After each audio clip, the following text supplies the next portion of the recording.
Chapter 1. The Beginning of Survival in the Wilderness of National Fortune. Blue Planet, 2225. Beneath the overcast sky, the yellow-black skyscrapers loomed like tombstones, and the air was thick with swirling dust that made breathing a struggle. Inside his rental apartment, Qin Feng twisted open a tube of synthetic nutritional paste resembling toothpaste and expressionlessly squeezed it into his mouth. A taste reminiscent of potatoes and inferior protein powder spread across his palate.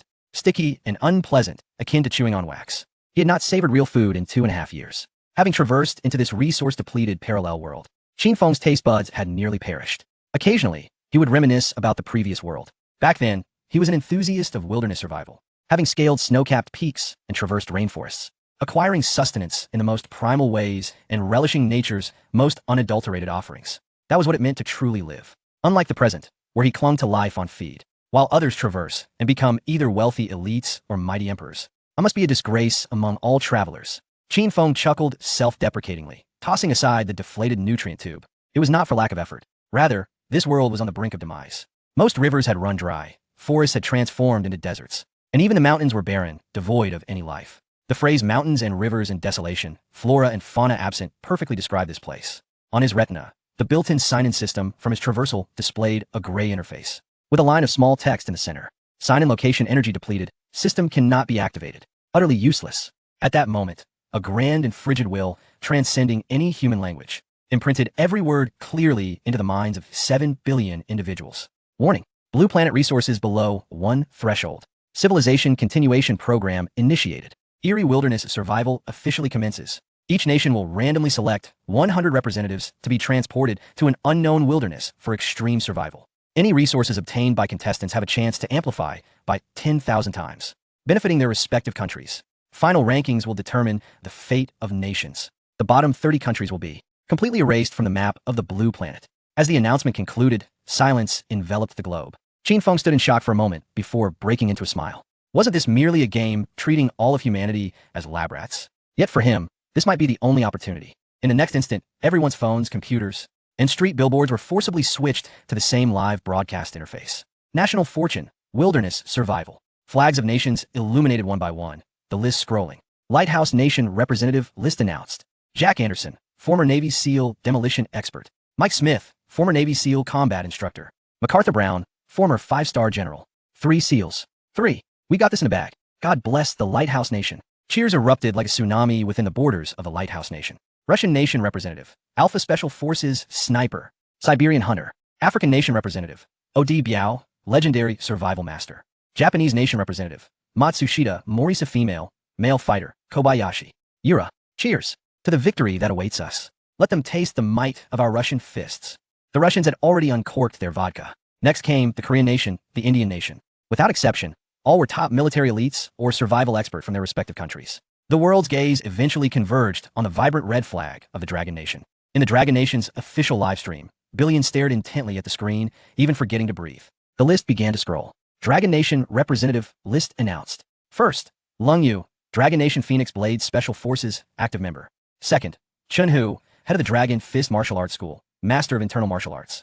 58th, Lenny Han, renowned actress, singer. 100th, Qin Feng, age, 24, occupation, university student.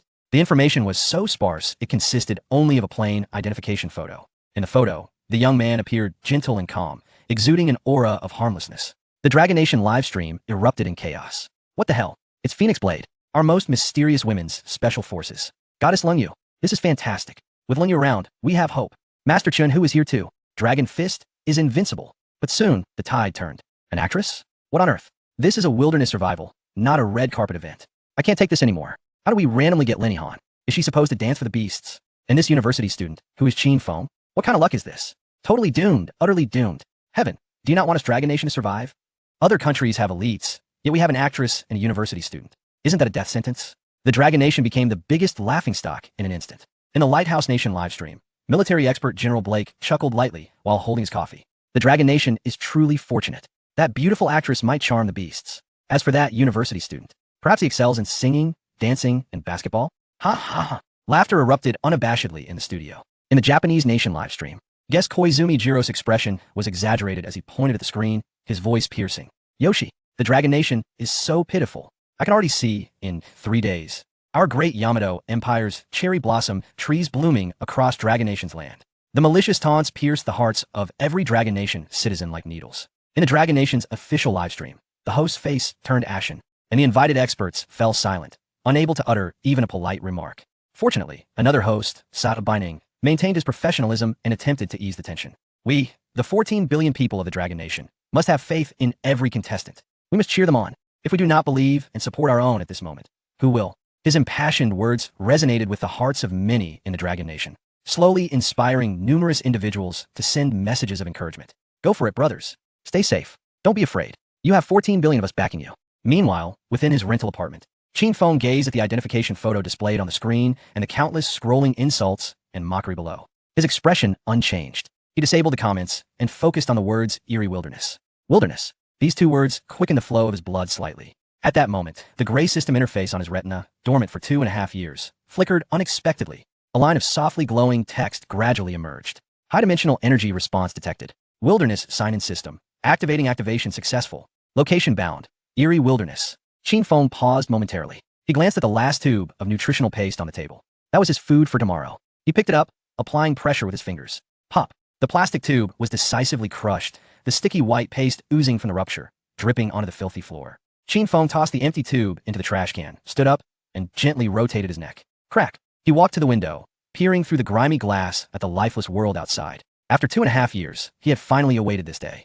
Regardless of what the eerie wilderness entailed, it was certainly preferable to this dying world. Moreover, the corners of his mouth subtly lifted. Did this mean, at long last, he could savor a morsel of genuine war meat? Chapter 2. System Activation. Master-level Perception Awakening. A blinding white light instantaneously engulfed the entire world. Qin Feng felt as though his body was seized by an irresistible force, accompanied by a resonating hum that tore through the fabric of space. In the next moment, the sensation of solid ground beneath his feet returned. As Qin Feng opened his eyes, he was met with a lush, primordial forest. Towering ancient trees pierced the clouds, their rugged bark adorned with vibrant moss. The air was thick with the scent of damp earth and the refreshing aroma of vegetation. How long had it been since he had inhaled such a fragrance? He took a deep breath, his lungs instantly filled with fresh air, the long-forgotten sensation of renewal causing him to squint in delight. It felt overwhelmingly real. At that moment, the cold voice of the eerie wilderness system echoed in the minds of all participants. Transmission complete. Welcome to the eerie wilderness. A total of 117 nations are participating, with 100 representatives from each nation, totaling 11,700 participants. Each participant will receive 3 fixed items, 1 set of protective clothing, 1 multifunctional backpack, and 1 thermal blanket, 5M. Additionally, each individual will randomly receive 3 survival tools. Please check your inventory. As the announcement concluded, global live streaming platforms were instantaneously overwhelmed. In the Lighthouse Nation's live stream, holy smokes, this place looks just like Jurassic Park. Our seals will reign supreme in this environment. Other nations' weaklings prepare to tremble. Look at the expressions of those Dragon Country folks. They must be terrified. Haha. In the Russian live stream, this forest feels like our backyard for us Siberian hunters. I bet we can conquer this wilderness within 3 days. Meanwhile, in the Dragon Country live stream, the emotions of over 1 billion viewers were mixed. This environment looks far too dangerous. There are signs of beasts everywhere. Go Feng. Don't be afraid. We support you. Where's the goddess of Cold Moon? I want to see the goddess of Cold Moon. At that moment, an astute viewer made a shocking observation. Wow, this wilderness continent is enormous. Some are on snow-capped mountains, others are in deserts, and some are by the sea. How vast must this be? It feels larger than the entire Dragon Country. Indeed, through the panoramic map, everyone was astounded to discover that this continent, known as the Eerie Wilderness, encompassed nearly every ecological environment on Earth. Tropical rainforests, boreal coniferous forests, Gobi deserts, snowy mountains and glaciers, grassland wetlands. The 11,700 participants were randomly scattered across this vast expanse, with most separated by hundreds of kilometers or more. Of course, some fortunate individuals landed in the same area as their compatriots. While Qin Feng looked down at his wrist to find an unfamiliar intelligent watch, the display showed clear text, live status, active daily shutoff duration, 2 hours. Is this the rumored live streaming device? Qin Feng raised an eyebrow. In other words, his every move might be watched in real time by billions around the globe. Intriguing. He gazed down at a dark green backpack at his feet, crouched down, and unzipped it. Inside were neatly arranged items, a set of high-quality outdoor clothing, from underwear to outerwear, and from socks to boots all included. The fabric felt lightweight yet resilient, likely possessing waterproof and tear-resistant qualities. A silver-gray thermal blanket was neatly folded, and 3 tools that were evidently randomly assigned. A sharp-edged entrenching tool with a serrated blade, a small iron pot with a lid, capable of holding 3 liters of water, and a roll of high-strength fishing line. Fairly standard, Qin Feng remarked as he examined each item, weighing them in his hands. Though there were no flint stones, salt, or knives more practical items, the versatility of the entrenching tool was commendable, and the fishing line and small pot were barely sufficient. However, some viewers in the Dragon Country livestream felt a chill. The entrenching tool is decent, but what can we do with fishing line and a small pot? Look at the gear from other countries. They all have military knives, survival blades, and flint stones. Meanwhile, in the live streams of other nations, the commentary was quite different. In the Lighthouse Nation, Jack received a military knife, flint stone, and bow, and arrows. God, this configuration is truly a chosen one. Jack is on the path to dominate the entire wilderness. The Russian contestant fared even better, receiving a battle axe, survival knife, and wilderness first aid kit. Ha ha ha, did you see that? This is the luck of the fighting nation. Our warriors can take on 10 Dragon Country students single-handedly. The Japanese were equally competitive, a katana, ninja stars, and a poison kit.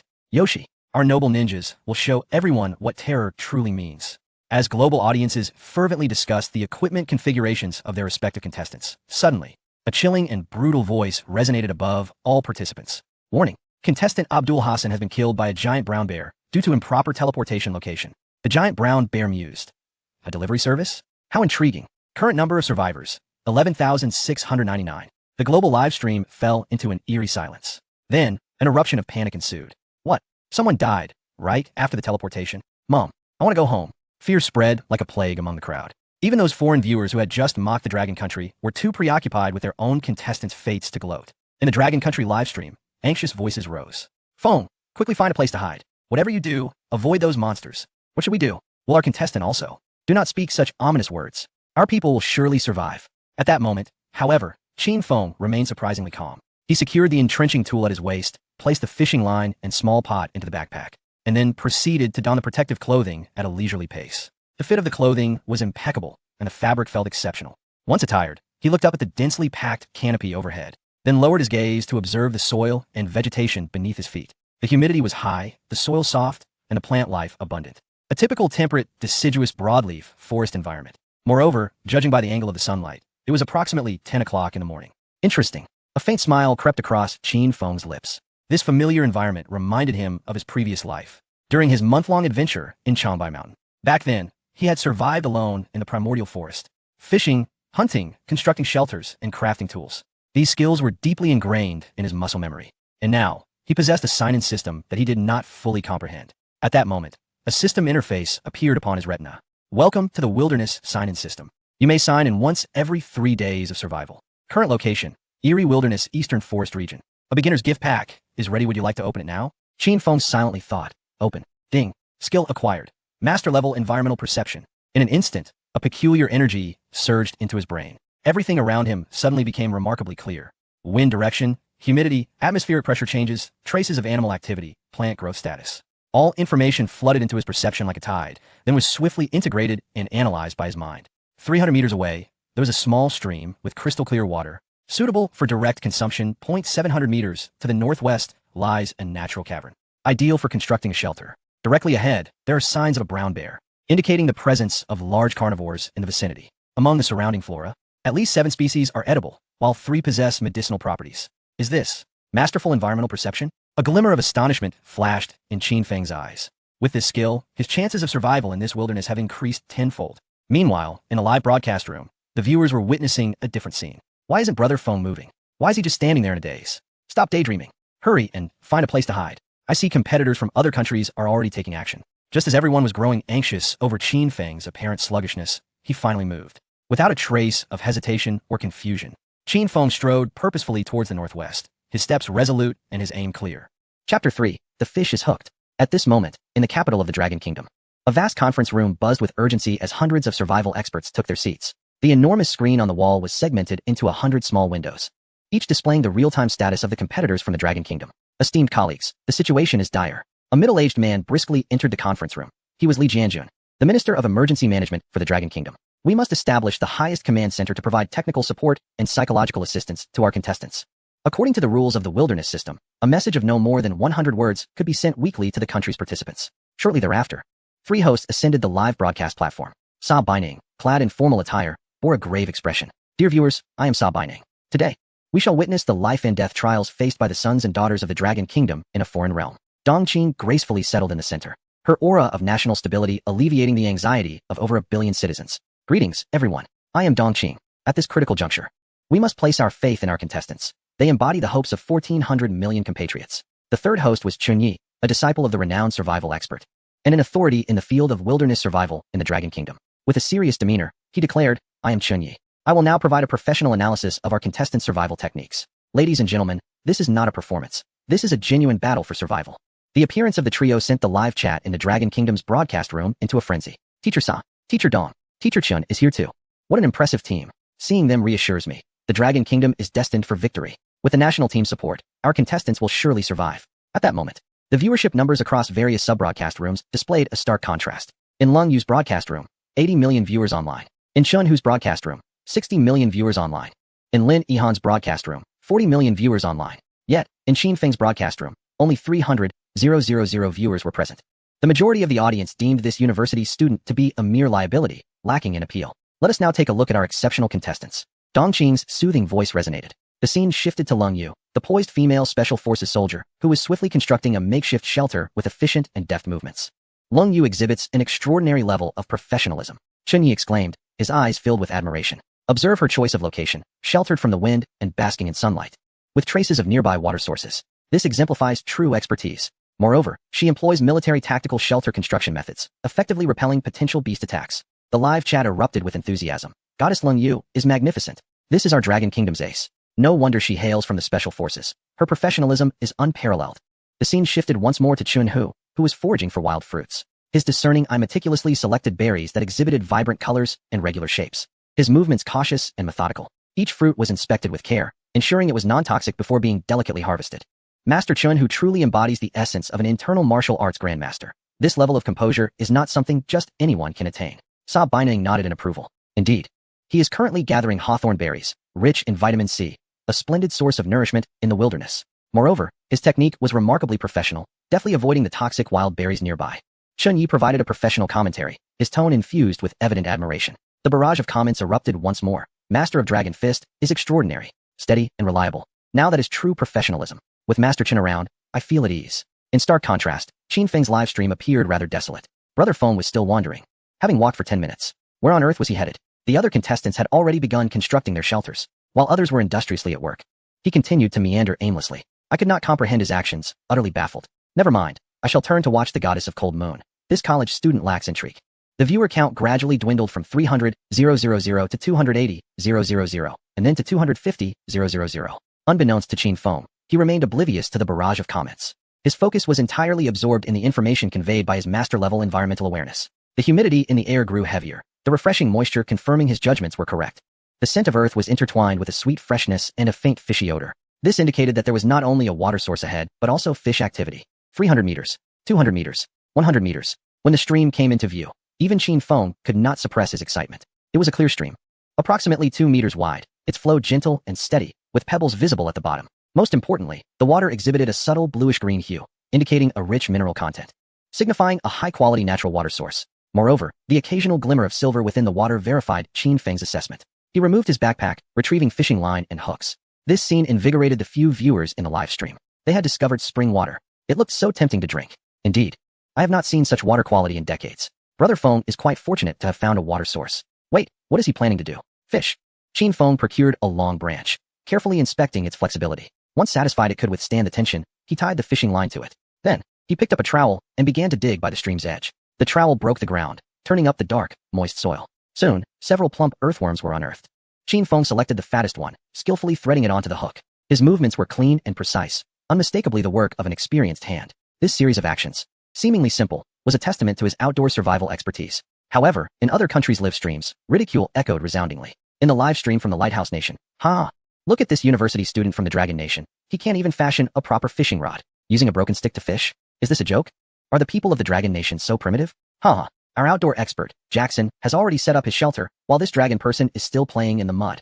The mockery from the Japanese live stream was even more vicious. Baka, is this the level of the Dragon Nation? Even our 3-year-olds are more professional than him. Look at our player, Mutu, who has already started a fire. The people of the Dragon Nation are still digging for worms. The Chinese are just the Chinese, forever lagging behind. The barrage of comments swiftly flooded into Qin Feng's live stream. The mere 250,000 viewers from the Dragon Kingdom erupted in fury. You little Japanese bandits.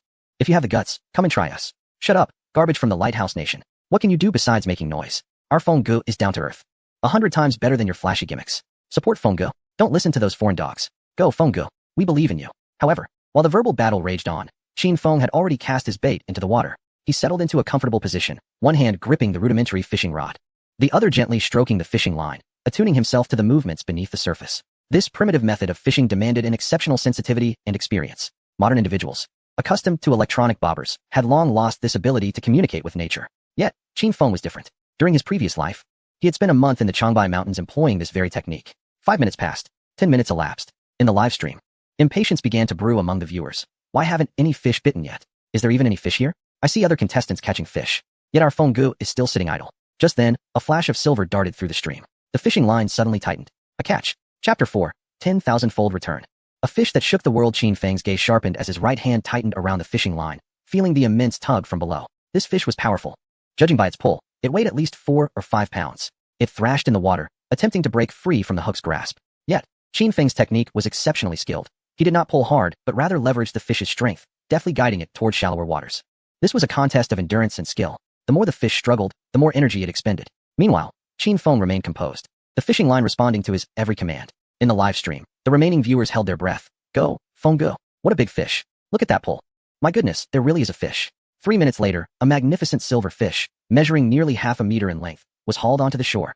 It was a wild carp, its scales shimmering in the sunlight, plump and robust, weighing no less than 4 or 5 pounds. It flopped energetically on the shore, exuding a vibrant life force. Success. Indeed, good water quality yields excellent fish. As Qin Feng gazed at the plump carp, a satisfied smile spread across his face.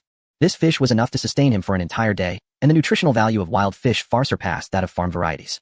The live stream fell silent for 3 seconds. Then, it erupted into a cacophony of comments akin to a roaring tsunami. Wow, so big. Feng is incredible. Face slapped. Who said our Feng couldn't do it? This is true skill. Damn, I almost switched to other streams just now. Is this what they call master-level fishing technique? At that moment, a chilling system notification echoed globally. Ding. First instance of resource acquisition detected. 10,000-fold return mechanism activated. Dragon Kingdom receives. Wildcarp 10,000. Deployment location, Central Plaza, Dragon Kingdom capital. A global silence ensued for 3 seconds. All those watching the live broadcast, be they citizens of the Dragon Nation or foreign spectators, were left utterly astonished. 10,000-fold returns. One fish transforming into 10,000? Could this truly be real?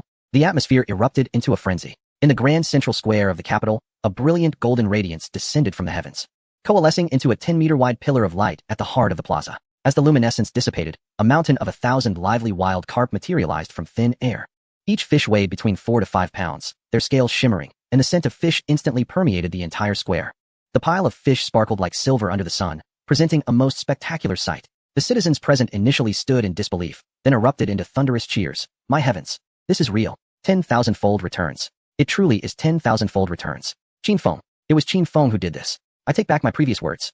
Brother Feng is incredible. The square was engulfed in jubilation. People pulled out their phones, frantically taking pictures and recording videos. This moment would surely be etched into history. In the live broadcast studio, the 3 hosts were completely dumbfounded. Dong Qing stood with her mouth agape, her graceful demeanor utterly shattered, her beautiful eyes filled with shock. Sa Baining rubbed his eyes to ensure he wasn't mistaken, his voice trembling slightly. Did this really happen? Chen Yi stood up from his chair, his voice quivering. This. One fish has transformed into 10,000. The comments section exploded in excitement. Feng Shun. From this day forth, you are Feng Shun, the first to achieve 10,000-fold returns. I'm crying. I'm truly crying. Where are those naysayers now? Come and take your beating. Who said our Dragon Nation would falter? This is a live rebuttal. Feng Shun is forever a deity. I want to bear Feng Shun's offspring. The viewer count skyrocketed. 250,000, 1 million, 3 million. Meanwhile, in live broadcasts from other nations, the previous mockery abruptly ceased. It was replaced by a flood of discontent and envy. Why isn't it us? Damn luck. Baka. This can't be. Why is it a citizen of the Dragon Nation? Samaida. This is unfair. Yet, regardless of their resentment, the truth remained undeniable. Qin Feng, the university student whom all looked down upon, had used a single fish to allow the world to rediscover the might of the Dragon Nation. At that moment, Qin Feng gazed at the lively fish in his hand, a slight smile gracing his lips. He would finally enjoy a genuine feast. However, as global audiences continued to marvel at this 10,000-fold return, discordant voices emerged within the Dragon Nation's live stream. While 10,000 fish may sound plentiful, we have over 1 billion people. On average, we wouldn't even get a fish scale. Let us be realistic. Brothers, these treasures won't fill our bellies. Rest assured, we will be left out. They will certainly be distributed among the higher-ups. This comment instantly resonated, with more and more people chiming in.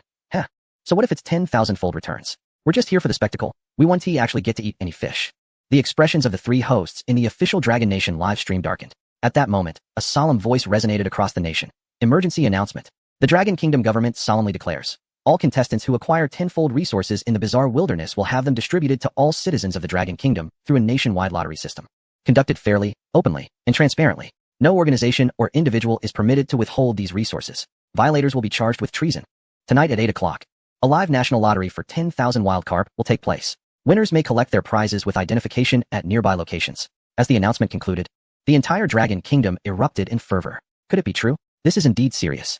A national live lottery? How exhilarating. The threat of treason? Such severity. Not only has the Maple God brought us fish, but also hope. In the Dragon Kingdom's livestream, the previously sardonic comments vanished, replaced by an outpouring of emotion and excitement. Long live the Dragon Kingdom.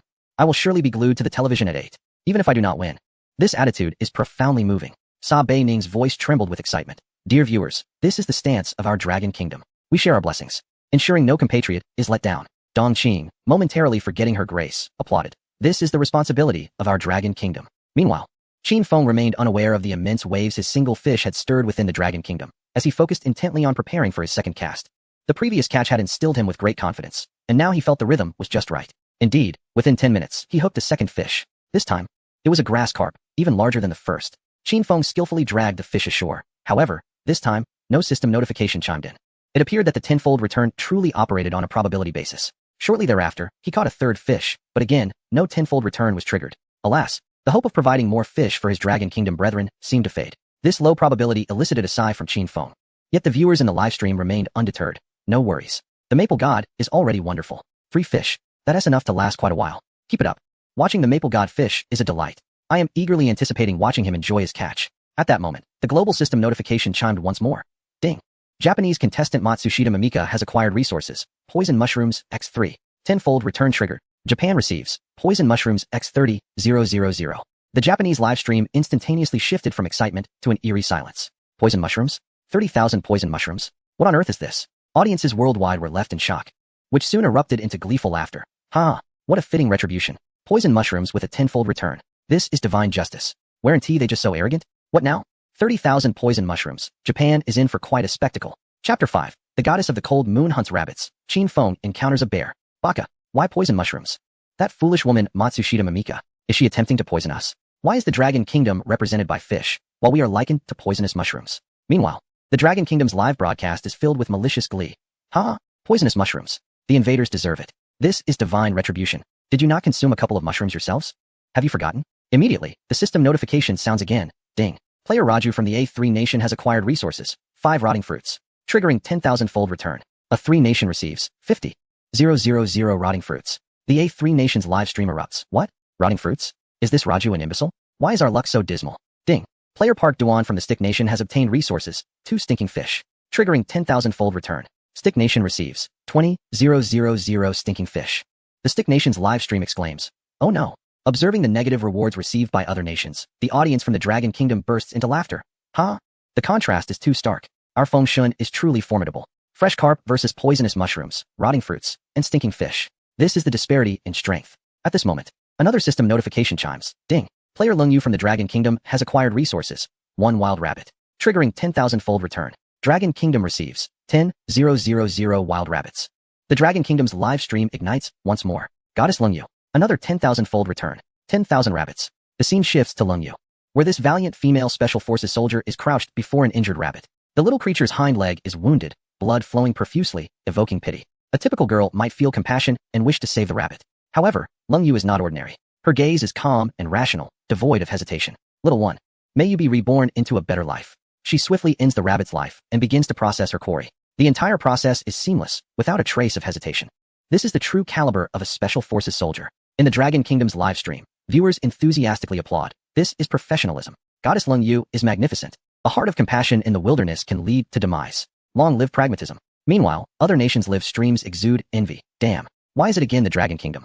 Their luck is astounding. A fish, a rabbit, both triggering 10,000-fold returns. General Blake, a military expert from the Lighthouse Nation, wears a grim expression. These 2 players from the Dragon Kingdom indeed possess some skills. In the central square of the Dragon Kingdom, following the appearance of 10,000 carp, another 10,000 plump wild rabbits materialize. Each rabbit weighs 3 to 4 pounds, with shiny fur, clearly wild, and of superior quality. The citizens in the square erupt once more. Here they come again. Another 10,000-fold return. 10,000 rabbits. The Dragon Kingdom's players are incredible. Tonight's lottery is going to be even more thrilling. It is now 3 o'clock in the afternoon. Qin Feng meticulously stowed away his fishing rod. Casting a satisfied glance at the 3 plump fish before him, he deftly retrieved an entrenching tool from his backpack, skillfully scaling the fish before gutting them. Discarding the entrails into the river to create a baited spot. Upon discovering the swim bladders, a smile crept across his face. These were indeed valuable items. Not only edible, but also utilitarian. However, he had no immediate use for them. By the time he finished preparing the 3 fish, twilight had begun to descend, marking a fruitful day of catch. Stretching his limbs, he noted the exceptional condition of the waters. The area was abundant in fish resources, with crystal clear water. If he were to set up camp nearby, this would serve as a vital source of sustenance. Yet, a more pressing concern loomed, finding shelter to start a fire. Qin Feng filled a small iron pot with the pristine stream water and placed it in his backpack. Although the system indicated the water was safe for drinking. In the wilderness, every detail could mean the difference between life and death. Moreover, consuming hot water in this dense forest could effectively stave off hypothermia, a fundamental survival principle. He grasped the 3 prepared carp and, utilizing his masterful environmental awareness, pinpointed a cave in the northwest direction, setting off towards it. The forest was eerily quiet. The only sounds were the rustling of his clothes against the leaves and the occasional movement of the fish in his grasp. An unsettling stillness enveloped the surroundings, causing Qin Feng to furrow his brow. His past experiences taught him that such an unusual silence often heralded danger. In the live stream, viewers remained enthralled by the previous excitement of the 10-fold returns. Is Fengshen seeking shelter? They wondered aloud. Why is it so quiet in this forest? Perhaps the animals are resting in the afternoon. Suddenly, a thunderous roar of a grizzly bear echoed from afar, followed by the anguished cry of a wild deer. The air erupted as countless startled birds took flight, darkening half the sky. Qin Feng halted abruptly, his gaze sharpening in the direction of the sounds. A grizzly bear was lurking nearby. The live chat erupted in chaos. Oh no, a grizzly bear. It's over. Fengshen is in danger. That roar sounds terrifying. The grizzly is the king of the forest. One swipe could be fatal. Meanwhile, viewers from other countries reveled in the spectacle. Karma has arrived. Grizzly, go devour that college student. Let them face the consequences of their earlier bravado. The luck of the Dragon Kingdom has run out. In the live stream from the Lighthouse Nation, military expert General Blake sneered. It seems God is fair, not allowing the Dragon Kingdom to prosper indefinitely.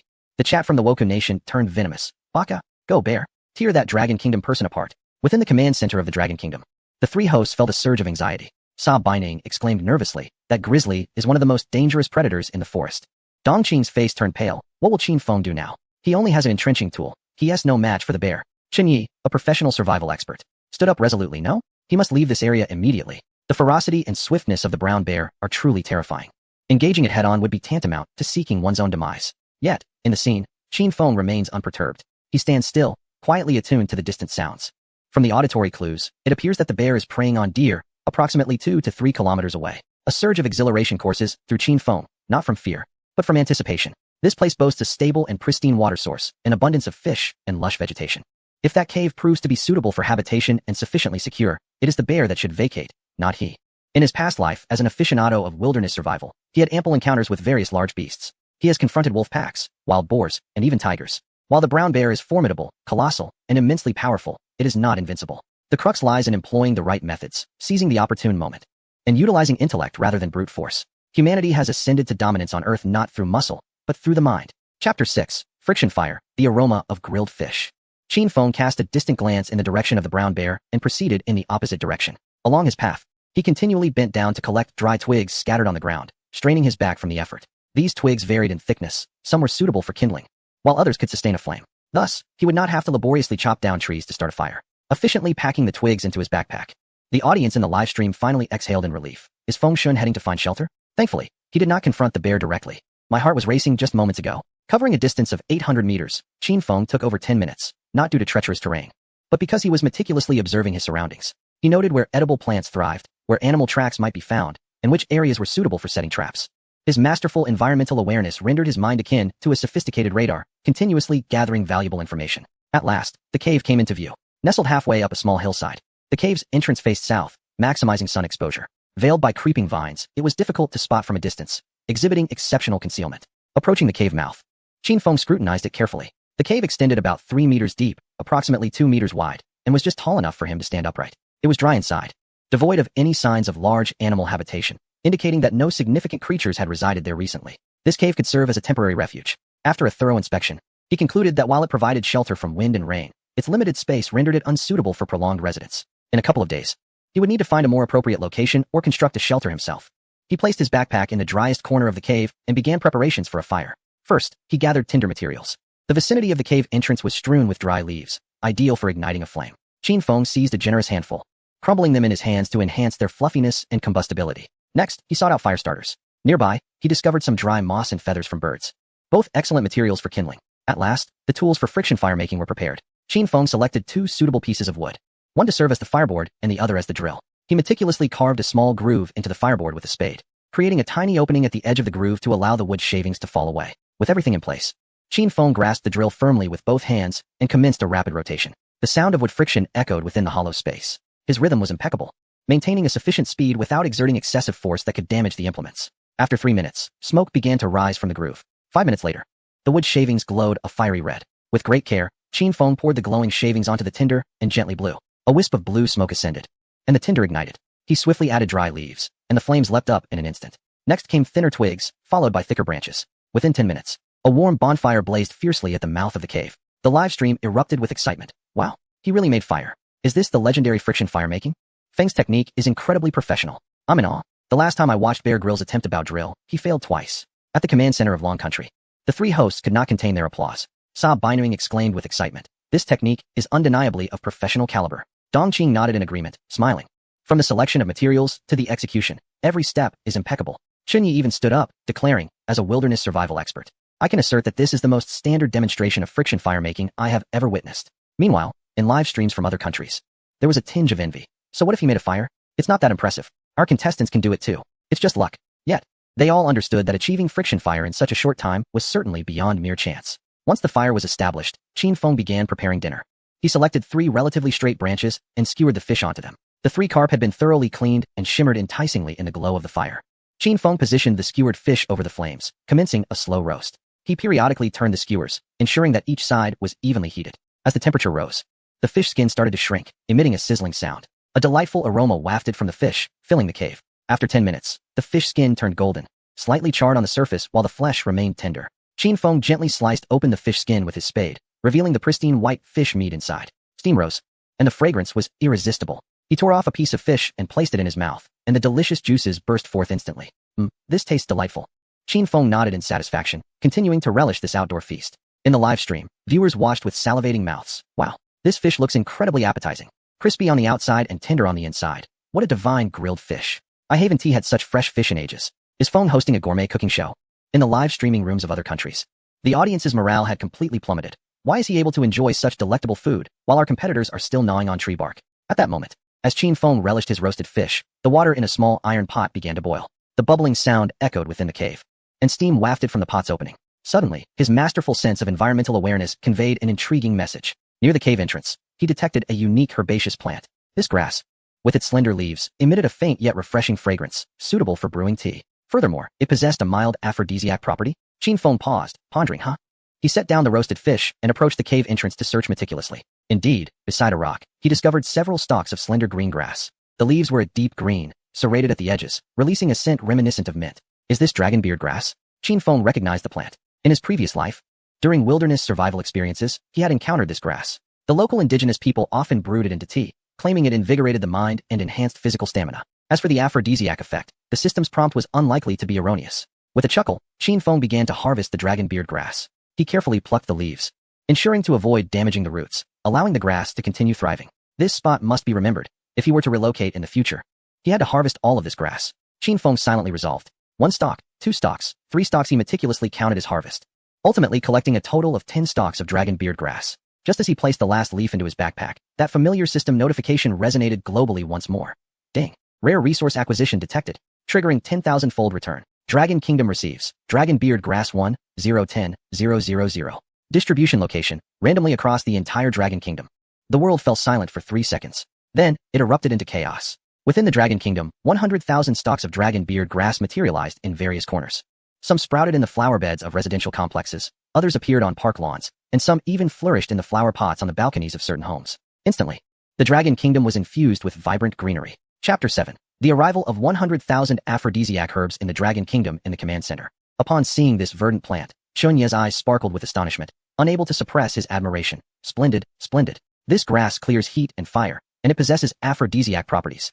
Sa Baining immediately added, the most important thing is that our land is now adorned with abundant greenery. This holds significant implications for improving the ecological environment. He initially intended to divert the conversation away from the aphrodisiac effects, but unexpectedly, the men of the Dragon Kingdom were undeterred. Upon hearing the words aphrodisiac, the live stream's bullet comments exploded into chaos. Wow, aphrodisiac? Is this for real? Feng Shun is delivering benefits to all the men across the nation. Haha.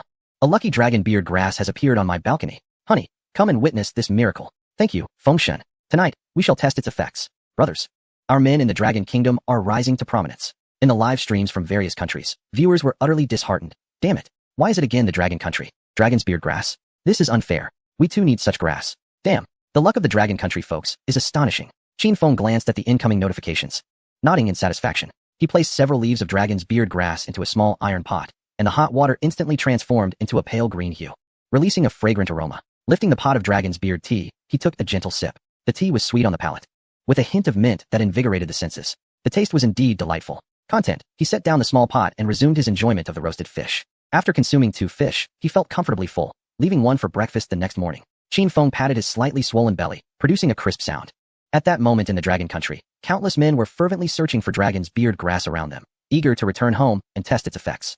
This night was destined to be extraordinary. As it gradually turned into deep night, it marked the first night for everyone. The surroundings were cloaked in darkness, with only the flickering glow of the campfire illuminating the wild, accompanied by the crackling sounds of burning wood. Occasionally, a few sparks would leap onto Qin Feng, which he gently brushed away, and the area was enveloped in silence, with even the chirping of insects fading into the background. Leaning against the cave wall, holding the warm iron pot, he savored his tea while gazing up at the starry sky outside the cave. Without the light pollution of the city, the stars here shone with exceptional brilliance. The Milky Way spanned the horizon, with countless stars twinkling faintly. A full moon hung high in the sky, casting a silvery glow over the earth. It was truly a moment of serenity. He let out a long sigh of contentment. Such tranquility, far removed from the clamor of the world, was a rare experience even in his past life. Just then, his smartwatch vibrated. Looking down, he saw a system notification. Current global death toll, 127. Death toll in Dragon Country, 0. Remaining participants, 11. 573. Causes of death, hypothermia 42. Animal attacks 38. Accidental falls 25. Food poisoning 13. Others 9. Seeing the data on his watch, Qin Feng felt a slight tightening in his chest. 127 people had perished on the very first day. The number was even more brutal than he had anticipated. However, it was reassuring that the Dragon Country had suffered no casualties thus far. He silently prayed for his compatriots to endure. This wilderness was far more perilous than it appeared. Every survivor was deserving of admiration. He rose to prepare for the night. First, he added firewood. Qin Feng carefully placed the dry branches he had collected into the fire, choosing a few thicker logs to ensure the flames would last until dawn. In the wild, fire means life. It not only provides warmth, but is also crucial in warding off beasts. Most animals possess an instinctive fear of flames. Next, he wrapped himself tightly in a thermal blanket. Although the cave was relatively warm, the temperature difference at night was significant. Hypothermia, the invisible killer in the wild, loomed as a constant threat. Finally, the most crucial step. Qin Feng found a sturdy branch at the cave entrance and propped up the small iron pot upside down. He then ingeniously connected a simple early warning device using fishing line. As soon as anyone or an animal approached the cave entrance and touched the fishing line, the iron pot would fall, producing a sound that would awaken him instantly. This arrangement significantly enhanced his safety. Qin Feng surveyed his masterpiece with satisfaction. The viewers in the live stream were left awestruck. Wow, this is incredibly professional. He even created an early warning device. Is Feng Shun transforming the cave into a fortress? This highlights the stark contrast between professionalism and amateurism. While the other contestants were trembling in fear, Feng Shun had already begun to enjoy life. After completing all of this, Qin Feng lay at the deepest part of the cave, gripping his entrenching tool tightly. This was his sole weapon and final lifeline. Even in slumber, he could not afford to let his guard down. The flickering firelight cast dancing shadows on the cave walls, and the distant howls of wolves occasionally echoed. Yet, Qin Feng soon drifted into a light sleep, a fundamental survival skill that allowed him to restore his energy while remaining alert. In the Dragon Kingdom livestream, the audience watched this scene with admiration. Feng Shun is so professional even in his sleep. Holding the entrenching tool, his vigilance is remarkable. I am utterly convinced now. I was blind before. As night deepened, strange sounds filled the wilderness, yet Qin Feng's cave remained safe and warm. The campfire burned quietly, emitting soft crackling sounds. This night was destined to be peaceful. At dawn, the first rays of sunlight streamed through the cave entrance, illuminating Qin Feng's face. The golden light accentuated his already handsome features, his eyelashes shimmering with a faint golden hue. He emanated a tranquil, yet powerful aura. The live stream was instantly flooded with comments. "Oh, Feng Shun is so handsome. His looks are simply extraordinary." The moment the sunlight touched his face, I was smitten. Mom asked me why I was kneeling to watch the live stream. Is this the legendary beauty of an era? Qin Feng slowly opened his eyes, feeling the warmth on his face. He stretched and moved his somewhat stiff body. The chill of the night had not completely dissipated, and the cave's temperature remained slightly low. However, compared to the outside, it felt like paradise. Just then, a masterful environmental perception conveyed an exhilarating message to him. Approximately 2 kilometers to the southwest, there was a nest of wild chickens. Moreover, according to the sensed information, there were at least 4 of them. Haha, it seems I won't be eating fish today. A glimmer of excitement flashed in Qin Feng's eyes. While fish meat is delicious, it can become monotonous. A change in flavor would be delightful. Furthermore, wild chickens are nutritionally superior, rich in protein and moderate in fat. In the realm of wilderness survival, such prey is truly a rare find. He swiftly gathered his belongings and slung his backpack over his shoulders. The campfire was buried beneath the soil, ensuring it would not spark a forest fire. Before departing from the cave, Qin Feng cast a final glance at the sanctuary that had provided him with a night of safety. If there were no better places nearby, I shall return, he resolved inwardly. He set off in the direction of the pheasant nest, pausing intermittently along the way. He was not admiring the scenery. Rather, he was in search of suitable materials. To successfully hunt a pheasant, a mere entrenching tool would be wholly inadequate. He needed to craft a more effective weapon, a spear. In the realm of wilderness survival, the significance of a spear is self-evident. It not only boasts a considerable attack range, but is also simple to construct. With readily available materials. Most importantly, it compensates for humanity's shortcomings in speed and strength. Qin Feng scrutinized every tree by the roadside, seeking the most fitting materials. The spear shaft must meet several criteria. It must be sufficiently straight, hard, appropriately long, and of moderate weight. Although these requirements may seem straightforward, they are, in fact, quite challenging to fulfill. After approximately half an hour of searching, Qin Feng finally stumbled upon an ideal target on a white birch tree. This was a perfectly straight branch, roughly 3 centimeters in diameter and nearly 2 meters in length. The wood was hard, exhibiting no noticeable bends or knots. It bore a faint aroma of resin, indicating its freshness and remarkable resilience. This is the one. Without hesitation, Qin Feng began to climb the tree, his movements agile as a monkey. He first tested the branch's weight-bearing capacity with his hands, confirming its safety before proceeding. The entrenching tool seemed to come alive in his grasp, each stroke precise and deliberate, ensuring a clean cut without damaging the trunk. The entire process flowed seamlessly, with no exertion wasted. From ascending the tree to felling the branch, it took less than 5 minutes in total. Viewers in the live stream applauded enthusiastically. His tree climbing skills are exceptionally professional. He seems like a born hunter. Having secured a satisfactory spear shaft, Qin Feng did not rush towards the pheasant nest. Instead, he found a flat stone to sit upon and began meticulously crafting his weapon. First, he sharpened the spearhead. Using the edge of the entrenching tool, he gradually whittled away at the wood. Each cut was measured, ensuring it was sharp, yet not so slender as to compromise its strength. Wood shavings fell away as the spearhead gradually took shape. Next came the smoothing of the spear shaft. He polished the entire surface of the shaft with a stone, removing splinters and uneven areas. The smoothing was not merely for tactile comfort. Qin Feng mused that a smooth surface would reduce air resistance, thereby enhancing accuracy when thrown. Once he kindled a fire, he planned to roast the spearhead, which would further harden the wood. High temperatures would eliminate moisture from the wood, tightening the fibers. The entire crafting process took about 40 minutes. During this time, he also consumed the leftover grilled fish from the previous day to replenish his strength, all while observing his surroundings, a multitasking ability that left the live stream audience in awe. When Qin Feng finally raised the expertly crafted spear, the live stream erupted. Wow, that spearhead is incredibly sharp. This craftsmanship is extraordinary. It is more exquisite than anything one could purchase. Is Feng Xin preparing for a hunt? How thrilling. Qin Feng contentedly brandished his spear, feeling its weight and balance. Perfect. With this weapon in hand, his success rate in hunting would undoubtedly soar. It was time to seek out those wild pheasants. He hefted the spear and strode purposefully towards his target. As Qin Feng advanced towards the pheasant nest, the various live streams in Long was suddenly erupted with excitement. Brothers, quickly check the Wokou live stream. Oh my, something significant is happening with the Wokou. What is going on? 2 Wokou have encountered each other. The comments flooded the screen, and countless viewers began switching channels. In the Wokou live stream, the scene revealed a man and a woman meeting by a small stream. The female ninja, Matsushita Momo, was petite yet agile, her black hair tied in a ponytail, and her gaze sharp as a blade. The male fighter, Xiao Baizai Ji, was burly, muscular, with a fierce scar adorning his face. Haha. The heavens are favoring our great Wokou nation. They have indeed found allies. With Matsushita Momo and Xiao Baizai Ji together, this combination is simply invincible. Haha. Other nations are doomed. Within the highest command of the Wokou, all the senior officials stood up, brimming with excitement. Outstanding. Their cooperation will exponentially enhance their combat capability. A brown bear? Huh. It's merely a large dog before us. They shamelessly mocked other nations, yet their voices noticeably softened when mentioning the Lighthouse Nation. In the Longwood Command Center, the atmosphere shifted to one of gravity. Sa Bei Ning furrowed his brow. Indeed, in the wilderness, 2 individuals working in tandem is not just 1 + 1 = 2, but a qualitative leap. Dong Qing expressed concern. They can take turns keeping watch, collaborating effectively, and significantly increasing their chances of survival. Chen Yi bluntly added. Most critically, the 2 can cooperate in hunting large prey. This advantage is glaringly apparent.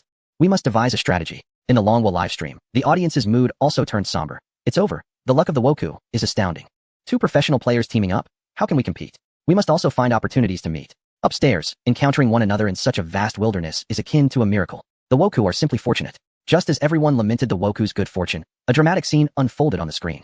Matsushita Momo and Xiao Baizai Ji stood face to face by the stream, but the sound of the rushing water drowned out their words. Yet, from their lip movements and gestures, it appeared they were engaged in some intimate exchange. Suddenly, under the gaze of billions of viewers worldwide, the two embraced tightly. Nani, Baka, what are they doing? Moments later, an even more explosive scene emerged. Matsushita Momo began to unfasten her ninja attire, while Xiao Baizaiji removed his shirt. Just at that critical moment, the screen abruptly blacked out. This player has ended the livestream. The global audience was left in stunned silence for 91 seconds. Then, chaos erupted. Ha ha ha, so these two experts are like this? How intriguing. What are they up to? The two individuals are engaged in an unpredictable endeavor, leaving spectators in bewilderment. It is a display of mastery. The Japanese live stream has utterly succumbed, inundated with derisive comments. Baka, these two fools. At a critical juncture for the nation's survival, they have brought shame upon themselves. How disgraceful. Within the highest command of Japan, the previously exuberant leaders now wear expressions of dread. Bakayuru, these imbeciles. Is this truly the time for romantic pursuits? Survival must come first. The commander, enraged, slams his fist upon the table. Are their minds filled with excrement? Meanwhile, Qin Feng remains oblivious to the farcical scene unfolding outside. He is intently advancing towards the wild chicken's nest, his masterful environmental awareness continuously relaying information about his surroundings. 100 meters ahead, 3 wild chickens forage. 2 adult chickens, robust and resplendent in their plumage, accompany a juvenile, approximately half the size of its elders. 2 has make a hole. Qin Feng's lips curl in a faint smile as he tightens his grip on the spear. Moving cautiously, he employs the cover of trees and shrubs to inch closer to his target. The wild chickens are highly vigilant. Any disturbance will send them fleeing. A precise strike is imperative. With a mere 5 meters remaining, Qin Feng halts, meticulously observing the positions and movements of the 3 chickens.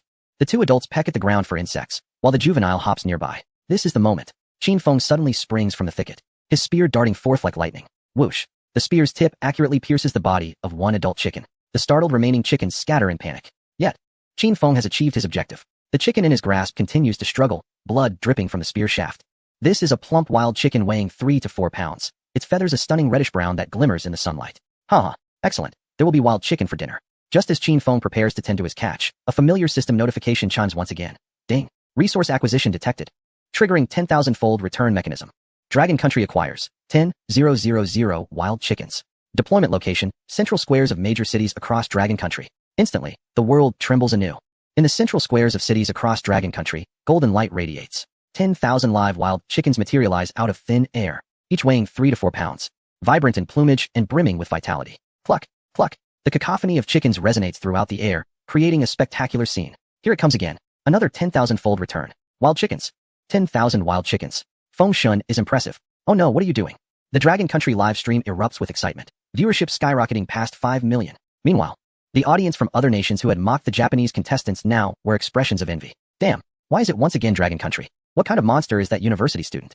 3 consecutive 10,000-fold returns. This defies logic. The Japanese live stream has fallen into a profound silence. The 2 professional players, who were just recently engaged in shutting down a live broadcast, now appear utterly ridiculous, while others are earnestly striving for survival and gathering resources. You find yourselves indulging in romance amidst the wilderness? The contrast is striking. Qin Feng, gazing at the plump wild chicken in his hands, nodded with satisfaction.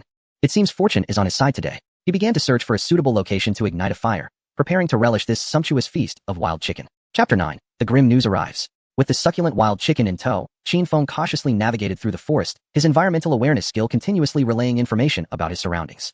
200 meters ahead to the left lay a marsh, unsuitable for his needs. 300 meters to the right, there was a small puddle, but the water appeared murky. After a considerable detour, Qin Feng found no better water source than the small stream he had encountered earlier. It seems he must return to the familiar spot.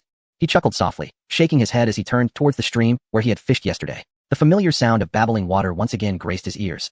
The crystal-clear stream shimmering under the sunlight. Reflecting on this well-known location, Qin Feng sighed in appreciation. This place is indeed the best. Locating a flat boulder, he tossed the wild chicken upon it and wielded his entrenching tool to strike downwards, blood gushing forth. These feathers can be kept, he mused, plucking them as he spoke. Selecting some intact feathers, he planned to utilize them for crafting exquisite fletchings, enhancing the accuracy and stability of his arrows. With the wild chicken now bare, Qin Feng took up the entrenching tool and made a precise incision beneath the breastbone, extending down to the vicinity of the vent. He extracted the entrails, noting that the heart, liver, and gizzard were indeed valuable finds. The intestines were also commendable. Once cleaned, they would offer a delightful crunch. As for the inedible entrails and refuse, he did not discard them. These were the parts that carried the strongest odor, perfect for baiting. He tossed the remnants into a small cove near the bank of the stream. Observing the fish swimming nearby, a subtle smile graced his lips. After a short wait, it would be easier to catch them when their numbers increased. He cleared a patch of ground, arranged ample dry firewood, and watched as the flames flickered to life. Qin Feng hurriedly skewered the wild chicken and set it over the fire. While adjusting its position, he seized his fishing rod, wasting not a moment. He cast the line into the pre-baited waters, and within mere seconds, the rod dipped. Snap! A palm-sized crucian carp was hauled ashore. Here they come. For the next half hour, the fish were indeed biting far better than the previous day. A variety of fish were caught one after another. What would those anglers think upon witnessing this?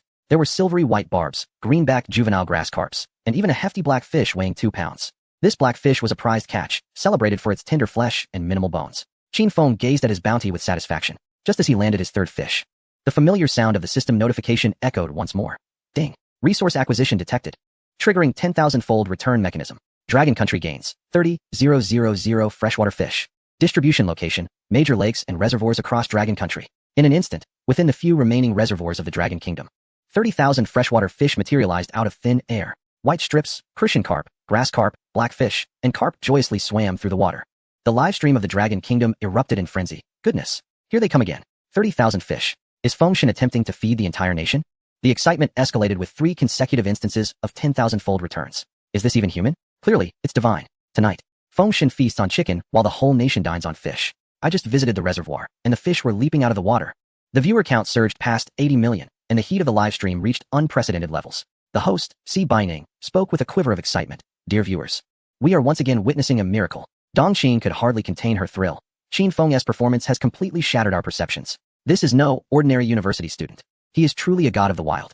Chen Yi was even more forthright. From a professional standpoint, every skill exhibited by Qin Feng has reached a masterful level. Fishing, processing game, and starting a fire. Each is executed with textbook precision. At that moment, Qin Feng was removing a golden brown roasted wild chicken from the fire. The skin was crisp and golden, with droplets of fat sizzling down, emitting a tantalizing sound. The rich aroma of meat mingled with a hint of smokiness, making one salivate. He used a spade to carve a piece of chicken thigh, taking a delicate bite. The exterior was crisp while the interior remained tender, and the succulent flavor of the chicken burst forth in his mouth. The meat of the wild chicken was firmer than that of domesticated birds, offering a delightful chew and a richer taste. Ah, perfectly cooked. Qin Feng nodded in satisfaction. The viewers in the Dragon Kingdom livestream watched him relish his meal, all of them yearning. That roasted chicken looks utterly delicious. I wish I could leap through the screen for a taste. I want some too. I can't take it anymore. I'm starving just watching. Just the second day, and Fengshen was already indulging in the wilderness. As Qin Feng enjoyed his roasted chicken, he began to clean and prepare the fish for roasting as well. Suddenly, his wristwatch lit up, emitting a series of urgent alert tones. Qin Feng set down the chicken leg and glanced at the watch screen.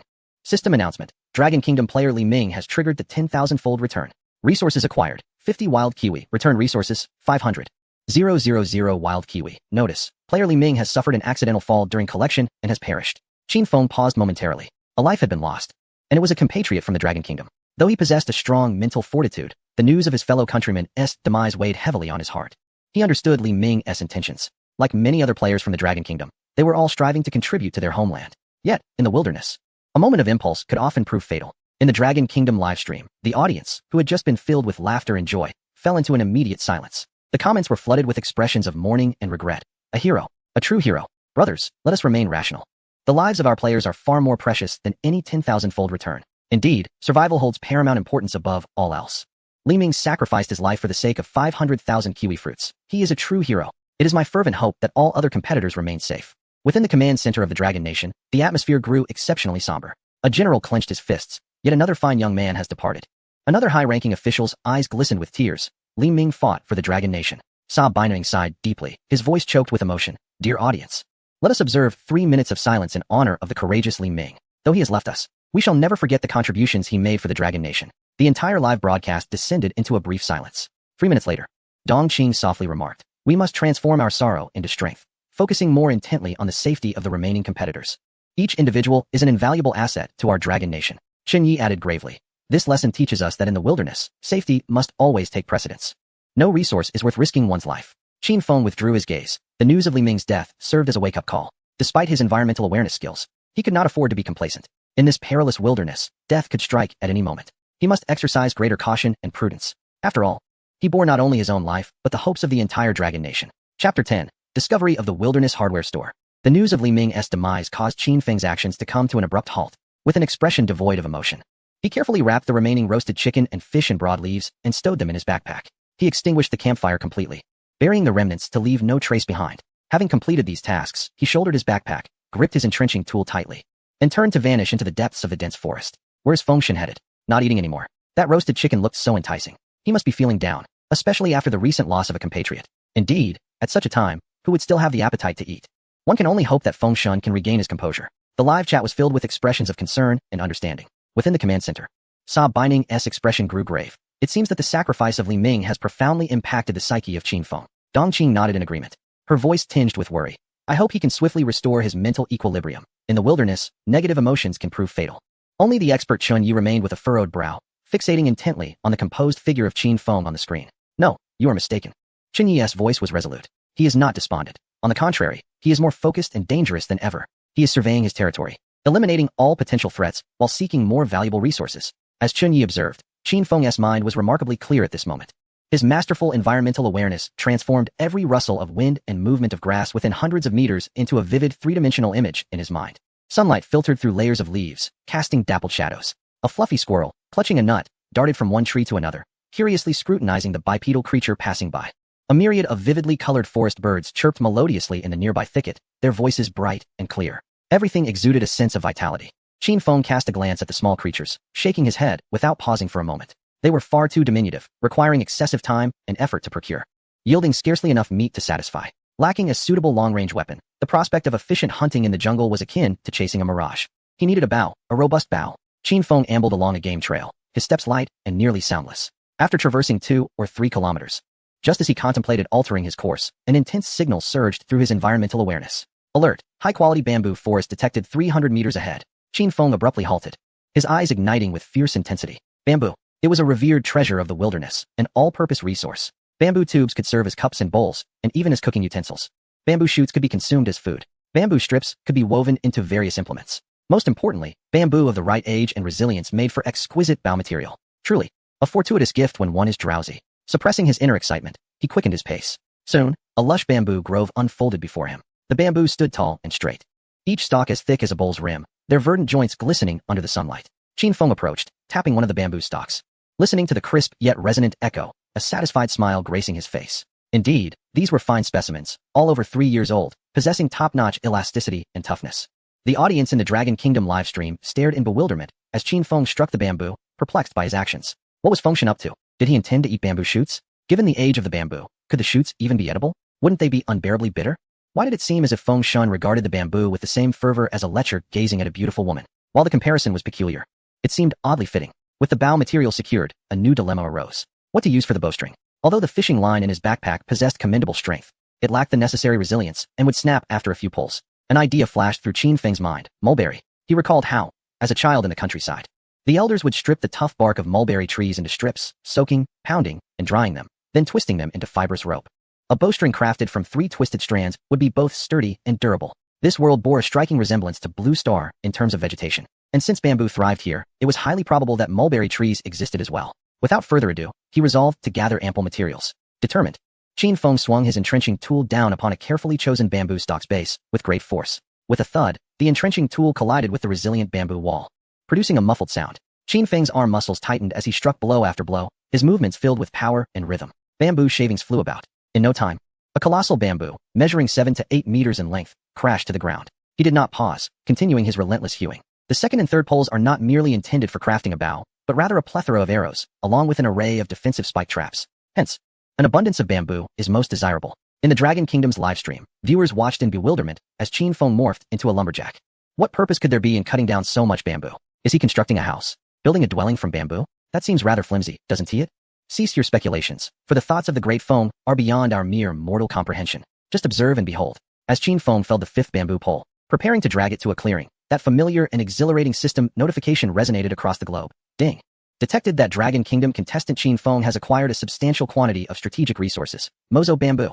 Triggering 10,000-fold return. Dragon Kingdom receives 50,000 high-quality adult Mozo bamboos. Deployment location, designated Barren Mountain in the southwestern region of the Dragon Kingdom. Boom. In the preceding moment, the nation was engulfed in sorrow over the sacrifices of their compatriots. Yet, in the next heartbeat, this sudden wave of immense joy left everyone momentarily dazed. In the southwest of the Dragon Kingdom, on several barren mountains stripped bare by soil erosion, robust and towering Mozo bamboos burst forth from the earth, growing at a visibly frenetic pace. Within mere seconds, the desolate mountains transformed into an endless expanse of verdant bamboo sea. The bamboo forest swayed gently in the breeze, producing a rustling sound akin to heavenly music. Oh my, bamboo. 50,000 Mozo bamboos. Feng the Great. Once again, it is Feng the Great. My goodness. Strategic resources.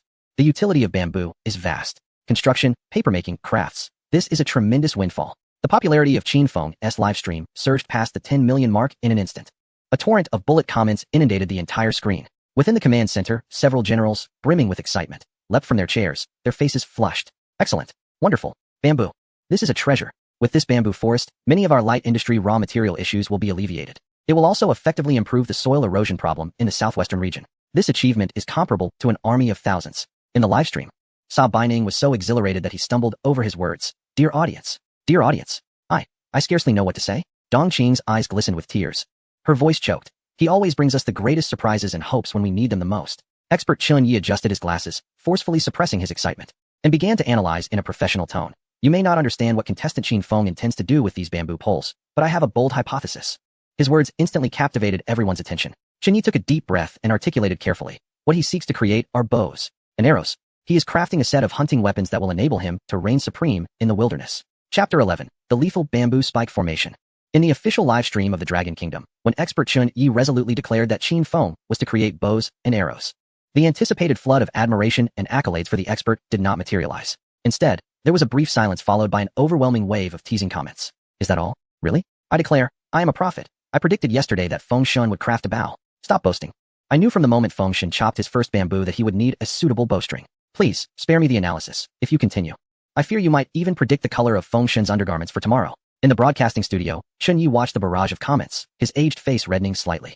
He awkwardly adjusted his glasses and cleared his throat, attempting to maintain the dignity of an expert. Ahem, this mainly reflects the clarity of thought exhibited by player Qinfeng.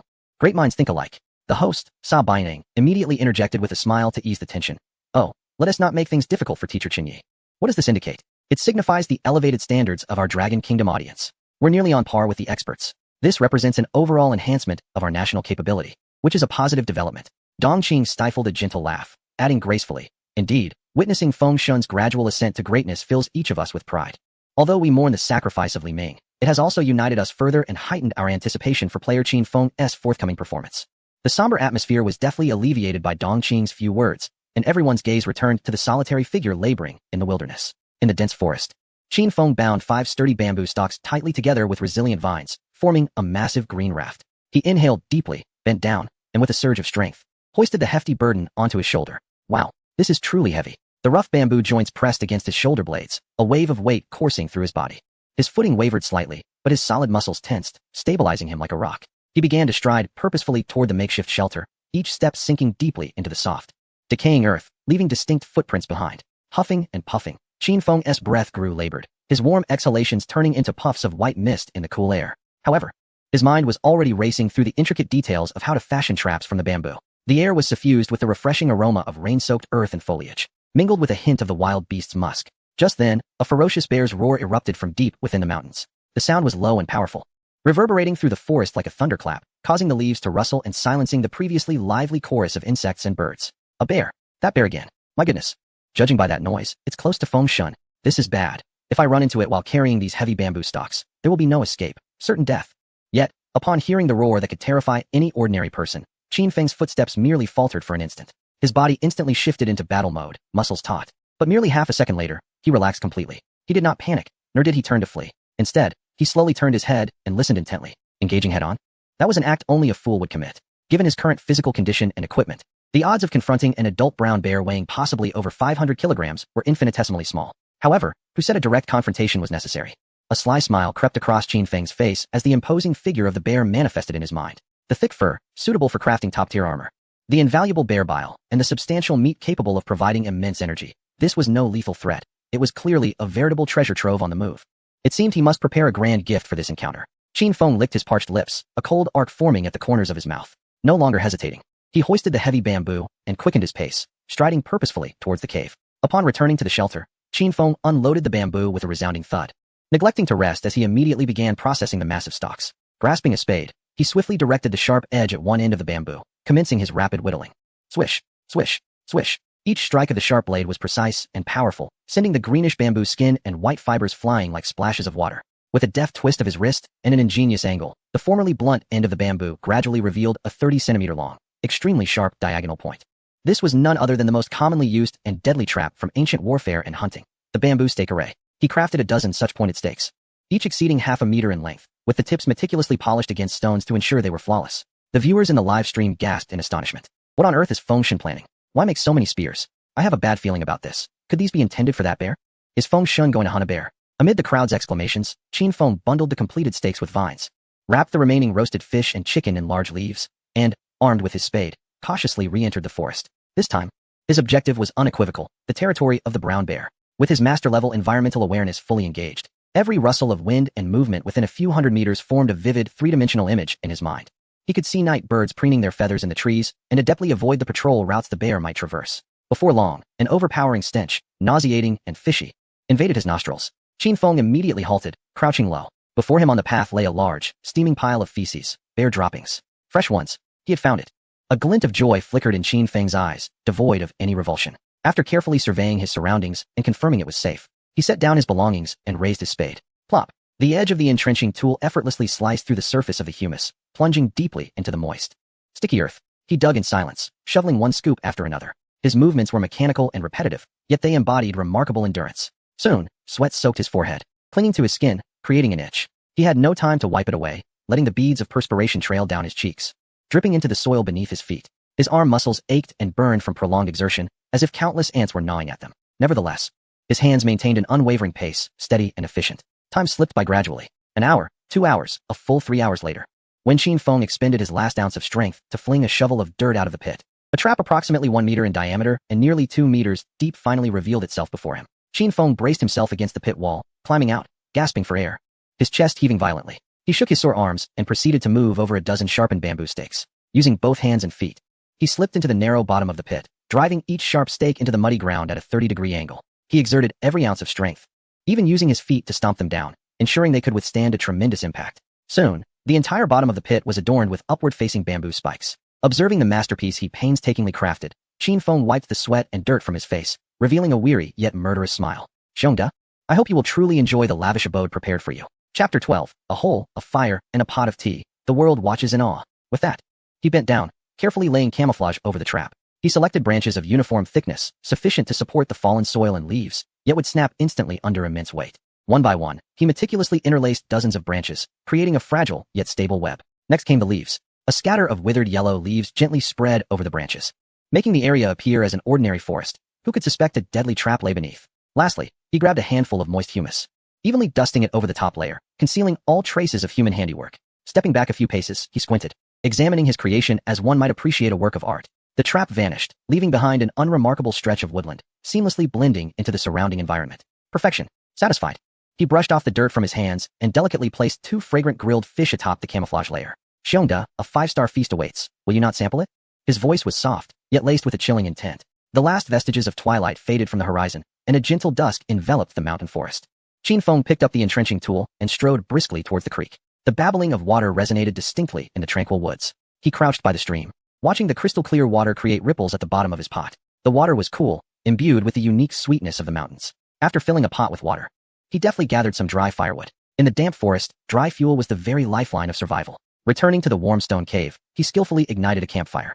The orange flames danced upward, dispelling the darkness and chill at the cave's entrance. As he placed the pot over the fire and tossed in a handful of invigorating dragon beard grass, soon, a fragrant steam, mingling the scents of herbs and wood, wafted through the cave. This aroma was far more invigorating than a hand-brewed coffee from Starbucks. He tore off a generous piece of roasted chicken, briefly dipped it in the steaming herbal tea, and savored it. The meat was tender, the tea imbued with a lingering sweetness. This sense of satisfaction, akin to a rebirth after calamity, caused him to blissfully squint his eyes. Yet, all too soon, a longing, originating from the depths of his being, surged forth like a tide. Salt. Damn it, there was no salt. Qin Feng swallowed the morsel of meat, his brow furrowed tightly. No matter how fragrant the food, without the harmony of salt, it ultimately lacked a soul. And this was only the second day. The excessive sweat lost while digging traps during the day had already made his body voice a clear protest. A faint ache surfaced deep within his muscles, and his spirit was not as buoyant as in the preceding days. Tomorrow, he must find salt. He resolved firmly. After satisfying his hunger and thirst, Qin Feng did not rest. Instead, he picked up a stout bamboo stalk and began to carve it with a spade. The rhythmic sound of the blade scraping against the bamboo echoed in the cave. He needed to prepare a bamboo tube that could isolate moisture for the salt he would seek in the future. The natural nodes of the bamboo formed a perfect base, and all that remained was to carve a snug lid at the opposite end. Just as Qin Feng immersed himself in this meticulous handiwork, a deep rumble suddenly emanated from the distant horizon. Boom! The sound reverberated through the mountains and valleys, followed closely by raindrops the size of beans beginning to patter sporadically against the ground outside the cave. Rain? Qin Feng looked up towards the cave's entrance. The once starry night sky had been completely obscured by heavy clouds, and the rain intensified, becoming more torrential by the moment. The cacophony of the downpour swiftly drowned out all other sounds in the forest, leaving only the curtain of rain between heaven and earth. Meanwhile, the live broadcast cruelly switched to the situations of contestants from various countries. In the Lighthouse Nation, the strongest Special Forces operative, John, was curled up under a tree that offered little protection from the relentless rain, clutching his knees. The icy rainwater dripped from the edges of his clothing, siphoning away the last remnants of his warmth. Damn it, this cursed weather. His teeth chattered as he muttered curses under his breath. In stark contrast, the contestant from Yamato, Tanaka, found himself in an even more miserable predicament. He had only discovered a protruding rock as shelter, yet the fierce winds drove the rain in from all directions. Soaked to the skin, he resembled a drowned rat, futilely clutching himself for warmth. A massive sneeze jolted his already chilled body, causing it to convulse violently. Despair began to spread within his heart. The live chat was instantly inundated with furious and incredulous comments. Yamato livestream. Baka? Useless. We, the valiant warriors of the great Yamato Empire, cannot possibly evade even a single rainstorm. This is disastrous. Tanaka-kun may perish here. Where's the spirit of Bushido? Summon your resolve. Live stream from the Lighthouse Nation. Oh my god. Is that John? Our mightiest warrior? He resembles a homeless vagabond. Switch the camera. Let me see the state of that Dragon Country person. Surely, he is in a worse predicament. He has spent the entire afternoon digging. His strength must be utterly depleted. The scene shifts accordingly. The Dragon Country's female Special Forces soldier, Cold Moon, has discovered a dry cave. The flickering flames dance upon her austere visage as she meticulously polishes her dagger, her gaze sharp as an eagle's. The actress Lin Han, with delicate hands, has constructed a rudimentary shelter. Though humble, it provides her with a semblance of sanctuary. Live stream from the Dragon Country. Sister Cold Moon is so composed. I adore her. Ihan is impressive as well. Far superior to those burly men. Where's Feng Shun? Quick, show us Feng Shun. At last, the camera turns to Qin Feng. In the next moment, the global audience is left astounded. Within the stone cave, the campfire flickers, warm and bright. Qin Feng reclines leisurely against the dry stone wall, cradling a steaming iron pot in his hands, sipping hot herbal tea at a leisurely pace. This stark contrast creates a breathtaking tableau that captivates every onlooker. WTF? Is this a film shoot? While others struggle for survival, he is on vacation, oblivious to the tumultuous world outside. Qin Feng is immersed in the serene isolation that surrounds him. Holding his warm tea, he gazes at the curtain of rain illuminated by flashes of lightning. A profound sense of ancient safety welling within him. He suddenly recalls that for our primitive ancestors, such a rainy night signified security. Thunder masked their footsteps, and the torrential rain washed away their scent. The majority of ferocious beasts would choose to shelter in their lairs until dawn. This was one of nature's rare nights of respite. This deeply ingrained sense of safety, etched into our genes over millions of years, remains imprinted in the souls of modern humanity. Thus, on rainy nights, one tends to sleep particularly soundly. The downpour intensifies, seemingly intent on cleansing the entire forest. Finishing the last sip of his hot tea, Qin Feng begins his preparations for slumber. He cleverly secures the iron pot using a few stones against the inner side of the cave entrance. This serves as a simple tripwire alarm.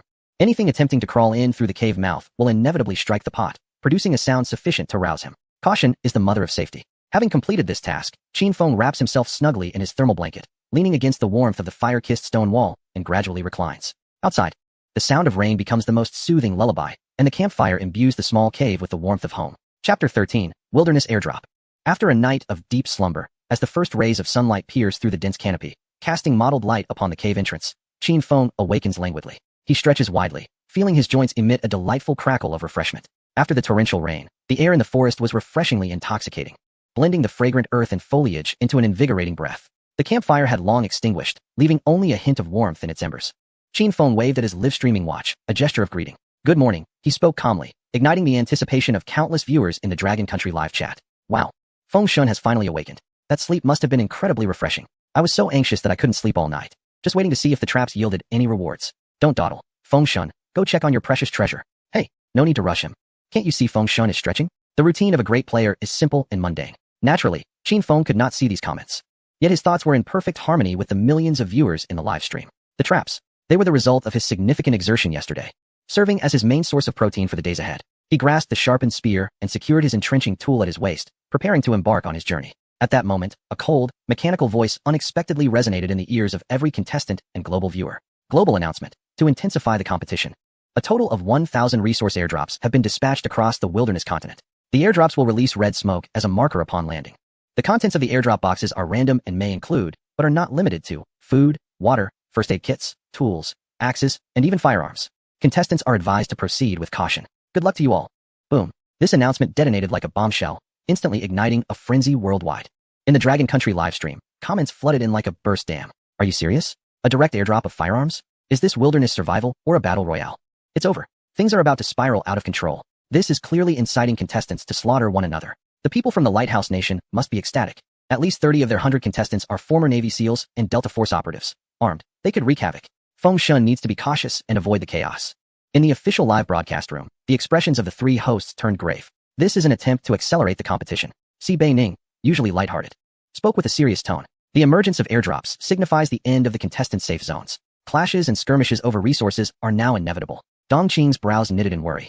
Her beautiful eyes filled with concern. Moreover, the mention of firearms is profoundly unfair to our Dragon Country contestants. Aside from Captain Lin Yue, the rest are essentially ordinary individuals. How can they compete with those professional soldiers? No, this is precisely an opportunity, suddenly interjected the previously silent survival expert Chen Yi, his gaze sharp. High risk also implies high reward. A first aid kit, an axe, a firearm, each holds a measurable value in the wilderness. The key lies in choosing wisely. All eyes once again focused on Qin Feng's live stream, where he merely furrowed his brow at the announcement. He lifted his gaze, scanning the sky above, which was thoroughly shrouded by towering trees, revealing no trace of an airdrop. Without hesitation, he averted his eyes and resolutely headed toward the direction of yesterday's trap. What a jest! No matter how splendid the airdrop, it must be nearby. He had not caught even a glimpse of an airdrop within 100 miles. The trap was far more pragmatic. Chen Yi, witnessing this scene, was struck by an astonishing insight and could not help but slap his thigh in approval. Brilliant. This is the most rational and correct choice. In a situation of complete information asymmetry, the airdrop is an unknown, fraught with peril. Conversely, the trap is a known entity. To forsake immediate, stable gains for a gamble on an elusive opportunity is a cardinal sin in the art of war. Qin Feng, he is naturally a top-tier hunter. A barrage of comments flooded the screen. So whatever you say makes sense, huh? Chen Yi adjusted his glasses and chuckled. Let us get this person banned. After a night of torrential rain, the forest path had turned into a quagmire. Each step he took produced a squelching sound, the wet, viscous mud nearly swallowing his ankles, rendering every movement exceedingly burdensome. The leaves overhead could no longer bear the weight of the rainwater, occasionally dripping onto his neck, sending a chill down his spine. It took him over half an hour to finally return to the site of the trap he had set the day before. From a distance, he suddenly halted, taking a deep breath to inhale the air, which, aside from the earthy aroma, seemed to carry a faint whiff of blood. His heart raced. It worked. He immediately crouched down, gripping his spear tightly, and cautiously scanned the surroundings, moving forward with almost silent steps. Soon, the sight before him made his pupils constrict. The trap he had meticulously camouflaged was now in disarray. The branches and leaves he had used for concealment had all collapsed, creating a large opening. And the surrounding soil bore the chaotic traces of a struggle. Something had fallen in. A wave of exhilaration surged through Qin Feng's mind. He instinctively tightened his grip on the spear, his breathing becoming slightly rapid. Could it be that bear? Images of a sizzling, oil-dripping bear paw and a coat made from the hide of a bear capable of withstanding any chill flashed through his mind. In a matter of mere meters, Qin Feng nearly dashed forward. The audience from Long Nation in the live stream held their breath, their hearts racing, eagerly anticipating the moment of witnessing a miracle. It must be a bear. Absolutely a bear. Feng Shun is about to defy the heavens. Hurry, let me see. What colossal creature is it? Qin Feng rushed to the edge of the trap, instinctively positioning his spear across his chest, ready to strike at any moment. Peering down, however, he found not the massive black bear he had envisioned. Instead, lying pitifully at the bottom of the pit was a large creature of another kind. It was a stag, now tragically sprawled, its eyes vacant. Its abdomen and chest had been pierced by several sharpened bamboo stakes, a gaping wound the size of a bowl oozing blood, staining the earth at the pit's bottom a dark crimson. Evidently, it was in a state of panic during last night's torrential downpour, stepping into a void and tumbling into this deadly trap. Although it was not a bear, a fleeting sense of imperceptible disappointment crossed Qin Feng's mind. Nevertheless, the sight before him ignited a spark of excitement in his eyes. The stag's size was nearly twice that of an ordinary cicadeer, weighing no less than 200 to 300 pounds. This was not merely flesh, it represented fat, caloric energy, and protein, capital that could enable him to dominate in this perilous wilderness. As Qin Feng contemplated how to process this colossal prey, the familiar notification sound from the system resonated across the globe once more. Ding! Dragon Kingdom contestant Qin Feng has successfully captured a large stag, triggering a 10,000-fold return. Reward, Stag 10,000. Delivery location, Central Square of the Dragon Kingdom's capital. Boom! The entire Dragon Kingdom was set ablaze with excitement. In the next moment, in the central square of the Dragon Kingdom's capital, robust and lively stags poured forth from the portal like dumplings. The spectacle of thousands of deer galloping was breathtaking. The citizens erupted in a tumultuous wave of cheers after a brief moment of astonishment. Wow, Feng Shun. I declare that from today onwards, Qin Feng is my only male idol. Who's in favor, who's against? Opposition. Who dares to oppose? I'll fight for him. I've tasted the fish returned by Feng Shun, and it was simply delectable. Ha! I'm currently at the Imperial Capital Square. I'm utterly mesmerized. Goodness, they're more robust than cattle. A group of soldiers is currently capturing them. Thank you, Feng Shun. In this era of resource depletion, we can still witness the magnificent sight of thousands of deer galloping. A life without regrets. Chapter 14. The Brown Bear Snatches Food. My heavens. The luck of the Dragon Kingdom is simply extraordinary. The audience from the Yamato Nation expressed their envy as they lamented their dried-up saliva. Aishiya. While our contestants in the Han Nation are still gnawing on tree bark, the people of the Dragon Kingdom are already indulging in a feast of venison. In various live-streaming rooms across nations, envious and jealous comments nearly obscured the screens. In the Dragon Kingdom's live stream, everyone's hearts raced in tandem with Qin Feng's actions. The scene depicted Qin Feng standing at the edge of the trap, tightly gripping an entrenching tool. He did not hasten to descend, but first tossed the tool into the pit, then grasped the vines along the edge, skillfully swinging his body down to land firmly on the soft earth. The moment he touched down, a nauseatingly potent stench of blood mingled with the earthy scent assaulted his nostrils. Qin Feng slightly furrowed his brow, his throat tightening. This was the scent of sustenance, the essence of life. At the bottom of the pit, the enormous stag lay in a pitiful state. Multiple sharp bamboo stakes pierced through its body from various angles, its robust muscle fibers clearly visible. Qin Feng circled the carcass, reaching out to press against the stag's leg muscle. Firm and resilient. Excellent quality. He muttered to himself, his voice tinged with a barely perceptible thrill. Drawing out the entrenching tool, he brushed it against the stag's hide and began his work. There were no superfluous movements. The first incision precisely severed the carotid artery, draining the remaining blood. Subsequently, the entrenching tool transformed in his hands into a surgical knife, cutting, separating, and boning. Each incision followed the texture of the muscle and the seams of the bones, methodically stripping away chunks of succulent venison. The deer's legs, ribs, and tenderloin were deftly disassembled, transforming a colossal 300-pound creature into 7 or 8 neatly arranged portions. This technique was executed with such finesse that it resembled a performance of a master butcher rather than a mere act of survival. Unbelievable. Could it be that Feng, the master of this art, graduated from a prestigious butchery program? As a butcher with 2 decades of experience, I find myself humbled. This is no ordinary student. He is clearly a human weapon. Qin Feng remained oblivious to the clamor in the live broadcast room.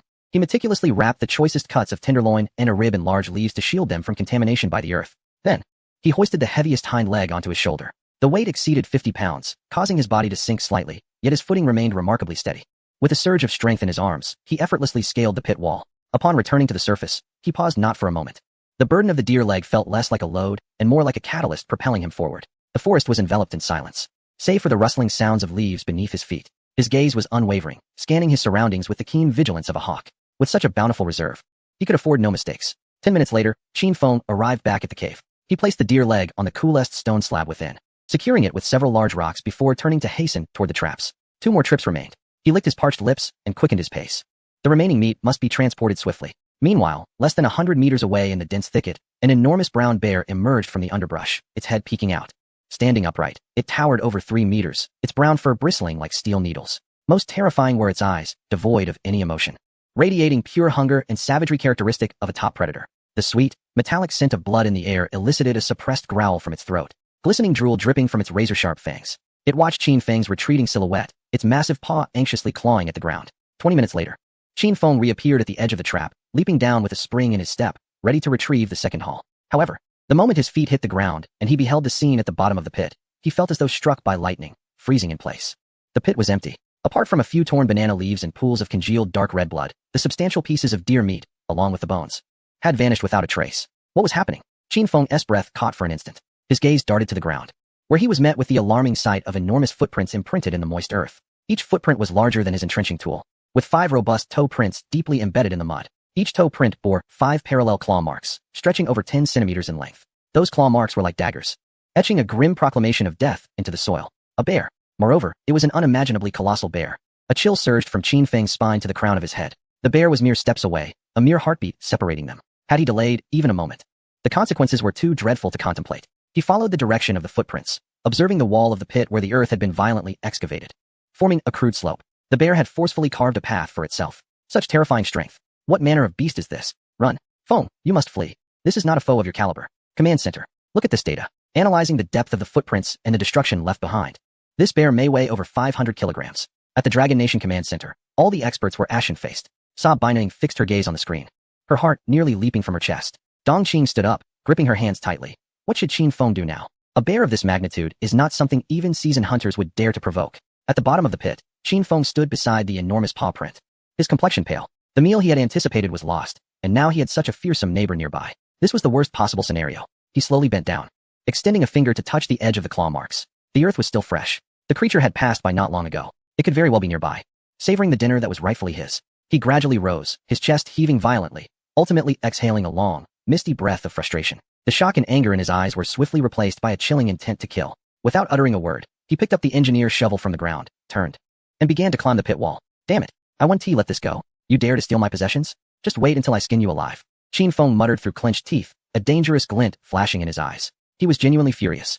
Inside the cave, the hind leg of the deer lay quietly on the cool stone slab, yet Qin Feng had no appetite whatsoever. He sat at the cave's entrance, repeatedly wiping the shovel, stained with deer blood. Sunlight filtered through the leaves above, casting mottled shadows upon his face.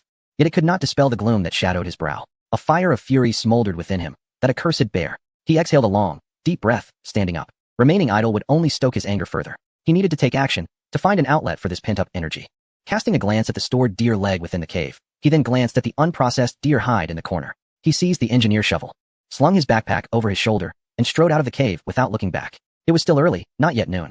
He decided to venture in a different direction, exploring an area he had never traversed in hopes of fortune. Chapter 15. The tiger falls in the lowlands, only to be bullied by monkeys?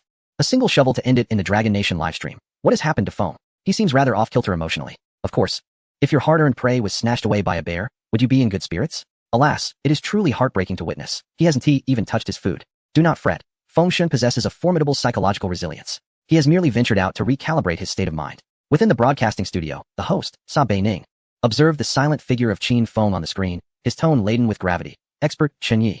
Is there any risk in Qin Feng's choice to forego food preparation in favor of exploration? Chen Yi adjusted his glasses, his gaze sharp. On the contrary, this is the most prudent decision. In his current vicinity, a formidable competitor exists. Thus it is imperative to immediately broaden his exploration to seek safer territory or additional resources. Dongqing nodded in agreement. Indeed, transforming negative emotions into a driving force for progress is a remarkable ability in itself. Qin Feng traversed an unfamiliar ridge, moving toward the rising sun. The forest here was denser than that near his shelter. Towering ancient trees obscured the sky, and the ground was carpeted with layers of decaying leaves, soft and silent underfoot. The air was thick with the nauseating scent of rotting vegetation, occasionally interrupted by the crisp calls of unknown birds before silence reclaimed the space. After walking over a kilometer, his agitation gradually subsided. Suddenly, he halted. A peculiar sensation surged within him. Master-level environmental perception, an invisible map unfurled in his mind, inundating him with environmental information from hundreds of meters around. Approximately 50 meters to his left front, a distinct point of light illuminated the surroundings. What could it be? A flicker of curiosity ignited within Qin Feng, prompting him to alter his course, pushing aside the obstructing underbrush as he sprinted toward that beacon. Before long, he stumbled upon a grove of trees that stood in stark contrast to their surroundings. Their trunks were a grayish-white, their branches pliable, and their leaves oval with serrated edges. Qin Feng's eyes widened in astonishment. Mulberry trees. This was akin to finding coal in the snow. He hastened forward, his hand gliding over the rough bark, his heart brimming with joy. Bamboo serves as an excellent material for bow shafts, while the bark of the mulberry tree is the epitome of quality for bowstrings.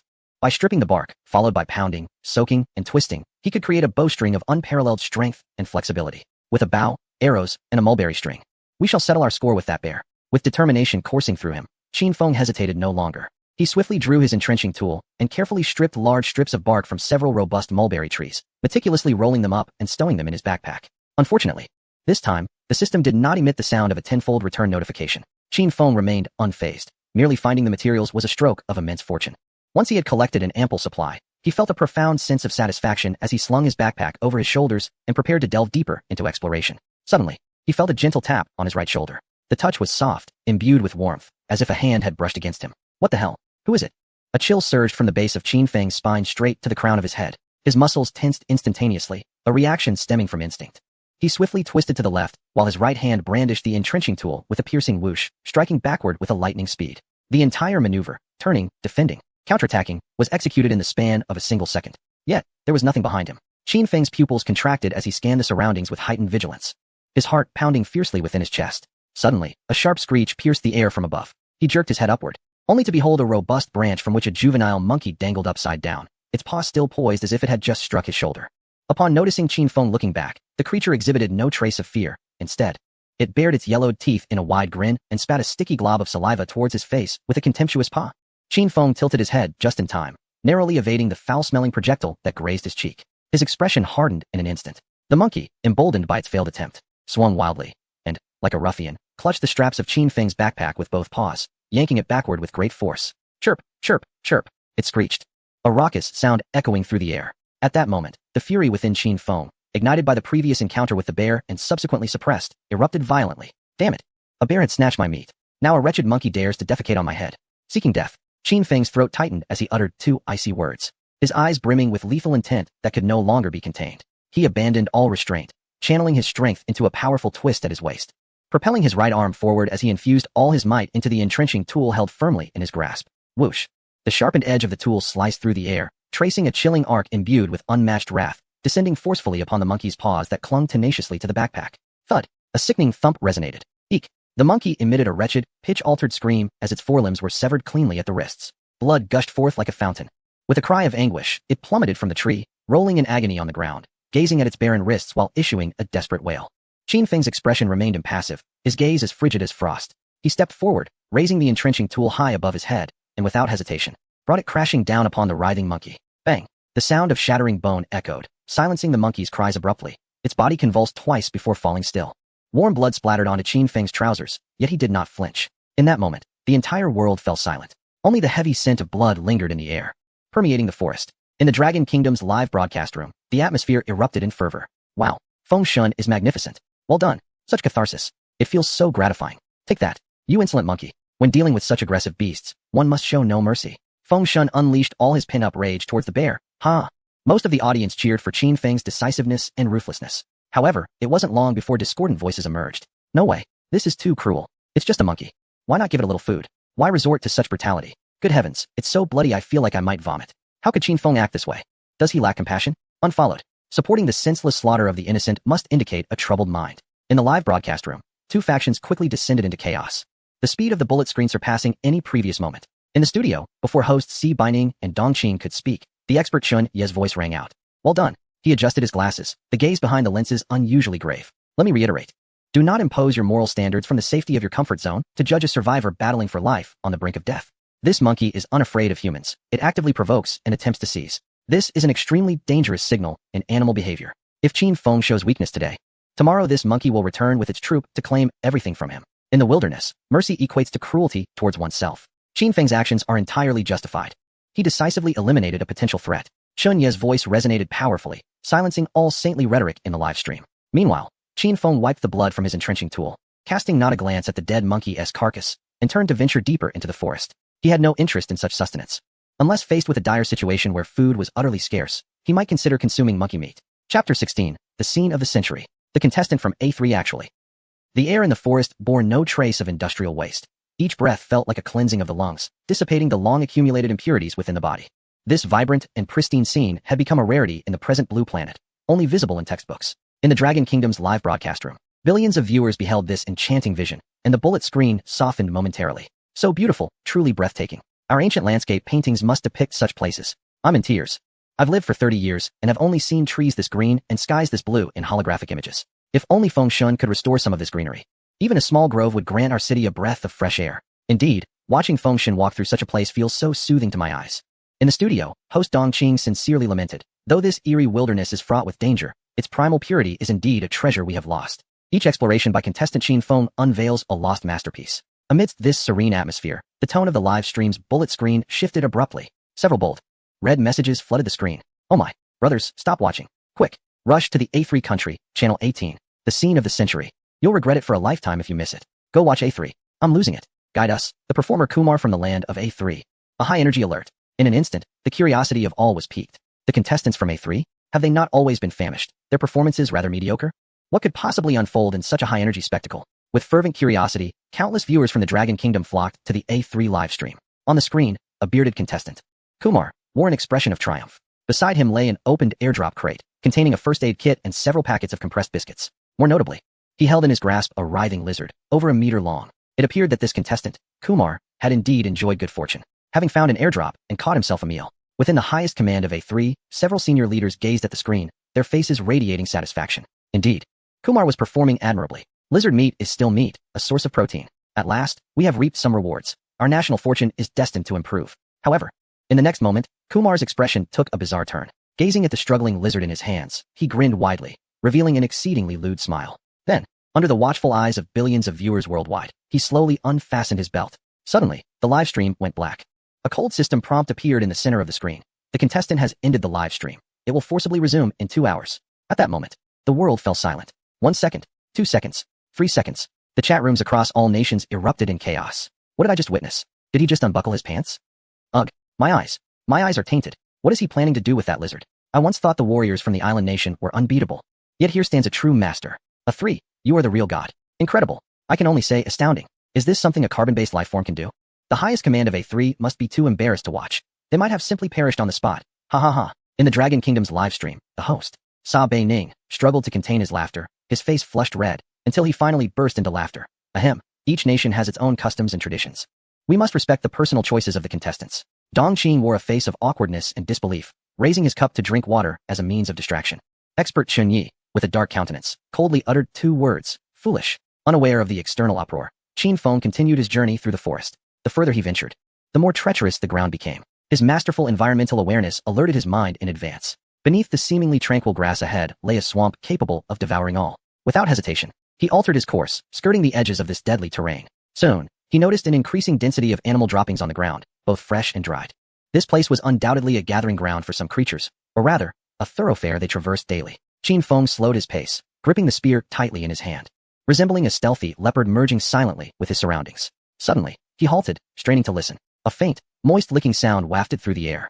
He parted a cluster of ferns before cautiously peering out. Ahead lay a small clearing in the woods, where a sleek, graceful fawn was intently licking a large, gray-white stone at its center. After a few licks, it would abruptly raise its head, the clarity of its eyes scanning the surroundings with vigilance, while its long ears twitched, capturing any suspicious sounds. At the sight of the stone, Qin Feng's pupils constricted sharply, and his heart began to race uncontrollably. Salt. That stone was a natural salt mine, the very essence of life for all herbivores. For days, he had survived on minimal salt from his meager food supply, and his body was now sending urgent signals. Muscles twitched slightly, and his stamina was rapidly depleting, reminders that he needed to replenish his salt intake swiftly. And now, a magnificent treasure lay before him. His grip on the spear tightened, the veins in his hand standing out with excitement.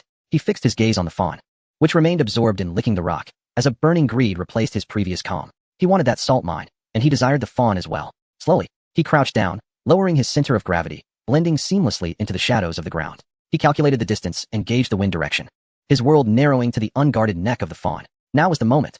With a sudden surge of strength, Qin Feng's back arched, his arm muscles tensed. Channeling all his power into his right arm, and with all his might, he hurled the spear. Whoosh! The spear sliced through the air with a piercing whistle, transforming into an indistinguishable shadow that accurately pierced the fawn's neck. Blood gushed forth. The fawn emitted a brief, sorrowful cry, its body shuddering violently before collapsing after a few faltering steps, its limbs twitching momentarily before falling still. Qin Feng did not rush out immediately. Instead, he maintained his throwing stance, his icy gaze scanning every shadow surrounding the clearing. Caution is the mother of safety. After a minute, confirming that no other predators had been drawn to the scene, he strode forward with purpose. First, he retrieved his spear, then quickly approached the massive gray-white stone. Extracting his entrenching tool and striking off a small fragment, he brought the rocky shard to his nose, inhaling deeply. A unique, briny scent mingled with earth and minerals surged into his nostrils. He extended his tongue, gently licking it. A long-forgotten, pure saltiness exploded on his taste buds. It was salt. Indeed, a salt mine. An indescribable ecstasy erupted from Qin Feng's chest. Unable to contain himself any longer, he tilted his head back and let out a suppressed yet exhilarating roar. What a delight! With the presence of salt, it signifies his ability to craft jerky and preserve food for an extended period. Salt enables his physical stamina to be swiftly restored to its peak. Chapter 17. Murder in the Lighthouse Nation. Meanwhile, the audience from the Dragon Nation, who had just escaped a live broadcast from the A3 Nation, witnessed this scene. Their comments erupting like a volcanic explosion. Oh my, I just returned from vomiting, and Feng Shun has already hunted another deer? And there's salt. Moreover, it's a natural salt mine. Feng Shun has discovered a strategic resource.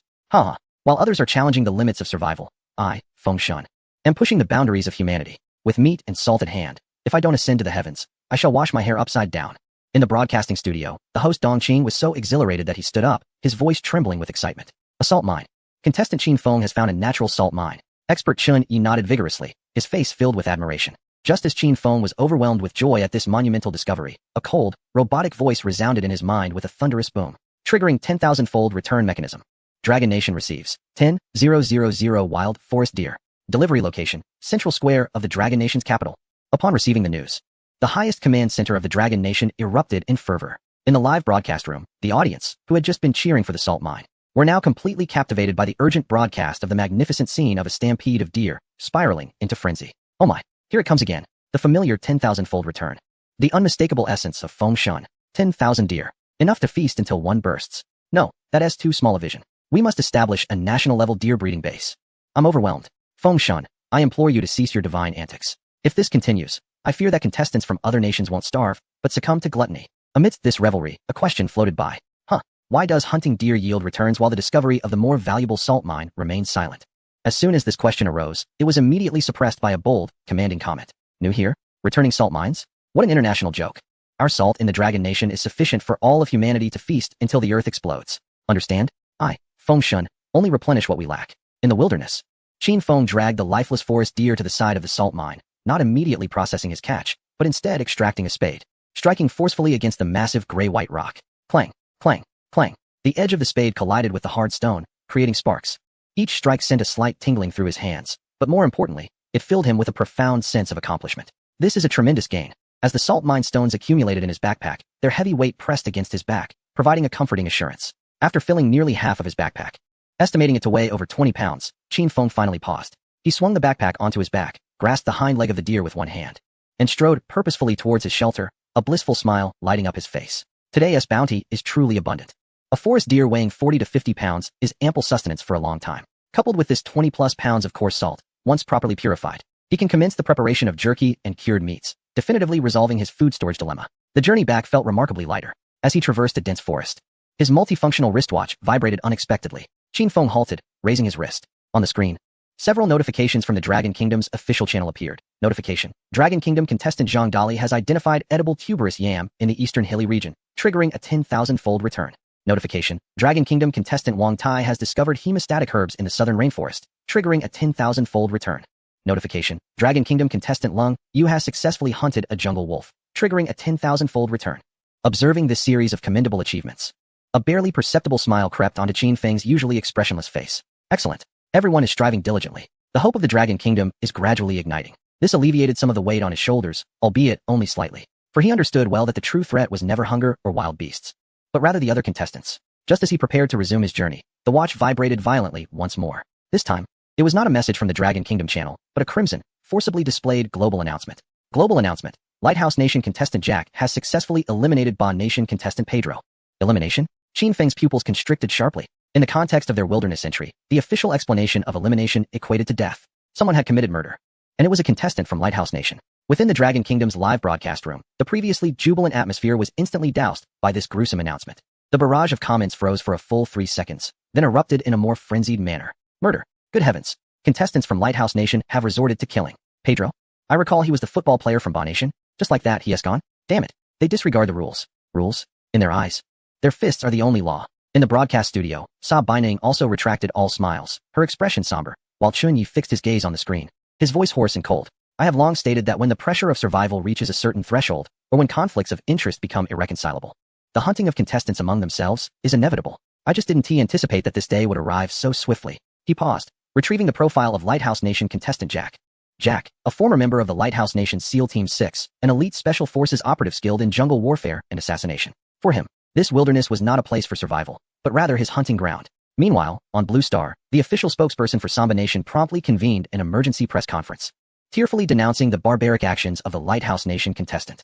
However, their protests were met with scorn from the entire Lighthouse Nation. Your contestants are trash. And your entire nation is even more so. We will not only eliminate contestants from your nation, but we will also hunt down contestants from other nations. The bizarre rules of survival in this wilderness are singular. Survive. The wind seemed to grow colder. Qin Feng stood motionless, rooted to the spot. A formless scent of blood permeated the air, altering the very essence of the game. From this moment forth, every living soul in this desolate wilderness could either be a hunter or a prey. Chapter 18. Refining salt and crafting bows and arrows. Upon returning to the cave, Qin Feng sat cross-legged beside the fire, a pile of grayish-white salt, or before him. Although the global announcement still echoed in his mind, his expression remained remarkably serene. Now was not the time for excessive contemplation. Survival was the sole path forward. He picked up a fist-sized chunk of salt, and placed it on a flat stone, raising another stone to strike it with force. Crack. The salt shattered, sending a few tiny fragments scattering. Qin Feng continued unabated, maintaining a steady and powerful rhythm. Each strike was meticulously controlled, ensuring that the salt was crushed to the size of peas without causing shards to fly everywhere.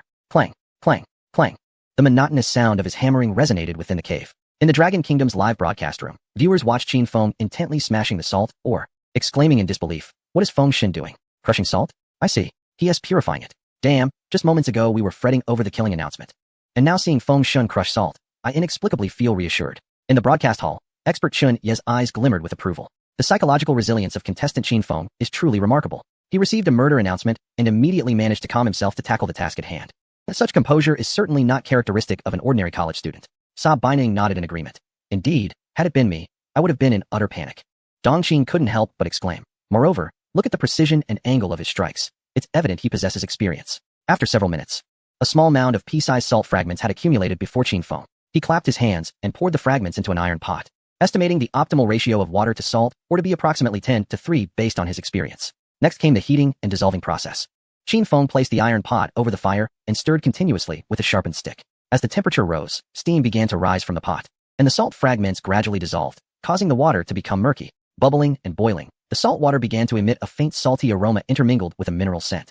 Qin Feng inhaled deeply. This scent signified that food could be preserved for an extended period, fortifying his chances of survival in this wilderness. Once the dissolution was complete, it was time to filter the mixture. Qin Feng had prepared for this. He retrieved an empty bamboo tube from his backpack, gathered a handful of fine sand from the cave entrance, scraped some ashes from the campfire, and broke a few pieces of charred wood.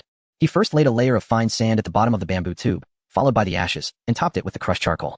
A simple yet effective filter was thus created. Is this the legendary activated carbon filtration? Feng Shen's skills are exceptional. I am truly impressed. Is he really just a college student? Qin Feng gradually poured the steaming salt water into the bamboo filtration device. As the murky liquid flowed from the top, it emerged from the bottom, transformed into a clear and transparent essence. He repeated the filtration process 3 times until the salt water was completely clarified. The final step involved evaporation and crystallization. Qin Feng transferred the filtered salt water back into an iron pot, placing it over a gentle flame to simmer. This is nearly complete, he remarked excitedly. With salt, survival in the wilderness is further assured. As the moisture evaporated, white crystals began to form at the bottom of the pot. The entire purification process took nearly 2 hours. When Qin Feng scraped up the layer of pristine salt crystals from the pot's bottom with a wooden stick, the live stream erupted into a frenzy. Incredible! The purification was truly successful. This salt appears even whiter than what one would purchase at the supermarket. Qin Feng gazed with satisfaction at his creation. Following the same steps, he refined the salt 2 more times, filling the bamboo tube to the brim. Ample enough for 6 months. His stomach rumbled in timely protest. It was time to relish today's bounty. Qin Feng dragged out a leg of the red deer. The meat was firm, with a uniform distribution of fat, and merely gazing at it ignited one's appetite. He used a spade to score the meat, facilitating flavor absorption and even cooking. Then, he carefully sprinkled the freshly purified salt over it. The snow-white grains cascaded onto the vibrant red deer meat, glimmering in the firelight. As the leg met the scorching heat, it emitted an enticing sizzle. The aroma of roasted meat mingled with the saltiness, wafting throughout the cave. Qin Feng deftly turned the leg, observing the transformation of the meat. The surface gradually took on an alluring caramel hue, with fat slowly rendering under the high temperature. Perfectly cooked, he thought, rubbing his hands together in excitement, knowing that a delicious meal was imminent. The audience in the live stream from the Dragon Kingdom watched with drooling anticipation. Damn it, I just finished dinner, and now I'm hungry again. The sound of that roasting meat is intoxicating, even through the screen. Feng Shen is tempting us in the dead of night. This is outrageous. Hey, it's only 8 in the evening. Another chimed in. That's even worse. I haven't had dinner yet. In the broadcast room, even the usually composed Dongqing could not resist swallowing hard. This smells too good, exclaimed Sa Baining dramatically. Clutching his stomach, I can't take it anymore. I want to eat. Chen Yi maintained his professional demeanor. Yet his eyes were glued to the screen. Look at how Qin Feng flips the leg. His control of the heat is exceptionally precise. Such skill is not something one acquires overnight. Approximately half an hour later, the leg was finally roasted to perfection. The skin was crisp and fragrant, while the meat within was tender, with the saltiness perfectly permeating every fiber. Qin Feng tore off a piece of meat and placed it in his mouth. Instantly, a rich, savory explosion filled his palate. The succulent juices mingled with the perfectly balanced saltiness, causing him to squint with delight. Delicious, he nodded in satisfaction. Even better than I imagined. This was the most delectable meal he had enjoyed since arriving in this world. Not merely out of hunger, but rather due to the profound satisfaction derived from the civilization he had painstakingly crafted with his own hands. Qin Feng, after satiating his hunger and thirst, did not relent in his endeavors. He retrieved the mulberry bark he had previously gathered from his backpack and commenced the intricate task of crafting bowstrings. The fibers of the mulberry bark are long and resilient, rendering it an exceptional material for this purpose. Qin Feng meticulously tore the bark into slender strips and began the laborious process of twisting them into cords. This endeavor demanded both patience and skill.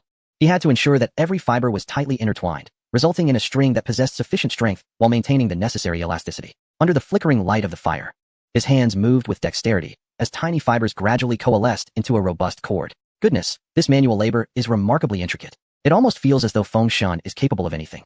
Are you even human? Twisting ropes with such expertise is truly impressive. Wait, is Feng Shen attempting to forge a bow and arrow? Goodness, Feng Shen is about to enter the era of cold weapons. Once the bowstring was completed, Qin Feng took the bamboo he had previously cut and began to fashion the bow's body, selecting the thickest and straightest piece of mozo bamboo. He carefully peeled away the outer layer with a spade, then proceeded to shape it. The bamboo's inherent elasticity makes it an ideal material for bow making. Yet crafting a fine bow requires meticulous attention to detail. The curvature, thickness, and grip position must all be precisely calculated and repeatedly adjusted. This curvature is insufficient. Qin Feng frowned, continuing to shave the bamboo. It needs to be bent a bit more. Fully engrossed in his work, he was entirely immersed in the joy of creation. After 2 hours, a beautifully shaped bamboo bough, perfectly balanced in hand, emerged in his grasp. Excellent, the feel is superb. Next came the arrows. Qin Feng crafted the shafts from thinner bamboo, ensuring they were straight and smooth. He then fashioned the fletchings from the wild chicken feathers he had collected.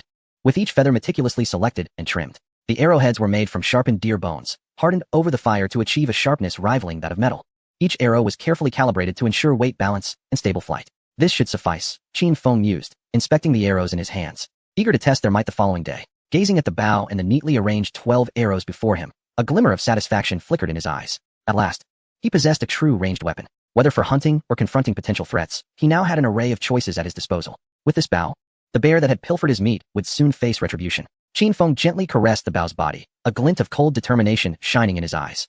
Chapter 19. Surviving 3 days. First check-in, unexpectedly obtaining as the morning sunlight filtered through the cave entrance. Qin Feng utilized a chewed branch dipped in charcoal powder to meticulously clean his teeth. A subtle bitterness lingered in his mouth, yet it was followed by an indescribable freshness. Just as he rinsed his mouth, feeling invigorated, a mechanical prompt resonated in his mind. Detection indicates that the host has survived in the wilderness for 3 consecutive days. Meeting the conditions for check-in. Would you like to check in immediately? Qin Feng paused momentarily. Sign in. He almost forgot this fundamental aspect of his existence. The past 3 days had been exceedingly fulfilling. He had either been foraging for food or crafting tools, to the point where he nearly overlooked the fact that he was still a man with a mission. Sign in. Qin Feng silently recited in his mind.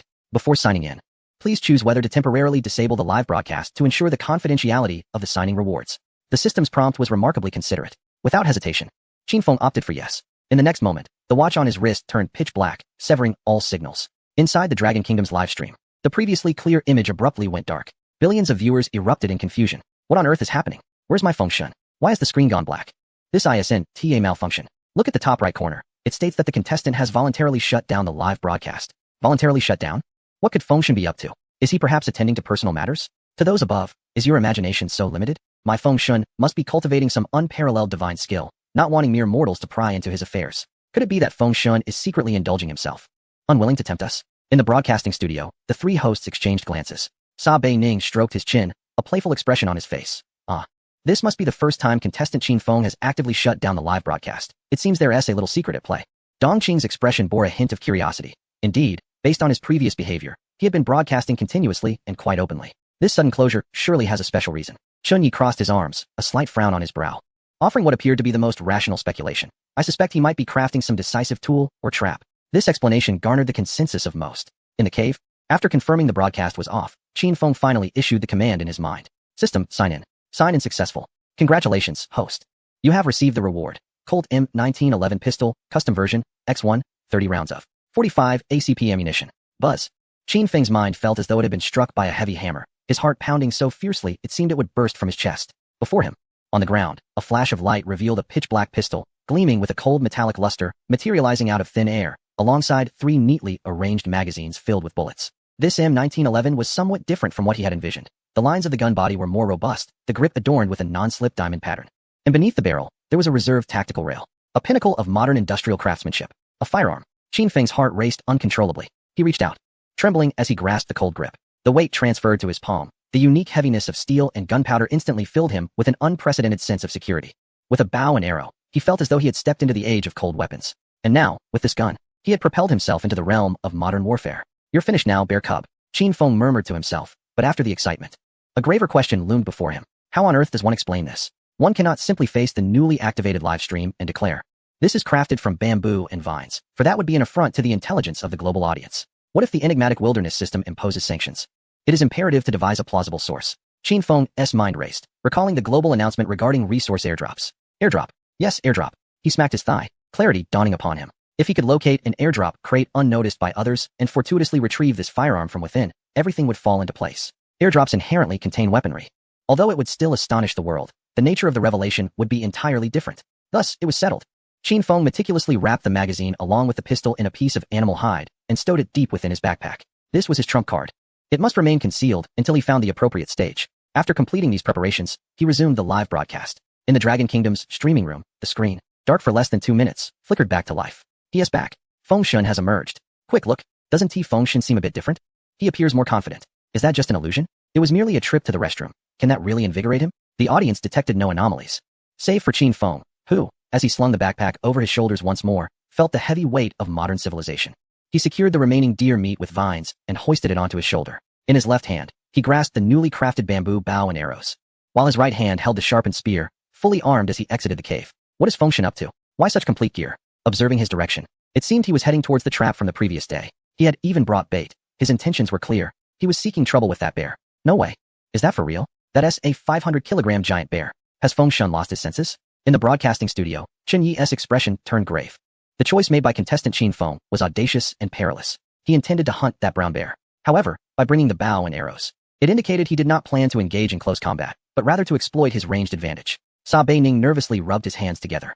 But can a bow and arrow inflict effective damage on such a tough-skinned creature? It would be challenging. Chen Yi shook his head, unless he strikes a vital area, like the eyes. Otherwise, inciting its wrath could lead to dire consequences. Everyone's hearts raced with trepidation. Yet at that moment, Qin Feng remained remarkably composed. He approached the trap previously ravaged by the brown bear, the soil around the pit still soft, clearly marked by the enormous paw prints. He did not rush into action but began to reconfigure the trap. He carefully repositioned the sharp bamboo stakes he had unearthed the day prior, adjusting their angles and camouflaging the entrance seamlessly with loose soil and leaves. He tossed the bloody deer meat atop the trap, and upon completing these tasks, he chose a nearby tree with an excellent vantage point. Utilizing both hands and feet, he silently ascended. Settling on a sturdy branch, he leaned the spear against himself, then removed the bamboo bow and nocked an arrow tipped with deer bone. He drew the bowstring taut, feeling the powerful tension of the bamboo bow, and aimed at the cleverly disguised trap below. Everything was in readiness. Qin Feng was like the most patient of hunters, blending seamlessly with his surroundings, quietly awaiting the bear to unwittingly step into his snare. He squinted at the dappled sunlight filtering through the trees. Oh bear, your lunch is prepared. The question remains whether you dare to claim it. Chapter 20. Qin Feng and Cold Moon crossed paths. A gentle breeze rustled through the forest, carrying the moist scent of foliage, brushing against Qin Feng's cheek. In the long wait, he remained utterly still, to pass the time and stay attuned to his surroundings. He raised his wrist and illuminated his watch. The screen flickered with lines of information. Global announcement. Bruce from the Lighthouse Nation has successfully initiated a resource airdrop, acquiring a compound crossbow and 10 arrows. Global announcement. Raj from the Third Nation has accidentally ingested poisonous herbs and has perished. Regional announcement. Wang Xian from the Dragon Nation has discovered iron ore, triggering a tenfold return, and a new, richly endowed open-pit iron mine has emerged within the borders of the Dragon Nation. Iron ore. Qin Feng's pupils constricted slightly. This revelation was nothing short of a tremendous surprise, serving as a wake-up call. He was still equipped solely with wooden weapons, which were somewhat inadequate. Once he dealt with the bear, venturing out to explore further was imperative. Smelting iron ore and forging iron weapons would be essential for sustainable development. As Qin Feng pondered this, a sense of urgency intensified within him. He must swiftly eliminate the bear, stockpile sufficient food, and then seek the airdrop to legitimize the origin of his pistol. Meanwhile, several kilometers away in another forested area, a lithe figure moved silently through the trees. Her steps light and movements precise, each footfall placed to avoid detection. She was none other than the Dragon Nation's ace, the female Special Forces soldier, Cold Moon. Her live stream was equally popular, with countless viewers experiencing textbook-level jungle infiltration through her eyes. Suddenly, Cold Moon halted, crouching low, her sharp gaze scanning the ground. She had spotted something. This crouch position was incredibly professional, ready for either a swift attack or a tactical retreat. Soon, the camera zoomed in, revealing what Cold Moon had noticed, small pieces of shredded bamboo skin. Without uttering a word, she picked up a piece of bamboo skin, pinched it between her fingers, and brought it to her nose for a sniff. Her gaze then shifted to a nearby cave. Instead of advancing recklessly, she began to circle the cave, assessing her surroundings. Before long, more signs of human presence came into view. Tree stumps felled by sharp tools and bloodstains left after processing animal entrails. Ultimately, she arrived at the entrance of the cave where Qin Feng had resided. A faint whiff of smoke and the lingering aroma of meat, mingled with a salty scent, wafted into her nostrils. Inside the cave, the embers of a campfire still held warmth, and fragments of salt lay scattered on the ground. All these details coalesced in her mind, painting a vivid picture of a formidable presence, one with exceptional experience, practical skills, and who had already resolved the 3 critical survival challenges of sustenance, fire, and salt. Good heavens, what a twist of fate.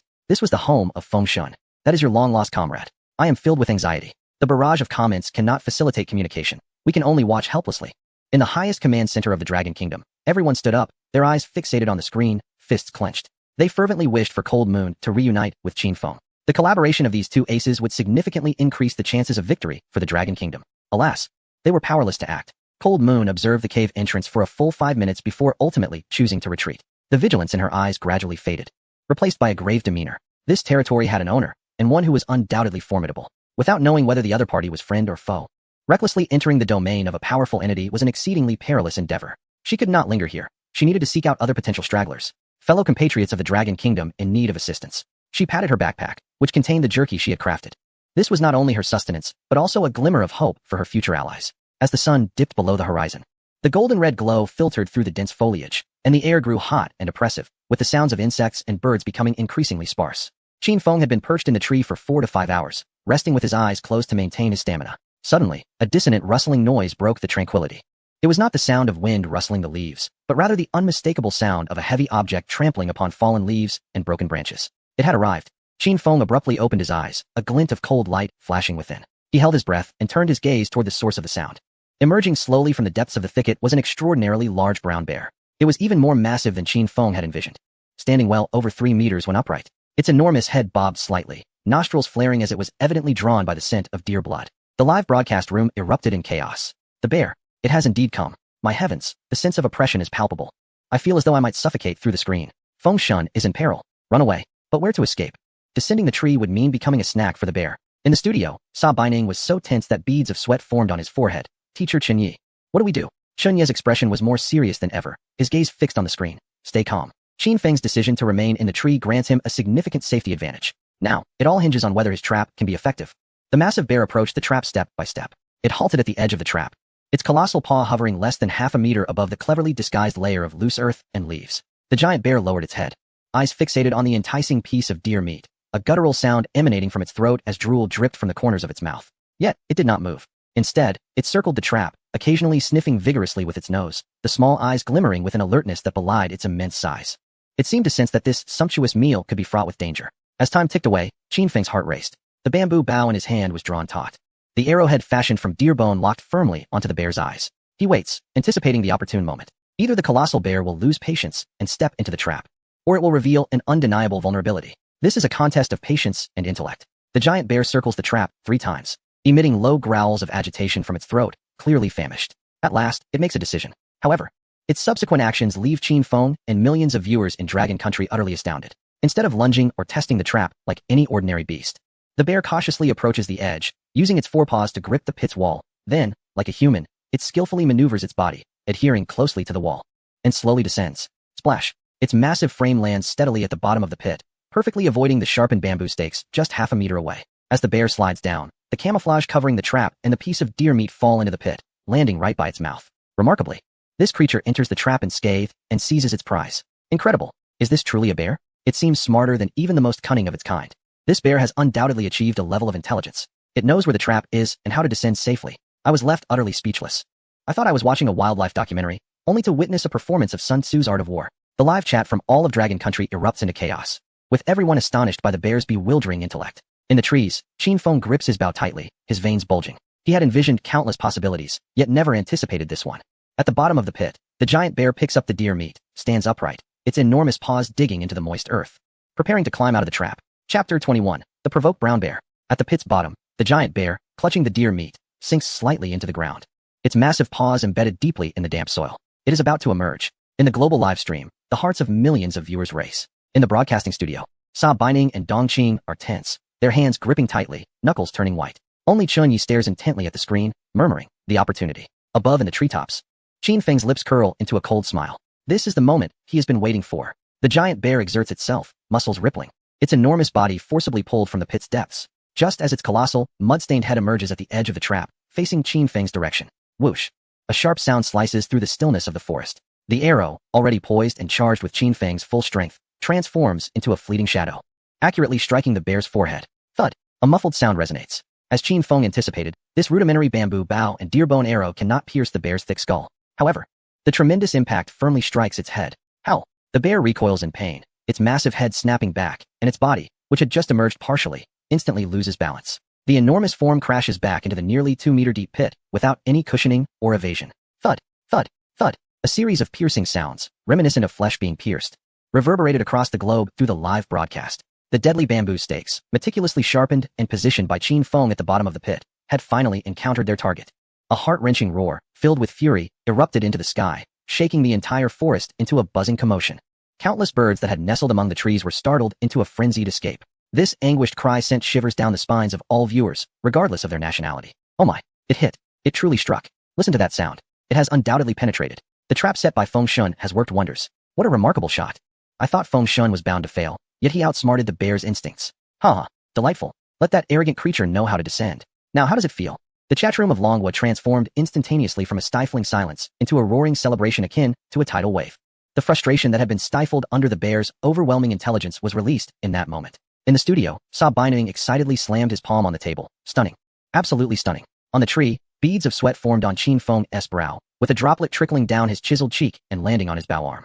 He dared not to relax for an instant, swiftly drawing a second arrow from behind, knocking it onto the bowstring, pulling it taut once more as the arrowhead coldly aimed at the roaring trap below. Should that bear dare to show itself again, it would be met with another ruthless strike, for he knew that bear was undoubtedly still alive. Roar, roar, roar. Indeed, within the trap, the bear's roars grew increasingly frenzied.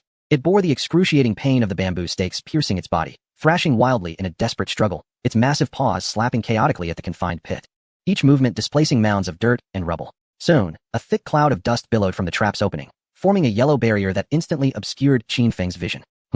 Qin Feng furrowed his brow. This bear is rather clever. Damn, has this beast truly evolved? Is it deploying a smokescreen? I can't see. Feng Shun can no longer discern the situation inside. Could it be attempting to escape while the opportunity arises? It's still alive? The viewers' hearts tightened once more. Qin Feng held his breath, his ears attuned to the sounds below. Amidst the dust, the frantic slapping gradually ceased, replaced by a sound reminiscent of scraping against the earth. It is climbing. Qin Feng's gaze sharpened, tightening his grip on the bow. Suddenly, from within the swirling dust, a massive shadow slowly emerged. Yet this time, the direction of the shadow's appearance was entirely opposite to before. Its broad back, covered in coarse, bristly fur, faced Qin Feng. Damn, even Qin Feng, known for his composure, couldn't help but curse inwardly at that moment. The bear's combat intelligence had surpassed the realm of mere beasts. It had been shot once, immediately grasping the source of the threat, and swiftly devised the optimal counter-strategy. Despite the shock, Qin Feng's hands moved without hesitation. Whoosh! The second arrow soared forth, striking true towards the expansive back of the bear. However, what transpired next left all witnesses engulfed in a profound sense of helplessness. Clang! The sharp arrow, crafted from deer bone, met the bear's hide with a sound akin to that of an arrow piercing leather, only to be unceremoniously deflected. The arrow fell feebly, leaving not a single mark upon its thick pelt. Its physical defenses were maxed out. Moreover, the colossal bear seemed to sense the attack from behind, its movements becoming remarkably agile as its speed surged. Qin Feng's heart sank. He reached for a third arrow. Yet, in that fleeting moment, a roar erupted, chillingly close. The giant bear had summoned its terrifying strength to claw its way out of the trap. It emerged, bloodied, with several broken bamboo stakes embedded in its abdomen and sides. Its brown fur stained a dark crimson, presenting a most ferocious visage. Yet these injuries did not hinder its actions. Rather, they ignited its ferocity. Climbing out of the pit, its small, blood-red eyes instantly locked on a Qin Feng above in the tree. In the next heartbeat, it paused not for a moment. Its powerful limbs dug into the earth, transforming its massive form into an uncontrolled heavy tank, charging towards the tree that required two people to embrace, launching a death charge. Thud, thud, thud, thud. The heavy footfalls made the earth tremble slightly. The sheer sense of oppression radiating from its charge was nearly suffocating. The surrounding shrubs and small trees appeared as fragile as weeds, easily crushed beneath its onslaught. A potent stench of blood mingled with the musk of the beast assaulted the senses. It's over. Run. Feng Shun, flee. How can one escape? Jump down? But below lies the bear. This tree will surely break. It will absolutely be shattered. I can't bear to look. Who will save Feng Shun? In that moment, the entire Dragon Kingdom livestream plunged into unprecedented panic and despair. All prior joy and excitement were obliterated by this vengeful beast clawing its way from the depths of hell. Within the broadcast room, Sa Baining and Dong Qing turned pale with fright, gasping in horror. Chun Yi abruptly leaped from his chair, his eyes wide with dread, fixated on the screen, his lips trembling. Despite all he had learned throughout his life, he could not conceive of any possibility for human survival under such circumstances. Chapter 22. Slaying the Brown Bear. Boom. The massive bear collided violently with the ancient tree, which required two to embrace. The entire tree shook violently, leaves cascading down like a torrential downpour. Qin Feng stood atop the treetop, feeling a terrifying force beneath him that threatened to uproot him, gripping a sturdy branch with one hand. His body swayed with the tree's tremors, yet his foundation remained as steadfast as a rock. The tree did not break. Roar. The bear's rage, palpable enough to be tangible, surged forth after its initial strike missed. Its blood-red eyes fixated on the dark figure in the tree, retreating a few steps, its powerful limbs gouging 4 deep pits into the ground. Thud, thud, thud. A second, thunderous impact. Crack. A sound that made one's teeth ache echoed through the air. In the heart of the tree, a distinct crack rapidly spread. The tree was on the verge of breaking. Maple God, run. It was over. This time, it was truly the end. In the Dragon Kingdom's live broadcast room, many spectators instinctively covered their eyes, unable to bear to watch. Inside the studio, Chun Yi abruptly stood up, his hands pressed against the table, his body leaning forward as if he intended to leap into the screen. However, just a moment before the colossal tree was about to collapse, Qin Feng moved. He remained calm, not even glancing at the lethal fissure. The giant bear, after its collision, required a brief pause to regain its stance. One breath. Two breaths. Now was the moment. Qin Feng released his grip, swinging the bamboo bough behind him, and firmly grasped the razor-sharp hardwood spear he had meticulously crafted. He did not ascend, nor attempt to leap to another tree. Instead, his legs slightly bent. Then, facing the retreating giant bear, which was preparing for a third charge, he leaped down. By the heavens. He jumped down. Madness. Maple God is committing suicide. In that instant, everyone believed Qin Feng had surrendered. But the next moment, they witnessed an unforgettable scene. In midair, Qin Feng's body was taut and straight, resembling a javelin. With both hands gripping the spear, he directed its tip downward, utilizing his body weight to stabilize it. He was a human projectile descending from the heavens. Time stretched infinitely at that moment. The giant bear, gathering its strength, seemed to sense the imminent threat from above. It abruptly lifted its head, its crimson eyes reflecting. For the first time, a clear human silhouette. Fear emerged in the gaze of this jungle monarch for the first time. But it was too late. The sound was not merely that of a blade slicing through flesh, but rather a gruesome blend of a spear penetrating thick fur and fracturing a robust skull. The noise resonated through microphones, clearly reaching every live broadcast room worldwide. It was chilling. Warm blood mixed with white brain matter erupted like a fountain from the gaping wound atop the giant bear's head. Qin Feng's feet landed heavily on the broad back of the beast. He stood firm, the spear still clutched in his hand. A significant portion of the spear was entirely embedded within the bear's skull. The bear managed to emit a feeble groan, barely audible, before its massive form lurched forward a few steps and ultimately collapsed to the ground. The earth trembled beneath it. It twitched a few times and then fell silent. Qin Feng stood upon the bear's carcass, blood splattered across his face and garments. His expression remained inscrutable, merely lifting his hand to casually wipe away the warm blood with the back of his hand. The gesture was as tranquil as brushing away a few raindrops. By the heavens, it's finally dead. A profound silence ensued. An absolute silence. In the Dragon Kingdom's live broadcast room, tens of millions of viewers, whether covering their eyes or wide-eyed in shock, were momentarily frozen as if under a spell, mouths agape, unable to utter a sound. In the broadcasting studio, Si Beining, Dong Qing, and Chun Yi stood frozen in place, resembling three statues. After a prolonged silence of several seconds, a spectator finally broke the stillness with a trembling voice, exclaiming, "What the hell?" It was as if his words served as a signal, and the entire Dragon Kingdom's live stream was instantly engulfed by a torrent of fervent comments. What just happened? Divine. A miracle. This is a divine act. A spear descending from the heavens. He wagered his life against gravity, and he emerged victorious. Did he just slay that monstrous creature? Mom, why am I kneeling while watching the live stream? I want to bear a child for Feng Shun. Move aside, men upstairs. I will be the one. In the studio, Chun Yi slammed his hand on the table, his face flushed with excitement as he incoherently shouted, "Gravitational potential energy." A textbook example. This is the ultimate application of high school physics. He transformed his body into a weapon. Incredible. Absolutely incredible. Si Beining was so elated that he could only chant, "Feng Shun, Feng Shun, Feng Shun." Meanwhile, Dong Qing covered her mouth. Her eyes filled with shock and a hint of fear, murmuring to herself, that was not mere skill, it was courage, a resolute disregard for life and death. He is both a madman and a hero. Simultaneously, live streams across the globe erupted in frenzy. In the live stream of the Lighthouse Nation, viewers shouted, "SHIT. Replay. Show me the replay. I refuse to believe a human could achieve this." Calculations revealed that his jump height was approximately 8 meters, his weight around 80 kilograms, and his terminal velocity exceeded 12 meters per second. The instantaneous pressure generated was sufficient to penetrate a skull. Oh my god, this guy is a monster of physics. In the live stream of the Yamato Nation, the viewers exclaimed, "Baka, what a profound realization. A single strike. This is a gamble of everything. Our Bushido is but a joke in his presence." As the world went wild over this astonishing strike, a cold, mechanical system notification echoed globally. Global announcement. Dragon Kingdom contestant Qin Feng has successfully hunted the mutated brown bear, triggering a 10,000-fold return. Within the Dragon Kingdom, an additional 10,000 adult brown bears of the same level will be added. Boom. Across the vast primal forests and nature reserves of the Dragon Kingdom, massive, fierce bears materialized out of thin air. They looked around in confusion before unleashing thunderous roars. The Dragon Kingdom instantaneously boasted a population of 10,000 brown bears, their strategic, economic, and ecological value beyond estimation. 10,000. My heavens. We have struck gold. After a brief moment of shock, audiences from other nations were utterly devastated. Why? Why is it again Huaxia? Our contestant is still engaged in a battle of wits with a rabbit, while he has already begun slaying bears. And he has summoned 10,000? This is outrageous. I seriously suspect he is cheating. Cheating? Tell me, how could this be cheating? Did he jump down and kill himself? Unaware of the uproar outside, Qin Feng remained unfazed. He calmly leaped down from the bear carcass and walked to the stream. Crouching down, he immersed the spear, now smeared with blood and brain matter, into the cool, flowing water, meticulously rinsing it clean. The stream, initially stained crimson, swiftly regained its clarity. After cleansing his spear, he proceeded to wash his hands and face. Once these tasks were completed, he returned to the side of the colossal bear carcass, weighing 500 kilograms.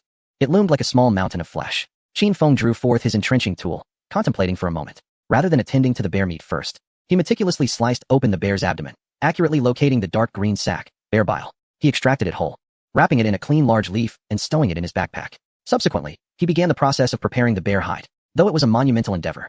His movements were deft. Each thrust and cut were precise and efficient, sparing not a modicum of effort. The viewers in the live stream, having just quelled their fervor, were once again captivated by his astonishingly professional butchery skills. What, indeed, can the god of Feng not accomplish? While others slay bears as a grand saga, for Feng, it is merely routine. Where others process their game for survival, Feng does so, as if in his own kitchen. His mind was solely consumed by a longing for the flesh of the brown bear, as he severed the finest forepaws and a substantial piece of tenderloin, carefully wrapping them in the prepared bear hide. Upon completion, he stood, wiping the sweat from his brow with his grease-stained hands. Chapter 23. Scallions with bear meat? Discovering an airdrop. Qin Feng, bearing the meat wrapped in bear hide, sought a suitable clearing nearby. After taking a few steps, a familiar and enticing aroma permeated his nostrils. It was a scent that combined spiciness with a refreshing fragrance, instantly evoking memories of his hometown. Scallions? Qin Feng's eyes sparkled as he followed the scent. Not far off, on a sunlit slope, clusters of verdant plants swayed in the breeze. Those familiar tubular leaves and the characteristic white roots were indeed wild scallions. What luck! Qin Feng swallowed, a wave of intense hunger surging within him. He had not eaten for nearly 10 hours and had just endured a life-or-death struggle, leaving his strength utterly depleted.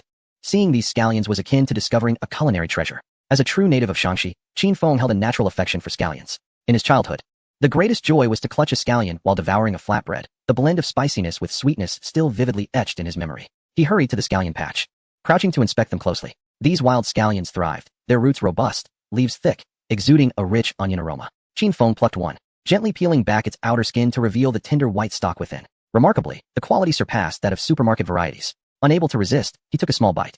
Instantly, the familiar spiciness erupted in his mouth, invigorating his taste buds and revitalizing his spirit. This pure, natural flavor was more authentic than any seasoning. Delicious. Qin Feng unceremoniously uprooted a dozen stout scallions, binding them into a bundle with their green leaves. With these treasures in hand, his feast of bear meat was destined to be splendid. He found a level patch of ground nearby, set down his backpack, and began to kindle a fire. The parched, brittle branches ignited swiftly, with orange flames dancing in the gentle breeze.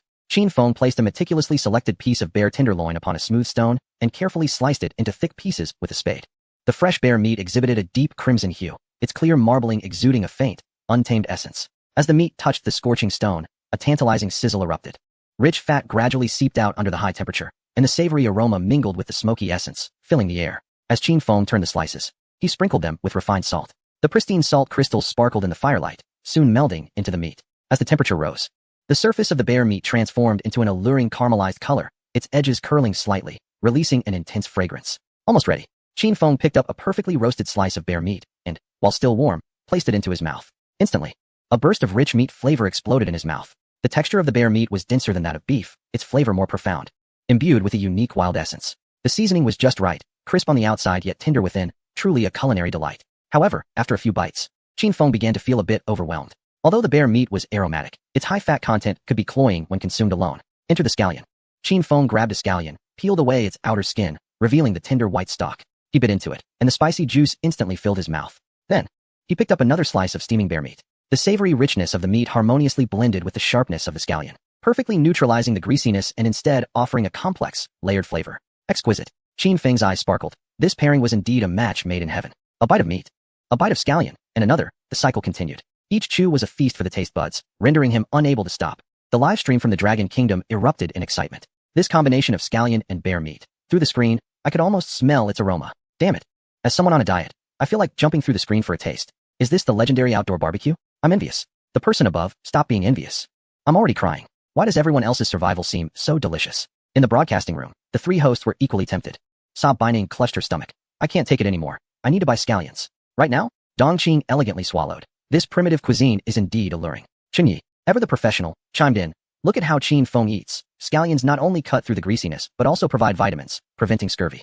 This pairing satisfies both taste and nutritional balance. As Qin Feng savored the meal, a thought flashed through his mind. If only he could have some white wine. It would be perfect. He licked his lips, imagining the exhilaration of strong liquor sliding down his throat. Once he found a suitable place to build a shelter, the plan for brewing wine would also need to be set in motion. Qin Feng contemplated. Brewing wine required grain, yeast, and a suitable fermentation environment.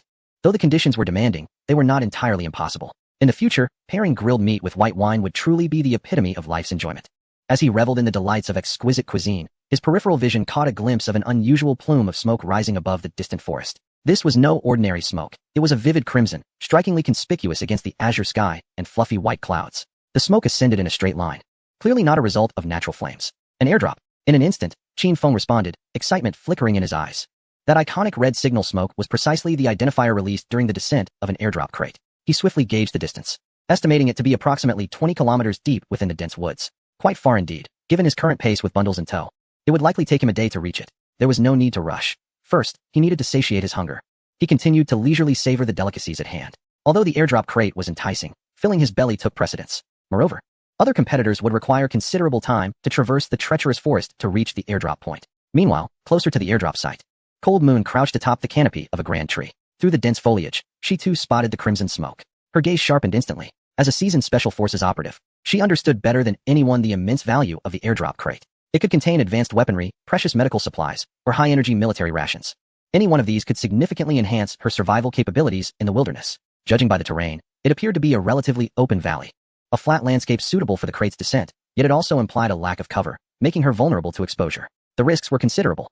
Cold Moon weighed the pros and cons in her mind. The airdrop point would undoubtedly attract a multitude of competitors, inevitably leading to a fierce confrontation. With her solitary strength, her chances of seizing the airdrop crate amidst the chaos were slim. Yet she had no alternative. As a key asset of the Dragon Nation, she was compelled to secure more resources for her country. Even if there existed but a slender hope, she would exert every effort.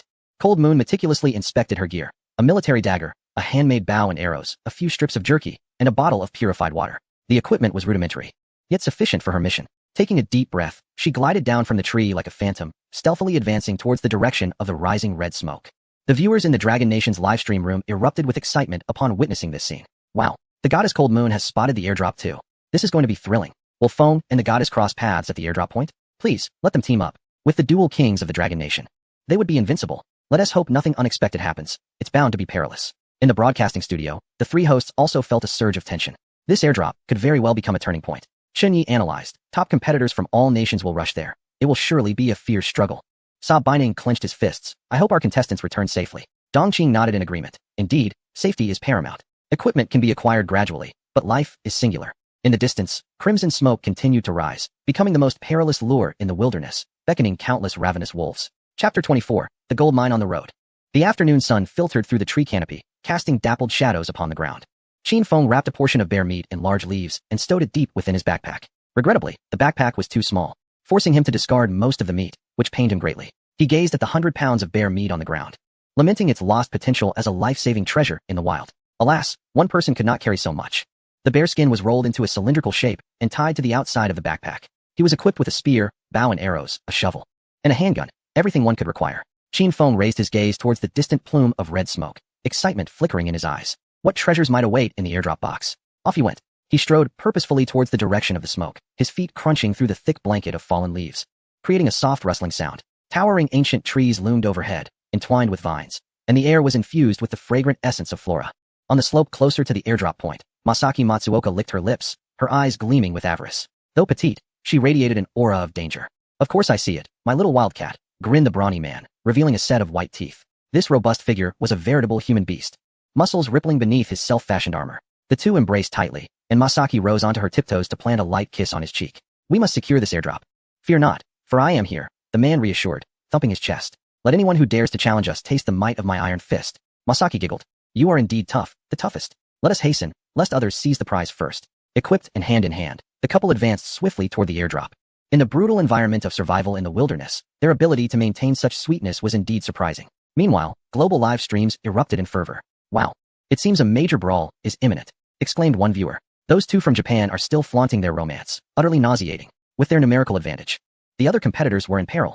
Within the Japanese live stream, the audience was nearly bouncing with excitement. Go, Matsuki-chan and Baiban-kun. Show those lone wolves the power of teamwork. Haha, this airdrop is surely ours. In the Lighthouse Nation's live stream, viewers were equally eager. Where's Jack? He must have seen the airdrop too. With Jack's strength, he can hold his own against those two from Japan. They anticipated a fierce battle, eager to show those yellow-skinned monkeys what true warriors are. The international audience engaged in a flurry of heated exchanges in the comments, the atmosphere thick with tension. In the Dragon Nation studio, the three hosts wore serious expressions. The situation does not bode well, said Sa Baining, furrowing his brow. Those two competitors from Japan, working in tandem, pose a significant challenge to the others. Dong Qing bit her lip. I hope our contestants will act within their means and avoid unnecessary risks. Chen Yi adjusted his glasses, analyzing the terrain. This airdrop is likely to incite a large-scale conflict. All contestants must exercise caution. On the screen, Qin Feng swiftly navigated through the dense forest, his movements light and agile, emitting almost no sound. Observe Qin Feng's choice of route. Chen Yi pointed at the screen. He has not taken the direct path. Rather, he opted for a relatively concealed, yet longer way. This indicates his tactical acumen, demonstrating his awareness to evade potential ambush points. Deep within the forest, Qin Feng advanced cautiously. The surrounding trees grew ever denser, nearly obscuring the sunlight entirely. The air turned cold and damp, filled with various strange sounds emanating from all directions. There were chirps of birds, the rustle of leaves in the wind, and the movements of unidentified creatures. Qin Feng gripped his spear tightly, his senses heightened. His eyes scanned every shadow, his ears attuned to every unusual sound, and his nose discerned the myriad scents in the air. His backpack grew heavier, laden with bear meat, bear skin, and an array of equipment, weighing at least 60 pounds. Qin Feng felt his shoulders beginning to ache, and his pace slowed. At this rate, it will be ages before I reach the drop point. He paused, wiping the sweat from his brow. At that moment, a familiar system notification echoed in his mind. Master-level environmental perception activated. Special mineral resources detected nearby. Qin Feng halted, a frown creasing his brow. This sensation was peculiar, as if an invisible thread was guiding him towards a specific direction. What special minerals? Following the instinctive pull, he pushed through a thicket of dense bushes. Before him stood a naturally formed rock wall, the stones displaying a striking ochre hue, their surfaces adorned with intricate patterns. However, what captivated his attention were the golden particles embedded within the rock. Under the sunlight, these particles shimmered, exuding an alluring metallic luster. Qin Feng's eyes widened. Could it be? He hurried to the rock face, reaching out to caress the golden specks. A chilling sensation coursed through his fingers, and the distinctive metallic quality confirmed his suspicions. My goodness, gold. A natural gold mine. The gold appeared to be of high purity, with some particles even the size of a thumb, forming golden veins within the rock. Qin Feng's heart raced. In the modern world, gold is a hard currency. On a resource-depleted blue planet, its value is immeasurable. Incredible. This is a fortune. He immediately retrieved his entrenching tool, beginning to excavate with great care. The shovel clinked against the rock, producing a crisp sound. The stone was not overly hard, and after considerable effort, he successfully unearthed a dozen pieces of highly valuable ore, each roughly the size of an adult's fist, heavy and glimmering. The more he dug, the more exhilarated he became. This piece is worth at least several tens of thousands. This one is even larger, at least 100,000. Goodness, this entire vein could be worth millions. He placed the 10th piece of gold ore into his backpack. Just then, the system notification that had sent the world into a frenzy resounded once more. Ding! Dragon Kingdom contestant Qin Feng has discovered a natural gold mine, triggering a 10,000-fold return. The entire Dragon Kingdom erupted in a fervor. In the central square of the imperial capital, elderly citizens taking leisurely strolls stood in utter disbelief at the spectacle before them. The ground began to tremble slightly, followed by the sudden emergence of small hills. These mounds sparkled with a dazzling golden light, revealing countless veins of gold interwoven in a breathtaking display. My goodness, this is a mountain of gold. We are about to strike it rich. Our Dragon Kingdom is on the brink of prosperity. Fengshen, my Fengshen, you are indeed our god of wealth. Across the nation, similar miracles unfolded. At the Bund in the magical city, a shimmering island of gold appeared suddenly along the banks of the Huangpu River. In the Shenzhen Bay area, numerous gold mines rose majestically from the sea. In Chengdu South Tianfu Square, the ground cracked open, exposing the brilliant veins of gold below. The entire Dragon Kingdom instantaneously transformed into a realm of gold. The live broadcast from the Dragon Kingdom went completely wild. Oh my goodness, Fengshen is defying the heavens. 10,000 large gold mines. Our Dragon Kingdom has become the world's richest nation. Other countries will have to kneel and call us their father. Fengshen is incredible. The Dragon Kingdom is incredible. The barrage of comments flooded in, nearly obscuring the visuals. Live streams from other nations also erupted in chaos. Viewers from the Lighthouse Nation were left in shock. This is impossible. How could the Dragon Kingdom possess so many gold mines? Our economic dominance is finished. Viewers from the Yamato Nation were even more despondent. It's over. We will never catch up to the Dragon Kingdom. Why weren't we the ones to discover these gold mines? Matsushita-chan, hurry and seize the airdrop, or we will truly miss our chance. In the wilderness, Qin Feng gazed at the heavy gold ore in his hands, a broad smile spreading across his face. This is a tremendous windfall. He carefully stored all the gold ores and slung his backpack back onto his shoulders. Although the weight had increased significantly, it brought him an immense sense of security. His mood was transformed as he set off to seize the airdrop, striding confidently towards the direction of the red smoke. Come on, let me see what other surprises await me. Chapter 25. Hail falls from the sky. Someone is outside. The entire Dragon Kingdom erupted in excitement. It was not only the citizens, within the highest command center of the Dragon Kingdom. A colossal screen was broadcasting Qin Feng's live stream in real time. As the system's notification rang out across the land, the command hall fell into a profound silence. An elderly general, grizzled and adorned with military insignia, fixed his gaze intently on the words 10,000 large gold mines displayed on the screen, trembling with excitement, causing the cup of tea in his hand to clatter to the floor. Quick, calculate. How much is the estimated reserve for 10,000 large gold mines? A strategic advisor, wearing gold-rimmed glasses, spoke with a changed tone. Report, sir. According to international standards, a large gold mine has a reserve of at least 50 tons. Therefore, 10,000 would yield at least 500,000 tons of gold. A collective gasp echoed throughout the command center. 500,000 tons. This is more than double the current global reserves of gold. May the heavens bless the Dragon Kingdom. The old general's eyes brimmed with tears as he raised his voice to the sky in exultation. Meanwhile, in the heart of the imperial capital, the ground began to tremble violently as dazzling hills of gold erupted from the earth, their brilliant veins resembling the blood vessels of a colossal dragon. My goodness. It's a mountain of gold. A living, breathing mountain of gold. Fengshen. Fengshen is indeed our living deity of wealth. Across the nation, similar miracles unfolded with fervor. At the Bund in the magical city, a shimmering island rose from the Huangpu River, while in the deep city Bay Area, numerous golden mountains surged from the sea. In this moment, the Dragon Kingdom transformed into a veritable land of gold. The live broadcast from the Dragon Kingdom went utterly wild. Incredible. 10,000 large gold mines. What does this signify? From this day forth, who would dare impose economic sanctions against us? We could crush them with our gold bricks. Other nations would kneel and call us their father. Fengshen is magnificent. The Dragon Kingdom is magnificent. In the broadcasting studio, the three hosts were so exhilarated that they struggled to articulate their thoughts. Sa Beining gripped her hands tightly, her voice trembling. 500,000 tons of gold. Comrades, this is a figure that could reshape the world order. This is a miracle. Dong Qing's eyes brimmed with tears, her voice choked with emotion. With this wealth, we can procure the vast quantities of food and strategic energy we desperately need. Our children will eat their fill, and our nation will progress further. Meanwhile, the broadcasting rooms of other countries fell into a dismal silence and lamentation. The viewers from the Lighthouse Nation looked ashen. Our gold reserves have become a mere joke before the Dragon Kingdom. Economic hegemony is utterly finished. The audience from the land of the rising sun seethed with rage. Why? Why was it not our esteemed Panasonic who discovered the gold mines? The viewers from the land of the morning calm were thoroughly shattered. Flooding the internet with frantic messages, gold was first discovered and used for decoration by our peninsula in ancient times. The Dragon Kingdom is stealing our cultural heritage. Naturally, the comments from the land of the morning calm drew sharp rebuttals from netizens, some delivering cutting remarks. Little stick, you've lost your horse. I'll take the early bird. Others chuckled. When our Dragon Kingdom was founded, you were still up in the trees picking bananas. Even individuals from other nations joined in to ridicule the land of the morning calm, rendering it the target of collective derision. In the wilderness, Qin Feng felt the heaviness of the gold ore in his backpack, a smile creeping onto his lips. This is a tremendous profit. Next, it was time to seize the airdrop. He made his way towards the airdrop point, the red smoke still billowing in the distant sky, as other contenders surely rushed to reach it. However, less than half an hour into his journey, the weather took a sudden, ominous turn. The previously clear sky was now engulfed by ominous clouds, swiftly obscuring all sunlight. The temperature plummeted, and the air became chillingly damp.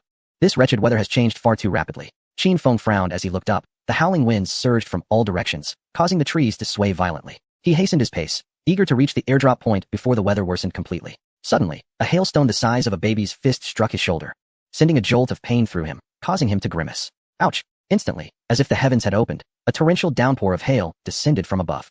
Countless hailstones relentlessly battered the earth, shattering leaves into fragments and snapping fragile branches with a sharp crack. Within moments, the ground was cloaked in a layer of white ice pellets. Good grief! This is sheer madness. Qin Feng, dazed and disoriented from the onslaught, hastily retrieved an iron pot from his backpack, instinctively placing it atop his head. The sound of hail striking the pot resounded like a cacophony of popping beans, causing his eardrums to thrum. Yet, this was preferable to the prospect of a direct blow to the head. He bent low, using his backpack to shield his vulnerable back, laboriously advancing amidst the relentless barrage of hail. Each icy projectile that struck him was excruciating, leaving his back and arms bruised and battered.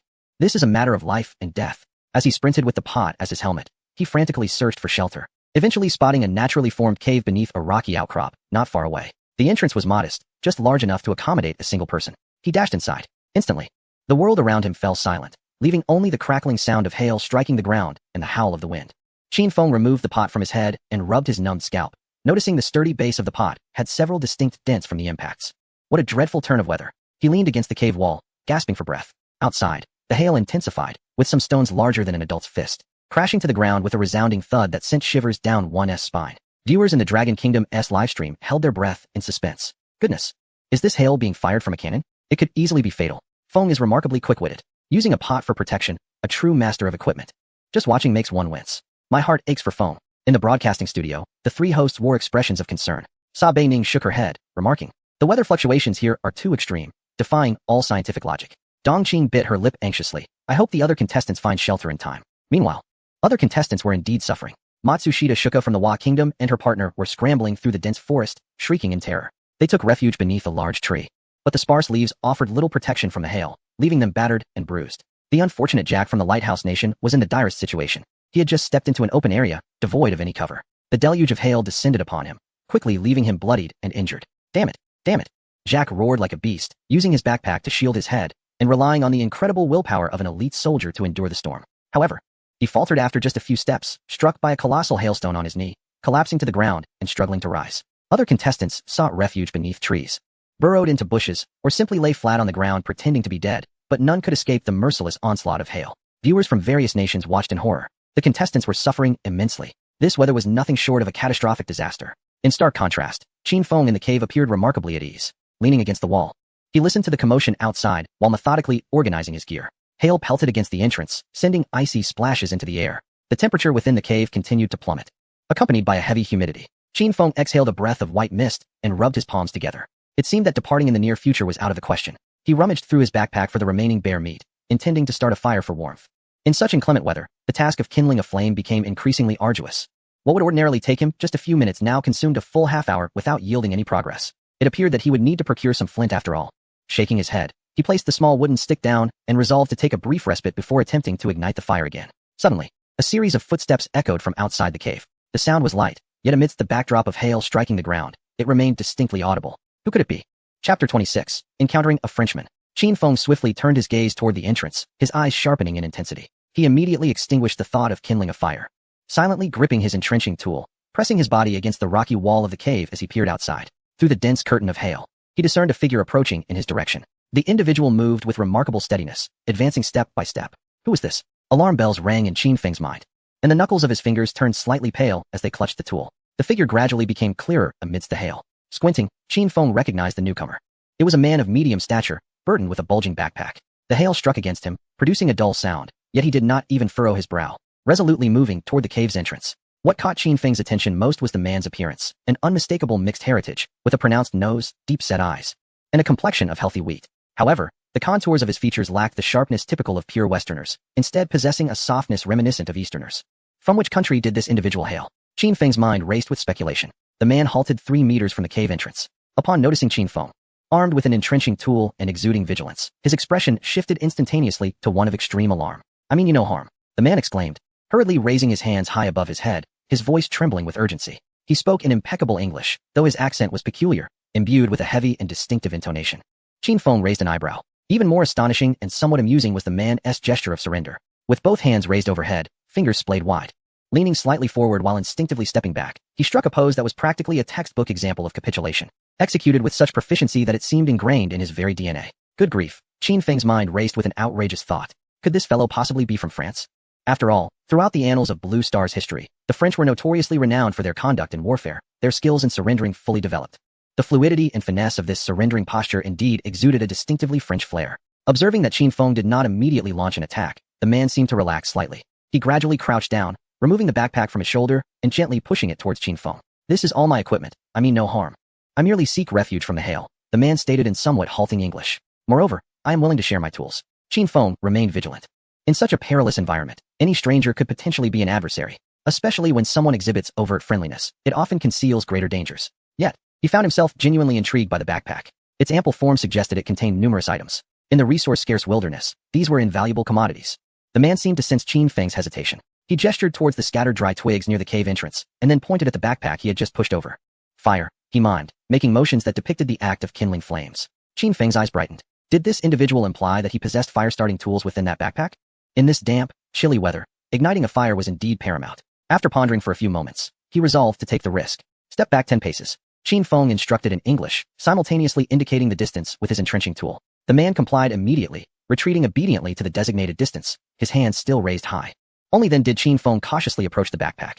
Unzipping it, he was immediately captivated by its contents. At the top lay some compressed biscuits and canned goods, followed by a first aid kit, ropes, a small knife, and other standard gear. However, what thrilled Qin Feng the most was the stick-like black magnesium rod at the bottom of the backpack. A flint. This was a high-quality flint, its surface smooth, capable of producing sparks effortlessly when paired with a steel tool. In the damp wilderness, a flint proved more reliable.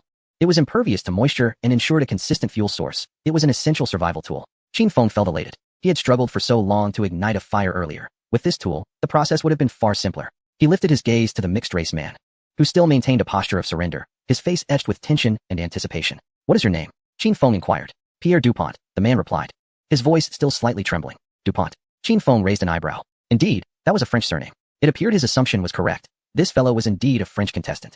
"Haven't you found anyone from your own country?" Pierre offered a rueful smile. "No, I've been alone all this time." His English, though accented, was relatively clear. "I've had poor luck. I was lost for 3 days before arriving here. Qin Feng nodded. Such situations were commonplace. Most contestants from various countries had formed impromptu teams without professional training. It was normal for individuals to flee when faced with danger. However, the fact that Pierre had survived this long indicated a certain level of survival capability. What do you seek? Qin Feng asked directly. In the wilderness, goodwill rarely existed without ulterior motives. Pierre's willingness to share resources surely came with a purpose. After a moment of hesitation, Pierre pointed towards the cave. I wish to take shelter from the rain with you. His voice was barely a whisper, revealing a distinct lack of confidence regarding the proposal. Qin Feng pondered for a moment. From a pragmatic standpoint, having an additional companion indeed bore advantages. They could take turns keeping watch and share the risks. Most importantly, he possessed a flint. Thus, Qin Feng reached a resolution. However, there were conditions. A glimmer of surprise flickered in Pierre's eyes. What are the conditions? First, you shall heed my words. Second, do not inquire about my personal matters. Third, should danger arise, we shall each flee for our lives, Qin Feng stated coolly. He was amenable to temporary collaboration but would never entertain the notion of friendship. In this brutal game of survival, trust was a luxury that could only be afforded to oneself. Pierre nodded vigorously. No problem. Absolutely none. His voice trembled with excitement. In such dire circumstances, finding a willing and capable ally was a stroke of immense fortune. Qin Feng tossed the backpack back to him. Secure your belongings and come inside. Pierre, feeling as if he had been granted a reprieve, hastily shouldered his pack and dashed into the cave. The interior quickly became cramped, but it was far preferable to being battered by hail outside. Qin Feng began to kindle a fire. He first dug a small pit in the ground with his entrenching tool and then gathered dry stones from within the cave to form a circle. Pierre proactively offered his flint and some dry grass. Thank you, Qin Feng replied as he accepted the flint. Swiftly scraping it against the stones with the edge of his tool, a shower of golden sparks erupted, igniting the grass. The small flames danced within the cave, dispersing the damp chill. A satisfied smile graced Pierre's face. With fire came hope. In the Dragon Kingdom's live broadcast room, viewers buzzed with chatter. This Frenchman seems rather earnest. Has Feng gathered another little brother? The Frenchman's surrender is indeed professional. That gesture is spot on. Ha ha ha. It must be a hereditary skill. In the studio, the three hosts exhibited varied expressions. Sa Baining stroked his chin. This Pierre is quite astute, knowing how to extend an olive branch. Dongqing appeared somewhat apprehensive. Could there be a hidden agenda? Chun Yi adjusted his glasses. From a tactical perspective, temporary cooperation is a judicious choice. However, Qin Feng's vigilance is equally warranted. Inside the cave, the fire flickered. Qin Feng retrieved some bear meat, slicing it thinly with a small knife and skewering it on sharpened sticks for roasting. Fat dripped onto the flames, producing a sizzling sound, and the enticing aroma of grilled meat soon enveloped the cave. Pierre swallowed hard. He had not consumed a hot meal in 2 days, surviving solely on compressed biscuits and cold canned food. The scent of the roasting meat was nearly maddening. Do you wish to eat? Qin Feng inquired nonchalantly. Pierre nodded fervently, his eyes brimming with longing. Trade it for your flint. Qin Feng extended his hand. A flash of anger crossed Pierre's face, but he quickly composed himself, offering the flint with both hands. Satisfied, Qin Feng nodded and handed him a skewer of grilled meat. To Qin Feng, this exchange was exceedingly advantageous. In any future extreme circumstances, igniting a fire would be significantly easier. This deal was certainly profitable. He mused with a silent chuckle. Pierre took the roasted meat, his eyes nearly welling with tears. Thank you. Truly, thank you, he said, cautiously taking a bite and instantly squinting in delight. This is exquisite. What kind of meat is this? Bear meat, Qin Feng replied succinctly. Pierre's eyes widened in disbelief. You killed a bear? Yes, Qin Feng answered without elaboration, continuing to roast his own portion. Pierre's gaze towards Qin Feng transformed entirely. A man capable of hunting a grizzly bear was undoubtedly a top-tier hunter. Aligning himself with such a formidable individual would significantly enhance his chances of survival. He silently rejoiced in his choice. Outside, the hail continued to fall, yet within the cave, it was as warm as spring. The two men savored the steaming roasted meat in silence. The air filled not only with the aroma of the meat, but also with an unspoken tension. Chapter 27. The mantis stalks the cicada, while the yellow bird awaits. As the hail outside began to subside, the fire within the cave blazed brightly. Pierre occasionally cast furtive glances at Qin Feng, a hint of calculation flickering in his eyes. Qin, you are truly remarkable. I have never met anyone who can hunt a grizzly bear. Qin Feng remained unresponsive, merely stirring the fire with a stick to ensure the flames burned evenly. As if he had not heard Pierre's words. I imagine that someone as formidable as you possesses many valuable items. Pierre probed tentatively, leaning slightly forward. Finally, Qin Feng glanced at him, his expression calm and unreadable, causing Pierre's heart to skip a beat. A sheepish smile crossed Pierre's face as he instinctively fell silent. He recalled the rule Qin Feng had established, no personal questions. A glimmer of cunning flashed in his eyes, but he quickly masked it with a sincere demeanor. There is a saying among us French, friends should help one another. You saved me, and I shall certainly repay you. In the Dragon Kingdom's live broadcast room, the viewers began to sense something amiss. This Frenchman has a peculiar gleam in his eyes, like a weasel plotting to steal a hen. Be cautious, Feng Shun. This fellow seems suspicious. A smile that conceals a dagger. What else can the French do besides surrender? Fear not. Feng Shun surely knows what he is doing. In the studio, Chun Yi furrowed his brow. Pierre's behavior is rather unusual. Normally, a sheltered weakling would exercise greater caution, rather than repeatedly probing the limits of a stronger individual. Dongqing expressed her unease. He is asking too many questions. and his gaze is filled with greed. Sa Binding scoffed. So-called romance sometimes includes romantic betrayal. It all depends on whether he has the audacity. As night deepened and the hail finally ceased, Pierre glanced at his watch before stealing another look at the meditative Qin Feng. Qin, it's getting late. Why aren't you asleep yet? Without opening his eyes, Qin Feng replied nonchalantly, aren't you also awake? Pierre hesitated for a moment, then broke into an awkward smile. Haha, yes. However, I am accustomed to staying up late. You should rest. I will keep watch to ensure everything is safe. Not tired. Qin Feng's response was succinct and resolute, effectively silencing Pierre's attempts at conversation. Pierre felt a surge of anxiety within, yet maintained an outward demeanor of friendliness. Shall we keep watch together? As you wish. As time ticked away, Pierre grew increasingly restless, frequently glancing at his watch and peering outside, beads of perspiration forming on his forehead. After approximately half an hour, he could no longer contain himself and abruptly stood up. Excuse me, I need to step out for a moment. He hastily slung his backpack over his shoulder, his movements betraying his urgency. Qin Feng finally opened his eyes, a subtle, enigmatic smirk curling at the corners of his lips. From the moment Pierre entered the cave, he had sensed something amiss about the individual. With his erratic gaze and that overly stuffed backpack, which seemed cumbersome even when seated, did he truly believe he needed to carry all his belongings to the restroom? Did he take him for a mere child? Very well, Qin Feng replied, his tone remaining composed. Pierre, as if granted a reprieve, hurriedly exited the cave, his footsteps soon fading into the night. Once he departed, Qin Feng sprang to his feet with the swiftness of a cheetah. He kicked the campfire apart, smothering the embers with dirt, shouldered his gear, and silently melded into the darkness outside. The moonlight filtered through the clouds, casting a silvery sheen over the wilderness. Utilizing his masterful environmental awareness, Qin Feng quickly located a wind-sheltered spot behind a rock. Crouching in the shadows, he nocked an arrow, its cold tip glinting ominously in the moonlight, transforming him into a top-tier assassin seamlessly integrated with the night, awaiting his quarry. Indeed, within 10 minutes, 2 furtive footsteps echoed from afar. Pierre lowered his voice, tinged with excitement. Ivan, he's in that cave, all alone, heavily equipped. Just that entrenching tool and bow are enough for us to profit immensely. A gruff voice responded, thick with Eastern European accent. Are you certain there's only one? You weren't spotted, were you? Absolutely. I've been observing all night. It's just him. Moreover, this fellow is far too arrogant. He is likely still asleep in the cave. Completely unguarded. Pierre asserted with conviction. Excellent, Ivan sneered. Remember, first incapacitate his limbs, seize his equipment, and then dispose of him without leaving a trace. The two figures emerged into the moonlight. Besides Pierre, there stood a burly white man, reminiscent of a bear, wielding a gleaming machete, none other than Ivan, the formidable brute who had previously eliminated a contestant from the Korean team. Pierre pointed toward the cave. It's right there. We charge in and catch him off guard. Ivan grinned menacingly, a pompous Asian monkey, thinking himself a hunter. Once we acquire his bow and shovel, the rest of the forest will be ours to prey upon. The two stealthily approached the cave. Meanwhile, the Dragon Kingdom's livestream chat erupted in chaos. What the hell? It's indeed a trap. A double cross. Those two bastards. Feng, run. Wait. Where's Feng? Where's his figure? Hold on. It seems Feng has already slipped away. Brilliant. At the cave's entrance, the two men readied themselves for the ambush. Ivan raised his machete, and Pierre drew a dagger. 3, 2, 1. Charge. The two men plunged into the cave like ravenous wolves. Where's he? The interior lay desolate, a mere heap of scattered ashes. Pierre's complexion paled, his voice trembling. Impossible. He was right here. Ivan abruptly turned, glaring at him fiercely. You fool. You've been discovered. At that moment, a sharp whoosh sliced through the air behind them. Whoosh. An arrow, akin to a bolt of black lightning, pierced Pierre's thigh with unerring precision, the tremendous force toppling him to the ground. Ah! Pierre's anguished scream shattered the night, blood instantly staining his trousers. Ivan, aghast, raised his machete and bellowed towards the source of the arrow. Who? Show yourself. In response, a second arrow flew forth.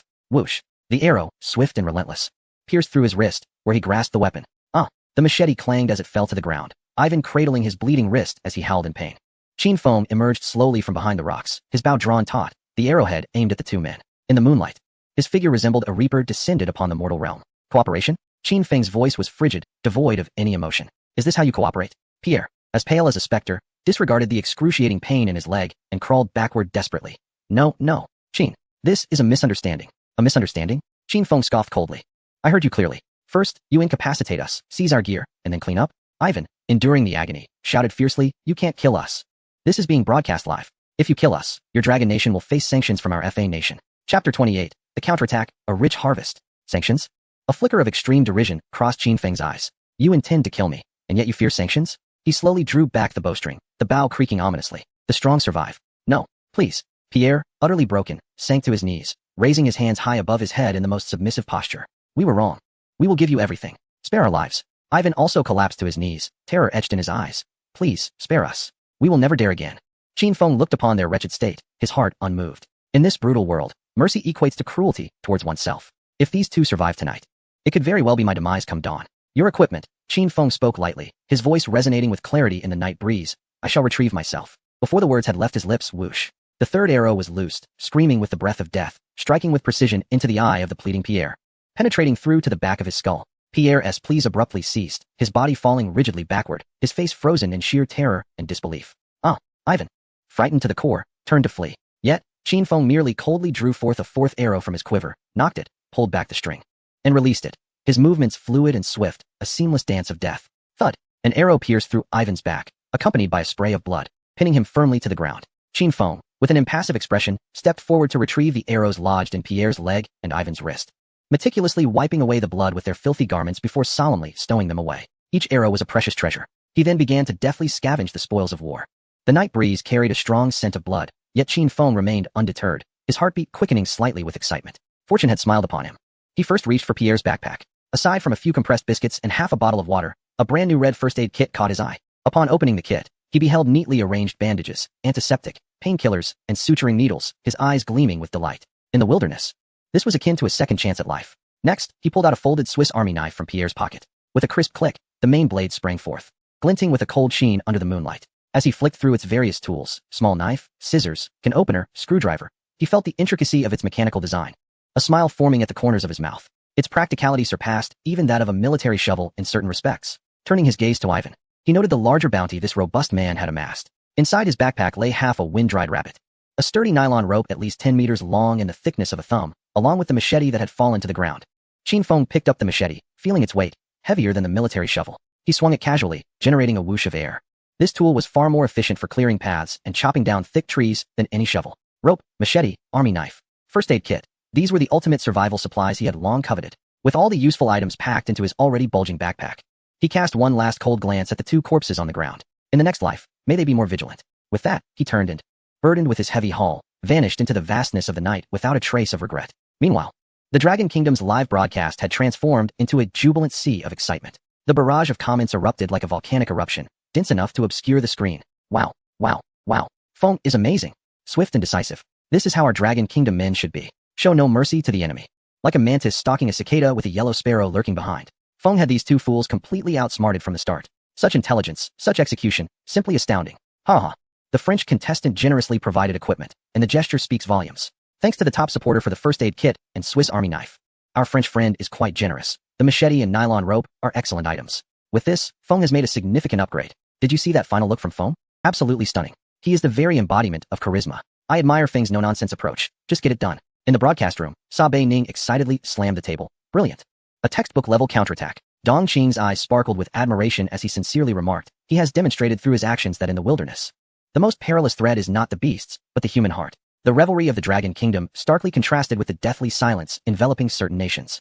During a global emergency conference, the representative of France turned a deep shade of crimson, abruptly rising to his feet. Pointing at the image of the Dragon Kingdom representative on the screen, and bellowing in rage, this is murder. A blatant act of murder. Your contestant from the Dragon Kingdom has ruthlessly slain our competitor. The Dragon Kingdom must pay for this. In the face of France's vehement accusations, the representative of the Dragon Kingdom calmly lifted his teacup, gently exhaled, and leisurely raised his eyelids. An explanation? What is there to explain? His voice, though not loud, resonated throughout the conference room. The rules of survival in the wilderness are unequivocal. Elimination equates to death. Your contestant lacked skill and integrity. Attempting a sneak attack only to be killed, this is a consequence of their own making. He set down his teacup, leaning slightly forward, his gaze sharp as a blade. Or do you both believe that your contestants are allowed to kill, while our contestants must not retaliate? The French representative trembled with fury, yet found himself at a loss for words. For the Dragon Kingdom representative had spoken the undeniable truth. The rules were clear, the survival of the fittest. The representative from the Lighthouse Nation observed with great interest, even sporting a smile that suggested he was relishing the spectacle. Realizing he could gain no advantage through the rules, the French representative's expression turned menacing as he fixed his gaze on the Dragon Kingdom representative, enunciating each word with palpable venom. Fine. Very well. Just wait. In 2 days, the communication channels between contestants will be temporarily opened. At that time, I will personally issue orders for every surviving contestant from France to pursue and eliminate each and every one of you from the Dragon Kingdom, at any cost. On sight kill. No mercy. This declaration, rife with murderous intent, plunged the atmosphere of the conference room into a chilling silence. Yet, the Dragon Kingdom representative merely chuckled lightly, reclining back in his chair, his countenance betraying no fear, but rather exuding an air of sovereign confidence. We shall be waiting. Chapter 29. The Joy of Having Tools. Qin Feng traversed the forest stealthily, burdened by his heavy spoils. Although he had not slept a wink throughout the night, the exhilaration induced by adrenaline dispelled all traces of fatigue. During this period, the system had dispatched notifications to all surviving contestants from the Dragon Kingdom, detailing his successful elimination of 2 foreign competitors. Dragon Kingdom contestant Qin Feng has successfully retaliated against French contestants Pierre and Ivan, confiscating various supplies. A simple message, yet one that sent ripples of excitement through all surviving contestants from the Dragon Kingdom. In a secret cave cloaked in vines, Lung Yu was meticulously sharpening her military dagger with a whetstone. Suddenly, her wristwatch vibrated, causing her to pause momentarily, her gaze shifting to the screen. Upon reading the battle report, her sharp, hawk-like eyes widened in surprise. Qin Feng, it's him again. She had initially thought he was merely a highly capable hunter, but now it seemed she had underestimated him. Well done. The cold moon whispered softly to herself, a hint of barely perceptible approval in her tone.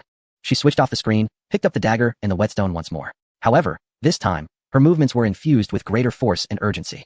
An invisible pressure surged within her, serving as a formidable motivation. She knew she could not afford to be left behind. Meanwhile, the other surviving contestants from Longhua, such as Wang Xian, the one who discovered the iron mine, the delivery man, and the office worker, reacted to this news with varied emotions. Some were shocked, others invigorated, and some found it hard to believe. Ultimately, all these feelings coalesced into a profound sense of pride and hope. Qin Feng, the university student whom everyone had underestimated at the outset, was conveying to all his compatriots that Longhua could not be trifled with. In the east, the horizon was beginning to blush with the first light of dawn. Qin Feng rose, brushing off the dust from his clothes, and slung the heavy backpack onto his back. He oriented himself and continued towards the direction of the already extinguished red smoke column. The airdrop was a prize he was determined to claim.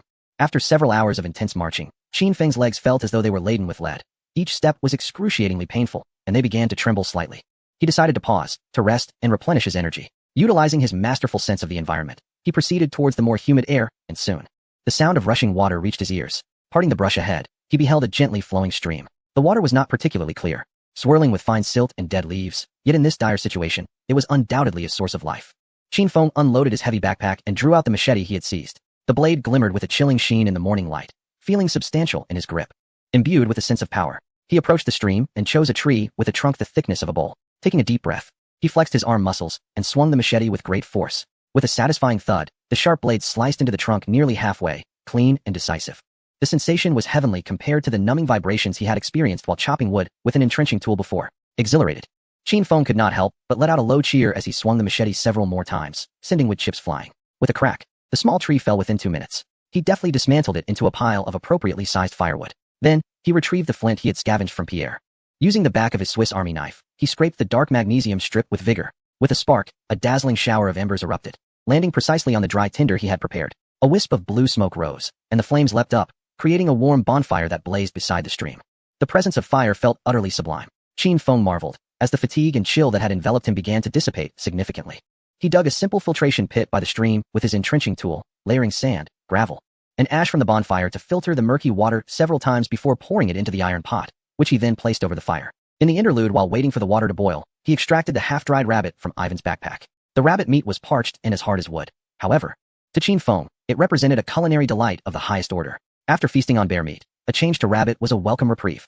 Using a multifunctional Swiss Army knife, he effortlessly sliced the rabbit meat into small pieces, skewering them on a sharpened twig and placing it over the campfire to roast slowly.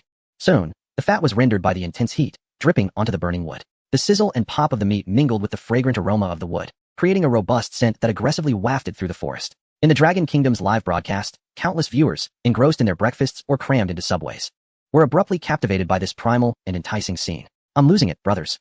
Here I am gnawing on dry bread while Feng God is savoring freshly roasted rabbit by the stream. I'm drooling. That rabbit looks incredibly delicious. The crispy exterior and tender interior. And look at him starting the fire. Did you see how smoothly he struck that flint? I can't even light a fire as quickly with a lighter. Ha ha ha. I must send a wave of 666 to our French buddy. 1,000 miles to deliver gear. And they throw in half a rabbit as a toll. Now that as service. In the studio, Sa Bei Ning gazed at the screen, unable to suppress a swallow, jokingly saying, Director, could we get a link? This roasted rabbit looks even more authentic than the one from the barbecue stall downstairs. My saliva is flowing like the Huanghuashu waterfall. Beside him, Chen Yi wore a serious expression, his eyes gleaming as he analytically remarked, Everyone, pay attention to how Qin Feng is handling the water source. This is the most classic and effective filtration method. He has constructed a natural filtering layer using sand, gravel, and ash. The ash not only absorbs impurities, but also possesses certain antibacterial properties. This is undoubtedly a testament to his profound wilderness survival experience. Chen Yi's voice brimmed with unabashed admiration and astonishment. By the stream, the dried rabbit meat sizzled and released oil, its exterior taking on an alluring caramel hue. Qin Feng sipped the water that had been boiled and allowed to cool, relishing the crispy, yet chewy roasted rabbit meat. The fatigue from a sleepless night was gradually dispelled by the warmth and hydration.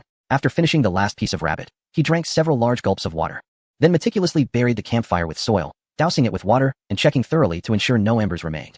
This was a fundamental rule of wilderness survival. Caution must always come first. With his heavy backpack resettled, he felt rejuvenated. It was time to resume his journey. After orienting himself, he continued in the direction where the airdropped signal smoke had dissipated. However, less than half an hour into his trek, Qin Feng's pace involuntarily slowed. His body was quicker to signal alarm than his mind. Something felt amiss. It was too quiet. The entire forest had fallen into an eerie, deathly silence. The previously audible chirping of birds and the annoying buzz of insects had vanished without a trace. The rustling of leaves in the wind and the crunch of his footsteps on the dry twigs and fallen leaves were magnified in this profound stillness, rendering them exceptionally jarring.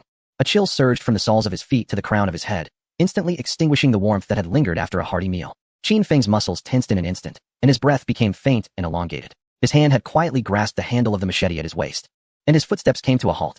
Chapter 30. Collaboration? Then you may as well commit seppuku. At this moment, his masterful environmental awareness was heightened to its zenith. His senses transcended mere sight and sound, transforming into an invisible web radiating outward from his very being. In the air, mingling with the damp scent of the earth, was a faint yet distinctly unfamiliar odor. His gaze swept the surroundings until it finally fixed upon a slender line, nearly camouflaged within the environment, suspended about 10 centimeters off the ground between two trees. It was a nearly imperceptible snare, crafted from the intestines of some creature, resilient and concealed. A trap, more specifically, a tripwire designed for humans. The Dragon Country livestream erupted with fervor. What the hell? This atmosphere feels off. Why has it suddenly gone silent? Feng Shen has stopped. Has he discovered something? Damn it, my palms are sweating. This is more thrilling than a horror film. There's an ambush. There's definitely an ambush. This eerie silence is far too unnatural. Within the studio, Sa Bining's expression turned grave, his voice lowered. Teacher Chunyi, what is happening here? Chunyi stared intently at the screen, beads of sweat forming on his forehead, and he spoke almost breathlessly. It's the scent of murder. True murderous intent. Qin Feng has been targeted. Everyone's hearts raced, teetering on the edge of anxiety. Yet, the Qin Feng depicted on screen executed an unexpected maneuver. Instead of retreating, he gradually crouched down and extended his finger to trace several circles on the ground, as if calculating something. His gaze was chillingly calm, devoid of fear, embodying the focus and coldness of a hunter who has spotted its prey. He rapidly constructed a three-dimensional map of potential attacks in his mind, identifying the most likely direction from which the trap would be triggered. Which angle would be most advantageous for a strike? Where were the most probable hiding spots for the ambushers? 30 meters to the left, a particularly dense oak tree loomed. To the right and behind, a slope concealed by thick underbrush provided perfect cover. Two excellent ambush points. A barely perceptible smirk of cold amusement curled at the corners of Qin Feng's lips. Want to be the hunter? We shall see if your teeth are sharp enough. He refrained from disturbing the snare, instead retreating quietly by 2 paces, his figure flickering as he melded into the shadow of a massive tree, becoming one with the environment. Meanwhile, he drew forth a handmade longbow from his back. A sharp-boned arrow quietly knocked against the string. 30 meters ahead, clinging to the sturdy trunk of the oak tree, was a shadow clad in camouflage. It was the Japanese contestant, Xiao Bizaiji. He gazed at the spot where Qin Feng had vanished, a sinister grin and impatience etched on his face. Matsushita-kun. That guy has stopped. Has he discovered something? He whispered to the person beside him. Impossible. A cool, distant woman's voice responded. That tripwire trap was crafted using the ancient methods of our great Yamato nation. Unless one is a top-tier scout, it is utterly inconceivable for them to discover it. This woman was none other than Matsushita Morisa, one of Yamato's ace competitors. He might just be fatigued. Her voice exuded absolute confidence. Zaiki, maintain your patience. The moment he takes another step forward and triggers the trap, it will be his demise. His equipment, along with the fortune of Longhua, will be ours. He understood. Little by Zaiki licked his cracked lips, his eyes gleaming with avarice. However, 1 minute passed. Then 2 minutes. The target area remained eerily still.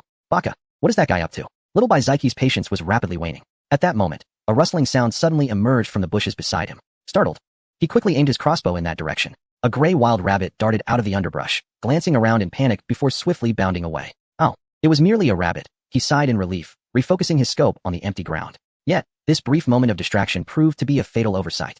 As his gaze re-centered, a shadow unexpectedly shot in from the periphery of his scope, like a venomous serpent. Thud. An arrow. A projectile so swift and fierce that it pierced through Little by Zaiki's right wrist, the tremendous force pinning his palm against the tree trunk behind him. A piercing, distorted scream shattered the forest's tranquility in an instant. The wicked grin on Little by Zaiki's face froze, replaced by sheer agony and disbelief. He couldn't even discern from where the arrow had come. Under siege. In another ambush point, Matsushita Morisa reacted swiftly, the moment the scream echoed.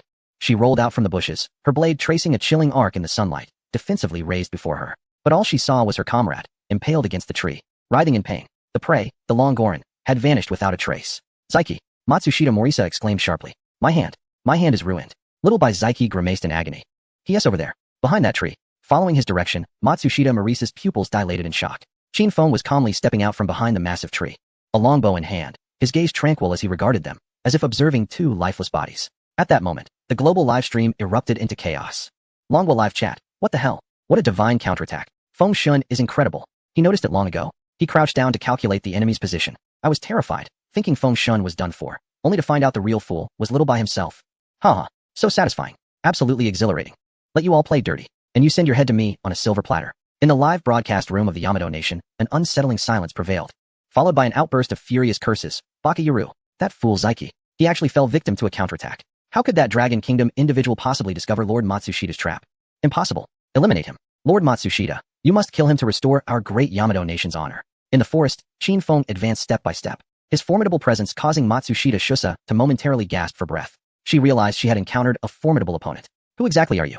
Matsushida Shusa inquired in stilted Chinese, her gaze sharp as a blade. Initially, she had intended to intercept a contestant from the Dragon Kingdom, but unexpectedly, she found herself up against the resolute Qin Feng.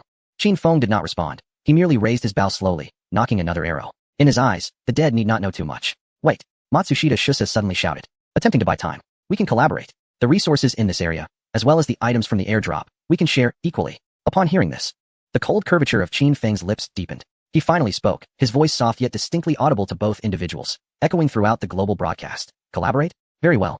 You shall leave all your equipment behind, and then commit seppuku. This is my proposal for cooperation. Chapter 31, Cold Moon Ambushed. Within the official live broadcast room of Yamato, a high-ranking official with slicked back hair suddenly slammed his palm against the table, his rotund face turning a deep shade of purple with rage. Bakayaru. Arrogance. This Dragon Kingdom individual is far too presumptuous. He is humiliating our Yamato warriors. This is a blatant provocation. Kill him. Matsushida-kun. Zaiki-kun. Eliminate him. Let him understand the might of our empire. The barrage of comments from enraged Yamato netizens flooded the screen. How outrageous. A mere Dragon Kingdom person dares to speak to Lord Matsushida in such a manner. Zaiki-kun's hand is ruined. It was all this bastard's doing. Tear him to shreds. Seppuku? This is the noblest end for our samurai. How dare he, a barbarian, even suggest it? In stark contrast, the Dragon Kingdom's live broadcast room erupted in jubilation as over 1 billion viewers initially stood in stunned silence, soon erupting into a cacophony of ecstatic cheers. Damn it. That was exhilarating. Leave the equipment behind, and then commit seppuku. I'll remember those words for a lifetime. This is how our Dragon Kingdom men should be. Those who offend our Dragon Kingdom shall be punished, no matter the distance. Well done, Feng Shun. Ha ha ha. Did you see the expressions on those little Yamato faces? They turned green. Delightful. Absolutely delightful. In the studio, even the usually composed Dongqing couldn't help but smile broadly, while Sa Baining excitedly pumped his fist. Magnificent. This is the majesty of our Dragon Kingdom competitors. In the face of wolves, the only proposal for cooperation is to send them to their demise. In the forest, the air seemed to solidify. Matsushida Shusa's face darkened to the point that one could almost see the water dripping from it. As the heir to a prestigious swordsmanship family, she had never endured such humiliation. Each word from Qin Feng felt like a resounding slap, striking her face and her so-called samurai pride with brutal force. Very well. She squeezed out 2 words from between her teeth, her gaze imbued with a murderous intent so intense that it seemed almost tangible. Since you are so determined to seek death, I shall grant you your wish. No sooner had her words faded than she sprang into action. Instead of charging directly, her wrist flicked with urgency, sending 3 finely honed diamond-shaped stones hurtling forth. The stones whistled through the air, targeting Qin Feng's face, chest, and calves with a cunning ferocity. As she struck, her body lowered, swiftly flanking like a cheetah, her short blade gleaming with a cold light beneath the dappled forest canopy. Yet, Qin Feng's reaction was swifter. Faced with the incoming stones, he did not retreat. He twisted his body sharply to the left, channeling power through his core, as though an invisible hand had yanked him. The 3 stones barely grazed the edges of his combat attire, striking the tree trunk behind him with resounding force, embedding deep into the wood. In that fleeting moment, Qin Feng drew back his longbow once more, the bowstring groaning under the strain. His target was not the knife-wielding Matsushida Morisa, but the one pinned to the tree. Struggling desperately, Bizachi's right hand lay incapacitated, agony twisting his features. He was firmly impaled against the tree, his left hand futilely reaching for something, or attempting to break free. Buzz. The bowstring thrummed with energy. A bone arrow surged forth, slicing through the air with pinpoint precision. Thud. A burst of crimson erupted. The venomous and contorted expression on Bizachi's face froze in disbelief as he glanced downward. His once functional left wrist had been pierced by yet another bone arrow. Securing his other hand firmly to the trunk, with both hands rendered useless, he was nailed to the tree in a wide, agonized stance. A scream, tenfold more harrowing than before, shattered the tranquility of the forest. Bizachi, my Bizachi. Matsushida Morisa's heart trembled violently, realizing that while her foe evaded her attack, he had also incapacitated her companion in an instant. Such terrifying archery skill. Yet, she had no time to ponder, for Qin Feng's figure loomed larger in her sight.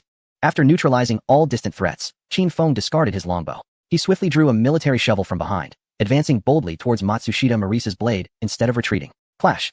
The shovel met the short knife with a fierce collision, sending a cascade of blinding sparks into the air. An immense force, seemingly beyond human capability, surged through the blade, causing Matsushita Morisa to feel an electric jolt travel up her arm, her grip shattering, blood seeping forth. She was forced to stagger back 2 steps before regaining her stance. Was this Dragon Kingdom man a monster? Seizing the moment, Qin Feng did not hesitate. With a flick of his wrist, the shovel sliced through the air, tracing a cunning arc aimed directly at her neck. Matsushita Morisa felt a chill run down her spine and quickly ducked to evade, simultaneously delivering a sweeping kick aimed at Qin Feng's lower body in an attempt to regain the upper hand. However, Qin Feng seemed to anticipate her every move. With a light push from his left foot, he elevated himself half a foot, evading her kick. At the same time, his military boot, accompanied by a whoosh, came crashing down towards her lowered head with ferocious intent. The strike was swift, precise, and brutal, devoid of any superfluous motion, solely intended for the act of killing. Matsushita Morisa's spirit soared in fright, compelling her to hastily cross her arms in a futile attempt to shield her face. A resounding thud echoed, a sound so dull it made one's teeth ache. Matsushita felt as though her arms had been struck head-on by a battering ram, an excruciating pain radiating from shattered bones. She was sent hurtling backward, her back colliding forcefully against a great tree, bark flying in all directions. A metallic taste filled her throat as she coughed up blood, her vision beginning to blur. Before she could catch her breath, a shadow loomed over her. Qin Feng approached like a specter, his gaze frigid, devoid of any human emotion.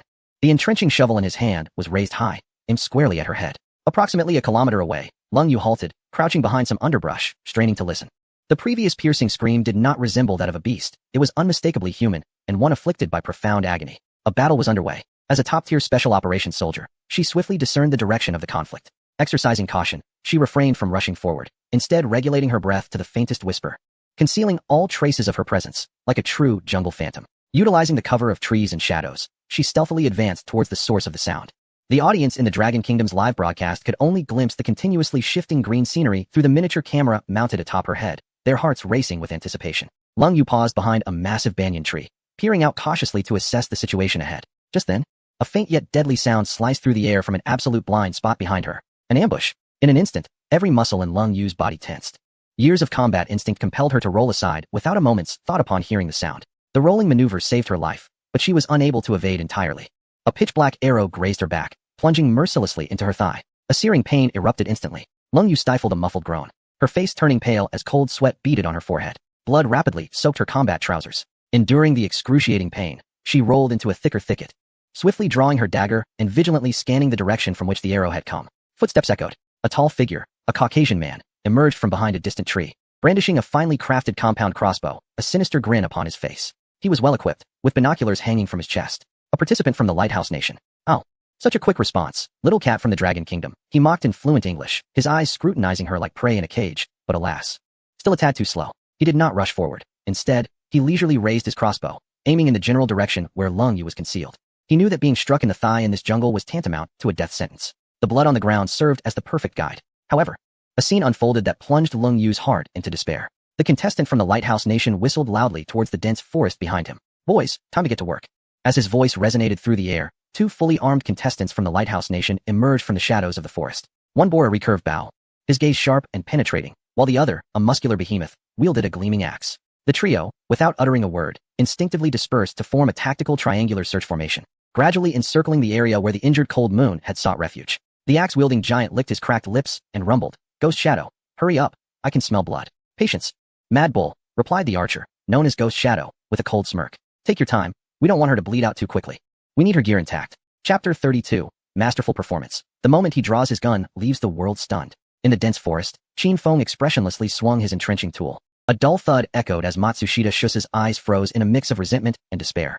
Blood splattered across Qin Feng, yet he did not falter. He swiftly turned, retrieving his longbow and nocking an arrow. The sight of the pinned little Bai Zai Ji caused his pupils to constrict in terror, and he emitted desperate whimpers akin to a trapped monkey. Qin Feng paid him no heed. With a soft twang of the bowstring, a bone arrow accurately pierced his throat, silencing his final cries. Dragon Kingdom contestant Qin Feng successfully eliminated Japanese contestant Matsushita Shusa. Dragon Kingdom contestant Qin Feng successfully eliminated Japanese contestant Little Bai Zai Ji.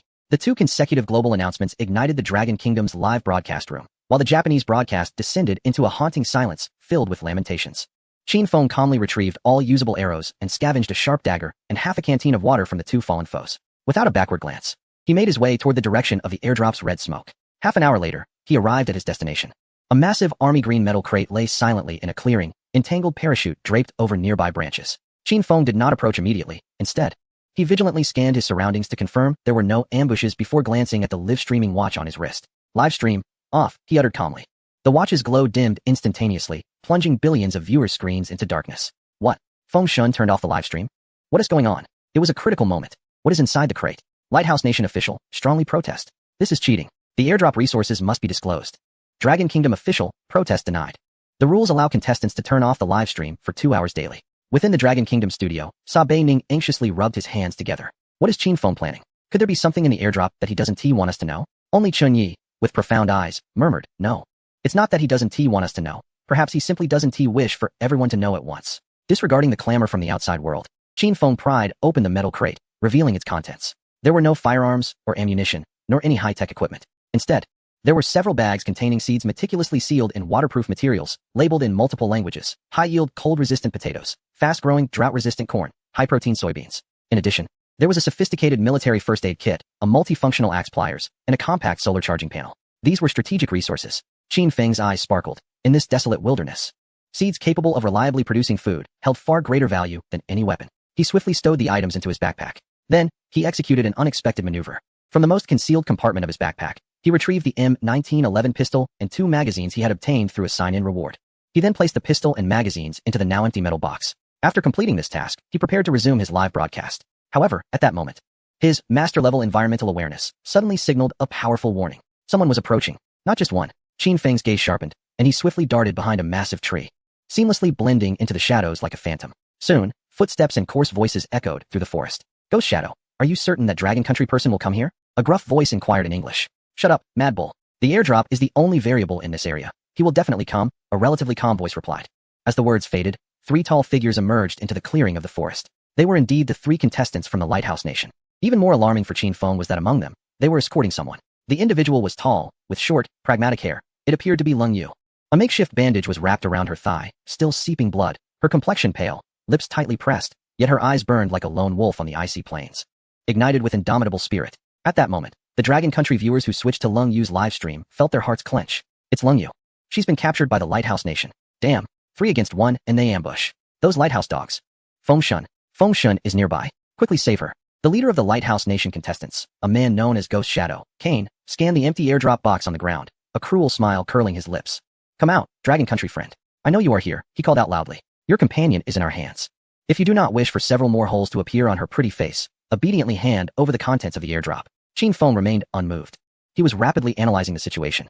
3 armed enemies, equipped with compound crossbows and recurved bows, while a burly man wielded a cleaver. On his side, Lung Yu was already injured and incapacitated. A direct confrontation offered little chance of victory. Seeing no one respond, Kane lost his patience. He exchanged glances with the burly man. Mad Bull grinned menacingly, placing the gleaming cleaver against Lung Yu's neck. At that moment, Lung Yu suddenly glanced towards Qin Feng's hiding spot.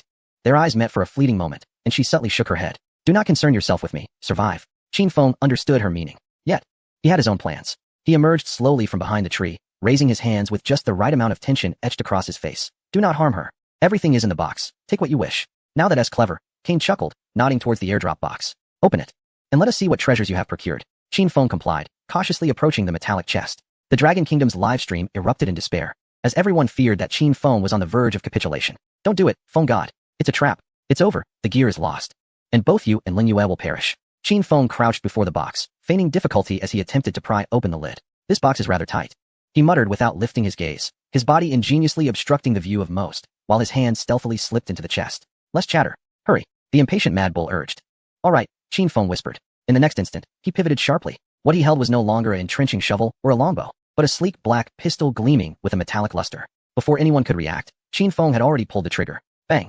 The deafening gunshot shattered the tranquility of the forest. The bullet did not strike the leading Kane. Instead, it found its mark with precision, hitting Mad Bull squarely between the eyes. The sinister grin on Mad Bull's face instantly froze, and his massive form collapsed to the ground with a thud. Bang! Without the slightest pause, a second shot rang out. The contestant from the Lighthouse Nation, who had just placed his hand on the bowstring, erupted in a spray of crimson, staring in disbelief at his injury before staggering to the ground. In the blink of an eye, 2 out of 3 had fallen. Kane was seized by terror. He could hardly fathom that their opponent possessed a firearm. Was this a demon risen from the depths of hell? Instinctively, he raised his compound crossbow. But Qin Feng's movements were swifter. Bang! Bang! Another 2 shots fired. One sent Kane's crossbow flying from his grip, while the other struck his shoulder. Kane let out a shriek, the tremendous force propelling him backward. He tumbled and scrambled, not daring to glance at his fallen comrades, and vanished into the depths of the thicket. From the moment Qin Feng revealed himself to the swift execution of 2 adversaries and the retreat of 1, the entire sequence unfolded in less than 10 seconds. The forest returned to silence, permeated only by the pungent scent of blood and gunpowder lingering in the air. Armed with an M1911, its barrel still smoking, Qin Feng calmly approached Leng Yue, using a dagger to sever her bindings. Leaning against the trunk, she pressed her hand against her bleeding thigh, gazing at the man before her with eyes filled with astonishment, gratitude, and a profound, incomprehensible confusion. The global live stream descended into a deathly silence for half a minute. Then, an uproar of comments flooded the screen like a tidal wave. What the hell? A gun. It's a gun. What the fuck did I just see? There's a gun in the airdrop. Phone God is incredible. Voice cracking. Who just said Phone God was going to capitulate? Step forward. When Phone God acts, even the Oscars owe him a little golden statuette. The Lighthouse Nation must be dumbfounded, right? Haha. Thought they could rob? They were countered. Delightful. Absolutely delightful. In the Dragon Kingdom, a fervent celebration ensued. Chapter 33. The search for a new sanctuary. The echoes of gunfire faded in the forest, leaving behind an eerie silence. The air was thick with the acrid scent of gunpowder mingled with the warm, metallic odor of blood, transforming the once tranquil clearing into a battlefield. The M1911 in Qin Feng's hand still retained its searing warmth. Its heavy metallic feel was the most reassuring power in this primal wilderness. He did not immediately lower his guard, his hawk-like gaze scanning the direction in which Cain had vanished, his ears attuned to every subtle sound in the woods. Only after confirming the enemy's retreat did he divert his attention to the cold moon, who leaned against a tree. The cold moon was gazing at him as well. Her expression was a tapestry of emotions, shock, confusion, and a trace of relief for surviving the ordeal. As a special operations team leader, she had faced life-and-death situations countless times, yet the scene before her transcended her comprehension. The man who had, just a moment ago, raised his hands in feigned panic had transformed into a harbinger of death.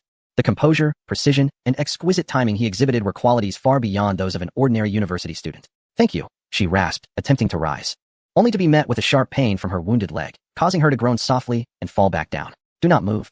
Qin Feng instructed as he crouched beside her, his tone devoid of any emotional fluctuation. The arrow has barbs. Any movement will only exacerbate your injury. He swiftly retrieved a military first aid kit from his backpack, deftly opening it. It contained disinfectant cotton, hemostatic powder, bandages, and surgical scissors, everything one might need. With meticulous care, he used the scissors to cut away the fabric of her trousers, revealing a gruesome wound. A black crossbow bolt was embedded deeply in the outer side of her thigh, its fletching still quivering slightly.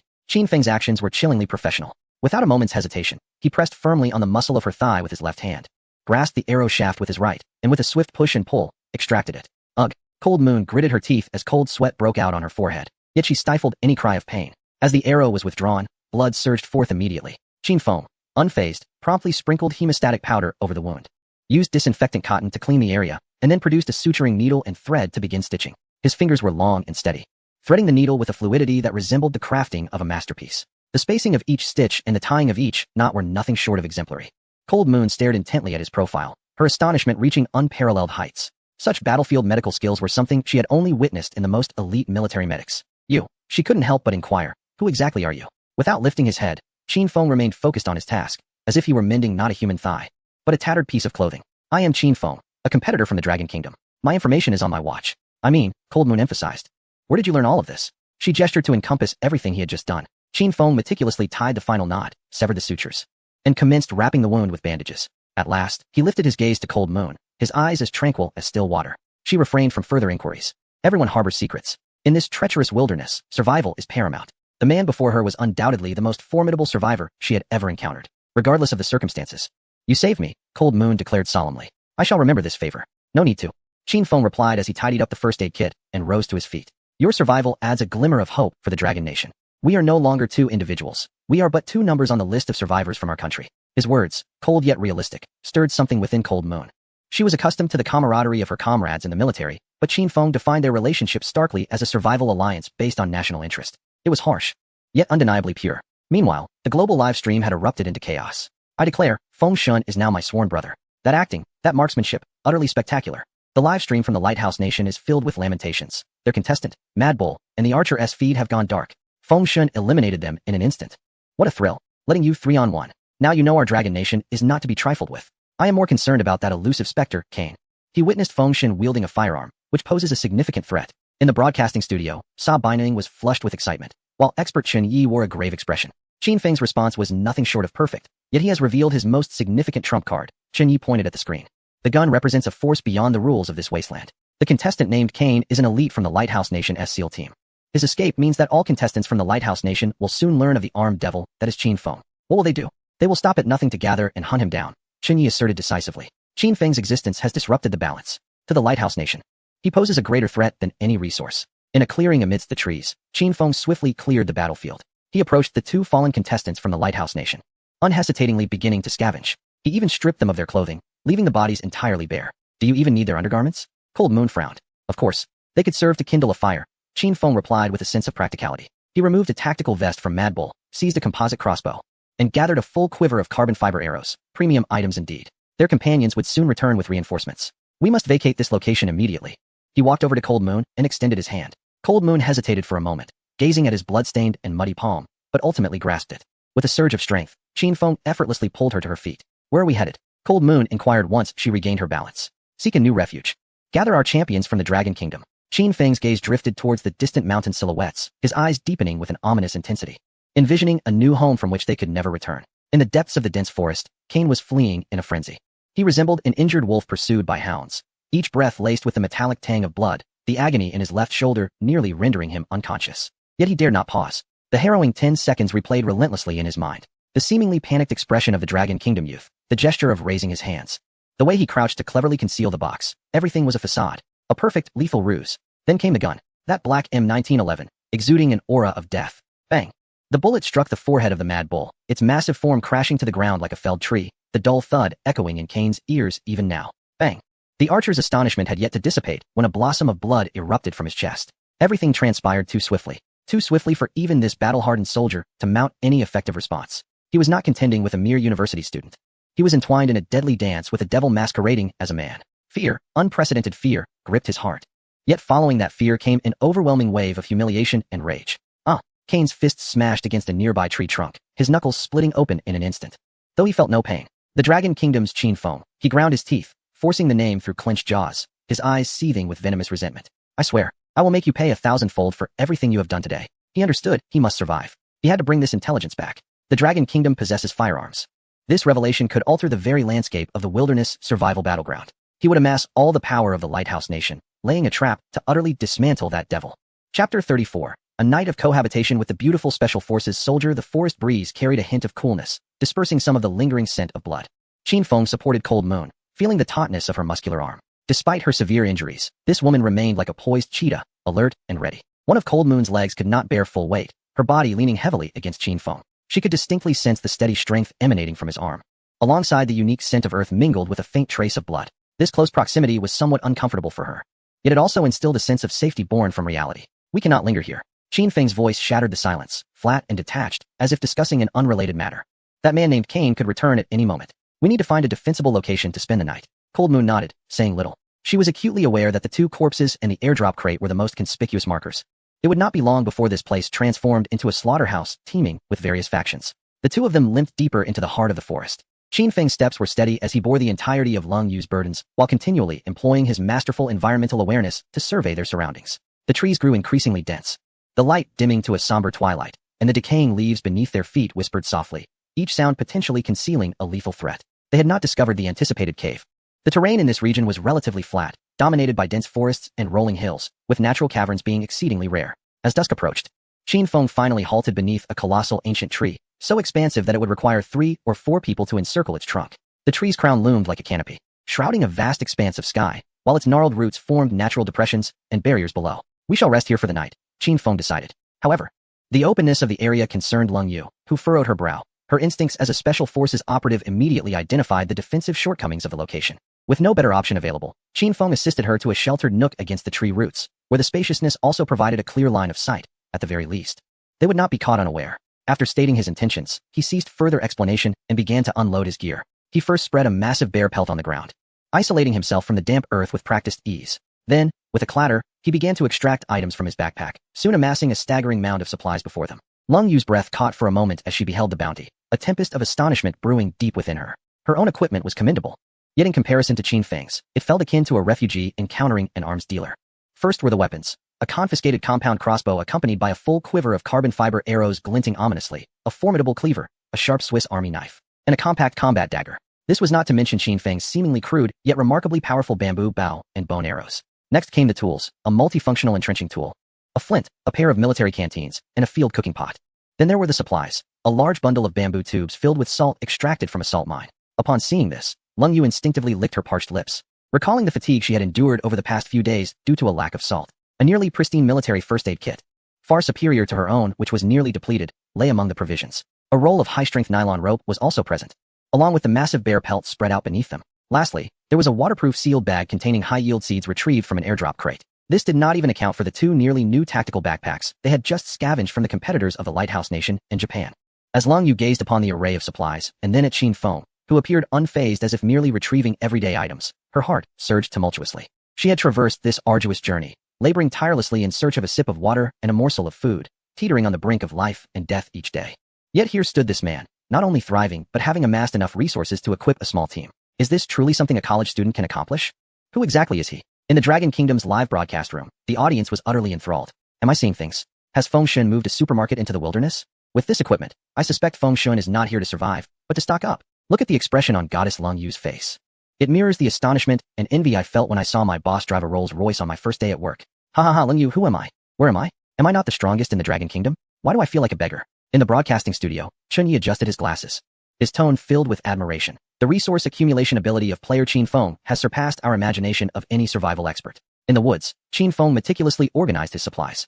He concealed the handgun ammunition close to him and distributed the other items into 3 backpacks, preparing himself for an immediate relocation. After completing this task, he picked up a military pot and 2 water bottles, rising to his feet. Build a fire here, maintain your body temperature, and stay vigilant, Qin Feng instructed Lung Yu, handing her a flint and a dagger. I will fetch some water and see if there is anything edible nearby. Your wound requires clean water for washing, he added. Lung Yu accepted the items, nodded, and as she watched Qin Feng's figure gradually fade into the dim forest, she couldn't help but inquire, have you always been alone? Qin Feng paused for a moment, not turning back. In the wilderness, sometimes being alone is safer than being in a crowd. His silhouette swiftly melded into the profound twilight. As Lung Yu gazed in the direction he had departed, her eyes fell upon the impeccably stitched line on her leg. A tumult of emotions surged within her. This man was powerful, enigmatic, like an unsolvable riddle. After leaving the camp, Qin Feng did not venture far, utilizing his master-level environmental awareness. He listened intently to the whispers of the forest. The sounds of the wind, the chirping of insects, and the distant growls of unknown beasts formed a vivid auditory map in his ears. Soon, he caught the faint sound of flowing water to the west.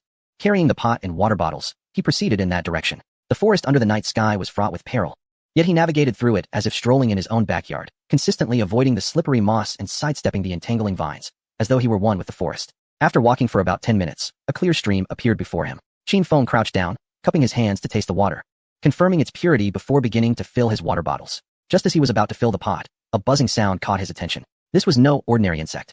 The sound was dense and powerful, resonating with a rhythmic vibration. Following the source of the sound, he discovered an irregular hole in a massive dead tree across the stream. The buzzing emanated from within that hollow. A beehive. Chapter 35, Wild Honey. A thought sparked in Qin Feng's mind. Sugar, like salt. It is a strategic resource in the wilderness. It replenishes stamina and soothes the nerves. In desperate circumstances, a taste of sweetness embodies the hope of survival. His gaze swiftly scanned the surroundings, locking onto a few clusters of moist mugwort by the stream and the dry twigs scattered on the ground. A plan instantly took shape. He set down the pot and the kettle, approached the mugwort, and selectively plucked the thick-leaved plants. Returning to his original spot, he produced a flint, and with a sharp spark, it precisely landed on the dry twigs. Flames erupted. He did not immediately toss in the mugwort. Instead, he patiently waited. Only when the twigs burned with a stable red ember did he cover them with the half-wet mugwort. With a sizzling sound, a dense, pungent white smoke billowed forth. The smoke was not irritating. Rather, it carried a refreshing herbal fragrance. Qin Feng tore off several broad leaves, his fingers deftly rolling them into a cone. He enclosed the burning mugwort within, leaving only a small opening for the smoke to escape. A rudimentary smoke-emitting torch was thus completed. The entire process involved no unnecessary movements.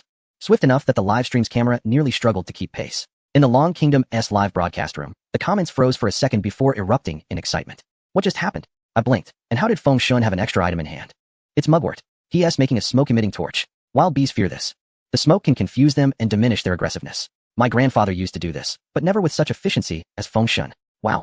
Is this knowledge ingrained in his DNA? I only knew that mugwort could be used for foot baths and making rice cakes. Don't ask. Just recognize the practical skills of a university student. I suspect we're not attending the same university. In the broadcasting hall, Chun Yi adjusted his glasses, the lenses reflecting the screen's light. The mugwort smoking technique, smoke concentration, roasting time, wind direction. One misstep could provoke a hornet's nest with unimaginable consequences. Qin Feng, in this environment, had flawlessly replicated this technique using the most rudimentary materials. His voice was laced with uncontainable awe. On the screen, Qin Feng, now wielding the smoke-emitting torch, waded through the icy stream. He approached the withered tree, directing the torch toward the irregular hole in the trunk, and slowly blew the dense smoke inside. The hive instantly erupted into chaos, the buzzing rising sharply, filled with unease. Countless wild bees surged from the opening, diving into the thick smoke. They flew erratically, like drunken men, spiraling a few times before helplessly collapsing to the ground. Qin Feng's expression remained unchanged, maintaining a steady rhythm as he patiently smoked them. 5 minutes later, the buzzing from the hive fell completely silent. The moment had arrived. He set down the torch and drew out an entrenching tool, carefully prying along the cracks of the tree hole with the blade. With a crisp snap, the decayed bark peeled away. A brilliant golden hue suddenly illuminated the dim forest. The golden honeycomb lay bare to the air, revealing its perfect hexagonal structure, brimming with glistening, viscous honey that reflected an amber glow under the faint moonlight. The sheer, exquisite sweetness permeated the screen, instantly captivating the throats of all viewers in the live broadcast. My heavens, I can almost taste it through the screen. Saliva. My saliva. The hue, the luster. This is pure wild honey, the kind that could fetch a 4-digit price for a single spoonful. I was mistaken. I truly misjudged. I thought Feng was merely seeking survival, but now I realize he is here on a vacation while stocking up. My instant noodles for dinner suddenly seem unappetizing. Even the likes of Bear Big and Bear 2 would have to offer a cigarette and call out, "Brother Feng, this is true professionalism." Culinary Adventures in the Wilderness has officially commenced. Director, Qin Feng. Qin Feng's focus remained solely on the bounty before him. With precision, he wielded a dagger to carve out a generous chunk of the most succulent honeycomb, cautiously placing it into his cooking pot. Golden nectar cascaded down the edges of the honeycomb, pooling into a shallow basin at the bottom of the pot. He refrained from overindulging, taking only 2/3. Overexploitation is a perilous folly in the struggle for survival. At the moment the honeycomb settled firmly into the pot, a line of icy text materialized before his eyes. Ding. Contestant Qin Feng has acquired a rare resource, wild honey, triggering 10,000-fold return. Rewards are being dispensed. The notification flashed briefly. Qin Feng remained undistracted, filling the pot with stream water, one hand grasping the pot, while the other held 2 water bottles, preparing to return to camp. With water and honey, he could tend to the wounds of Cold Moon more effectively and replenish his stamina. However, the moment he turned, he froze in place. His body tensed instantaneously, muscles coiling like a drawn bowstring. A frigid, rust-tinged aura of malice emanated from a nearby thicket. Something was lurking there, a pair of eyes, peering through the foliage, fixated intently on his vulnerable back. The alarm of masterful environmental awareness screamed in his mind. The world fell silent. The sounds of wind, insects, and flowing water vanished. Beneath the dim night, the thicket morphed into the gaping maw of a colossal beast, exuding a potent aura of death. Slowly, ever so slowly, Qin Feng lowered the water bottles and pot in his grasp. His movements were so delicate that they made not a whisper. Simultaneously, across the Dragon Kingdom, from south to north and east to west, enormous wild beehives appeared without warning in parks, rural areas, and designated ecological zones. The curiosity and attention of citizens were swiftly supplanted by cordoned-off areas and the rapid deployment of expert teams. The command center of the highest action team was inundated with phone calls, urgent as the eve of battle. Reports flooded in. 1,200 new wild beehives discovered in Gui Province. Reports. 900 found in the dense forests of He Province. Reports. Preliminary statistics indicated a total of 10,000 similar wild beehives across the nation. As the news spread, the Dragon Kingdom erupted with excitement. In the broadcasting studio, host Sa Baining leapt to his feet, fervently shaking his fists, his face flushed with exhilaration. Honey. It is honey. Contestant Qin Feng has merely discovered a nest of honey. For our Dragon Nation, a magnificent bounty of 10,000 high-quality wild beehives has been bestowed upon us. 10,000. What does this signify? It heralds a monumental leap for our agriculture and our ecosystem. May the heavens bless our Dragon Nation. However, Chun Yi stood transfixed before the screen, his gaze unwavering. On the display, Qin Feng had just set down the precious resources he had obtained, standing motionless by the creek, his back turned to the camera. His silhouette, shrouded in the dim forest, resembled a poised statue ready to spring into action. The excitement and admiration on Chun Ye's face were swiftly replaced by an intense gravity. He murmured to himself, "Something is amiss. That posture indicates he has encountered something." Chapter 36, The Wolf Pack. Qin Feng's muscles were taut as he fixated on the thicket. Beyond the bushes, a pair of emerald green eyes shifted stealthily, seemingly assessing the human prey before it. With a rustling sound, the underbrush parted under the weight of a robust creature, as an unusually large adult gray wolf leaped forth. It crouched low, its hind leg muscles rippling, every movement exuding sheer power. Its moist nose quivered in the air, greedily savoring the lingering scent of blood that clung to Qin Feng. Beads of sweat formed on Qin Feng's forehead as his left hand inched slowly toward the M1911 at his waist. Just as his icy fingertips were about to graze the grip, a piercing, high-pitched howl suddenly shattered the night sky. The gray wolf raised its neck, unleashing a long, haunting call toward the moon above, summoning its companions. The sound was piercing, reverberating through the silent mountains in layers. In that instant, Qin Feng's heart plummeted to an abyss. Damn it, it knows how to call for backup. A social creature. From the very beginning, it had no intention of facing him alone. That howl was a summons for the entire wolf pack. Without a moment's hesitation, Qin Feng's arm shot toward his waist like lightning, the M1911 instantly in hand. Bang! The gunfire erupted violently into the night. The bullet, infused with fury, struck with precision into the eye socket of the lead wolf, its tremendous force instantly shattering its brain. The massive body recoiled violently, crashing to the ground without even a whimper. Blood splattered across the leaves of the thicket, but it was too late. Howls echoed from afar, rising and falling in response, converging from all directions. The sounds grew nearer, clearer, and increasingly dense. The Dragon Nation's live stream erupted in chaos. Holy cow! A wolf! Feng Shun took it down with a single shot. That is so cool. Cool? Are you deaf? The howls are coming from all around. He disturbed the wolf den. It's over, it's really over, judging by that noise. There are at least 8 or 10 of them. Feng Shun. Run. Don't bother with the wolf carcass. Qin Feng's face turned ashen. He dashed to the side of the wolf's body, gazing at the robust gray wolf with a twinge of regret. This pelt, this meat, was top-tier resources. Yet now, survival outweighed material gain. The howls drew ever closer. Distinct tonalities emerging. The wolf pack was encircling him from at least 3 directions. Qin Feng abruptly seized the military pot and water bottle from the ground, sprinting towards the camp without a backward glance. Time is of the essence. He must break through with Leng Yu before the wolf pack completes its encirclement. Meanwhile, within the camp, Leng Yu also heard the gunfire and the ensuing howls of the wolves. She sprang to her feet beside the bonfire, gripping her spear tightly. The arrow wound on her thigh throbbed with pain, yet her body was already in a state of absolute readiness for battle. It was a wolf pack. Leng Yu's expression turned grave. As a special forces operative, she understood better than any onlooker that an organized pack of wolves possesses a hunting efficiency far superior to that of a human squad. What's more dire was her current mobility impairment, but instead of panicking, she quickly stuffed supplies from the ground into her backpack. A flicker of determination crossed her face. If escape was not an option, she absolutely could not become a burden to Qin Feng. With this thought, she felt for the dagger at her waist when a series of hurried footsteps echoed from the forest, drawing closer. Instantly, Leng Yu gripped her spear with both hands, adopting a combat stance, the pain in her injured leg not affecting her upper body's stability in the slightest. It's me. Qin Feng's voice resonated in the darkness. And moments later, his figure burst from the trees. Under the moonlight, his expression was grim. The wolf pack, at least 7 strong, was approaching. Qin Feng reported the situation with urgency. They had to relocate immediately. The creek. Leng Yu retracted her spear and spoke the same answer that resided in Qin Feng's mind without a moment's hesitation. The flowing water would mask their scent and tracks. The wolves despised water, and it was their only path to survival. A glimmer of appreciation flickered in Qin Feng's eyes. Truly.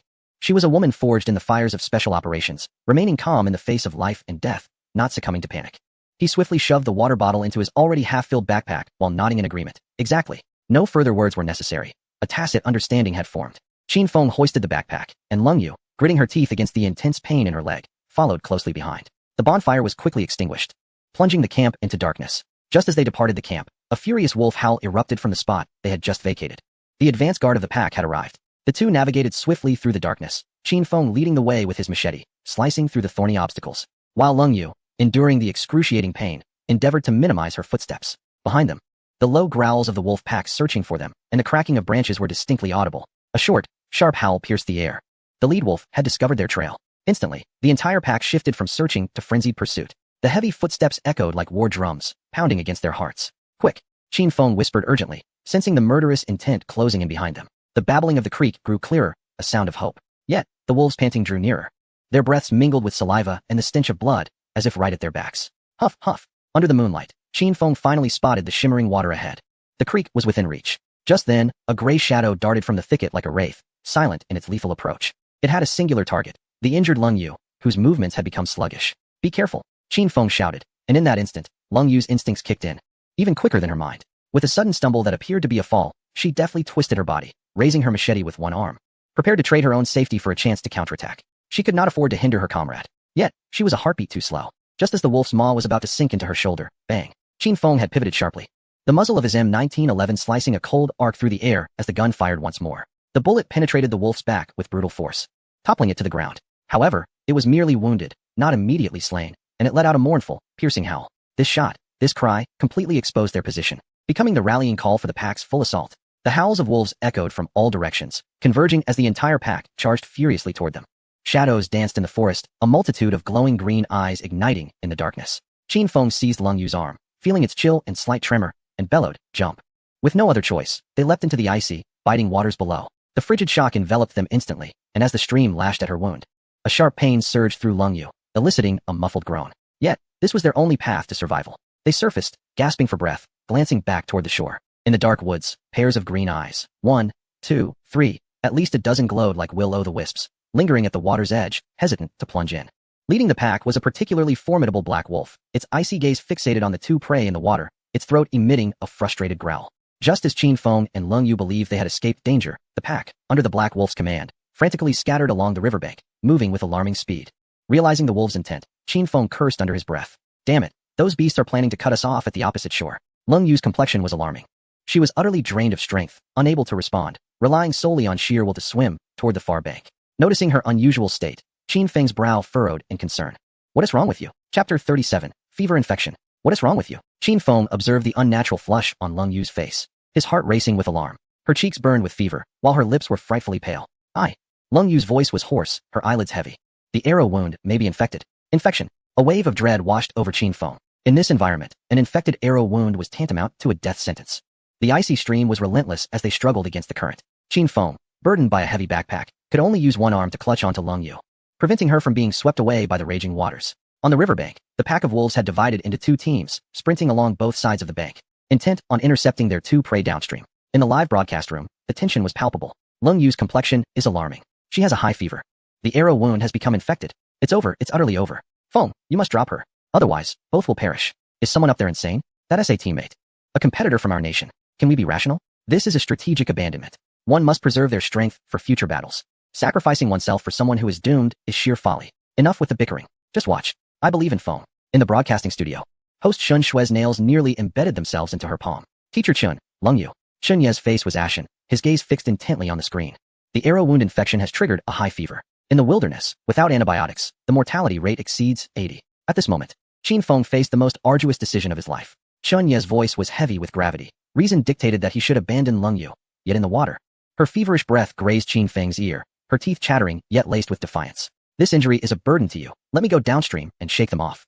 She attempted to push him away, yet lacked the strength to even lift her hand. Don't speak, and don't sleep. Qin Feng growled, clenching his teeth, pressing his forehead against hers to gauge her temperature. Scorching, at least 39 degrees Celsius. Even in the frigid stream, her temperature remained alarmingly high, indicating a severe infection. Listen, if I feel my life is in jeopardy, I will abandon you, but not now. His voice was not loud, yet it struck like a hammer upon the icy river and echoed in the hearts of all viewers from their nation. Damn it, Feng. Now that is a true man. This is the spirit of our nation. Tears are flowing. This is 1,000 times nobler than those who abandon their comrades. Stop with the sentimentality. Look ahead. The wolves are closing in on them. A howl echoed from the riverbank. The wolves had begun to split up. Qin Feng struggled to swim against the current, dragging Leng Yu along with him, each stroke requiring immense strength. The equipment in his backpack felt even heavier in the water, as if trying to pull him down to the riverbed. Leng Yu's body grew increasingly limp, her breaths becoming faint. Leng Yu, stay awake. Qin Feng shouted in her ear. Her eyelids fluttered, barely managing to open a slit. I can't hold on much longer. Then let me bear the weight. Qin Feng suddenly adjusted his grip, cradling her in his arms, continuing to swim on his back. Though this was a slower method, it ensured her head remained above the surface. The river splashed against his cheeks, icy and piercing, yet the woman in his embrace burned like a coal. This stark contrast in temperature made Qin Feng acutely aware that her life was slipping away. A howl echoed ahead. Damn it. The wolf pack had already circled downstream. A fierce determination surged within Qin Feng as he abruptly veered towards the riverbank. He needed to find a chance to ascend, otherwise, being besieged by the wolves from both sides would spell doom for them both. Under the moonlight, he discerned a relatively gentle shoal along the riverbank. That was it. Qin Feng summoned all his strength to swim towards the shore, cradling the unconscious Leng Yu, whose faint breaths were the only testament to her survival. His feet finally grazed the riverbed's sandy stones, and with his last ounce of energy, he hoisted Leng Yu onto the bank. Both were drenched, shivering in the night breeze. Yet, before he could catch his breath, the distant sound of the wolf pack's footsteps echoed ominously. The heavy footfalls drew closer, accompanied by low, guttural breaths. Holding the fainted Leng Yu, Qin Feng frantically searched for a hiding place under the moonlight. At that moment, he spotted a dark opening in the mountainside ahead. A cave. With no room for hesitation, Qin Feng dashed towards the entrance. The opening was narrow, just wide enough for a single person to pass. He bent low to enter. But as he did, Leng Yu brushed against the cave wall, letting out a faint groan. Shoo! Qin Feng gently caressed her forehead, assuring her that safety was near. Upon entering the cave, he was astonished to find it more spacious than he had anticipated. The faint moonlight filtering in revealed a naturally formed stone cavern, extending about several meters deep. However, more alarming was the clear evidence of prior habitation. The ground bore signs of having been meticulously cleared, and small, artificially carved niches adorned the walls, seemingly for storing items. Most tellingly, a faint scent of smoke lingered in the air, indicating that someone had lived here not long ago. A surge of anxiety gripped Qin Feng, but there was no time for contemplation. Leng Yu's high fever had reached a critical point and required immediate attention. He gently laid her on a relatively dry patch of ground and felt her forehead, scalding hot. Leng Yu. He lightly slapped her cheek, attempting to rouse her. Her eyelids fluttered, barely opening a crack, her gaze unfocused. Qin Feng, I'm here. Qin Feng rummaged through his backpack, urging her to hold on. Can you hear me? Lung Yu attempted to speak, but her lips merely twitched without sound. Qin Feng swiftly assessed her injuries. The arrow wound on her thigh had begun to fester, with severe redness and swelling surrounding the wound, an alarming infection indeed. He promptly retrieved a first aid kit from his backpack, containing only basic medical supplies. However, in the face of such severe infection, these items were but a drop in the ocean. Just then, the howling of the wolf pack echoed from outside the cave. Oh whoa, they had found their way here. Oh whoa. The wolf howls reverberated outside, sounding alarmingly close to the entrance. Qin Feng held his breath, gripping his M1911 in one hand, while the other shielded Lung Yu. The fevered woman emitted faint whimpers, and in such an environment, any sound could betray their position. Hush! Qin Feng gently caressed her forehead, attempting to soothe her. Moonlight streamed through the cave entrance, casting mottled shadows upon the walls. He could distinctly observe several dark figures shifting at the mouth of the cave. It was a pack of wolves sniffing around. These wolves are far too clever. Feng, for heaven's sake, do not fire your weapon. A single shot would completely reveal our position. Will the groans of Lung Yu be heard? This cave appears peculiar. It is evident that someone has resided here. Enough of this chatter. Let us first evade the wolves. In the broadcasting room, Chunyi clenched his fists tightly. The situation was exceedingly perilous. The wolves' sense of smell was 1,000 times more acute than that of humans, making it nearly impossible to completely mask the scent of blood and human presence. Shen Shui bit her lip. Then we can only pray for a miracle. Outside the cave, a gray wolf cautiously approached the entrance. Its moist nose twitched in the air. Detecting any suspicious scents, Qin Feng could hear its heavy breathing and even felt the primal aura it exuded. They were too close, less than 3 meters. At that moment, Lung Yu's body spasmed due to her high fever, emitting a faint sound. The gray wolf instantly perked up its ears. It had heard her. Qin Feng's heart nearly ceased its rhythm. His finger was already poised on the trigger. The gray wolf slowly edged closer to the entrance, its green eyes gleaming in the darkness. Just as it was about to peer into the cave, a distant howl rang out, the call of the alpha wolf. As if it had discovered new prey, the gray wolf hesitated for a moment before ultimately turning away and sprinting toward the alpha's direction. Qin Feng let out a long sigh of relief, cold sweat soaking his back. That was close, far too close. Once he was certain that the wolf's footsteps had completely receded, he dared to reignite the flint, using the faint spark to inspect the cave's interior. What he discovered only solidified his earlier suspicions. Deep within the cave lay a rudimentary stone hearth, showing signs of prior use. Next to the hearth were neatly stacked logs, clearly prepared with care.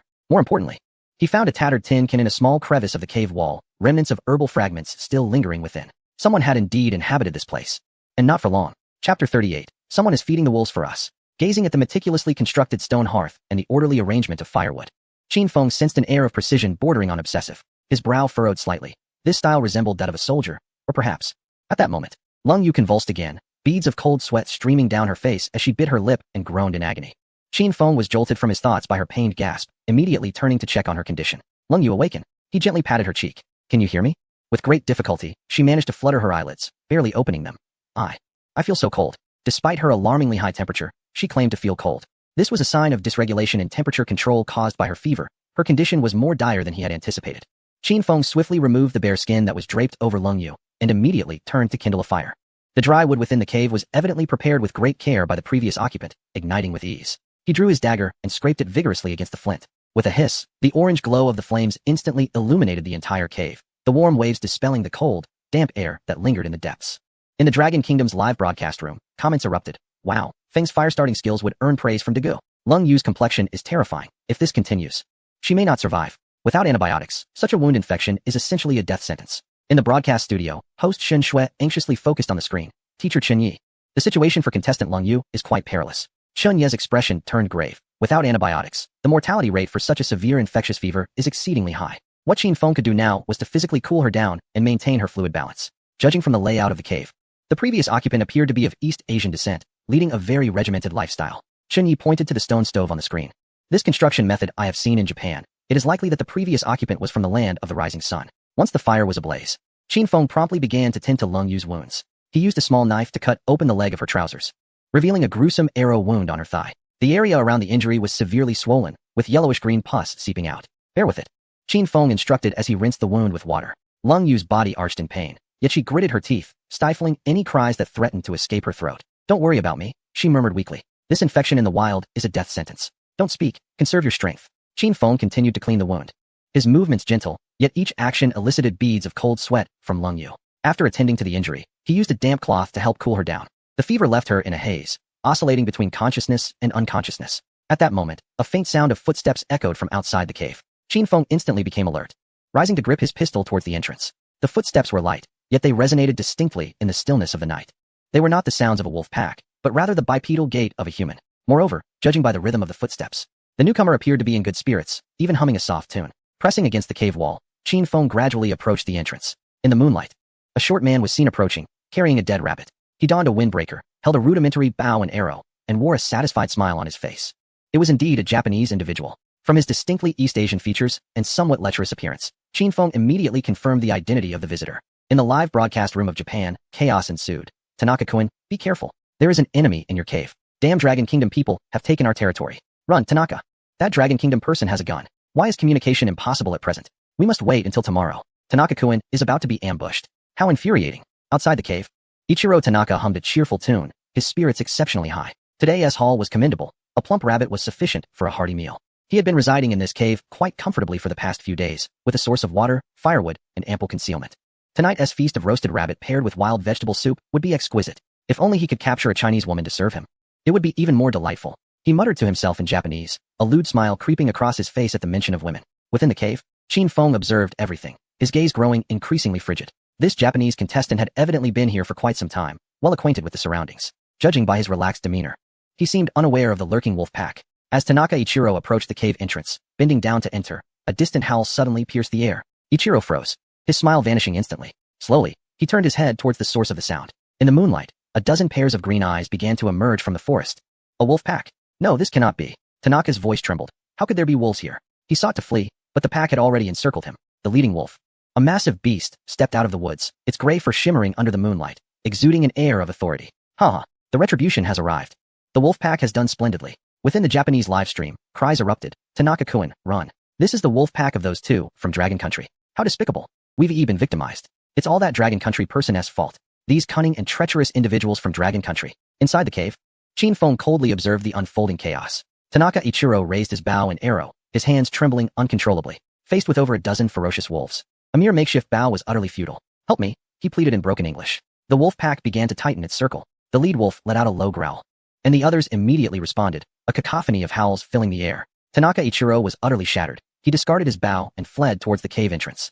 But the wolves were swifter. A gray wolf lunged from the side, its sharp claws tearing 3 gashes into Tanaka's back. He screamed in agony, falling to the ground. No, please don't kill me. Tanaka cried out in Japanese, desperately crawling towards the cave entrance. Blood flowed profusely from his back, glistening vividly under the moonlight.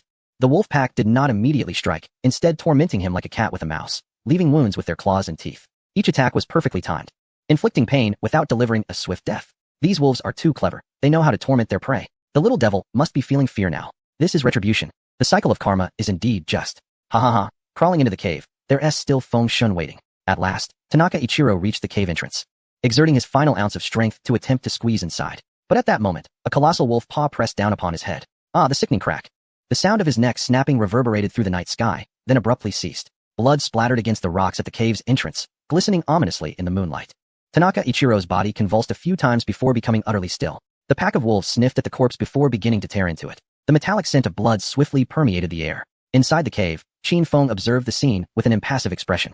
The death of Tanaka Ichiro stirred no emotion within him. In this brutal world where the weak are devoured by the strong, compassion is merely cruelty directed at oneself. Moreover, the demise of this Japanese man had conveniently resolved a significant problem for him. The wolf pack now had a fresh meal and would not disturb them for some time. What's wrong? Lung Yue, by the fire, no longer shivering, groggily inquired. Is there danger outside? Nothing to worry about. Continue resting, Qin Feng replied, lowering his head to add dry wood to the fire while extracting bear meat to roast. He set a pot atop the flames, preparing to brew a pot of hot soup, not bothering to glance back as he spoke in a flat tone. Good people are helping us feed the wolves. Chapter 39. Honey-glazed roasted meat in the cave. Other nations are anxious. Within the stone cave, Qin Feng sat beside the fire, his soaked garments gradually drying in the warm air. Steam rose from his clothing, dissipating slowly in the comforting atmosphere. He removed his outer coat, wringing it vigorously, droplets of water splattering against the stony ground beneath him. Exhaling deeply, Qin Feng reveled in the long-lost warmth enveloping his entire being. After fleeing for most of the night and repeatedly soaking in the icy stream, his taut muscles and nerves finally began to relax at this moment. He retrieved some bear meat from his backpack, slicing it into evenly thick pieces with his dagger. The meat was a vivid red, its clear marbling exuding a faint metallic aroma. He skewered the slices onto sharpened sticks, positioning them above the fire and slowly rotating them. As the fat made contact with the flames, a fierce sizzle erupted, and the savory scent of meat began to waft through the cave. Cautiously, Qin Feng extracted the honey wrapped in leaves from his backpack. Fortunately, most of it remained intact. Thank goodness, it wasn't all for naught. A rare smile graced his face upon seeing that the majority of the honey was still usable. The heat caused the honey to caramelize rapidly, forming a glossy glaze upon the surface of the meat. The aroma of roasted meat mingled with the sweetness of honey, blended with the smoky scent of burning wood. This fragrance, how delightful! Qin Feng swallowed hard, his throat constricting, and turned to glance at the other side of the fire. The woman lay quietly on the bare skin, her fever subsiding, breaths becoming steady and deep. The flickering firelight danced upon her cheeks, softening her striking features. She had finally pulled through. A wave of relief washed over Qin Feng. After all, in this brutal wilderness, saving a fellow countryman, especially such an exceptional comrade, filled him with a long-lost sense of satisfaction. The aroma of roasted meat grew increasingly intoxicating, its surface transformed into an alluring golden hue. With a deft flick of his dagger, Qin Feng sliced off a small piece, blew away the steam, and placed it in his mouth. The exterior was crisp and slightly sweetened with honey, while the interior was tender and juicy. The moment his teeth sank into it, the succulent juices exploded upon his tongue. What a delightful experience. This was the most secure and delectable meal he had enjoyed since arriving in this desolate land. Surely, tomorrow he would be able to sign in again? As he chewed, he contemplated, based on the system's patterns, he should receive new rewards by tomorrow. He wondered what they might be. He reminisced about his previous signing rewards, master-level environmental perception and an M1911 pistol, each having saved his life at critical moments. He hoped for something even more practical this time, perhaps medical skills or more formidable weaponry, as the number of enemies continued to increase, and his equipment must keep pace. His gaze sharpened as he looked towards the cave entrance. The sounds of the wolf pack tearing at the carcass in the field had faded, leaving only the remnants of the body and the torn backpack of the Japanese man, which might still contain useful items. There was no rush. Qin Feng suppressed the urge to venture out for the loot, deciding to wait until dawn when the wolves had completely departed. Safety was always paramount. The firewood crackled softly, and Leng Yu turned in her sleep, letting out a muffled murmur. Qin Feng silently admired her resilience. Under normal circumstances, an ordinary person would have succumbed to such an infection long ago. In this warm cave, he relished the rare tranquility, unaware that a storm was brewing, one that would engulf the Dragon Kingdom. Countless eyes were fixed on the live broadcast, watching the incessantly fluctuating numbers. Time until communication opens, 5 hours and 12 minutes. In the Lighthouse Nation, within the vast Octagonal Operations Command Center, hundreds of high-definition screens displayed real-time footage of various contestants in the wilderness. On the central main screen was the profile of Qin Feng, calmly roasting meat. Damn yellow-skinned monkey. General Harris slammed his fist on the table, causing the military tablet on its surface to instantly black out. Yet, he seemed impervious to the pain, his bloodshot eyes fixated on the screen. He had already killed several of our elite. The man seated in the commanding position, Commander John, slowly turned, his voice deep and icy. Anger will not resolve our issues. Harris, what we need is analysis and strategy. Then what do you propose we do? Stand by and watch that Dragon Kingdom man continue to kill our people? Harris suppressed his fury, glaring at the screen. John approached the enormous map, gesturing with his finger. Brown is in the northern grasslands, and William is in the southern marshes. He named several contestants from the Lighthouse Nation, and a glimmer of murderous intent flickered in his eyes. At the moment communication was established, I conveyed my command with utmost urgency. All competitors from the Lighthouse Nation, regardless of their location, are to converge immediately in the central mountainous region. His gaze was fierce as he addressed everyone, his voice turning even colder. Inform all participants that upon encountering any individuals from the Dragon Nation, they are to be executed without hesitation. There is no need for captives, no need for interrogation. Simply eliminate them. Meanwhile, in Japan, within the emergency conference room of the Prime Minister's residence, the atmosphere was stifling. Seated around the expansive round table were a dozen high-ranking officials, each face etched with anger and resentment. Tanaka-kun is dead, as are Matsushita Mamoru and Koji. A senior officer's voice trembled, the report in his hand quivering slightly. They were torn apart by a pack of wolves. It was a scene of utter horror. Bakayuru. The Prime Minister abruptly stood, his complexion ashen. He was a diminutive, slender man, approximately 145 centimeters tall. This was all the doing of that Dragon Nation individual. If he hadn't summoned the wolves, how could Tanaka-kun possibly have perished? An elderly advisor cautiously urged, the most crucial matter now is to protect the remaining competitors. Protect? The Prime Minister paced the room. What we seek is not protection. We seek vengeance. He spun around, his eyes filled with murderous intent. Tanaka-kun was a warrior of our great Yamato nation. His death must not go unavenged. What shall we do then? Tomorrow, once communication is re-established, the Prime Minister enunciated each word carefully. All competitors from Japan must eliminate any individuals from the Dragon Nation on sight, at any cost. But, Prime Minister, that Qin Feng is formidable and armed. Our competitors may not stand a chance. Then we shall unite. The Prime Minister gritted his teeth. The Lighthouse Nation, the Stick Nation, everyone despises the Dragon Nation. We can forge an alliance. He moved to the window, gazing into the night sky. The Dragon Nation must pay a price. We shall avenge Tanaka-kun and Koji. Meanwhile, in the Dragon Nation, in the bustling metropolis of Magic City, the conference room was brightly lit, with high-ranking leaders from several nations gathered around an oval conference table. The situation was dire. The Minister of Defense spoke solemnly, a thick dossier of intelligence laid before him. Based on our analysis, it is highly likely that upon the re-establishment of communication tomorrow, various nations will unite against our competitors. Is there any concrete evidence? A senior official inquired. Comrade Qin Feng's performance has been exceptionally outstanding, posing a severe threat to the interests of other nations. The foreign minister flipped through documents. especially his consecutive eliminations of foreign competitors and the triggering of tenfold returns multiple times, which has left other nations on edge. What is the current distribution of our competitors?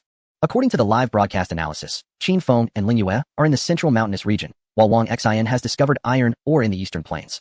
The intelligence minister indicated the map displayed on the large screen. The other competitors are quite distant and will be difficult to assemble in a short time. The high-ranking officials pondered for a long while. What message should we convey once communication is restored tomorrow? First, we must warn all competitors of the hostility from other nations, urging them to remain vigilant. The Minister of Defense spoke gravely. Secondly, instruct them to rally as closely as possible around Comrade Qin Feng.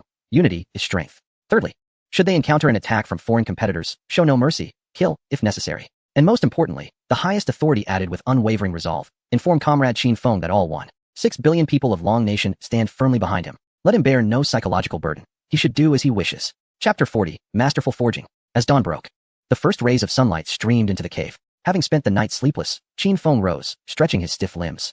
Stepping outside, he inhaled deeply the refreshing air, instantly feeling his sinuses clear and his spirits lifted considerably. Where in the city could one breathe such pristine air? Exhilarating. He let out a heartfelt exclamation while surveying his surroundings. The wolf pack had vanished, leaving only a dark stain of blood on the ground nearby. The backpack of the Japanese competitor lay in tatters, and as Qin Feng approached, he used a spade to sift through its contents, which were scattered about. There was a damaged bow, its limbs shattered and clearly rendered useless. A standard dagger, well-crafted, could serve as a backup. A military compass, its needle still swinging accurately, was crucial. Quite unexpected that this little Japanese fellow had chosen a compass. Qin Feng nodded appreciatively and discovered a medical kit. He held little hope for it, as such basic kits usually contained only bandages and antiseptics. Upon opening it, he found his expectations confirmed, just as he was about to close it. His fingertip brushed against a hard edge. He pushed aside the gauze to find a tablet wrapped in tin foil, lying quietly at the bottom of the kit. Inscribed upon it were a few tiny letters, amoxicillin. Qin Feng's pupils constricted slightly. Antibiotics. In this primitive wilderness, such a commodity was worth 100 times its weight in gold. It was a miraculous remedy for treating wound infections. What a delightful surprise. He carefully tucked the tablet away and turned to return to the cave. Inside, Cold Moon had awakened, leaning against the stone wall. Her complexion remained pale, yet her eyes had regained clarity. She glanced at the wound on her thigh. Qin Feng had treated it with professionalism, but she could feel a searing pain deep within and her body felt weak. Awake? Qin Feng's voice broke the silence. Cold Moon nodded and softly asked, "What do you have in your hand?" Qin Feng offered her the antibiotic. "Take this. Wait while I prepare some roasted meat for you." Cold Moon took the capsule, momentarily stunned. "Amoxicillin? Where did you get this?" "From the belongings of that Japanese competitor outside." Qin Feng began to rekindle the fire, a rather fortunate find. She is a professional soldier, acutely aware of the preciousness of antibiotics in the wilderness. To her astonishment, Qin Feng offered her some. She gazed deeply into his eyes, refraining from further inquiries, and swallowed the tablet resolutely. A sudden, inappropriate gurgle emanated from her stomach, yet Lung Yu maintained her composure, calmly stating, "I have some jerky in my backpack. Let us have that." It was the dried meat from the wild rabbit she had previously hunted, which she had been reluctant to consume herself. She reasoned that he, too, must have had little opportunity to eat meat in this desolate wilderness. As she contemplated this, Qin Feng, upon hearing her words, subtly curved his lips into a faint smile. He turned towards the campfire, saying, "Let me treat you to something good."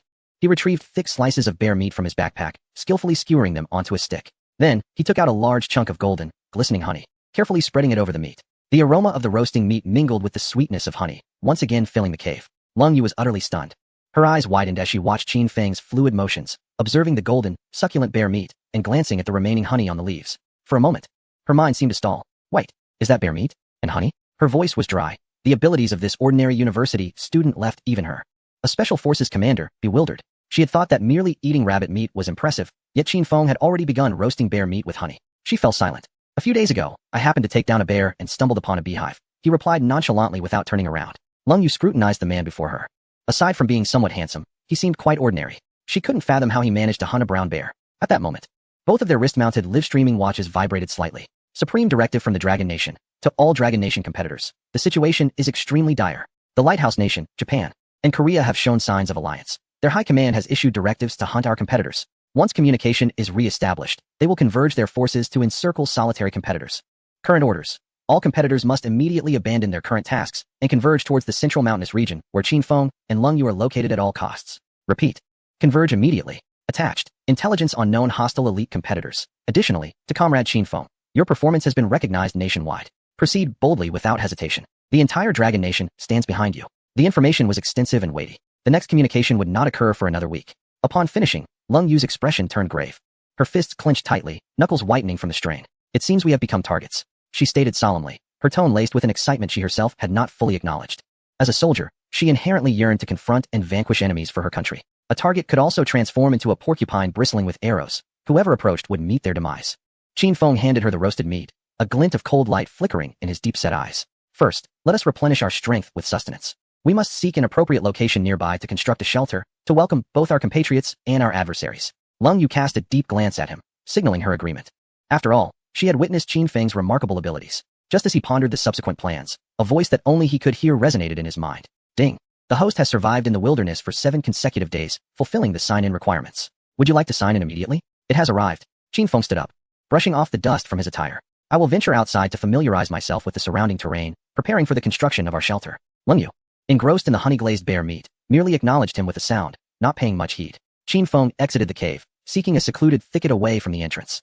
After confirming that the surroundings were clear, he quietly commanded his watch, close the live stream. Live stream has been closed. Remaining closure time, 2 hours 00 minutes 0 seconds. System, sign in. Ding. Sign in successful. Congratulations, host, you have acquired a divine level reward, master level forging. Boom. A torrent of incomprehensible information surged into Qin Feng's mind. From the crafting of primitive stone tools to the smelting of bronze, and the forging techniques that transform iron into steel, methods for identifying various ores, temperature control of different fuels, the timing for quenching, and hammer techniques for forging. All the wisdom of ancient artisans intertwined perfectly with the precision of modern metallurgical knowledge. Countless blueprints materialized in his mind. Incredibly sharp tang swords, indestructible heavy armor, intricate chain traps, labor-saving pulley systems, and even semi-automatic crossbows capable of launching bolts. The lethality of such weapons in the absence of firearms is unimaginable. Just envisioning producing dozens of these for the Dragon Country competitors, each wielding one, conjured a vivid scene in his mind. With this thought, Qin Feng slowly opened his eyes, a confident smile gracing his lips. A united assault? Very well. Let me demonstrate to you what a torrent of steel truly is. Chapter 41. Movements of Various Nations. Qin Feng gathered his thoughts and turned back towards the cave. Inside, Leng Yu had finished her piece of honey-glazed meat and was meticulously refining an arrow shaft with her dagger, smoothing its surface for enhanced stability in flight. She was like a machine, not allowing herself a moment of idleness. Upon hearing footsteps, she lifted her head, her gaze sweeping across Qin Feng's face, pausing slightly. After just a brief absence, she sensed an inexplicable change in the man before her. We must depart from this place swiftly, in search of a suitable location to construct our shelter for the Dragon Country. Leng Yu spoke first, her voice cool and resolute. Your injury, Qin Feng frowned, concerned that her condition might worsen. This minor injury is of no consequence, rest assured. Leng Yu interrupted him with a wave of her hand, pushing herself up against the stone wall. Though her movements were somewhat stiff, there was no hint of weakness in her gaze. The enemy is currently gathering. Every minute we delay increases the danger, not only for ourselves, but for our compatriots as well. Qin Feng gazed into her unwavering eyes and nodded solemnly. He understood that for a true warrior, the agony of waiting was the most excruciating trial. Very well, let us depart. The pair exchanged no further words as they swiftly packed their belongings. Qin Feng repackaged the remaining bear meat, honey, medical supplies, and confiscated resources. Their backpacks swelled with weight, each item a vital assurance of survival. Leng Yu meticulously inspected her gear. Arrows, daggers, and ropes were all polished to perfection. Upon stepping out of the cave, they followed the compass's guidance toward the north. The location of their refuge must be defensible, ideally shielded by natural barriers and endowed with a stable water source. Above all, it must offer ample concealment. Walking alongside Qin Feng, Leng Yu observed the terrain while articulating her professional assessments. Qin Feng's gaze swept over the distant, undulating mountains, and he added in a steady voice, it must also possess mineral resources. Minerals?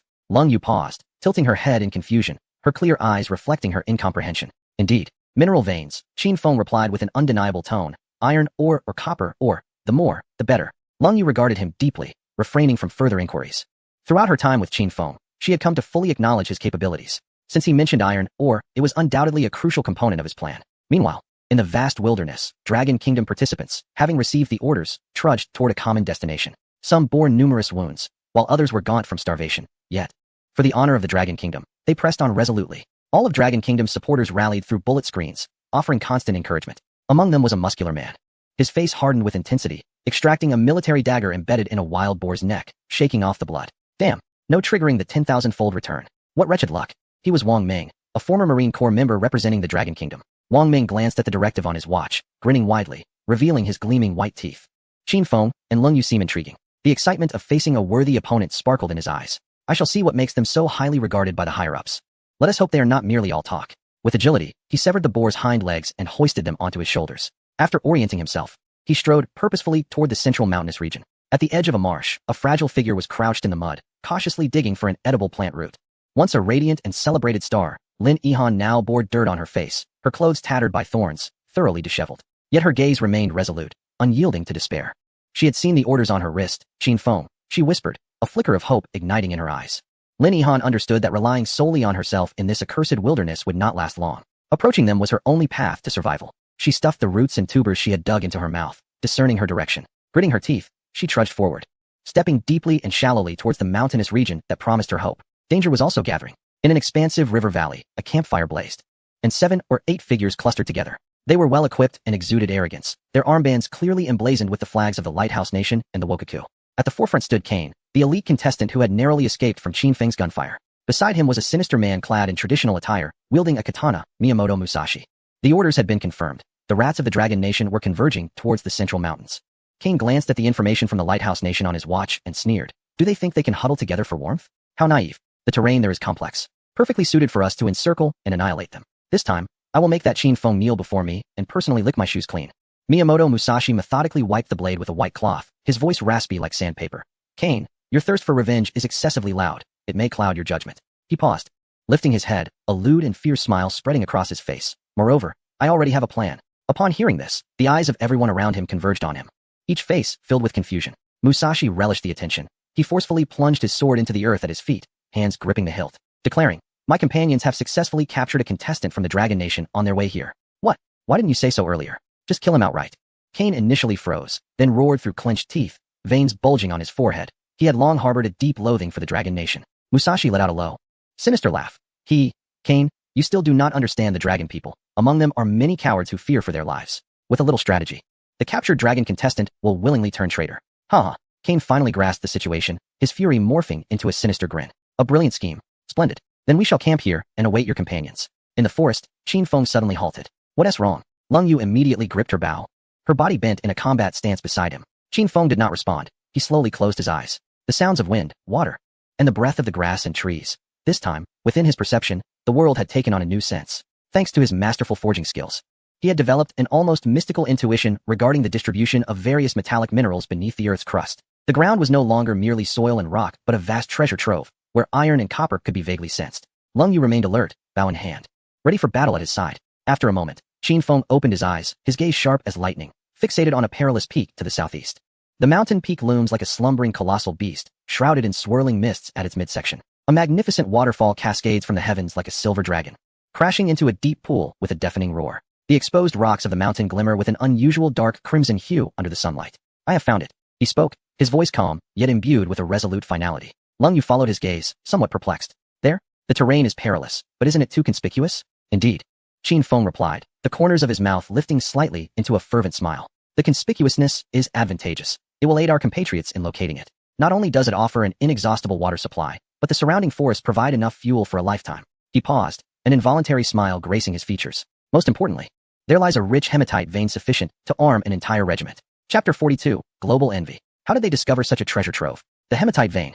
Qin Feng's declaration resonated in Lung Yu's ears like thunder. For the first time, her perpetually composed gaze reflected incredulous astonishment. A vein? Of hematite? How could he possibly know? Was he able to discern it from such a distance with mere eyes? How did you? Lung Yu's question lingered on her lips, only to be swallowed back.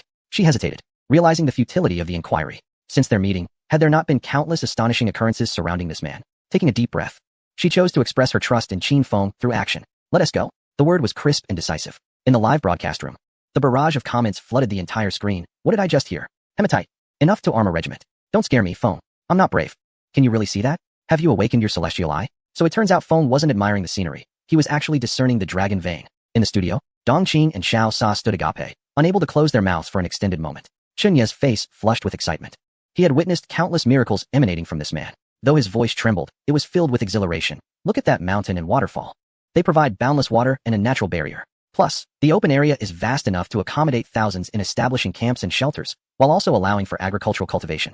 Backed by the forest, resources for fuel and hunting are plentiful. The two wasted no time, setting their sights firmly on the mountain. As they approached, the refreshing mist enveloped them, bringing with it a delightful chill. What a splendid place. Lung Yu gazed at the scene before her, marveling at the natural circular valley. To the left, towering cliffs rose 100 meters high, with the waterfall suspended above them. Save for birds, none could surpass it. To the right, the soil of the flatland was a fertile black, teeming with lush shrubs and wild grasses, evidently a prime area for cultivation. At the end of the flatland, the unending expanse of primordial forest unfolded, with towering trees obscuring the sky, stretching endlessly into the horizon. There, it signifies an inexhaustible source of timber fuel and countless game. Here, there exists but a single entrance, the very direction from which they arrived, a natural fortress. Cold Moon murmured softly, her eyes igniting with an unprecedented brilliance. As a premier special operations commander, she discerned the military significance of this locale at first glance. The waterfall served as a natural barrier, with steep cliffs flanking both sides, leaving only a broad entrance at the front. If defensive fortifications were established at this entry point, it would become an impregnable stronghold. There is water, land, and forest. And now Qin Feng claims there are minerals as well. Cold Moon approached a bare rock face, extending her hand to touch the dark red glimmering stones. The rock was hard and cold to the touch. She scraped it with her dagger, and as the stone dust fell, it indeed bore a rusty hue. She turned to Qin Feng, her gaze complex. Alongside shock and admiration, there was even a hint of dependence that she herself had not yet realized. Oh, this should be our homeland in the Dragon Kingdom. Qin Feng's voice emerged, tinged with fatigue as he set down his heavy backpack and reclined on the wild grass. Gazing at the azure sky, he let out a long sigh. He was utterly exhausted from days of travel and combat, compounded by the lack of a good night's sleep, leaving him physically and mentally drained. Let us rest well, he thought, with me by your side. Cold Moon's voice drifted over as she surveyed her surroundings, growing increasingly satisfied. Unable to remain idle, she began gathering twigs, useful fuel for the fire. Qin Feng, having only rested for a moment, joined her, suggesting they collect as much as possible while daylight remained. In the global livestream, the emergence of this base sparked mixed reactions. Some rejoiced while others seethed with jealousy. Feng Shun is incredible. This place could easily accommodate 1,000 people. Our Dragon Kingdom contestants are saved. Others, hurry over. Let us build a shelter. The audience from the Dragon Kingdom was ecstatic, envisioning their compatriots converging at this site to establish a formidable refuge. Conversely, in the streams of other nations, bitterness seeped through the screens. All show and no substance. Such a massive waterfall is merely a target, remarked a commentator from the Japanese nation. Once our warriors gather, this will be their burial ground. Indeed, such a splendid location does not deserve to be possessed by them. Lord Cain will surely lead our warriors from the Lighthouse Nation to seize it from the hands of the Dragon Kingdom, shouted the viewers from the Lighthouse Nation. Absolutely. We thank the Dragon Kingdom for uncovering this treasure. We shall gladly accept it. Meanwhile, several dozen kilometers from the waterfall valley, two figures lay concealed in the underbrush. Observing through binoculars, clad in gray-green camouflage, their equipment was not the most advanced but quite practical. On their arm patches was a flag featuring a white cross on a red background, the emblem of the Swiss contestants. My goodness, Hans, what is that? A mirage? One of the younger contestants, Leo, exclaimed as he lowered the binoculars, his face a mask of disbelief. It is not a mirage, it is a genuine waterfall. The man known as Hans, slightly older and possessing a calm demeanor, set down his binoculars, a furrow of concern etched upon his brow. I had never encountered such a colossal waterfall. It was astonishing. Shall we venture over? Surely, there is an abundance of water there. Rio exclaimed with excitement. Hans shook his head, his tone turning grave. The people of the Dragon Kingdom, the Lighthouse Nation, and the land of the rising sun are currently tearing at each other like mad dogs. Our strategy in the Swiss kingdom is to preserve ourselves and endure until the end. That place is now a vortex. Getting too close would result in being torn apart. The excitement faded from Rio's face as he nodded. I understand. So what do we do? First, let us locate our companions. Hans decisively commanded, then let them fight. We shall observe the developments. With that, the two silently stowed away their binoculars, adhering to the ridge like geckos, swiftly disappearing into the dense forest. Within the valley of the waterfall, Qin Feng did not head towards the iron or vein, but instead made his way directly to the jade-green deep pool beneath the waterfall. Forging and tempering are inseparable from water, and in daily life, water is indispensable. However, before employing it as potable water, its safety must be verified. He walked along the edge of the deep pool, his steps light. The water, agitated by the waterfall's impact, rippled gently, yet remained crystal clear, revealing the pebbles and swaying aquatic plants below. A few small fish darted playfully through the water, creating a scene of tranquility. Nevertheless, Qin Feng's brow furrowed slightly. It was too quiet. Aside from the small fish, there were no signs of larger aquatic creatures in such a vast pool, which seemed somewhat illogical. Chapter 43, a modest display of skill, masterful forging in action. Qin Feng's gaze shifted to the center of the deep pool, where the water took on a profound ink-green hue, unfathomable in depth. A faint, ominous aura seeped from that shadowy expanse. What is Fengshen doing? Searching for fish? This pool is so clear, it seems drinkable. Something is amiss. Look at Fengshen's expression. He appears to have discovered something. The audience in the Dragon Kingdom's livestream sensed Qin Feng's unease and grew anxious. Qin Feng halted his steps, extending a fingertip to lightly touch the frigid water's surface. The temperature was even lower than anticipated. At the moment his fingertip made contact with the water, a wave of intense cold surged through him.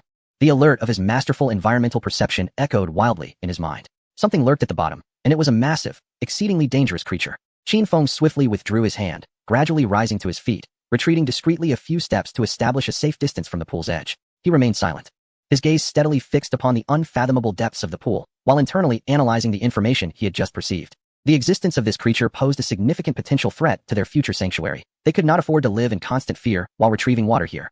It must be eliminated. Yet at the same time, a bold thought began to stir within him. Danger often coexists with opportunity. The very presence of a creature formidable enough to deter other large animals from approaching this area constituted a supreme resource in itself. Its flesh, its hide, even its bones, could potentially serve as highly valuable spoils of conquest. More importantly, should one succeed in the hunt, triggering a tenfold return, what an immense bounty that would be. Qin Feng turned and swiftly returned to the side of Leng Yu, who was currently clearing the campsite. At that moment, she had already cleared a patch of over 10 square meters with her machete and was preparing to construct a rudimentary shelter. Upon seeing Qin Feng return so soon with a grave expression, she immediately halted her work. What is it? Leng Yu inquired softly, yet with a distinctive alertness. There is something large in the pond, Qin Feng stated succinctly. Leng Yu's pupils constricted as she tightened her grip on her machete. How big? I'm uncertain, but it feels stronger than the bear I encountered previously, if not equally so, Qin Feng replied, his voice calm, yet imbued with a peculiar sense of pressure. Following his gaze toward the seemingly tranquil deep pool, Leng Yu felt a trickle of cold sweat down her back. She had complete faith in Qin Feng's judgment. It must be dealt with. Her tone was cold and resolute, devoid of any hesitation. It's south too close for comfort. With such a creature around, I cannot sleep soundly. I share your sentiments. A flicker of fervent battle intent flashed in Qin Feng's eyes. However, it resides in the water, which significantly diminishes the efficacy of arrows. We require more effective and specialized tools. Give me half a day. With that, he seized a spade and strode purposefully toward the mining area. Leng Yu watched his retreating figure, refraining from inquiring about his intentions. She understood that this man was about to work wonders once more. Silently, she returned to the campsite to continue her tasks, determined to construct a sturdy temporary stronghold and set up warning traps around it, ensuring a safe environment for both of them to rest at night. Upon reaching the mountainside, Qin Feng pried loose a chunk of dark red ore with his spade. It was heavy and solid to the touch. Striking it with another stone, the ore cracked open, revealing a metal-rich interior. Hematite, grade approximately 65, with minimal impurities, was an excellent iron smelting material. The knowledge of master-level forging instantaneously provided an appraisal, high quality. Qin Feng's heart leaped with joy. Such high-grade surface mines had long since vanished on Blue Star, yet here they were, abundant. He did not rush to ignite a fire for iron smelting, as that would consume too much time. His current objective was to utilize the existing conditions to forge a weapon capable of confronting the underwater behemoth, a long harpoon. He began to search the vicinity of the mountainside, and soon discovered a type of rock with an even harder texture and sharp edges. Obsidian. Before the Bronze Age, obsidian was the premier material for cutting tools and weaponry. With a little refinement, it could become incredibly sharp. Qin Feng selected a piece of obsidian, roughly the size of a human head, and procured a sturdy pebble to serve as his hammer. He refrained from immediate action, instead closing his eyes as vivid images of ancient stone masons' crafting tools flooded his mind. Each angle of impact, each degree of force, and every selection of flake to be removed was instinctively etched into his consciousness. After a brief moment, he opened his eyes, his gaze now focused and sharp. Thud, thud, thud. The resonant sounds of his strikes echoed throughout the valley, with his left hand cradling the obsidian and his right wielding the stone hammer. Each blow was executed with remarkable precision, sending shards flying as thin, sharp flakes detached from the main body. His movements were rhythmic, embodying both strength and exquisite control. What is Feng Shen doing? Crafting tools? His skill seems more professional than my second uncle's. What does your second uncle do? He carves tombstones for others. Shoo. Let me quietly appreciate the artistry. In the Dragon Kingdom live stream, the audience watched in rapt fascination. Meanwhile, the core of the obsidian in Qin Feng's hands was gradually being honed into shape, slowly giving birth to a spearhead designed with aerodynamics and lethal penetrative capability. Simultaneously, on the other side, Leng Yu had fashioned a rudimentary perimeter of snares and spike traps using sharpened wooden stakes and vines. She ascended a towering tree with an excellent vantage point, constructing a concealed lookout. Though silent, their actions exemplified the epitome of teamwork. If only there were more people from the Dragon Kingdom, we could swiftly erect numerous shelters. Indeed, yet many are already making their way here. In the depths of the pond, a massive shadow seemed to sense the impending threat from the shore, gradually opening its cold eyes. Time sped by in the fervor of focused labor, and as the sunset bathed the valley in golden hues, Qin Feng finally halted his efforts. He let out a long breath, surveying his creation with a sense of satisfaction. Not bad. The finesse of this masterful forging is remarkable. Before him lay 3 brand new weapons. Although termed weapons, they were more accurately described as heavy throwing spears, composed of 3 straight, resilient white waxwood shafts, each paired with a razor-sharp obsidian spearhead. Each spearhead had been meticulously polished into a perfect diamond shape, with a sharp tip, blood grooves along the sides, and a small tuft of feathers cleverly tied at the base to ensure stable flight upon being thrown. Most importantly, securely fastened behind each spearhead was a length of durable rope, woven from multiple vines and extending several dozen meters. Once thrown, regardless of whether the target was struck, retrieval was assured. These were no ordinary spears. They were primitive harpoons capable of hunting whales. Is this a throwing harpoon? Chapter 44, The Giant Bay Crocodile. What on earth? Did Feng Shen really craft this from stone? You call this toolmaking? The luster, the angles, the streamlined design. As an industrial designer, I find myself utterly captivated. What is most terrifying is that a rope is tied to the back of the harpoon. Is this not the primitive version of a whaling spear?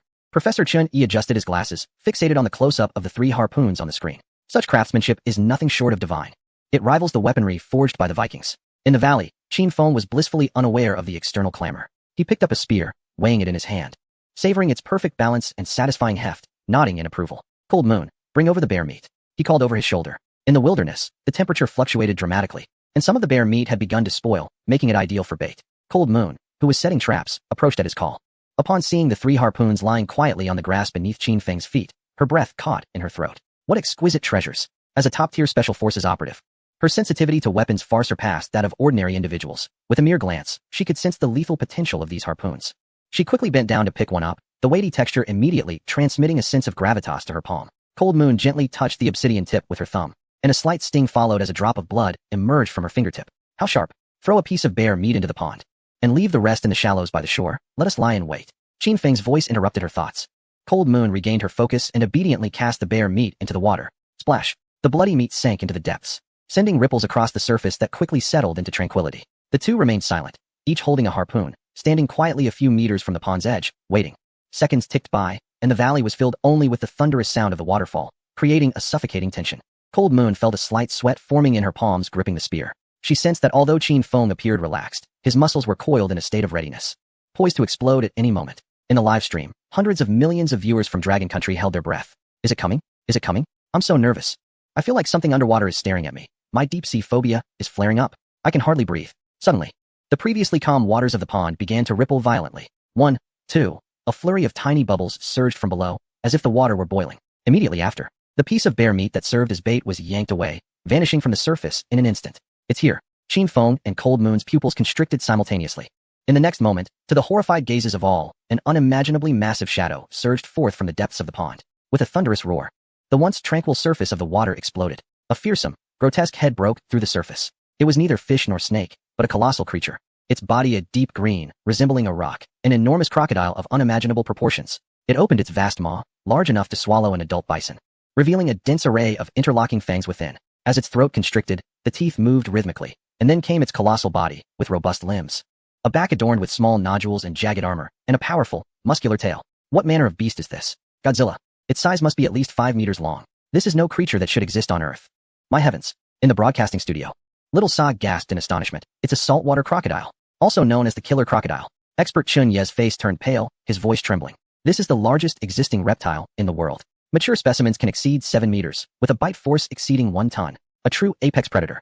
The hearts of all viewers in the Dragon Kingdom live stream soared to their throats. Faced with such a monster, humanity's strength felt utterly insignificant. By the water's edge, after the saltwater crocodile swallowed the bait, it did not retreat. Its cold, vertical pupils slowly rotated, ultimately locking onto the 2 minuscule humans on the shore. In its eyes, these 2 beings might be a more delectable morsel than bear meat. Make your move, Qin Feng commanded, his arm muscles tensing instantaneously, his core engaging. The heavy harpoon in his hand transformed into a streak of black lightning, whistling through the air, aiming directly for the giant crocodile's neck. Clang! A sharp sound rang out.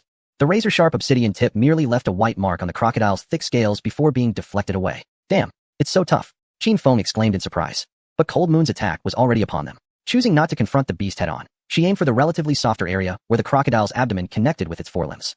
Thud! The harpoon successfully pierced in, but only penetrated an inch before being ensnared by the crocodile's resilient muscles. Roar! The excruciating pain enraged the ruler of the waters. It violently shook its head, pulling the rope in Cold Moon's grasp with immense force. Caught off guard, she stumbled forward, nearly falling into the water. The giant crocodile opened its gaping maw and lunged ferociously at Cold Moon on the shore. Fortunately, she remained composed, agilely distancing herself from the beast, which missed its target and, in frustration, shook its head, snorting angrily. In that moment of distraction, bang! A sharp gunshot rang out, piercing the tranquility of the water's edge. Qin Feng had, unbeknownst to anyone, drawn his M1911, landing a precise shot directly into its exposed left eye. Blood and murky fluid erupted, and the giant crocodile emitted a roar of unparalleled agony, its massive body thrashing on the shore, sending mud and water splattering. Now's the moment. Without a moment's hesitation, as the giant crocodile writhed in pain, Qin Feng raised the final harpoon high, summoning all his strength, like a nail.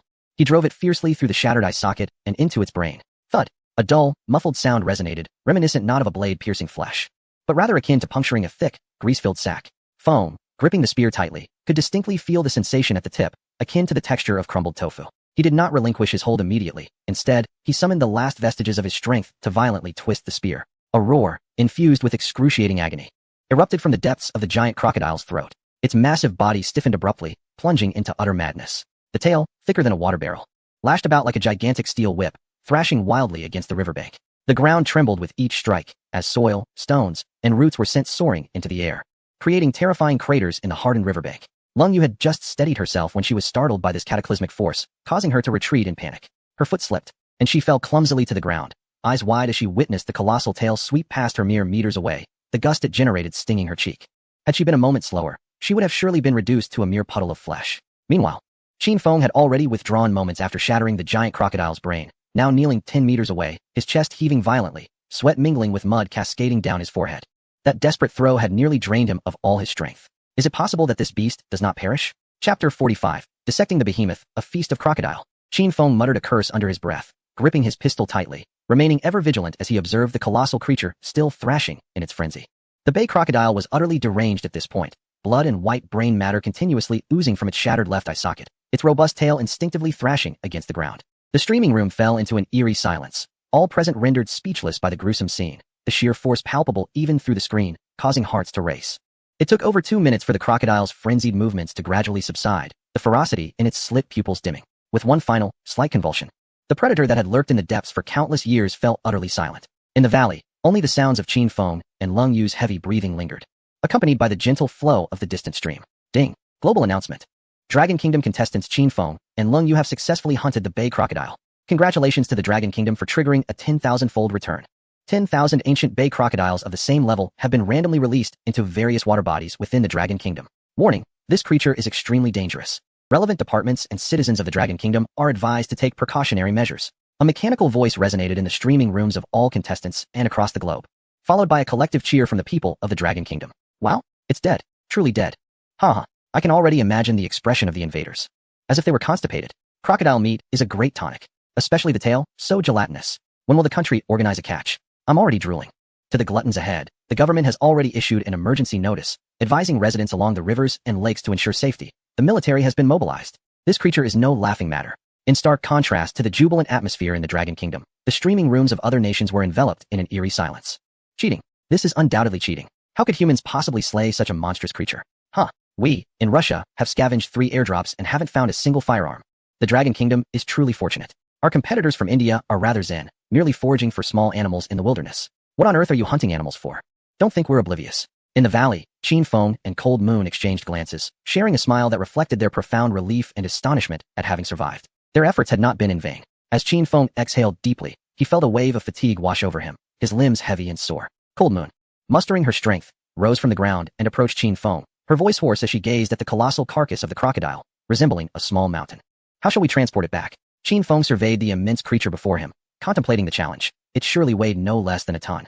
Not only could the two of them not manage it, but even several strong men would struggle to move it. He circled the crocodile carcass, striking its dark green scales with his entrenching tool, producing a dull thud. We can't take it back, he concluded, shaking his head. Let us process it here. He handed the entrenching tool to Cold Moon. You retrieve those 2 harpoons while I get the tools from the camp. This hide is a valuable resource that must not go to waste. Cold Moon nodded and hurried back to the camp to gather all the necessary tools. Soon, the pair commenced the formidable task of dissecting the great beast. The endeavor was monumental. The crocodile's hide was remarkably tough. Qin Feng resorted to using the seized machete alongside a dagger, meticulously slicing and peeling away the skin. Cold Moon assisted, grasping the peeled flesh with both hands. Under the sun, their silhouettes busied themselves around the massive carcass, their clothes soaked, yet their movements remained precise and diligent. Once the crocodile's hide was removed, they turned to the tail, which was predominantly composed of tender meat and gelatinous tissue. The most delectable portion of crocodile meat resided in the tail, known as the moon meat. As Qin Feng worked, he elaborated like a connoisseur. The meat is exquisitely tender, devoid of any fishy taste, rivaling that of the finest steak. How do you know so much? Cold Moon inquired with curiosity. I learned it from television. Qin Feng chuckled, noticing her reluctance to probe further. After all, who among them did not harbor a few secrets? Ultimately, they reached the succulent flesh of the 4 legs. Together, they labored for nearly 2.5 hours to complete the dissection of the crocodile. As for the remaining skeleton and entrails, Qin Feng did not let them go to waste. He buried them on site to serve as fertilizer. For within his backpack lay the seeds of crops found in the airdrop boxes. High-yield, frost-resistant potatoes, rapidly growing, drought-resistant corn, and high-protein soybeans comprise 3 essential crops, for which he has already devised a meticulous plan, designating specific plots for cultivation. The act of farming seems ingrained in the very essence of the Dragon Kingdom's people, an instinct that lingers no matter where they find themselves. The 2 of them, burdened by the weight of the alligator meat and skin, returned to the makeshift camp constructed by the Cold Moon. The camp was exceedingly rudimentary, merely a slanting shelter erected against the mountainside with sturdy branches, topped with broad leaves, providing scant protection against the elements. Beside it lay a primitive fire pit, crafted from stones, with little else in sight. Although it appeared rather basic at present, it was certain that improvements would soon follow. You should rest for a moment. I will tend to the fire, Qin Feng said, placing the alligator meat down and addressing the somewhat pale cold moon. Using a flint stone, he ignited the dry grass, and soon a vibrant campfire blazed in the valley.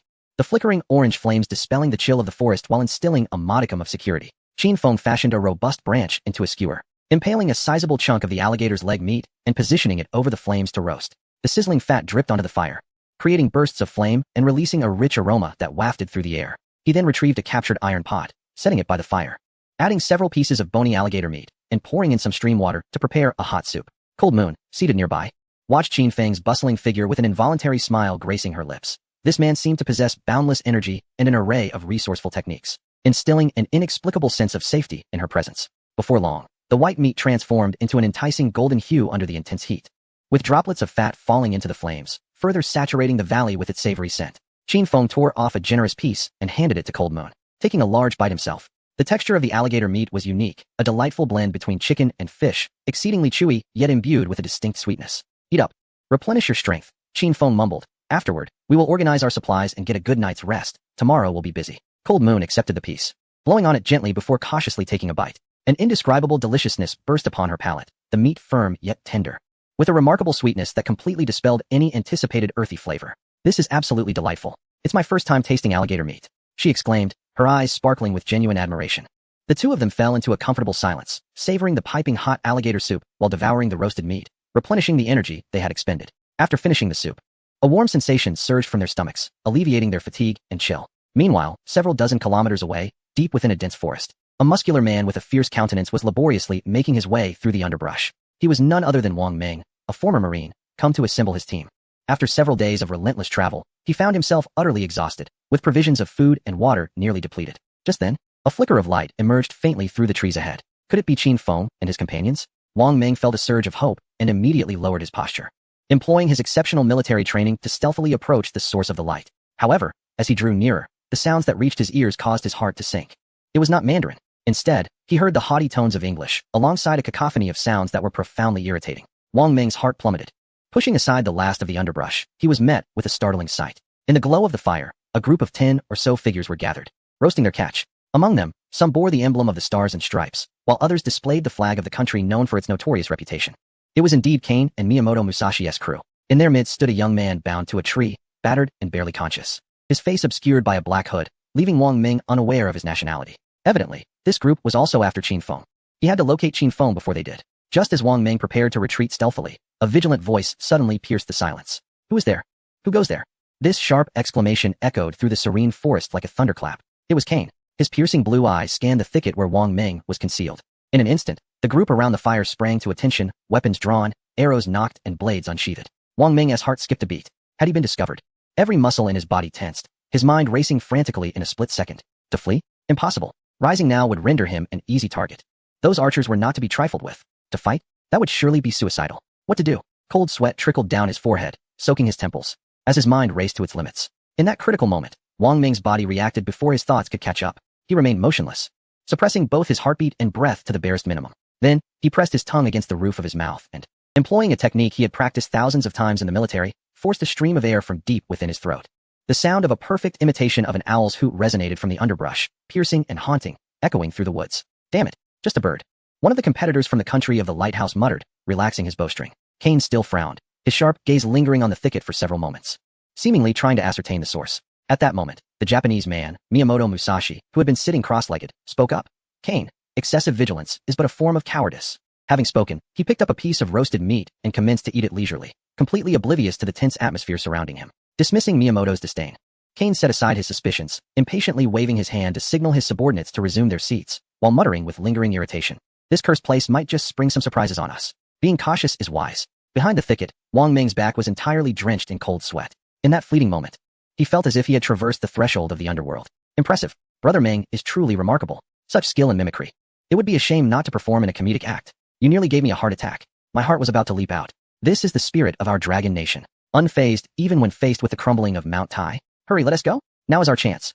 The audience oscillated between exhilaration and trepidation. Wang Ming did not depart immediately. He lay on the cold, muddy ground, listening intently until a member of the lighthouse nation began telling risque jokes, inciting a wave of uproarious laughter. At that moment, Wang Ming realized it was time to retreat. He pressed his body against the earth, inching backward until he had distanced himself by over 100 meters, finally merging into the darkness. Only then did he spring up with vigor, feeling the chill of the night breeze as he became aware that his garments were thoroughly soaked with cold sweat.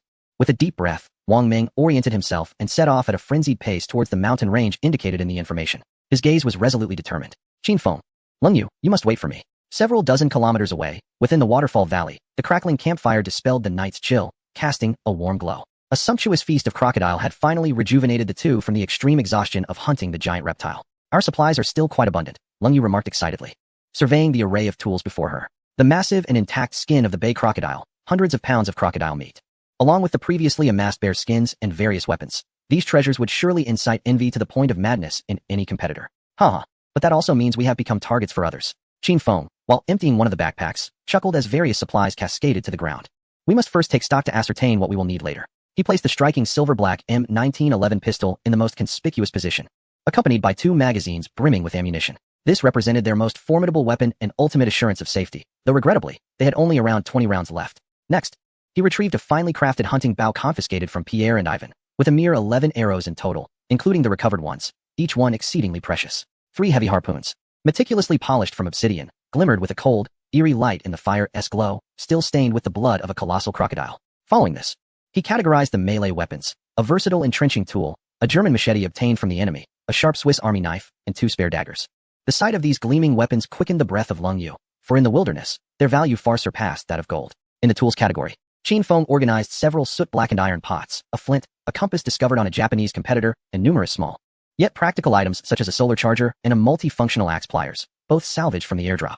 As for the supplies, the piece de resistance was a meticulously peeled crocodile skin, resembling a vast carpet, laid out on the ground, its dark green scales as hard as iron.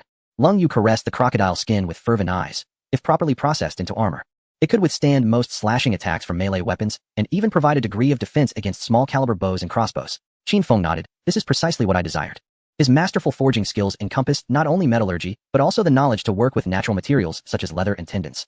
Beside the crocodile skin lay a small mountain of preserved crocodile meat, enough to sustain the 2 of them for a month. Golden honey was stored in a captured canteen, accompanied by a bamboo tube of precious salt. In terms of medical supplies, they had 2 fully stocked first aid kits, vital for survival. Finally, Qin Feng solemnly unveiled a small cloth bag. Leng Yu leaned in with curiosity as he opened it to reveal 3 small packages wrapped in oil paper, high-yield, frost-resistant potatoes, fast-growing, drought-resistant corn, and high-protein soybeans. Seeds. Leng Yu gasped in astonishment, her eyes sparkling with disbelief. You even have this. Were these seeds also retrieved from the airdrop box? Indeed, he replied. By the way, why haven't the 2 of you gone to collect more airdrop supplies?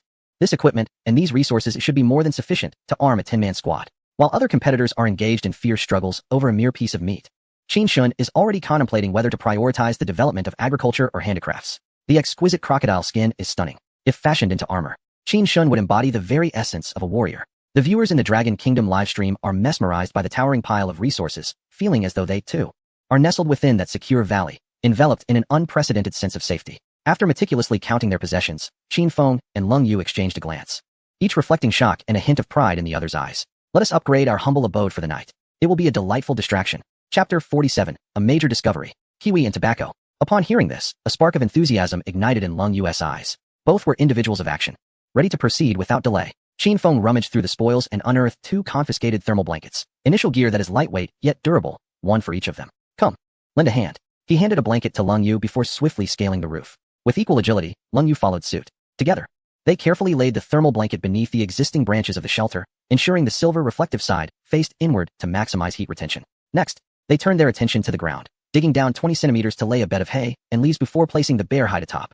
This would serve to insulate against the dampness of the earth. Qin Feng wielded a spade, its blade sinking into the moist soil with a satisfying thud. Within minutes, a shallow pit had taken shape. He spread the dry hay and soft leaves across the bottom before they both worked together to lay the immense bear hide over it. As his hand brushed against the thick, warm fur, a profound sense of security blossomed within him. Soon, a brand new shelter emerged before their eyes. From the outside, it appeared to be an unremarkable grass hut, yet within, it revealed a hidden sanctuary. The thermal blanket added a touch of warmth to the compact space, while the substantial bear hide laid atop the leaves offered comfort and softness. They nestled into the shelter, instantly shielded from the chilling air outside.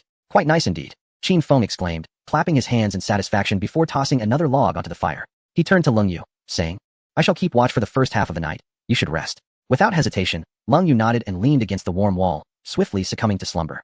As the night deepened and silence enveloped the world, a new trouble approached. A faint, vexatious buzzing filled Qin Feng's ears. As several black mosquitoes danced around his exposed skin like phantoms. Furrowing his brow, he swatted a few away, but more emerged from the darkness. It seemed even in her dreams, Long Yu was disturbed, stirring uncomfortably, her brow furrowed as she absent-mindedly scratched her arm. Truly relentless. Qin Feng muttered a curse under his breath, rising to scan the nearby thicket by the firelight. He found what he was looking for.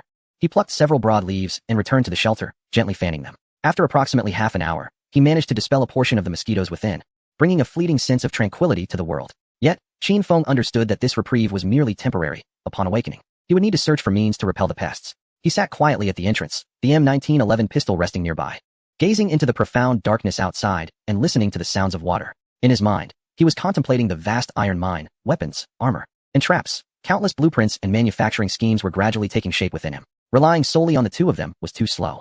He hoped to soon find a few more compatriots. In the latter half of the night, Long Yu stirred at her usual hour, and the two silently exchanged positions.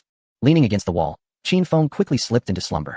As dawn broke, sunlight filtered through the mist rising from the waterfall, transforming into a radiant rainbow arching across the valley. When Qin Feng opened his eyes, he found that Long Yu had rekindled the fire, boiling water in the iron pot, while several pieces of roasted crocodile meat sizzled by the flames, glistening with oil. "Good morning," she said, handing him a bamboo tube filled with water. Qin Feng accepted it.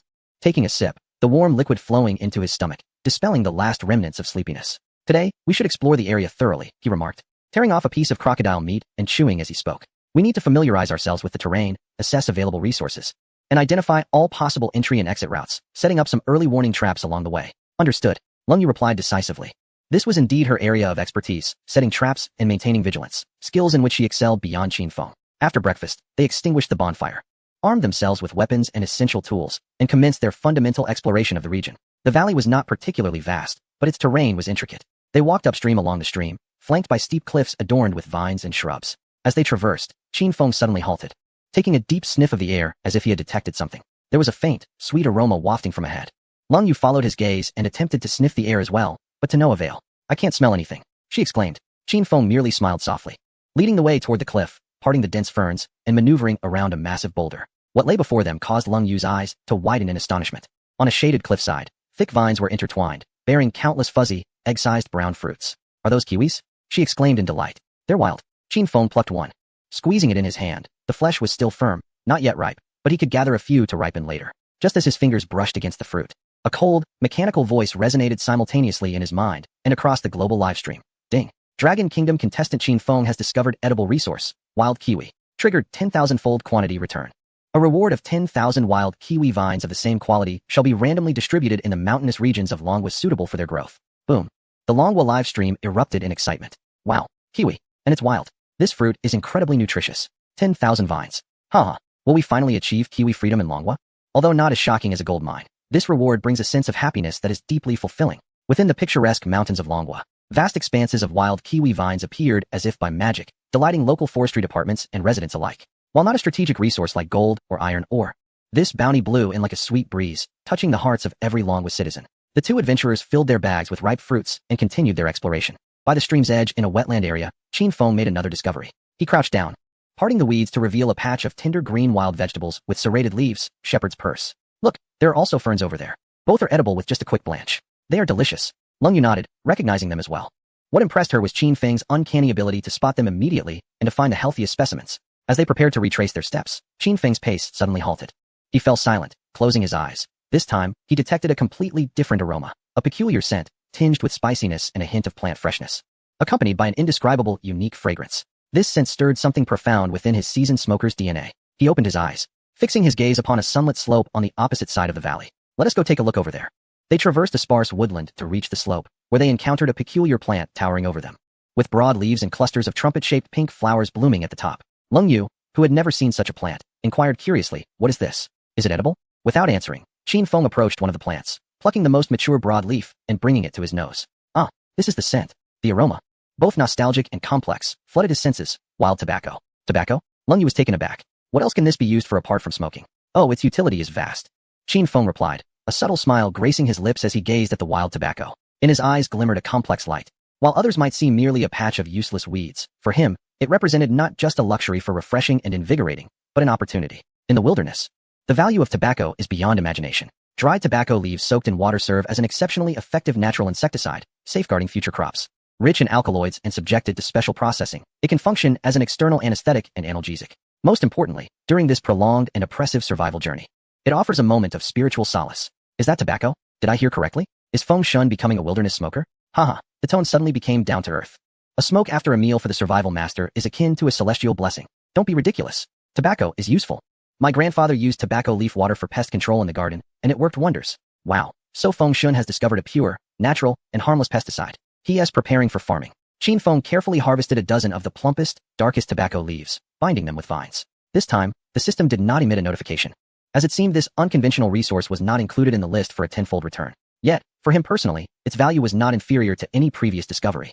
Holding the bundle of tobacco leaves, he felt elated. Chapter 48, Crafting a Blast Furnace by Hand. Let us return. Qin Feng weighed the hefty bundle of wild tobacco leaves in his hands, unable to suppress the smile that graced his lips. For a seasoned smoker, the allure of this was as irresistible as a succulent roasted bear paw. Lung Yu observed his satisfaction with a hint of amused resignation.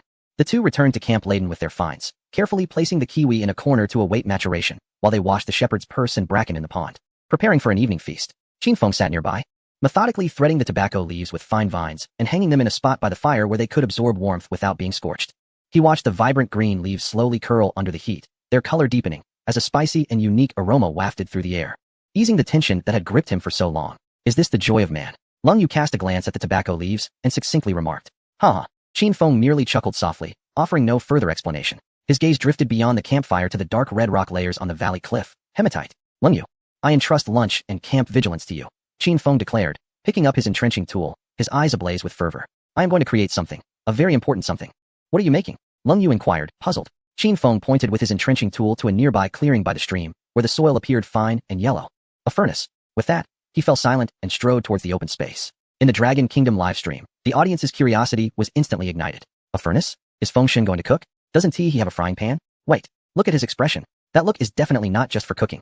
I have a premonition that Feng Shun is about to start something extraordinary. Brothers ahead, that's not called starting something. That is called infrastructure. Do you understand? The DNA of the infrastructure enthusiast has been stirred. I wager 2 tubes of nutrients that he intends to exploit that iron ore. He aims to smelt iron.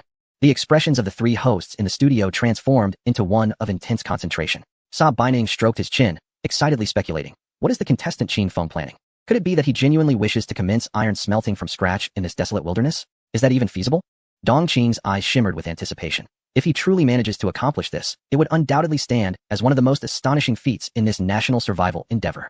Chen Yi, the survival expert, shook his head gravely. Theoretically plausible, yet the complexity is beyond imagination. Smelting iron is no trivial matter. It demands precise ratios, extremely high temperatures, and a furnace capable of withstanding such heat. The very first step, constructing a competent furnace, would confound 99% of individuals. On the screen, Qin Feng had already commenced his actions. He employed a spade to excavate that yellow clay by the stream, the texture under his fingers revealing that this soil was fine and possessed excellent plasticity, making it an ideal material for crafting earthen bricks. However, rather than utilizing it directly, he transported the clay to a flat rock, bringing along some coarse sand from the water's edge, mixing them in a specific proportion. He kneaded and pounded the sand and clay repeatedly, ensuring their thorough amalgamation. What is he doing? Why is he incorporating sand? Chen Yi in the studio promptly provided a professional explanation. This is to prevent the furnace walls from cracking under high temperatures. Pure clay, when fired, tends to shrink and develop numerous fissures. The addition of sand as an aggregate significantly enhances the stability of the furnace walls. No sooner had he spoken, Qin Feng seized a handful of withered wild grass from the ground, chopping it finely with a knife and evenly integrating it into the clay. Is that grass fiber? Chen Ye's voice trembled slightly. The combination of clay, sand, and grass fiber is the quintessential formula for ancient rammed earth walls. Where on earth did he acquire such knowledge? In the global livestream, countless foreign viewers and experts were left dumbfounded. Oh my god, is this Dragon Kingdom individual playing with mud? Does he think this is a child's game? Haha, a mere attention seeker. A true warrior only needs a blade, not to fiddle with soil like this. Davarishi. Although I cannot comprehend, I sense that this young man is quite formidable, devoted to infrastructure. Qin Feng was wholly engrossed in his task. His hands caked in mud as he piled the mixed clay into mounds. He did not employ any molds, relying entirely on the remarkably precise blueprint in his mind and his skillful hands to compact and shape the clay. A hollow cylindrical structure gradually took form under his deft touch, with the wall thickness meticulously controlled to approximately 10 centimeters and an inner diameter of around 30 centimeters, ensuring ample space within while guaranteeing the fortitude of the walls. On the other side, the cold moon meticulously set up several rudimentary warning traps around the camp before silently slipping into the depths of the valley's dense forest, armed with her bow and arrows. Although their food supplies were still relatively ample, relying solely on this bounty was not a sustainable strategy. Moreover, she needed to maintain her combat readiness through hunting. The dappled shadows of the forest enveloped her as she glided like a specter among the trees, her footsteps light and soundless. Her gaze, sharp as an eagle-ass, scanned for any subtle signs of movement in the surroundings. Deep within the thicket, she suddenly halted, crouching behind a cluster of shrubs, utterly still. 50 meters ahead, in a clearing bathed in sunlight, a sleek-furred spotted deer grazed, blissfully unaware of the impending danger. Cold Moon gradually raised her longbow, her movements gentle. Instead of knocking an arrow immediately, she quietly observed the wind's direction, calculating the distance. By the stream, Qin Feng used a wooden stick to poke a slanted passage into the side of the furnace. That's the ventilation, Chen Yi explained. He will definitely need a bellows to blow air in here, to achieve the extreme temperatures required for smelting iron. As time slipped away, Qin Feng remained focused on refining his creation, beads of sweat trickling down his forehead and into the earth below, yet his eyes sparkled with intensity. At last, a cylindrical earth furnace, about a meter tall, stood quietly on the clearing by the pond, its ancient yet remarkably orderly shape a testament to his labor.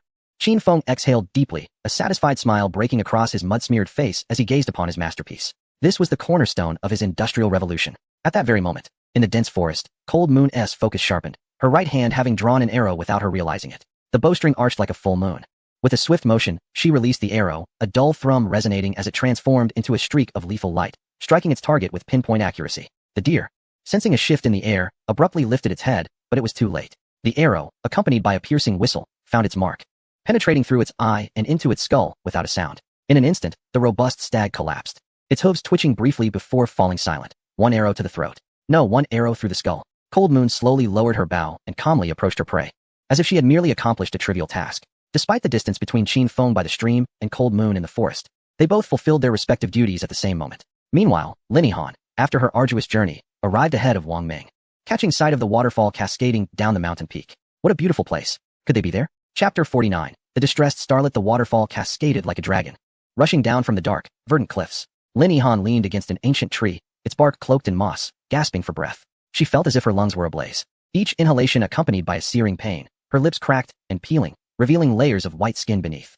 Her outdoor jacket was in tatters, torn by thorns, while her trousers were smeared with dried blood and mud, resembling the attire of a beggar more than that of a renowned star.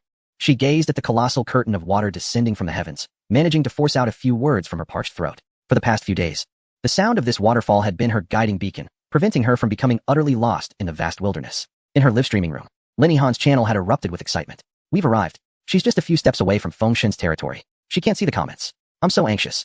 Can someone please let her know? Seeing her like this is heartbreaking. Even a big man like me is close to tears. It's truly remarkable that this starlet has endured this far. Come on, Yihan. You're not fighting alone. From her pocket, she retrieved the last 2 sour wild fruits. Remnants of the 5 she had found 2 days prior, rationed across those days. Carefully, she placed one in her mouth, savoring the minuscule burst of tart sweetness as if it were the finest delicacy in the world. She dared not approach the waterfall recklessly. In this perilous wilderness, the most beautiful sights often concealed the gravest dangers. A water source signified the presence of wildlife, and consequently, more formidable predators, potentially even human adversaries. She rested against the tree, vigilant and watchful of her surroundings. Meanwhile, in the valley, the petite figure of Lung Yu dragged a deer, towering above her, from the thicket. Qin Feng squatted beside the newly constructed earthen stove, gauging its dryness with his hands. Upon witnessing the prize Lung Yu had brought back, a genuine sense of admiration, even a hint of astonishment, welled up within him. He had always known Lung Yu was formidable, but it was only at this moment that he truly comprehended the extent of her prowess as a former Special Forces commander, capable of single-handedly hunting a deer as tall as herself. Lung Yu dragged the deer to the stream's edge, the blood flowing from its neck staining the clear waters crimson. She lifted her gaze, meeting Qin Feng's eyes, which burned with an unusual intensity, and for a moment, she was taken aback. Well done. Qin Feng's voice, though soft, carried an unprecedented gravity. Those 4 words held more weight than any ornate phrase. Lung Yu nodded in silence, and although her perpetually stoic face retained its usual frostiness, the lines softened slightly. Right. The deer hide will be useful to me. He spoke succinctly, and Lung Yu nodded slightly, drawing her dagger to skillfully skin the sick deer. Her movements were precise and efficient, devoid of any excess. Qin Feng then rose, shouldering a spade and 2 burlap sacks, making his way toward the cliff he had long coveted. Wow, another deer. Too bad I didn't trigger the 10,000-fold return. Did you see the expression on Fengshen's face? It's the first time I've seen him look so astonished. Absolutely stunned. Captain Lung Yu is incredible. That arrow completely left Fengshen in awe. This is our Dragon Kingdom's Valkyrie. The mutual admiration among the strong. This is the pinnacle of CP chemistry.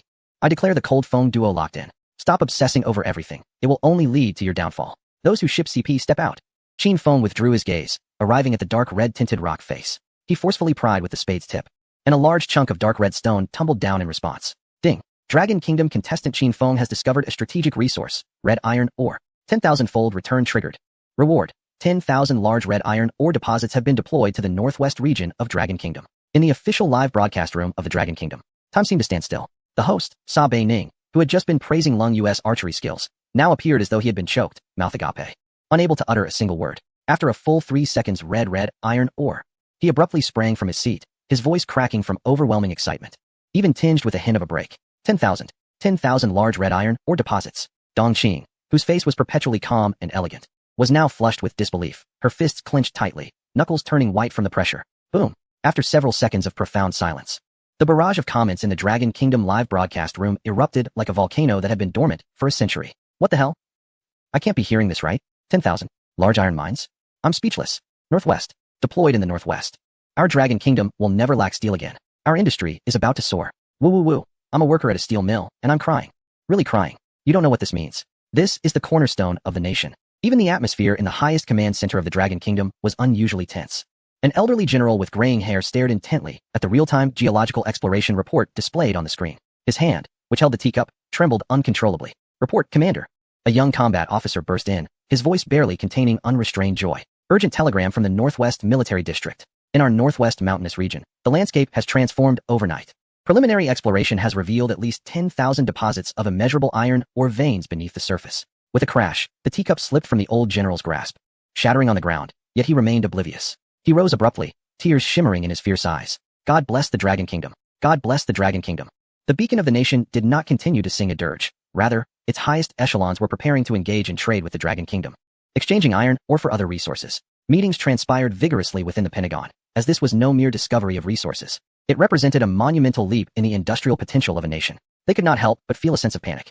In the Wilderness Valley, Qin Feng merely bent down to pick up a piece of dark red ore, weighing it in his hands. Upon returning to the camp, he did not commence immediately, instead instructing, Lung Yue, please prepare the charcoal. He pointed to a pile of hardwood that had been prepared earlier, instructing her to stack it, cover it with damp clay, leaving a few ventilation holes, and ignite it to create a slow burn. This was a rudimentary method of charcoal production. Iron smelting required charcoal rather than ordinary firewood, as charcoal could provide a higher and more stable temperature.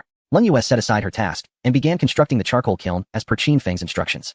Their roles were clearly delineated, and their teamwork was harmonious. Qin Feng, meanwhile, commenced processing the ore, pouring it onto a flat stone slab. He wielded a hard stone as a hammer, vigorously smashing the larger pieces into smaller fragments, which he then painstakingly reduced to fist-sized chunks.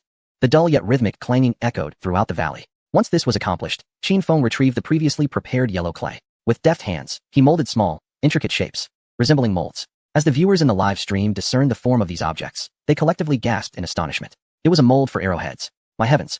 Is he about to mass-produce arrowheads? From mining to smelting iron, and now to crafting molds. This is a comprehensive service. This is no mere survival.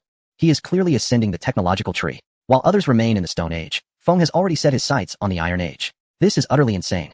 I shall refer to him as the premier engineer of the wilderness. Qin Feng carefully placed a dozen meticulously crafted arrowhead molds beside the fire to harden them. With everything in readiness and the day waning, wisps of blue smoke began to rise from the charcoal kiln. Lung Yue had already processed a significant portion of the venison, which hung from a wooden frame to be smoked. Qin Feng cast a glance at the quiet clay furnace, his eyes shimmering with anticipation, for he knew that tomorrow would ignite the first flame of industry in the wilderness. At the moment their campfire flickered to life, Lin Yihan was huddled at the base of a large tree, beset by hunger and cold. From a distance, she caught sight of the flickering light, her heart racing to her throat. Were they foes or compatriots? She dared not approach, nor even move, fixating intently on that beacon of light, as if it were the sole glimmer of hope in the darkness. Chapter 50. New faces by the campfire. The night breeze was perpetually frigid, and Lin Yihan tightened her clothing around her while wrapping herself in a thermal blanket, yet the chill still permeated the fabric, penetrating to her very bones. She curled into herself, her teeth chattering uncontrollably. She understood that remaining here would lead only to a fate of freezing to death. The instinct for survival overwhelmed all else. Summoning her last vestiges of strength, she shakily supported herself against a rough tree trunk and took tentative steps toward the distant flicker of the campfire. At the valley campsite, the fire crackled robustly, with a large leg of venison sizzling above it, releasing tantalizing aromas as golden fat dripped onto the coals, sending up showers of sparks. Above the fire, Qin Feng had fashioned a simple triangular smoking rack, upon which strips of venison were slowly being cured by the smoke. Once smoked, the meat would transform into jerky, preserving it for an extended period, perfect for sustenance. The rich scent of meat mingled with the salty tang of seasoning wafted through the air, enough to drive any hungry soul to madness.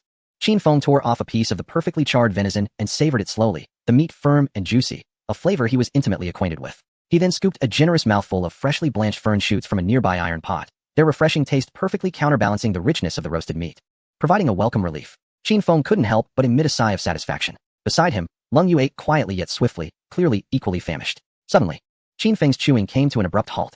He lifted his gaze, his eyes piercing the enveloping darkness at the edge of the campsite. His ears twitched slightly, his masterful sense of the environment detecting an unusual disturbance, a faint sound of footsteps, gradually approaching. Someone was near. As Qin Feng's words fell, Lung Yu reacted almost simultaneously.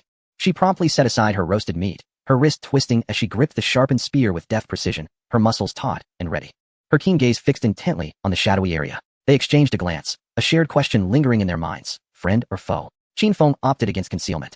In this open space, the campfire blazed brilliantly, rendering hiding futile. He slowly rose, seizing his longbow from beside him and knocking an arrow onto the string.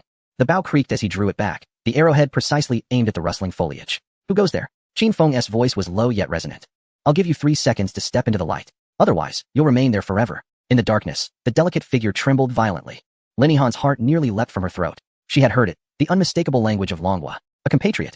A surge of immense excitement intertwined with a sense of grievance left her momentarily speechless. In that fleeting moment, as Qin Feng's fingers were about to loosen and the arrow was on the verge of being released, a weak, tearful female voice emerged from the darkness, filled with desperation. Please, do not shoot. I am a citizen of the Dragon Kingdom. I am also a contestant from the Dragon Kingdom. Before her words could fully dissipate, a disheveled figure stumbled forth from behind the shadows of the trees, fearful that a single misstep would result in immediate execution. As the flickering light of the campfire illuminated her face, smeared with dirt and streaked with tears, the barrage of comments in the live stream surged dramatically. It's Yihan. It's really her. My goodness. Wonderful. They have finally reunited. I thought Yihan wouldn't make it. Poor Yihan. She can finally have a warm meal. Look how thin she is. How did she, a singer and dancer with almost no survival skills, manage to endure alone for so many days and accurately locate Qin Feng's camp? It defies logic. Lin Yihan raised her hands high, signaling her lack of threat, her body trembling violently from weakness and fear. Qin Feng did not lower his bow, casting a knowing glance at Lung Yu, who understood immediately. With a spear in hand, she approached cautiously and deftly removed the deflated backpack from Lin Yihan's back, swiftly inspecting her for any concealed weapons. Name, number. Lung Yu's voice was devoid of emotion. Lin Yihan shuddered and swallowed hard. I am Lin Yihan, Dragon Kingdom contestant number 58. As she spoke, she anxiously fiddled with the device on her wrist, eager to authenticate her identity. Lung Yu leaned in to verify the number and name displayed on the screen, confirming their accuracy before she sheathed her spear and nodded at Qin Feng. Seeing this, Qin Feng gradually lowered his bow, yet his vigilance remained unshaken. How did you find your way here? Qin Feng's tone softened slightly. Just as Lin Yihan was about to respond, her gaze drifted past the two of them, fixating on the roasted leg of deer, still dripping with oil, over the campfire. Her throat involuntarily constricted, and saliva pooled uncontrollably. She could distinctly hear the rumbling of her stomach. Observing her almost fainting from hunger, a barely perceptible shift occurred in the taut corners of Lung Yu's mouth. Perhaps it was an instinct shared among fellow contestants of the Dragon Kingdom. She refrained from saying much and turned to wrap a piece of sizzling meat in a clean broad leaf, silently offering it to Lin Yihan. Go ahead and eat. Those 3 simple words shattered the last remnants of Lin Yihan's resolve. Tears cascaded down her cheeks, and disregarding the heat, she trembled as she accepted the roasted meat, shoving it into her mouth without hesitation. It's so hot, but it's delicious. She devoured the food with urgency, her tears mingling with the juices of the meat, smearing her face, yet she paid no mind to her appearance. In the Dragon Kingdom's livestream, Lin Yihan's fans were moved to tears at this sight. Whoa, Yihan. My Yihan, you have finally found your group. Observing her voracious appetite, even a sturdy man like me found tears welling up. How has she endured these past few days? My heartfelt gratitude extends to Feng Shun and Captain Lung Yu. You are indeed the rebirth of Yihan. This is the essence of kinship. In the face of despair, nothing is more comforting than the simple phrase, go ahead and eat. Qin Feng watched Lin Yihan devour her meal, then glanced at the now silent Lung Yu. Finally, his gaze shifted to the cool, luminous moon overhead. The impending increase in human presence would inevitably escalate the depletion of resources. This wilderness harbors dangers beyond mere hunger and wild beasts. It is imperative to enhance our strength, forge formidable weapons, and establish a more secure refuge. He silently calculated the time. Tomorrow marks the day for system registration. What might it bring this time? Meanwhile, at the highest command center of the Dragon Nation, a young operations officer burst into the conference room, his face ashen. Report. His voice trembled with suppressed anxiety. The senior general seated at the head of the table lifted his gaze, intoning gravely, speak. After repeated confirmation, our contestant Zhang Pengfei's personal live stream has been fixed on the bark of a tree for 12 consecutive hours. There has been no movement. Continue. The general's fingers drummed on the table, producing a dull sound. We have substantial reason to suspect that it was the joint team from the Lighthouse Nation in Japan.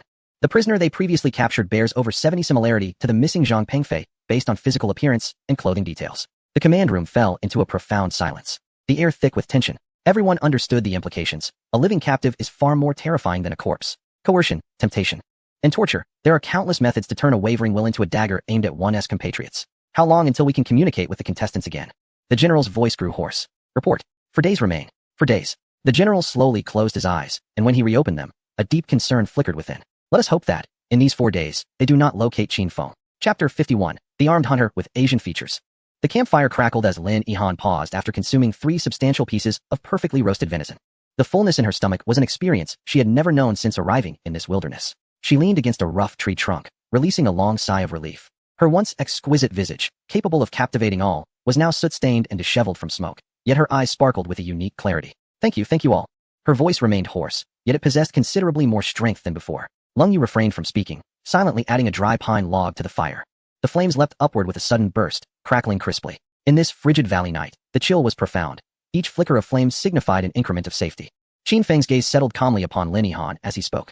Please share your circumstances. Lin Yihan instinctively tensed her body, facing Qin Feng's fathomless eyes. She felt as though all her secrets would be laid bare. Steeling herself, she began to recount her ordeal. I landed at the edge of a marsh, and fortunately, I did not fall in, she said with a wry smile. At first, I truly believed I would perish, without food, without water, surrounded by insects and incomprehensible eerie sounds. However, during a previous filming of a period drama, I had learned to climb trees for a scene. I am not an expert, but at least I managed to ascend.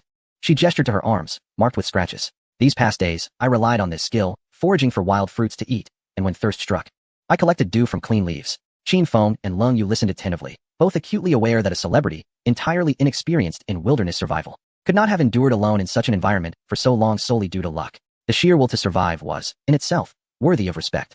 I encountered others twice. Lin Yihan's voice suddenly dropped, a hint of fear flickering in her eyes. What nationality were they? Lung Yu pressed, recognizing the critical importance of this information. I don't know. Lin Yihan shook her head. I hid in a tree, too afraid to make a sound. The first time, there were 2 of them, blonde-haired and blue-eyed, speaking a language I couldn't understand.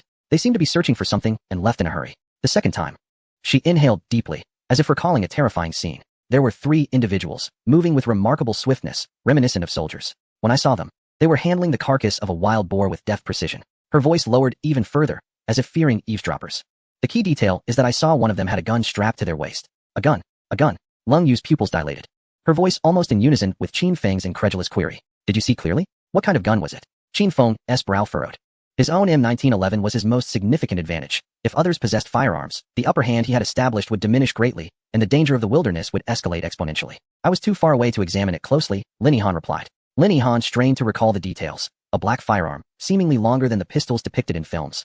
Yet not excessively so. At the muzzle, there appeared to be a wooden-like attachment. The individuals wielding it bore Asian features. Yet their language was neither that of the Dragon Kingdom, the land of the rising sun, nor that of the Korean peninsula. I had heard those 2 tongues.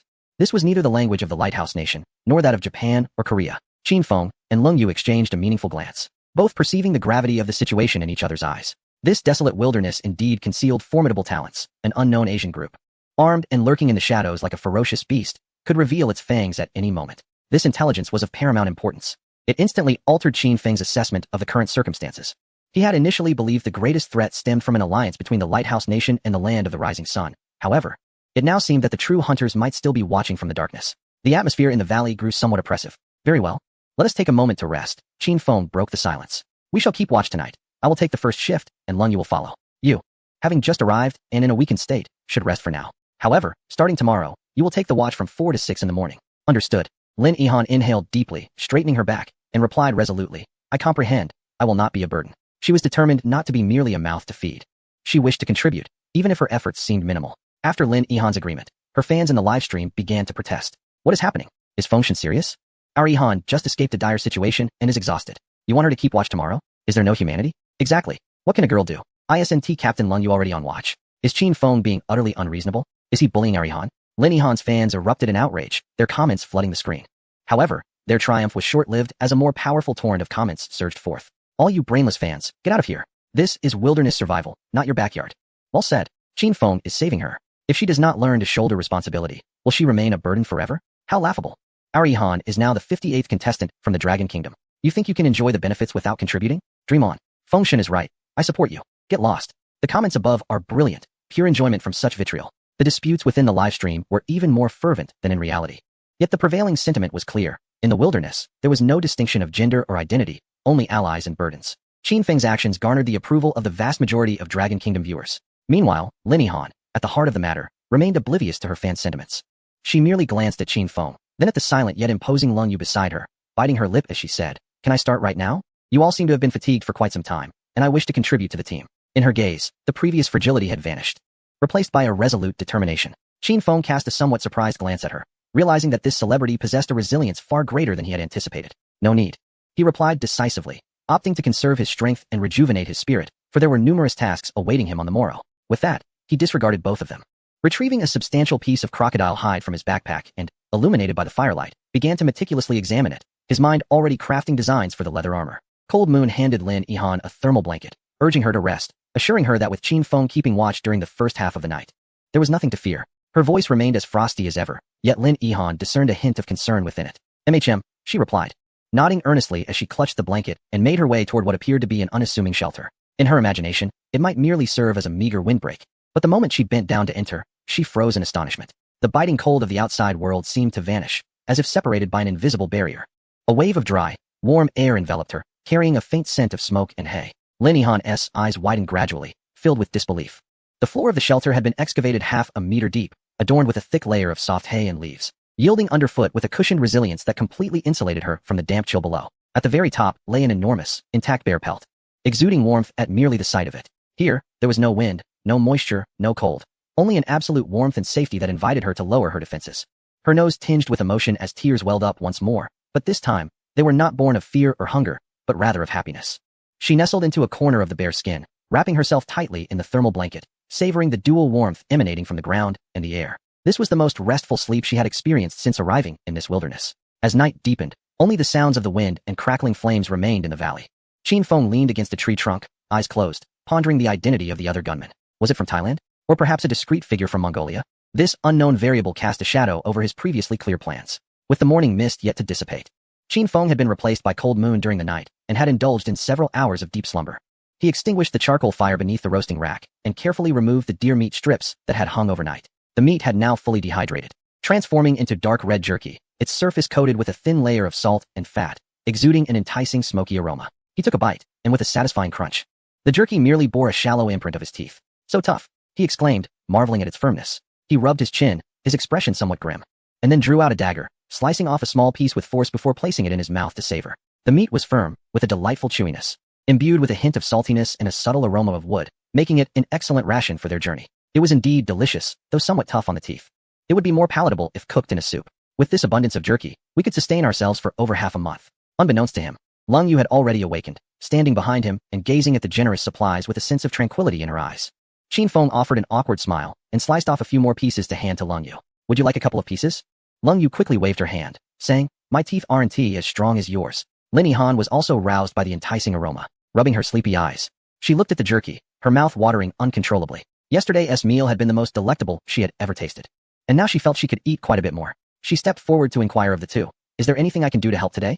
I'm ready to lend a hand." Chapter 52, Physical Enhancement. Qin Feng regarded the once brilliant star before him, now resolute in her gaze, and without further ado, he assigned tasks. "Lung Yu, you will familiarize her with the surroundings of the valley, particularly the areas where we have set traps, so she can remember and avoid stepping on them." He paused, turning his gaze towards Lin Yihan. "Your task is to fell some trees about the thickness of your wrist. We need to upgrade our shelter. If cutting them proves difficult, gather more firewood. Fuel is always in demand." "Understood," Lung Yu replied succinctly. "Qin Feng Gu, Lung Yu Jia. I will do my best." Lin Yihan straightened her posture and responded earnestly. She was apprehensive about fatigue, but more so about becoming a burden. Watching as the two disappeared into the woods with their axes and ropes, Qin Feng turned and calmly addressed the live streaming device on his wrist, saying, "In the stream. Contestant Qin Feng has closed his personal live stream. It will resume automatically in 2 hours." Wow, here we go again. Every time Feng Shun shuts down the stream, it feels like he is up to something big. No need to speculate. I bet 5 dimes he is just going to take a dump. After all, he has got quite the idol image to uphold. Let us check on the status of the other contestants. Uncle Chun, who is doing quite well, having just caught a small wild boar in a trap.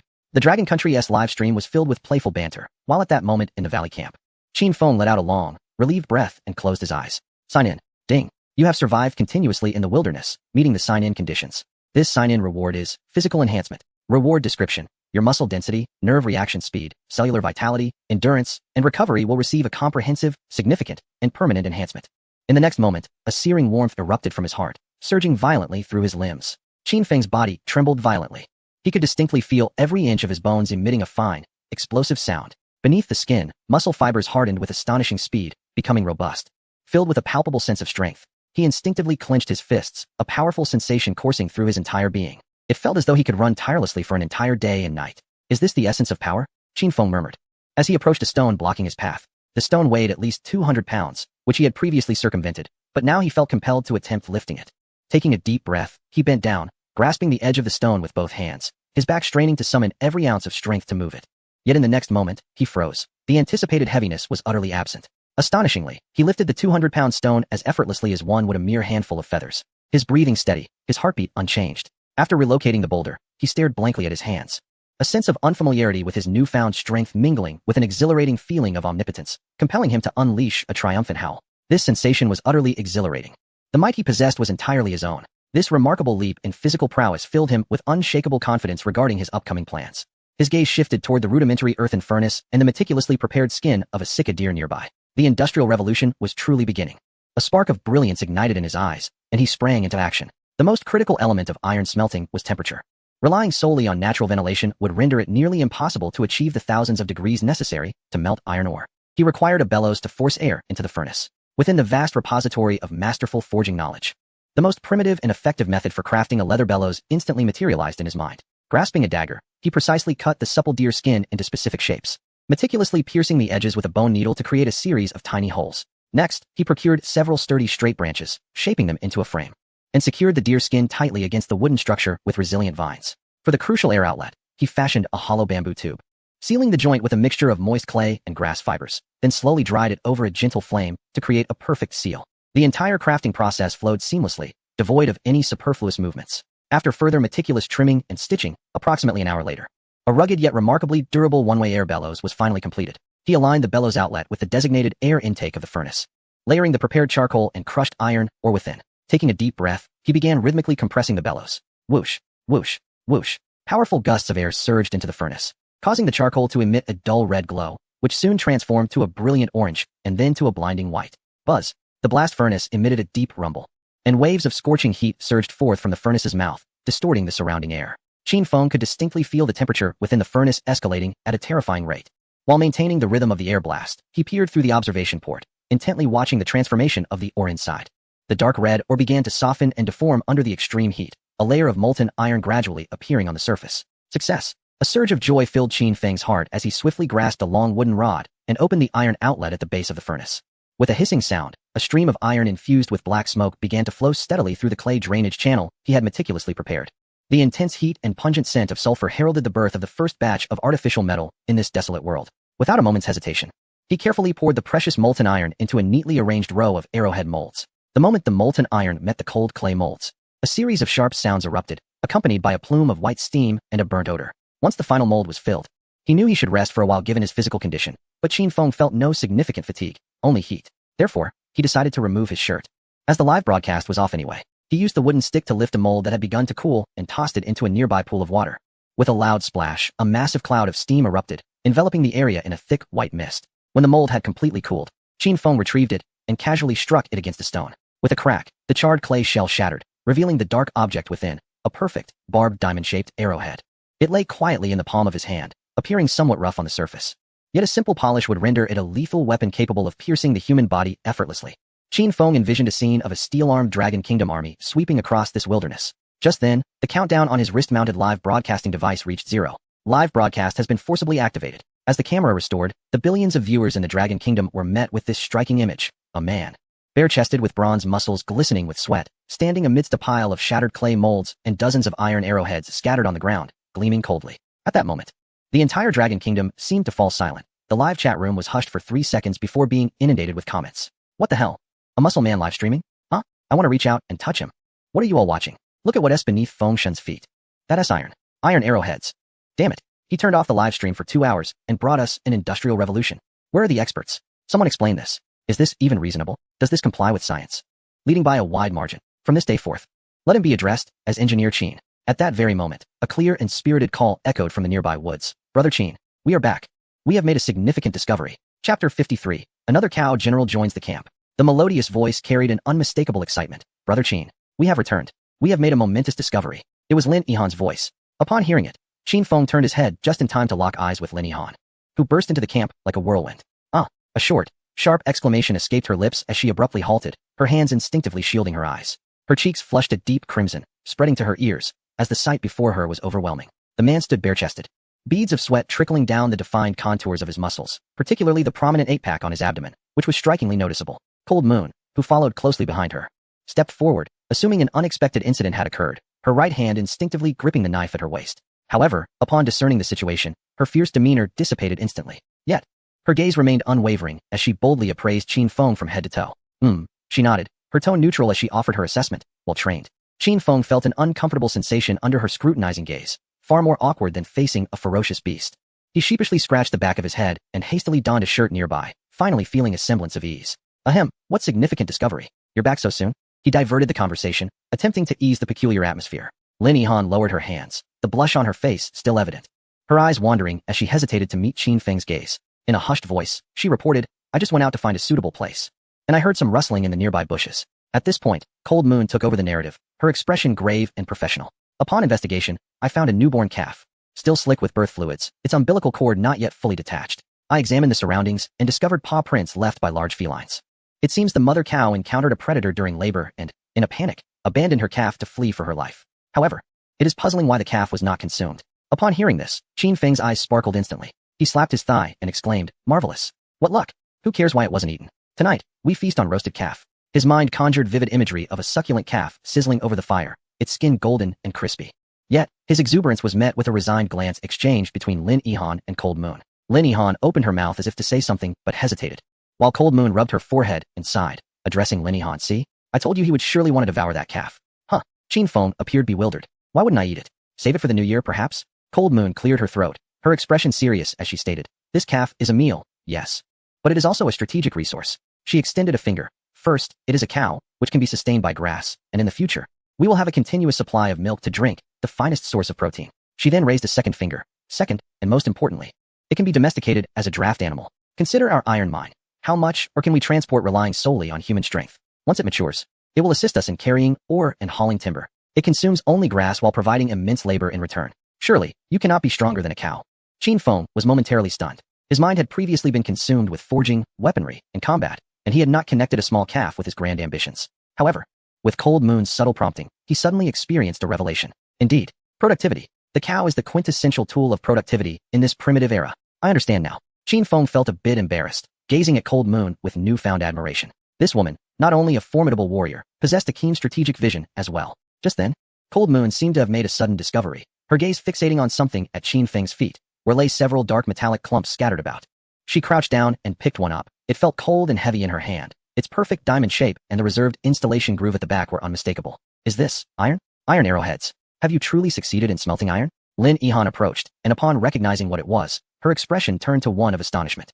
Although she was not versed in metallurgy, she understood its significance. Brother Qin, were you once a blacksmith? Ha ha ha. This is merely a trifle, hardly worth mentioning.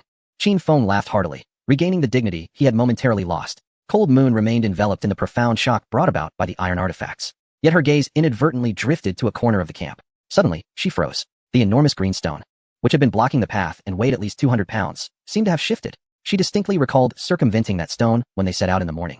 And now it had been moved to beneath a tree, clearing a vast, flat area for the camp. Cold Moon's pupils dilated sharply. Slowly, she turned her head, her gaze shifting from the massive stone to Qin Feng, and an absurd thought uncontrollably emerged from her mind. Could it be that he moved it? Hiss. Could this man truly be stronger than a cow? At that moment, Qin Feng, witnessing Lin Yihan's flustered demeanor, belatedly realized a serious issue he had overlooked.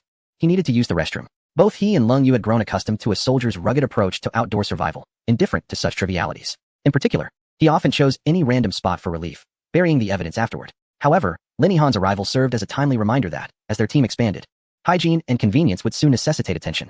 Establishing a proper, sanitary restroom would not only prevent the proliferation of germs, but also serve as fertilizer in the future, marking a significant step towards the civilization of their camp. Ahem. Qin Feng cleared his throat, and, with a serious demeanor, declared, we must retrieve that little calf immediately to prevent it from being pursued by that beast again. Furthermore, our camp requires a new infrastructure project. What kind of infrastructure?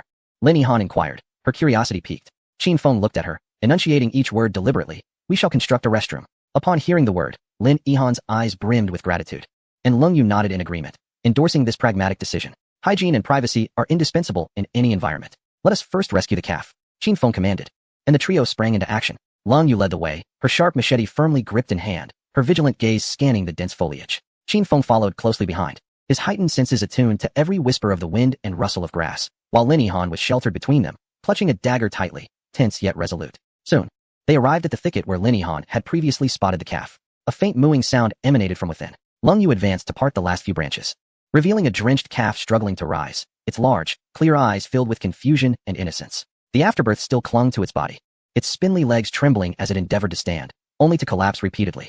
A faint metallic scent lingered in the air. Moo! The calf called out again, its voice heavy with helplessness, melting Lin Yihan's heart instantly. She crouched down, extending her hand, hesitating for fear of startling it. Qin Feng, having set aside his earlier thoughts of a hearty meal, approached the calf, licking his lips and inspecting it closely. Aside from its weakness, the calf bore no visible injuries. He reached out, gently brushing his hand against its forehead. The calf not only remained still but nuzzled his palm with a sense of trust. Let us take it back, Qin Feng said, carefully lifting the calf into his arms. Weighing around 50 to 60 pounds, the newborn calf posed no challenge for him. Haha, just a moment ago, God Feng was contemplating a roast calf, and now he has transformed into a super dad. This little calf is utterly adorable. Let us not eat it. The upstairs layout is too small. Goddess Lung Yu is right. This is a strategic resource. It's our nation's tractor. Indeed, as the cattle grew, Feng would equip it with a suit of iron armor, henceforth known as the Iron Armored Bull. Upon returning to the camp, Qin Feng fashioned a simple bridle from soft vines, loosely tethering it beneath a tree. He then laid down a generous layer of dry hay, allowing the little creature to curl up comfortably, appearing much more at ease. With the new member settled, the construction of the camp could not be delayed. All right, let us begin. With this command, the three immediately set about their tasks. Lung Yu and Lin Yihan, armed with machetes and ropes, ventured once more into the forest. They needed to fell more trees, roughly the thickness of a wrist, to reinforce the shelter and construct the framework for the latrine. Lin Yihan proved to be less delicate than one might expect. Though her movements were somewhat clumsy, she worked with determination, sweat soaking her back. She simply wiped her brow and continued her efforts. Meanwhile, Qin Feng, carrying an entrenching tool, made his way to a low area approximately 50 meters from the camp. Selecting a suitable spot, he marked out a rectangular area about 1.5 meters long and 80 centimeters wide with his foot, and then raised the entrenching tool high before driving it down with force. With a satisfying thud, the dark soil beneath was easily overturned, his enhanced strength rendering such labor as simple as a meal. Before long, a square pit began to take shape, dug to a depth of 2 meters. The walls would need to be reinforced with clay and gravel, while the bottom would be layered with ash and dry earth, facilitating absorption and decomposition. These would serve as the finest natural fertilizer in the future. As he worked, Qin Feng pondered ways to improve the latrine's construction. The entire valley camp was alive with industrious energy, each individual contributing to the foundation of this newly established home, filled with hope and vigor. Meanwhile, in a dense forest at the base of the waterfall valley, Wang Ming sat down in frustration, angrily chewing on a sour wild fruit that crunched audibly. His face bore bruises, and a lump had formed on his left temple, rendering him quite disheveled. As a former Marine, he prided himself on his physical prowess and combat skills, yet today he had met his match against a band of mischievous creatures. Half an hour earlier, he had stumbled upon a wild fruit grove, laboriously filling his bag with the bounty. Seeking a moment's respite, he had placed the fruits beneath a tree, only to find them mysteriously vanished in the blink of an eye. Looking up, he spotted several long-tailed monkeys perched on the branches, feasting on his fruits while grinning at him with bared teeth, juice dripping from their mouths. To add insult to injury, they accurately hurled the fruit pits back at him. Wang Ming, unable to contain his temper, swiftly shed his shirt and, with a roar, scaled the tree, intent on teaching these rascally monkeys a lesson. The monkeys, upon noticing him, scattered in all directions, but Wang Ming was faster, grabbing the tail of a lagging monkey and pulling it with great force. With a pitiful cry, the monkey dropped its fruit, scattering it across the ground. At that moment, a massive elder monkey king descended from above, its sharp claws aimed directly at his face. Wang Ming let out a cold grunt, twisting his body impossibly around the tree trunk to evade the attack, simultaneously delivering a kick to the elder monkey king's waist. The elder let out a wretched scream, crashing into another branch. However, the other monkeys seized the opportunity to launch a frenzied assault with stones and branches. Although Wang Ming emerged unscathed, he was left in a disheveled state, ultimately managing to salvage only a small portion of the fruit. A pack of brutes. He leaped down from the tree, gazing at his disheveled self and the retreating troop of monkeys, his eyes ablaze with barely contained fury. This debt would not be forgotten. Wang Ming gingerly touched the wound on his face, grimacing in pain. He vowed never to cross paths with them again. Following the approximate coordinates provided by the command center, he had trekked for 2 days, only to be ambushed by a horde of monkeys just as he was nearing his destination. He glanced up at the sky, recalibrating his sense of direction, and continued towards the sound of the waterfall. After about a quarter of an hour, Wang Ming suddenly halted, crouching down to pick up a freshly snapped tender leaf from the ground. His keen gaze swept across the earth, and he soon spotted a series of faint footprints that did not belong to him. They were not those of a beast, but of a human. Wang Ming's breath deepened, and the anger that had previously consumed him swiftly dissipated, replaced by a calm resolve. He abandoned a straight path, utilizing the terrain and foliage for concealment, following the traces discreetly. Soon, The rustling of leaves and a faint, unpleasant odor wafted into his nostrils. Silently, Wang Ming parted the last broad leaf, revealing a man squatting beneath a tree, his body tense with exertion. He nearly spat out the fruit he had been chewing. After all this time, the man was merely relieving himself. Just then, the squatting figure began to hum a tune, indistinct yet unmistakably in the language of the invaders. Ah, Kimochi. Wang Ming's pupils constricted suddenly. Having already been simmering with frustration from the earlier encounter with the monkeys, he felt an outlet for his pent-up rage. Lowering his body, he swallowed the remaining morsel of fruit, his right hand stealthily gripping the hilt of his machete. Your days of ease are about to end, little Japanese. Chapter 55. The toilet takes shape. Even spiritual needs must be met. It is often said that those attending to nature's call are in a state of extreme vulnerability. In the thicket, the Japanese contender was in such a relaxed state, oblivious to the world, with his back turned to Wang Ming. His taut muscles, having fulfilled their physiological need, completely relaxed, and he even hummed an off-key tune from his homeland, accompanied by a satisfied sigh, unaware that someone was silently closing the distance between them. 10 meters, 5 meters, 3 meters. Just as the Japanese contender was pulling up his trousers and preparing to rise, Wang Ming struck. His tensed leg muscles, akin to a spring compressed to its limit, erupted into action. The ground beneath his feet seemed to yield under his forceful stride. And in an instant, he transformed into a fleeting shadow, silently pouncing forward. There were no roars, no superfluous movements, only the primal instinct for lethal efficiency. The Japanese contestant appeared to sense a disturbance in the air behind him. He began to turn, but it was already too late. A powerful hand shot forth from behind, sealing his mouth and nose with lightning speed, stifling the scream that was about to escape his throat. In the other hand, a machete arced with precision, slicing through flesh and severing the trachea, the sound echoing sharply in the stillness of the forest. The contestant's body stiffened abruptly, his eyes bulging with sheer terror. He could not comprehend why there would be others near his team's camp. He struggled desperately, twisting and writhing. But the arm covering his mouth and nose remained immovable like a vice. The excruciating pain in his neck and the rapid loss of vitality gradually drained him of all strength. Warm blood gushed forth, splattering onto Wang Ming's hand. Yet he did not flinch. He could distinctly hear the rasping sounds emanating from the contestant's throat, an ominous sign of life ebbing away. Wang Ming harbored no pity. He released his grip, allowing the still warm body to slump lifelessly to the ground. Upon discerning the features of the corpse, he instantly realized that the individual's companions must be nearby, for he had seen this face before. It belonged to a member of the multinational team encountered earlier. Without a moment's hesitation, and with no intention of rifling through the body for spoils, for one who ventured out so carelessly could hardly possess anything of value, Wang Ming wiped the machete on the corpse's clothing and plunged into the dense underbrush on the opposite side, fleeing with reckless abandon. Almost a mere dozen breaths later, a frustrated voice called out, "Where is Nakamura-kun?" Not far off, a cold voice resonated. "I will go take a look." A figure emerged from the thicket, none other than the leader of the Japanese team, Miyamoto Musashi. He immediately spotted his fallen comrade lying in a pool of blood, and his narrow, elongated eyes ignited with fury. "Enemy attack!" Miyamoto Musashi bellowed, crouching to inspect the body, then glancing at the hasty footprints left by Wang Ming. His gaze turned as cold as a viper's. The foe has just departed. Pursue. He seized a longbow at his side, knocking an arrow with deft precision before rushing out. The remaining contestants from Lighthouse Nation and Japan quickly reacted, drawing their bows and launching a volley of arrows in the direction of Wang Ming's escape. Whoosh, whoosh, whoosh. Dozens of arrows whistled through the air, but most became lodged in tree trunks or flew into the void. Wang Ming navigated the complex terrain, skillfully weaving between trees and rocks, rendering those ordinary arrows harmless. Yet, a profound sense of deadly danger locked onto him from behind. It was an arrow from Miyamoto Musashi. Wang Ming felt a chill run down his spine, and the hairs on his body stood on end. Without a moment's hesitation, he lunged forward and rolled. Whoosh. An arrow whizzed past, narrowly grazing his scalp, embedding itself into a large tree before him. That was close. Startled, Wang Ming dared not linger. He scrambled to his feet and continued his frantic dash. However, Miyamoto Musashi's second arrow was already upon him. This time, he had no chance to execute a complete evasive maneuver and could only twist his body to the side as he ran. Thud. The sharp arrow grazed his left flank, drawing forth a stream of blood. A searing pain shot through his waist, and with a muffled groan, he reached down to find his hand coated in warm, sticky blood. He realized he had been hit, though merely a flesh wound. In this perilous wilderness, any injury could prove fatal. Gritting his teeth, he did not slow down. Instead, he summoned every ounce of his potential and ran even faster. Miyamoto, enough. Just as Musashi prepared to release a third arrow, Kane, the captain of the Lighthouse Squad, interjected. He approached Musashi, eyes cold and calculating as he regarded the direction in which Wang Ming had vanished. Let him go. He is injured. The scent of blood will attract unnecessary trouble from the forest. More importantly, a wounded rabbit will desperately return to its burrow, leaving a trail for us to follow to the real rabbits. Musashi's chest heaved violently, but he ultimately lowered his bow, glaring at his fallen comrade. Next time, I shall personally twist off his head. Kane patted his shoulder, a cruel smile curving his lips. There will be an opportunity, and it shall come swiftly. Wang Ming clutched his wounded side, weaving frantically through the trees. He dared not stop, nor could he afford to.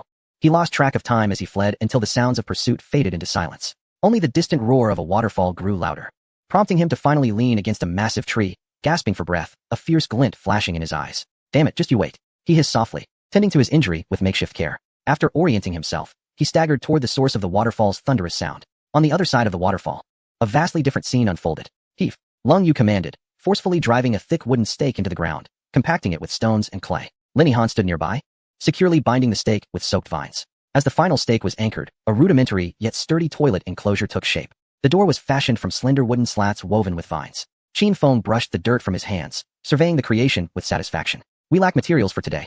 We cannot cover the roof. Tomorrow, I will join you all to gather more wood. Having spoken, he casually picked up a rectangular piece of stonewood from the ground, weighing it thoughtfully in his hand as if contemplating something. As night fell, the bonfire blazed once more, casting a warm glow. Lin Yue placed a piece of venison, sizzling and glistening with juice, onto the stone slab. Beside it, a small clay pot bubbled with vegetable soup, releasing a refreshing aroma. Lin Yihan returned from outside, cradling a large bundle of tender, juicy grass, which he promptly offered to the little calf. The creature nuzzled affectionately, eagerly curling its rough tongue around the grass. Emitting contented mooing sounds, the three sat around the bonfire, enveloped in a warm and tranquil atmosphere. Lin Yue silently distributed food to everyone. The kiwis, having ripened over 2 days, were now soft and ready to eat. How tart, but quite delicious, Lin Yihan exclaimed after taking a bite, sharing her insights from the day's tree-cutting endeavor, which occasionally elicited light laughter. Qin Feng, savoring his venison jerky, toyed with the piece of stonewood in his hand. Under the curious gazes of Lin Yue and Lin Yihan, he drew forth a sharp military dagger and began carving into the wood. His movements were deliberate, yet steady. Shavings flew like snowflakes, and the once irregular block slowly revealed a distinct contour, a gently curved handle and a round, ample bowl for a pipe. Lin Yue and Lin Yihan watched in awe, marveling at Qin Feng, who consistently unveiled extraordinary talents beyond their imagination. From forging iron with bare hands to his woodworking skills, he resembled an inexhaustible treasure trove, forever surprising them with his next revelation. Wow, what is Fengshen doing? Crafting a pipe? My grandfather was an old carpenter, without a decade of practice. One cannot master such skills. Ha ha ha. After the age of iron, is Fengshen about to usher in the era of post-meal relaxation with a smoke, surpassing even the immortals?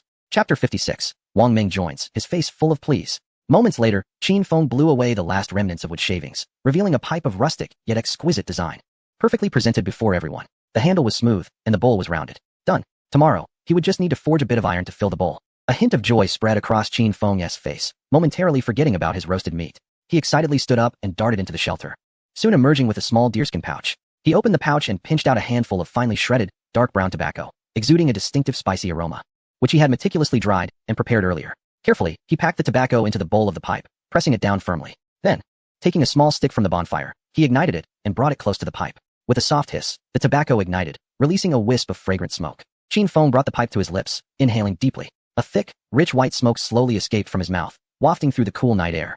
The spicy aroma mingled with the scent of wood, instantly dispelling fatigue and bestowing an ineffable sense of relaxation and satisfaction. He comfortably narrowed his eyes, leaning back against a wooden post, lost in bliss. In that moment, all danger and weariness seemed to dissipate with the smoke, vanishing into the atmosphere. Lin Yihan couldn't help but chuckle at his grandfatherly demeanor, while Lung Yu shook her head in resignation. Though she did not laugh aloud, a faint, barely perceptible smile flickered in her icy gaze. The campsite was filled with a joyous ambience. However, just as this warm tranquility reached its zenith, a sudden clattering noise of stones colliding erupted from the darkness beyond the camp. It was the warning trap that Qin Feng had set at the entrance. Someone was approaching. The sound struck like a bucket of cold water, instantly extinguishing the cozy atmosphere by the campfire. Qin Feng, who had been lost in reverie just moments before, now possessed a sharp gaze. He placed the pipe down steadily, his eyes meeting Lung Yu's in silent understanding. Without uttering a word, their roles were designated through a mere glance. Qin Feng quietly grasped his hunting bow and rose, while Lung Yu swiftly drew her machete, crouching protectively before Lin Yihan, her eyes fixed intently on the direction of the sound. The only noise left in the campsite was the crackling of the burning fire. Lin Yihan, startled by the sudden turn of events, paled, yet refrained from screaming. Instead, she mimicked Qin Feng and Lung Yu, hurriedly grabbing a sharpened stick nearby and nervously retreating behind them. The experiences of recent days had taught her that panic was the most futile of emotions in the face of danger. I'll go take a look. Qin Feng's voice was deep and calm, devoid of hesitation. He exchanged a knowing glance with Lung Yu, who understood immediately. She bent down and retrieved a sturdy, burning log from the fire, using it as a torch. The two of them moved in tandem, Qin Feng drawing his bow while Lung Yu raised the torch high, illuminating their path and remaining vigilant of the flank. The warning trap, a simple contraption made of stones and a vine, lay scattered on the ground, its components disarrayed. As the flames flickered ahead, their shadows danced at the foot of a robust tree, where a dark figure leaned heavily against the trunk, gasping for breath.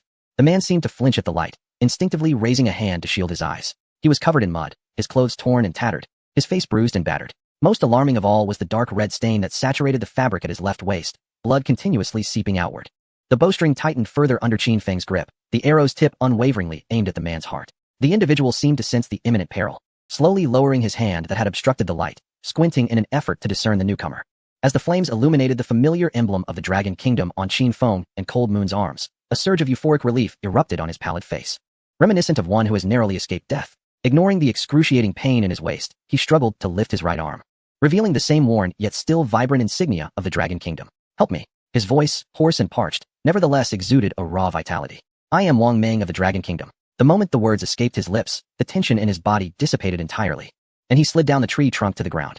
After Qin Feng confirmed his identity, the taut bowstring finally relaxed, and he and Cold Moon hastened to support him. With a grave tone, Qin Feng instructed, "You two, to the shelter, in the left corner, retrieve the contents of that backpack." Cold Moon's voice was urgent and quick. "Oh, right." Lin Yihan snapped back to reality, scrambling into the shelter and soon emerging with a backpack in her arms. Cold Moon deftly opened the package, revealing bandages and antiseptics, supplies previously gathered. "Bear with it." Without further ado, Cold Moon unsheathed her dagger and swiftly sliced through the bloodied rags clinging to Wang Meng's waist, exposing a 4-centimeter gash to the air, the flesh raw and protruding. Though not deep, in this wilderness, it was sufficiently lethal. Wang Meng gasped sharply at the pain, beads of sweat forming on his forehead. Cold Moon, expressionless, uncapped the antiseptic and poured it directly onto the wound. "Damn it!" Wang Meng emitted a cry that was anything but human, his body jolting before Qin Feng held him down firmly.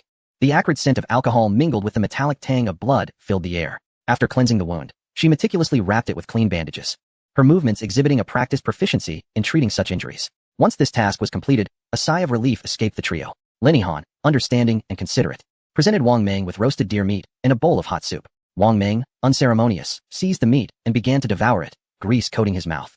"Take your time, no one is competing with you," Qin Feng remarked, observing his voracious appetite. After consuming several pieces of deer meat, Wang Meng finally caught his breath, leaning against a wooden post as he recounted his harrowing experiences over the past few days, each detail spilling forth like beans from a bamboo tube.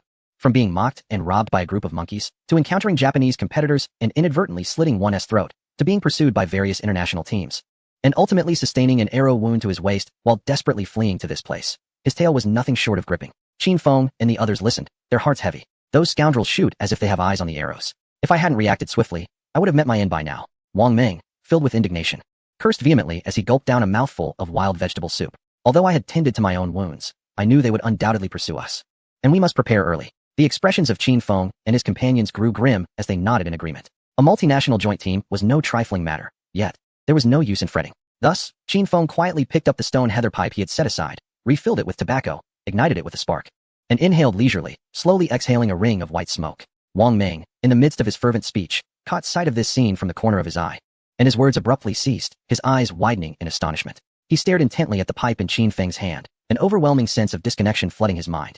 "What on earth is that you're smoking?" Wang Meng stammered, pointing at the pipe. Qin Feng paused for a moment, removing the pipe from his lips, weighing it in his hand. "It's a pipe. A pipe." Wang Meng's voice escalated dramatically as he straightened up, inadvertently aggravating his waist injury, which caused him to wince in pain. However, this did nothing to diminish his excitement. He gazed at Qin Feng, his eyes brimming with astonishment, confusion, and an almost pleading desire. "Goodness, what kind of extraordinary life are you leading?" he exclaimed almost in a shout. "Quick, let me have a puff. I've just slayed a small creature, bleeding and sweating. Doesn't tea that count as a merit? Surely I deserve a taste. Otherwise, I shall not rest in peace."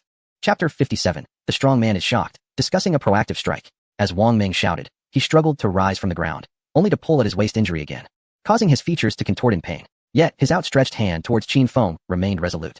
In the live broadcast, the audience from Long Country was momentarily stunned before erupting into thunderous laughter.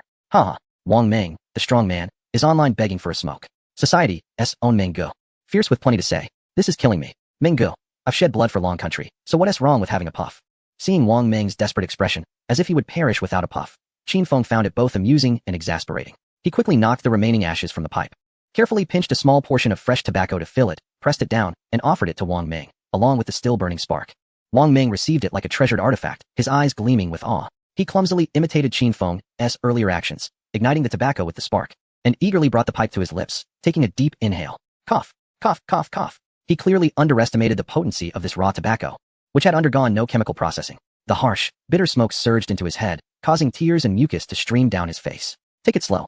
Qin Feng's voice carried a hint of resigned amusement, as Lin Yihan found his disheveled appearance utterly amusing, erupting into a fit of giggles. Nevertheless, she thoughtfully offered him a peeled kiwi. "Brother Wang Meng, have some fruit to soothe your spirits." Wang Meng, having finally regained his composure, wiped his face, and took the kiwi, glancing at it, and then at Lin Yihan, as well as the small pile of fruit beside the campfire. He was utterly flabbergasted. What the hell? Their dessert after the meal. Wang Ming felt as though his entire worldview had been shattered and remade within mere minutes.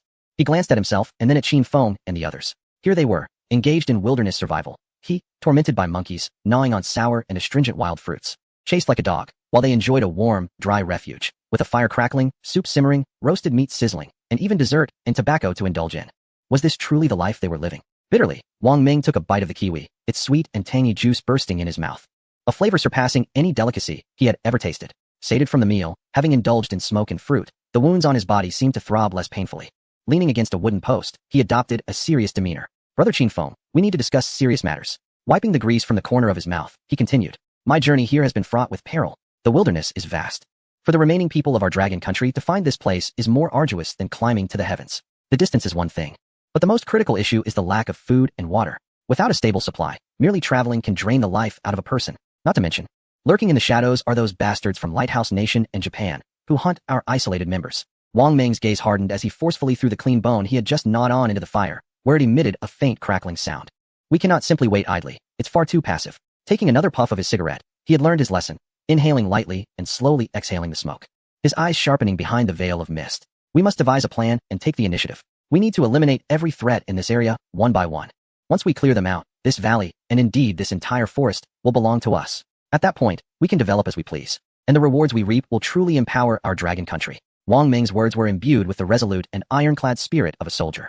Strike first to gain the advantage. Those who lag behind suffer the consequences. This principle was more than understood by Qin Feng, who gazed calmly at the flickering flames, their glow dancing in his profound eyes. Your thoughts mirror mine. Passive defense will ultimately lead to our exhaustion. He paused, then shifted his tone. However, our immediate priority is to eliminate the group pursuing you. Only by defeating them can we secure a brief period of safety for development, while also seizing their equipment to arm ourselves. Once our compatriots from the Dragon Nation reach a certain number, we must proactively eliminate individuals from other nations. Acquiring resources will then become significantly safer. His voice was not loud, yet each word resonated clearly within the hearts of the crowd. First, we must address the imminent crisis, then strategize for future developments, proceeding steadily and cautiously. Such is the essence of Qin Feng. Though Wang Ming was hasty by nature, his intellect was sharp. He understood the truth in Qin Feng's words and nodded in agreement. All right, I'll follow your lead. Those bastards shot me with an arrow. If I don't repay this grievance, I might as well write my name backward. First, focus on recuperating, Qin Feng remarked, glancing at the wound on Wang Ming's waist. Tonight, Cold Moon and I will take the first watch while you and Yihan rest. I can manage, Wang Ming insisted, eager to prove his strength. No. This is an order, Qin Feng stated, his tone matter-of-fact yet undeniably authoritative, prompting Wang Ming to swallow his protest. He merely nodded in acknowledgement. That night, the valley was tranquil, with only the crackling of the campfire accompanied by Wang Ming's snores, revealing his exhaustion. Qin Feng took charge of the first half of the night, pacing around the camp to stave off idleness. It was not until the latter half of the night that Cold Moon relieved him. As dawn began to break, a figure staggered to the edge of a stream several kilometers from the waterfall valley, plunging his entire head into the crystal-clear water. He greedily drank, the icy stream providing much-needed relief to his parched throat. This was another contestant from the Dragon Nation, Zhao Ziqian, an utterly ordinary 30-year-old office worker, bespectacled and genteel. After being cast into the wilderness, he had managed to survive thus far through sheer knowledge and unparalleled luck, but he had not found anything edible for 2 days, subsisting solely on water. I found water, Zhao Ziqian exclaimed, raising his head and wiping his face. Prolonged hunger had rendered him dizzy and unsteady. At that moment, his peripheral vision caught movement in the nearby grass. A surge of adrenaline coursed through him. Was it a beast? Or a contestant from another nation? In mere seconds, he scrambled behind a rock, his movements instinctively practiced, and fixed his gaze on the source of the disturbance. The foliage parted, revealing a tall figure clad in relatively clean attire, wielding 2 iron pots, presumably there to fetch water.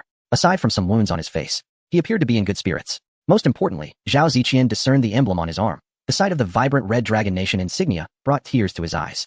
Comrade, Zhao Ziqian nearly shouted in joy as he dashed out from behind the rock. The tall figure seemed startled, but, upon realizing Zhao Ziqian was from the Dragon Nation, a delighted smile broke upon his face as he hurried forward. Brother, you're also one of us from the Dragon Nation? He exclaimed, his eyes instinctively surveying Zhao Ziqian. This is wonderful. I've finally found someone. My name is Zhang Pengfei, and what is yours? Are you alone? His inquiries were both swift and urgent. Rather than genuine concern, they resembled an interrogation. Upon hearing Zhao Qian declare himself to be alone, a fleeting, scarcely perceptible glimmer of joy flashed in Zhang Pengfei's eyes. Chapter 58. The Traitor Strikes, Preparing for Battle. In the Dragon Kingdom live broadcast room, as Zhao Ziqian excitedly approached the man named Zhang Pengfei, countless viewers' hearts sank in unison. For they clearly recognized that the man claiming to be Zhang Pengfei was the very contestant previously reported missing by the authorities. highly suspected of having been captured by enemy forces. Don't go. It's a trap. Zhao Ziqian is finished. He has been deceived. That Zhang Pengfei must have betrayed us. Zhang Pengfei, you wretched creature. You traitor. How could you assist outsiders in harming your own kin? It's over. Feng Shun and the others are still unaware that another compatriot is about to fall into enemy hands. I demand the disclosure of all information regarding this Zhang Pengfei's family. I want to see what kind of household could raise such a scoundrel. No. Zhang Pengfei should seize the opportunity to flee. Why drag down his compatriots if he won't escape himself? The audience fervently shouted and cursed in the comments. Yet their voices could not penetrate the screen. With 2 days remaining before communication with the contestants, by the stream, Zhang Pengfei warmly patted Zhao Ziqian's shoulder, inquiring after his well-being, even sharing a piece of his preserved jerky with him. Zhao Ziqian, overwhelmed with gratitude, stuffed the jerky into his mouth, the savory aroma momentarily making him forget that he was in the wilderness. However, within a dense thicket less than 10 meters from the stream, a member of the Lighthouse Nation, armed with a wooden bow, had Zhang Pengfei firmly in his sights. Every one of Zhang Pengfei's movements was under scrutiny. He did not refrain from fleeing out of choice, but rather out of fear. As he bent down to hand Zhao Ziqian the jerky, no one noticed the unmistakable terror lurking deep in his eyes. He could still feel the searing pain from a few days prior, when Kane had struck him in the ribs with an axe, and the chilling sensation of Miyamoto Musashi's cold blade against his neck. He had been thoroughly frightened, and his spine metaphorically shattered. Compared to distant glory, he was far more terrified of the fists and knives that could descend upon him at any moment. Observing Zhao Ziqian devour the food voraciously, Zhang Pengfei felt no guilt. Instead, a morbid pleasure arose within him. Finally, another unfortunate soul had come to share in his suffering. In stark contrast to the external conspiracies and despair, the morning in the Waterfall Valley was infused with a sweet, moist ambience. Wang Meng was roused by the sound of mooing and Lin Yihan's laughter. He opened his eyes, stretched lazily, and felt utterly at ease. The thick bare skin beneath him insulated him from the cold and dampness of the ground. Soft and warm, it was far more comfortable than any military cot he had ever slept on. Goodness gracious, this bearskin mattress is truly delightful. Wang Meng sat up, rubbing his eyes and exclaiming. Lin Yihan, who was nearby feeding water to the calf, couldn't help but glance back at him with a teasing expression, a smile tugging at her lips. The mattress is indeed comfortable, but Brother Wang, your snoring is rather loud. I thought a bear had wandered into the camp last night. Wang Meng, feeling a bit embarrassed, scratched the back of his head, his gaze shifting to the calf. The young creature seemed to have regained some vitality, extending its tongue to affectionately lick Lin Yihan's palm, which made her giggle. Wang Meng's eyes lit up instantaneously as he approached with eager steps, rubbing his hands together, nearly drooling. Oh my, Brother Qinfeng, when shall we feast on this cow? I must say, its hindquarters appear quite meaty. Qinfeng, who was simmering soup by the campfire, merely raised his eyelids without responding, but Lin Yihan's voice interjected, Brother Wang, can we not eat Dun Dun? It will help us plow the fields and carry our loads. Wang Meng grinned widely, appreciating the name. Dun Dun, that sounds sturdy. All right, we won't eat it. Despite his words, his eyes betrayed him, glancing furtively at the calf's rear. After a simple breakfast, Qinfeng retrieved all the bows. One was crafted by him initially, smooth in design and exuding power, while the other 3 were seized from the defeated competitors from the Lighthouse Nation and the Woka Pirates. For bows represented their strongest ranged firepower at present. Next, Qinfeng placed a heavy leather pouch on the ground and poured its contents out. A clatter echoed as 70 or 80 dark, roughly cast iron arrowheads tumbled onto the ground. As Wang Meng prepared to accept the bow from Qinfeng, his peripheral vision caught sight of the pile, causing him to freeze momentarily. He crouched down, disbelief washing over him as he picked up an arrowhead. It felt heavy in his hand, the cold metallic texture unmistakable, and beneath its rough surface lay a solid structure. He flicked it with his nail, producing a sharp, ringing sound. Is this iron? Wang Meng's voice trembled as he raised his gaze, eyes wide, fixating on Qinfeng. Old iron. You truly smelted iron out here in the wilderness. As a former Marine, he understood the significance of this. This was not merely crafting a stone spear or fashioning a bone arrow. This was a genuine industrial revolution. Qinfeng simply nodded calmly. By heavens!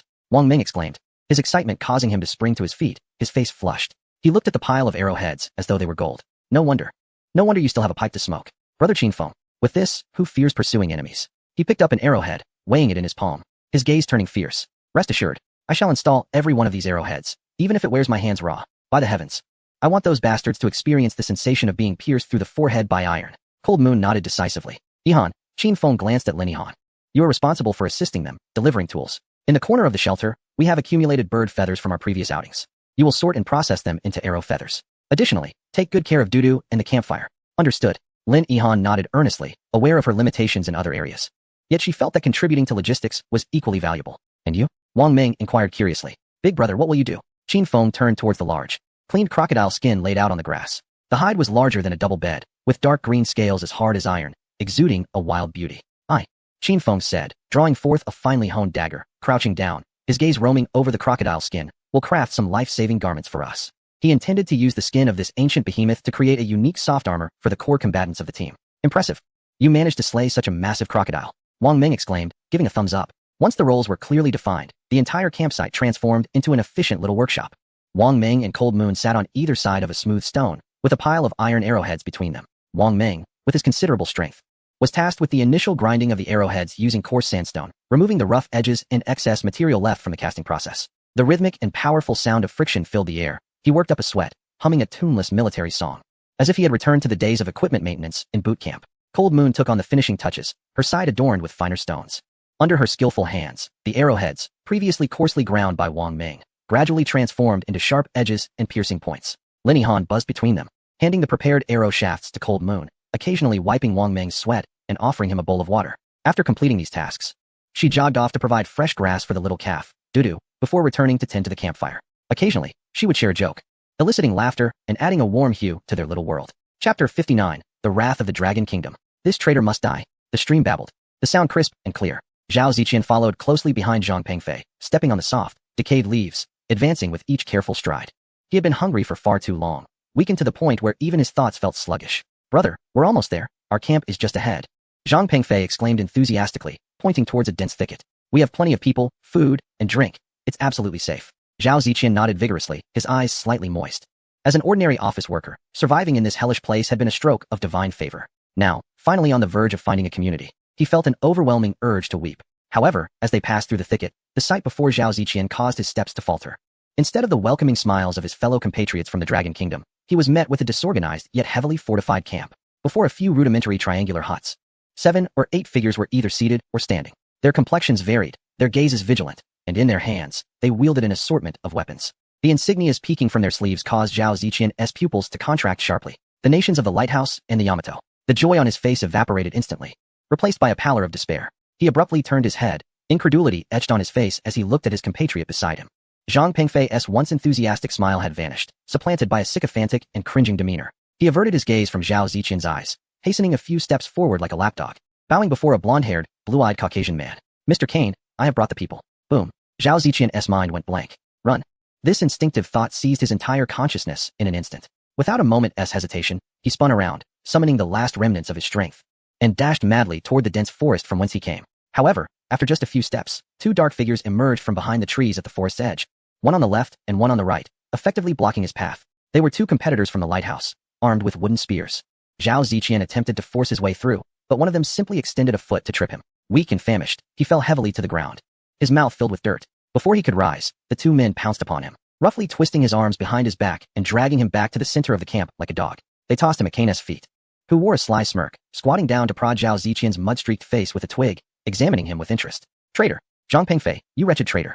Despair and fury surged through Zhao Ziqian, overwhelming his reason. He let out a piercing scream, his voice hoarse with rage. He yearned to rush forward, to sink his teeth into this scoundrel's throat, yet his body lay immobilized by sheer weakness.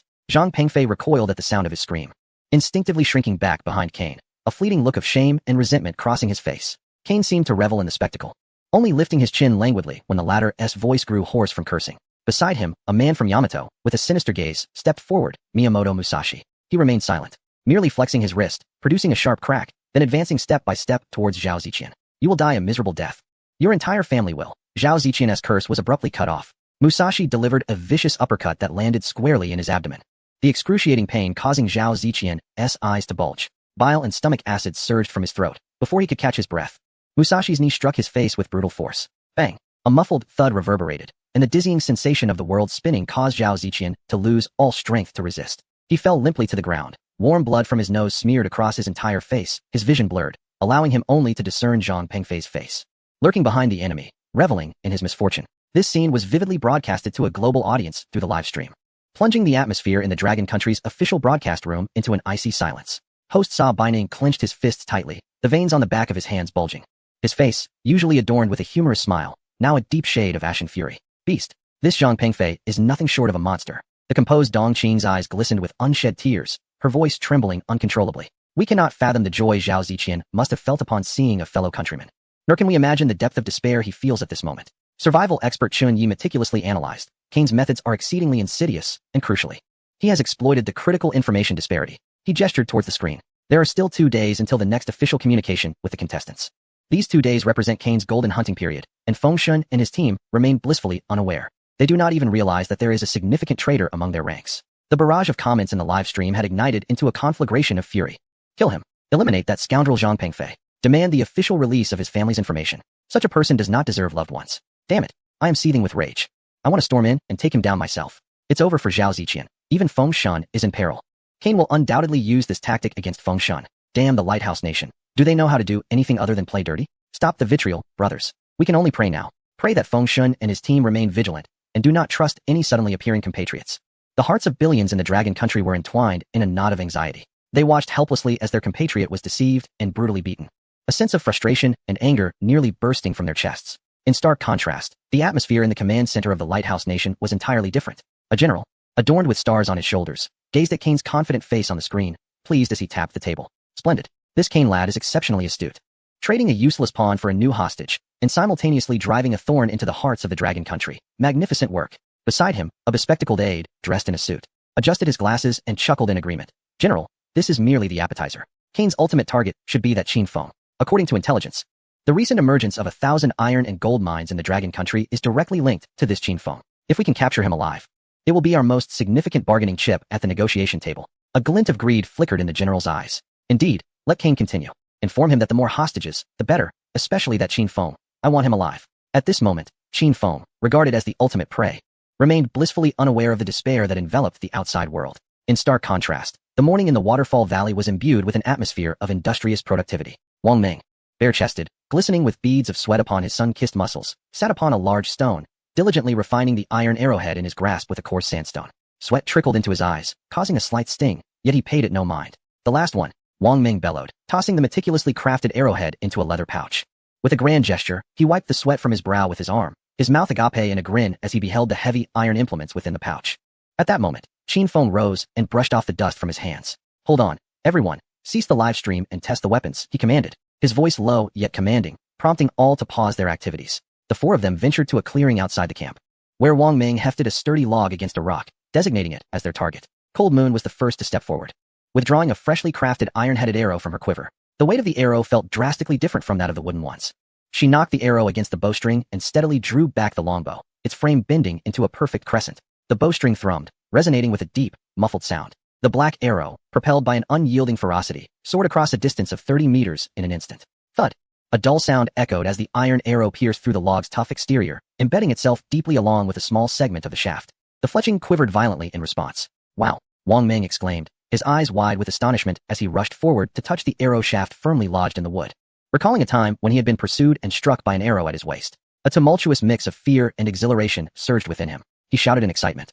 This power surpasses that of the damn wooden arrows by several tiers. If this were to strike a person, wouldn't it go straight through? Cold Moon regarded her creation with a glimmer of satisfaction in her eyes. The penetrative capability of the iron arrowhead had exceeded all expectations. This signified that their attacks could pose a lethal threat to adversaries clad in rudimentary leather armor, or even those concealed behind trees. It's my turn, Wang Meng said eagerly, rubbing his hands together as he took the bow, mimicking Cold Moon's stance. He released an arrow with even more force, driving it deep into the log as well. This was no longer merely a hunting tool. It had transformed into a true weapon of war. As Wang Meng contemplated another attempt, Qin Feng spoke up. He turned and approached the large, meticulously processed skin of the bay crocodile laid out on the grass. After a morning of cutting and stitching, it was no longer a complete hide. Qin Feng bent down and picked up 4 finished pieces. Utilizing the hardest and thickest scales from the crocodile's back, he crafted a chest plate and back plate resembling a heart shield, stitching them together with resilient sinews. The dark green scales shimmered with a chilling luster in the sunlight. He handed 3 similarly sized pieces to himself, Lin Yue and Wang Meng, while the slightly smaller piece he presented to Lin Yihan. Lin Yihan was taken aback, uncertain as she pointed to herself. Me too? Qin Feng chuckled softly, affirming. Put it on and survive. Lin Yihan was momentarily speechless, her eyes glistening with emotion as she nodded vigorously. Wang Meng, unable to contain his excitement, hastily donned the armor, its weight causing him to stumble. Hey, you won't believe how heavy this is. He pounded his chest, producing a dull thud. This thickness, this toughness. It's like a small bulletproof vest. Those bastards from the invaders would surely be scared to death if they saw this. He moved around, feeling a slight discomfort from the scales pressing against his skin, their coolness surprising him. Lin Yihan couldn't help but giggle at his comical demeanor. She stepped forward, naturally adjusting the straps of his armor. Brother Wang, bear with it. This is a life-saving item. Haha, I know, Wang Meng replied with a goofy smile, allowing Lin Yihan to adjust him. Once everyone was suited up, the 4 of them, clad in dark green crocodile leather armor, bows in hand and iron-tipped arrows at their sides, stood beneath the waterfall. Qin Feng observed his revitalized companions, placing the last iron arrowhead into his quiver. He paused, raising his gaze toward the horizon. It's our turn to be the hunters. Meanwhile, the atmosphere in the Dragon Kingdom's Supreme Command Center was tense. The enormous screen displayed a general from the Lighthouse Nation, his expression one of arrogance and greed. The terms were simple. The general's voice came through encrypted channels with an undeniable tone. The 10,000 iron and gold mines that the Dragon Kingdom has obtained 1,000-fold. We of the Lighthouse Nation demand half of the mining rights. In exchange, we will persuade Kane and his team to release your captured contestants. At the conference table, an elderly official of the Dragon Kingdom slowly removed his glasses, polishing them with a soft cloth. He did not exhibit anger. Instead, he calmly regarded the screen, speaking each word with deliberate clarity. Every inch of land in the Dragon Kingdom belongs to its people. Every citizen of the Dragon Kingdom is an invaluable family member, not a bargaining chip for you to trade. He put on his glasses, his gaze suddenly sharp as a blade. Should you fail to release our contestants, all consequences arising from that will be borne solely by your Lighthouse Nation. With that, he severed the communication. The screen dimmed, and a profound silence enveloped the conference room. After a considerable pause, a senior executive spoke in a grave tone. Convey the message, we must continue to exert diplomatic pressure. Furthermore, isn't the Lighthouse Nation seeking to import our iron ore and gold to bolster its development? Let us fully exploit our resources to ensure the supply to their adversaries, the Islamic State and North Korea. Moreover, once we establish communication with the contestant, inform me immediately. Qin Feng is our sole beacon of hope. A staff member interjected. However, the workforce for mining is limited, and the extraction process will inevitably be slow. The senior official from Long Nation replied softly. Many are enjoying the immense benefits brought by the contestants, yet they remain unsatisfied, bombarding the contestants with derogatory remarks. I understand now. Let's charge into the Waterfall Valley and eliminate that bunch. Wang Ming exclaimed, dramatically gesturing as he slung his bow across his back.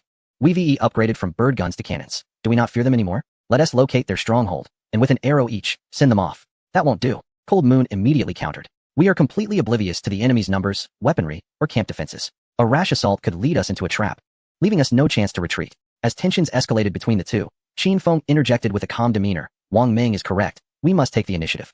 Yet Cold Moon's concerns are valid. We cannot engage in a battle unprepared. He looked at both of them, his gaze steady. Have we forgotten the invaluable tactics passed down by our ancestors? Wang Ming paused, perplexed. What invaluable tactics? Guerrilla warfare, Qin Feng replied coolly. Wang Ming's eyes widened with dawning realization, and he pounded his thigh in excitement. You mean, we retreat when they advance, and we harass them while they are stationary. Instead of confronting them head-on, we stick to them like glue, making their lives unbearable until they are utterly exhausted and driven to madness.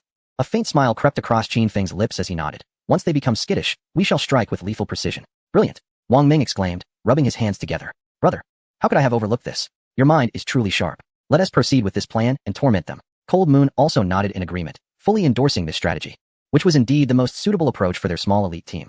With the strategy firmly established, the four sprang into action.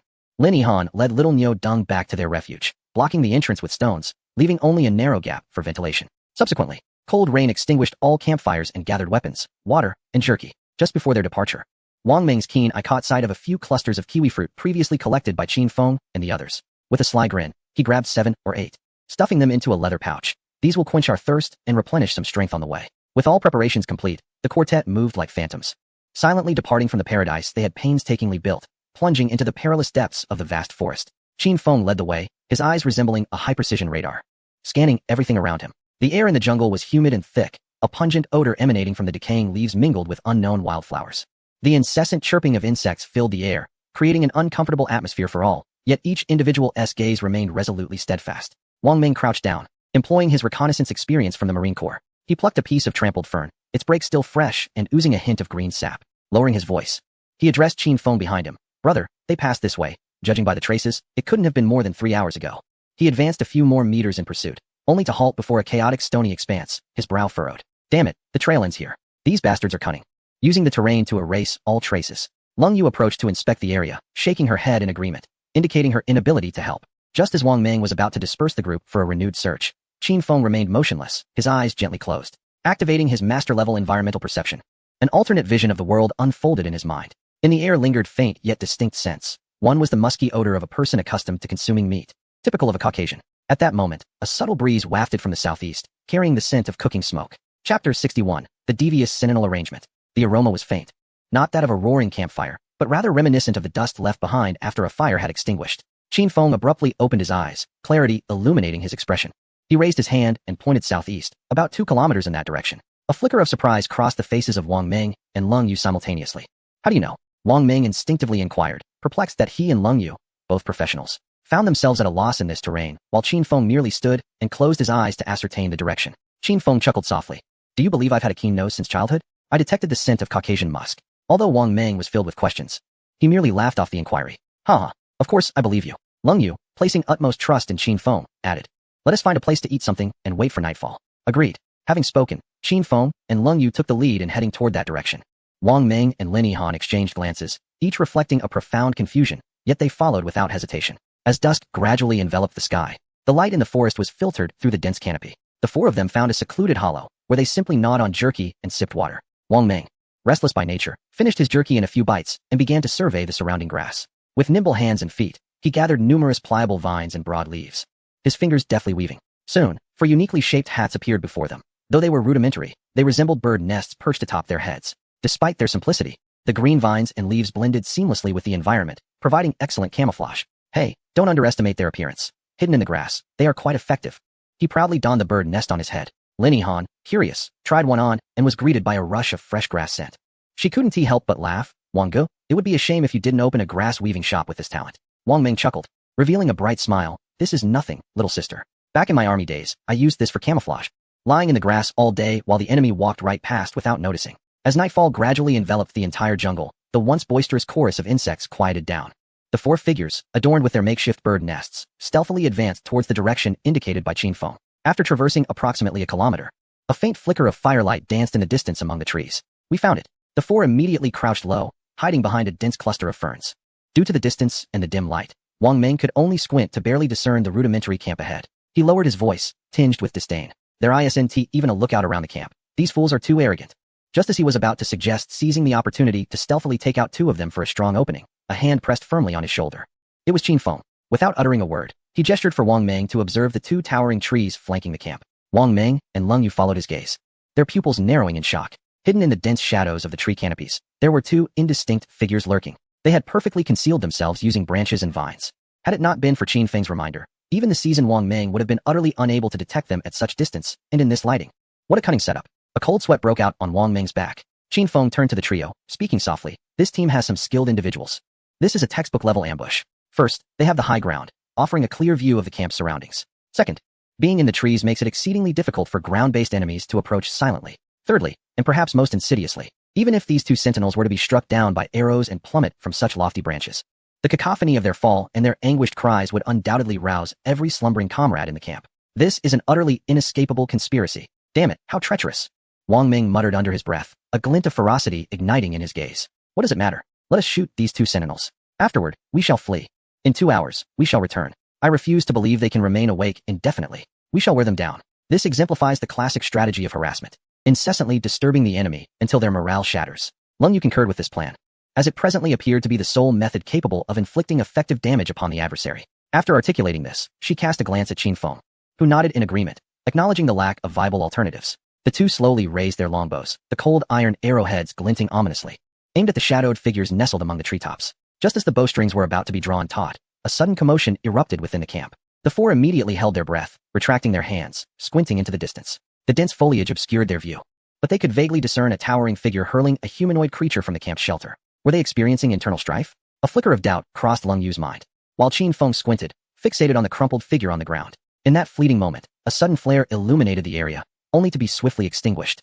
Yet in that instant, Qin Feng discerned the emblem upon the fallen figure's sleeve. A member of the Dragon Nation. No, it appeared to be one of our own. What? Lung Yu's breath hitched, her hand poised to draw the bow freezing in place, while Wang Meng, as if struck by a revelation, exclaimed, Indeed, it all makes sense now. I previously encountered their group. They had indeed abducted someone, though I could not ascertain their identity. Now it is confirmed. It is one of our compatriots. Upon hearing this, a heavy silence enveloped them. If they were to eliminate the sentinels, would the adversary, in a fit of rage, not exact vengeance upon their compatriots? As soldiers, the instinct to rescue their fellow countrymen is ingrained within their very essence, yet the current predicament thrust them into a moral quandary. What should we do? Wang Meng turned to Qin Feng, his tone fraught with urgency. To rescue is exceedingly difficult. Once we reveal our presence, they will undoubtedly use the hostage as leverage against us. At that point, should they demand we lay down our weapons, we would become mere lambs for slaughter. Lung Yu furrowed her brow, asserting, to remain idle while witnessing our compatriots ensnared is beyond my capacity. The atmosphere thickened with gravity, every gaze converging upon Qin Feng, whose mind raced, a multitude of strategies flitting through his consciousness, each swiftly dismissed. A direct assault was futile, harassment would also fail. We must incite confusion, a chaos that renders the enemy unable to prioritize their own survival. His eyes swept over the anxious Lin Yihan, then returned to the menacing visage of Wang Meng. And in that instant, a spark of inspiration ignited within his mind.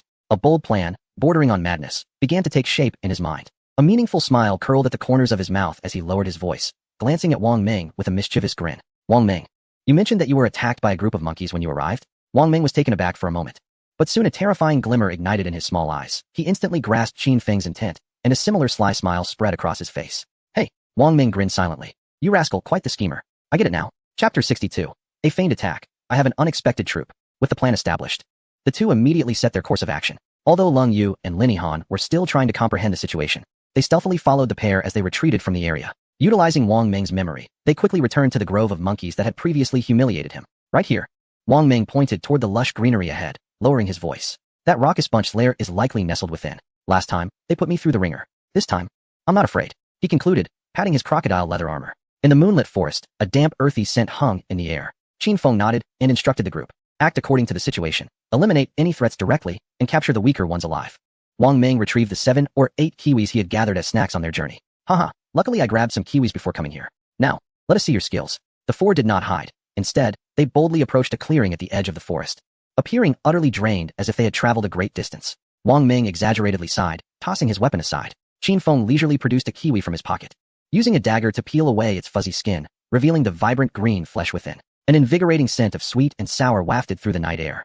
Lin Yihan mimicked him, taking a kiwi and nibbling at it. Her gaze, however, remained alert, surveying the surroundings. While they seemed to engage in idle chatter, each had secretly concealed a length of prepared resilient vine rope behind them, their palms slightly sweating from tension. Before long, soft rustling emerged from the surrounding foliage, and several pairs of glistening eyes flickered to life in the darkness, filled with greed and curiosity, fixated on the fruits in their hands and scattered around them. The monkeys here bore a striking resemblance to the mischievous ones from Blue Starzame Mountain, audacious and fearless, as if they had never encountered humans before. One particularly bold monkey, unable to resist temptation, stealthily descended from the tree, cautiously inching toward Wang Ming. Out of the corner of his eye, Wang Ming caught a glimpse of it and smirked inwardly. At that moment, the kiwi in his hand accidentally tumbled to the ground, a mere half-meter away. The monkey's eyes sparkled with determination, and without hesitation, it lunged forward to seize the fallen fruit. Now is the moment. Qin Feng exchanged a knowing glance with Wang Ming.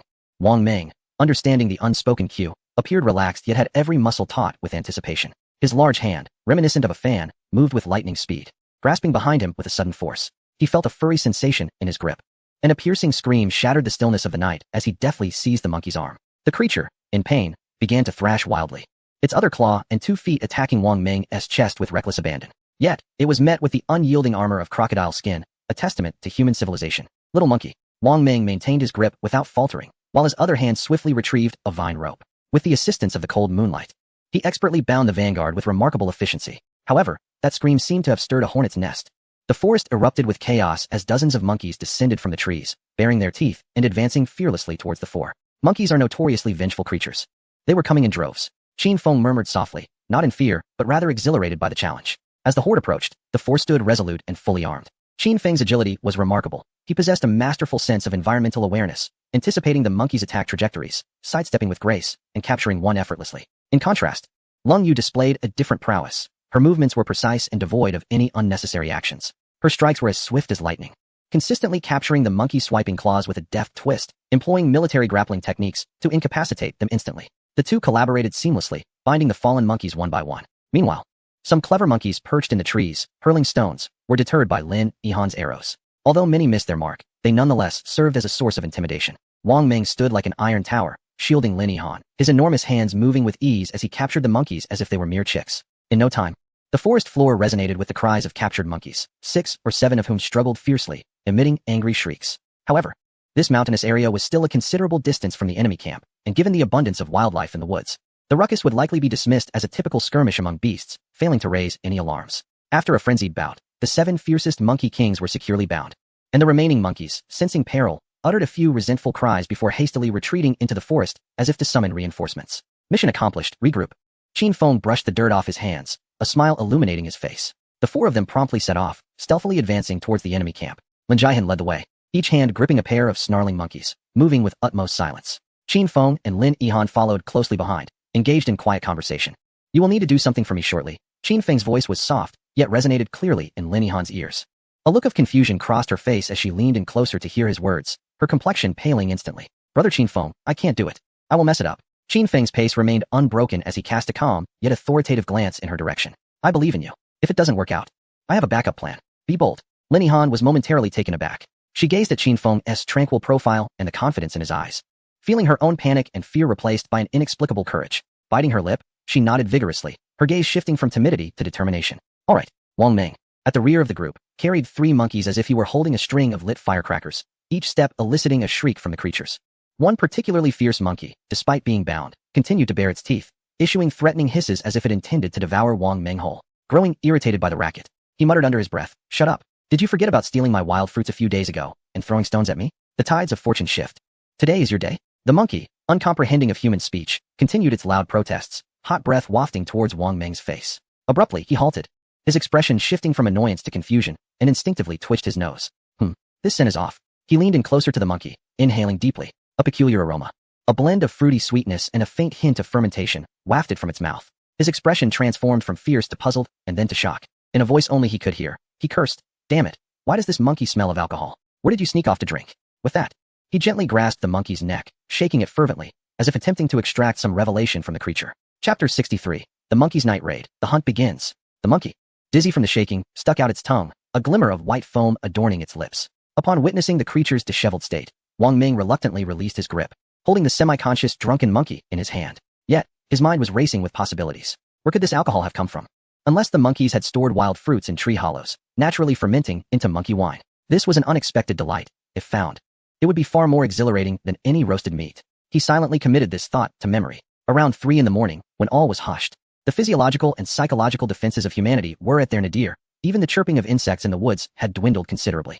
Qin Feng and his 3 companions stealthily arrived at a gentle slope on the periphery of the cane camp. Through the dense foliage, they could vaguely discern the layout of the camp, where several rudimentary shelters formed a circle. The central bonfire had dwindled to embers, only a few coals still emitting a faint warmth. Aside from the 2 sentinels in the trees, the rest were fast asleep. Everything was as Qin Feng had anticipated. He made a simple gesture, and Wang Ming and Leng Yu immediately understood. The 3 crouched down, beginning to untie the vines binding the monkey. "Yihan, ensuring your safety is paramount," Qin Feng whispered. Lin Yihan took a deep breath, nodded, and silently slipped away from the trio, heading towards the rear of the camp. Although her legs still trembled slightly, her gaze had hardened with resolve. As Qin Feng watched her vanish into the darkness, a flicker of approval crossed his mind. In the Dragon Country live stream, the hearts of all viewers raced. What is Yihan doing alone? This is far too dangerous. What on earth is Fengshen making her do? My palms are sweating. Stay calm. Trust in Fengshen. His plans are undoubtedly profound. Go, Yihan. Are you ready? Qin Feng asked Wang Ming and Leng Yu, who both nodded solemnly as they used their daggers to sever the vines binding the monkey. The 7 monkeys, having endured considerable turmoil, immediately bared their teeth and emitted furious screeches upon regaining their freedom. The drunken monkey, freed from its restraints, attempted to attack Wang Ming. However, he swiftly seized its scruff and hurled it towards the camp like a hand grenade. Whoosh! Splash! The monkey arced through the air, crashing heavily beside one of the shelters. Soon after, the 2nd and 3rd followed suit. One unfortunate monkey was thrown directly onto the extinguished pile of coals. Although the flames had been snuffed out, the internal temperature of the coals remained high. Squeak! A piercing cry shattered the night as the monkey sprang up from the coal heap, its fur singed and exuding a burnt odor as it dashed about in a frenzied panic. The entire camp descended into chaos. What the hell? Enemy attack. Everyone on alert. Kane emerged from the shelter, gripping a sharp dagger, his eyes scanning the surroundings warily. The sentry in the trees shouted, "Captain, it's just some monkeys. We don't know where they came from. Damn beasts." A soldier from the Lighthouse Nation kicked away a monkey that lunged at him. "Get lost." These monkeys, already filled with rage, found the screams of their companions to be the final spark, perceiving the upright bipeds before them as the culprits, and they charged forward fearlessly. The sounds of scratching, gnawing, curses from men, and the shrieks of monkeys filled the air, creating a scene of chaos within the camp. Yet, unbeknownst to them, at the very moment the sentinel's words fell, 2 icy intents of murder had already locked onto him from the shadows. Leng Yu knelt gracefully upon the ground, her longbow drawn taut, her breath nearly stilled, fixated solely on the indistinct silhouette swaying in the canopy above. With a hum, the bowstring vibrated, and the iron arrow was unleashed into the void. Almost simultaneously, on the opposite side, Wang Ming also released his bowstring. Thud! A dull thud echoed as the sentinel perched on the left side stiffened in disbelief, lowering his head to behold the iron arrowhead that had pierced through his chest. He opened his mouth, yet no sound escaped. Vitality ebbed away like a receding tide, and his body crumpled, plummeting straight down from the tree. Meanwhile, the sentinel on the right reacted a mere half-second faster, seemingly attuned to the whisper of the wind. Instinctively, he twisted his body, and whoosh! Wang Ming's arrow grazed his neck, leaving a deep gash that exposed bone. A short, piercing cry escaped the sentinel's lips as he clutched his bleeding throat. Losing balance amidst excruciating pain and terror, boom, boom, the 2 bodies crashed heavily to the ground. Their thuds perfectly masked by the cacophony of the monkey's shrieks and the curses of the people, 2 of the most perilous eyes extinguished. Within the camp, A particularly ferocious monkey charged directly at Miyamoto Musashi, baring its maw wide in a bid to sink its teeth into his neck. With a chilling gaze, Miyamoto Musashi swiftly drew his long blade. Whoosh! The blade flashed, and the monkey's head fell with a thud, its body propelled forward by inertia before crashing to the ground. Baka! Damn beast! Miyamoto Musashi spat, shaking off the blood from his blade, casting a cold glance at the surrounding horde of monkeys. Rather than retreating at the sight of their slain comrade, the remaining monkeys surged towards him with even greater ferocity. Amidst this turmoil, 3 arrows shot forth silently from the darkness. Thud! Thud! Thud! 3 figures collapsed in response, 1 from the land of the rising sun and 2 from the lighthouse nation. Blood glistened with a dark sheen under the moonlight. Oh no, an enemy attack. Cain reacted with alacrity, instantly sensing the disturbance. He scanned the camp, discovering 3 of his companions already down, and coupled with the 2 sentinels who had just fallen from the trees. They had lost 5 men in the blink of an eye. Damn it! Miyamoto, come here! Miyamoto Musashi kicked aside a monkey that lunged at him and rushed to Cain's side, while the remaining 2 subordinates hurriedly gathered around. The 4 of them concealed themselves behind a makeshift shelter, vigilantly surveying the encroaching darkness. Captain, where are they? Asked one of the Lighthouse Nation fighters, his voice trembling. Cain fixed his gaze on the edge of the forest, where he barely discerned several dark shapes shifting amidst the ferns. Over there. It must be those from the Dragon Nation. Cain raised his bow, aiming in that direction. Fire! Whoosh! Whoosh! Whoosh! 4 arrows whistled through the air, targeting the concealed positions of Qin Feng and his companions. Shift left, lower your stance. Qin Feng's low growl resonated through the environment like thunder, remarkably clear amidst the chaos. Several arrows whizzed past them, embedding themselves into the trees behind. These rascals are quick to react. Wang Ming gritted his teeth. Stay calm. Qin Feng replied with unwavering composure. They are in the light, while we remain concealed. Their supply of arrows is finite, whereas ours are iron-tipped. Cold Moon, Wang Ming. Alternate your shots to suppress Miyamoto Musashi and the man to his right. In the darkness, the strings of their bows thrummed in a rhythmic symphony. Cain soon discerned something amiss. The enemy's arrows consistently struck from cunning angles the moment they dared to reveal themselves, forcing them into a frantic retreat. In a mere half-minute, none of Cain's arrows had so much as grazed the enemy's attire, while one of Musashi's companions had sustained an injury to his arm from a cold arrow, rendering him temporarily incapacitated. Damn it! Cain cursed inwardly, realizing that engaging in a shootout with these slippery individuals from the Dragon Kingdom in a jungle night battle left them with no chance of victory. Prolonging this conflict would only lead to their demise. Contemplating this, a glint of malice flickered in Cain's eyes as he recalled his most valuable bargaining chip. Musashi, keep them occupied while I retrieve that hostage. Cain sneered coldly. Let us see if they dare to shoot at their own kin. He intended to use the hostage to compel Qin Feng and his companions into submission. Musashi nodded, swiftly dispersing with his 2 subordinates, utilizing the cover of the camp to engage Qin Feng's group, transforming the situation into an intense 3-on-3 confrontation. Chapter 64. The gunfire signals a full counterattack. At the edge of the camp, Wang Ming crouched low, knocking a new iron-tipped arrow. These wretched dogs are quite adept at wearing us down, he muttered under his breath. Qin Feng spoke softly to reassure him. No worries, their arrows are running low. His masterful environmental awareness enveloped the battlefield like an invisible net.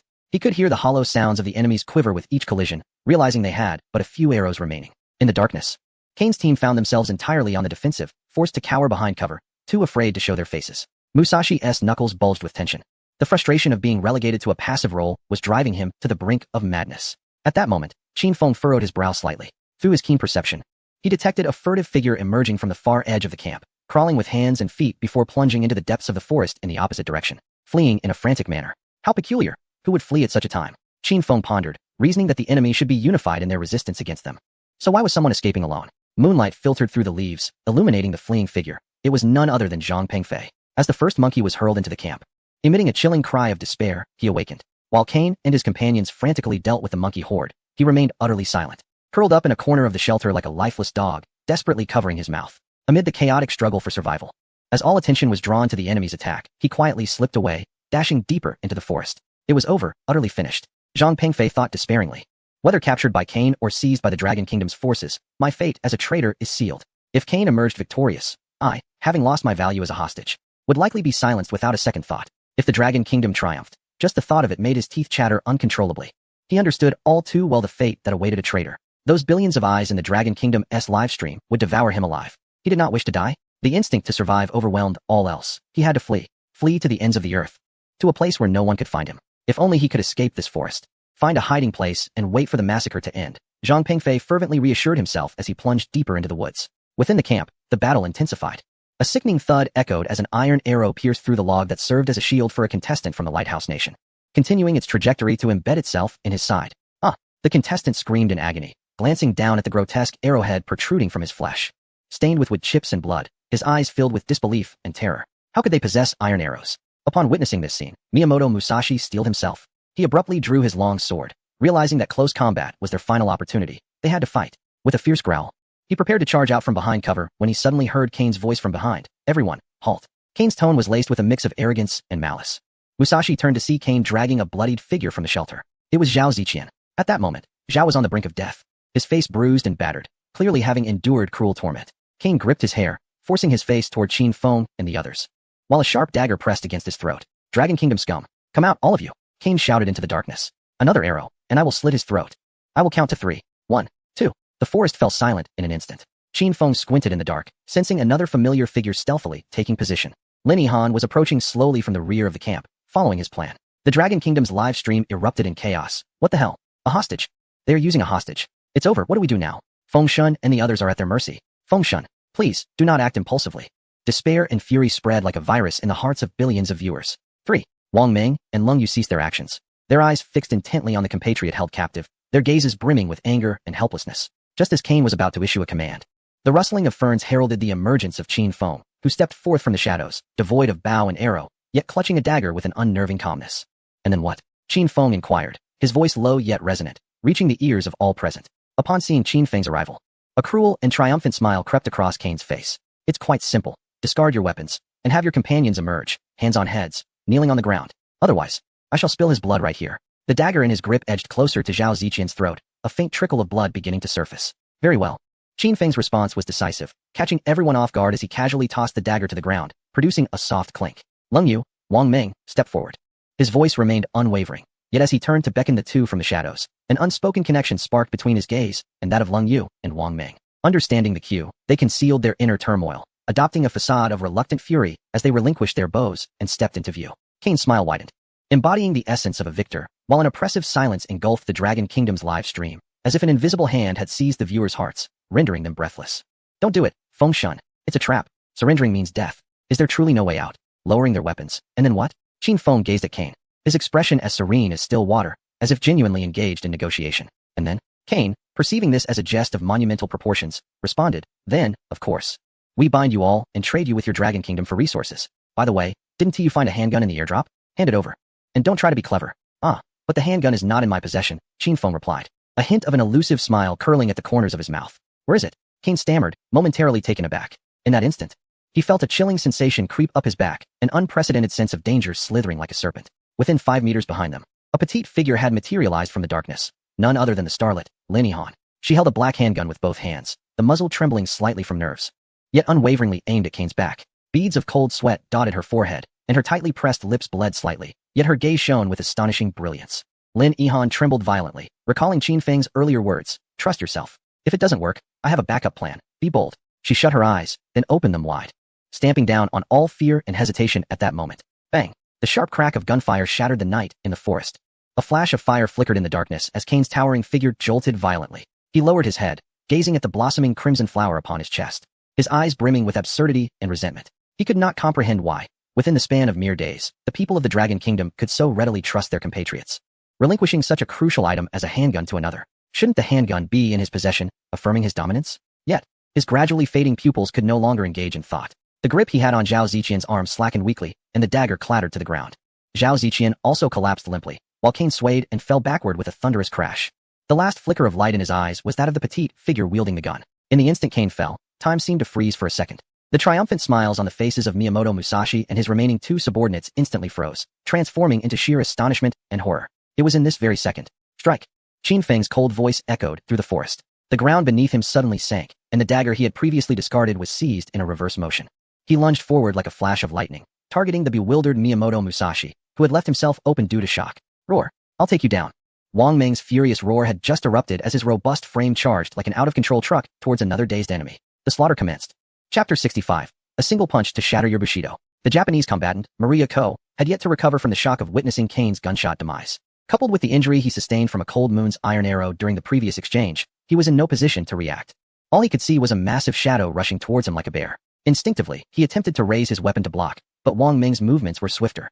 Die for me. Wang Meng's fury stemmed from witnessing his compatriot Zhao Ziqian being tormented beyond recognition. All his rage coalesced in his fist, which was as large as a cooking pot. Bang! Wang Meng's fist struck Maria Ko squarely in the face. The dull thud resonated as though smashing a ripe watermelon.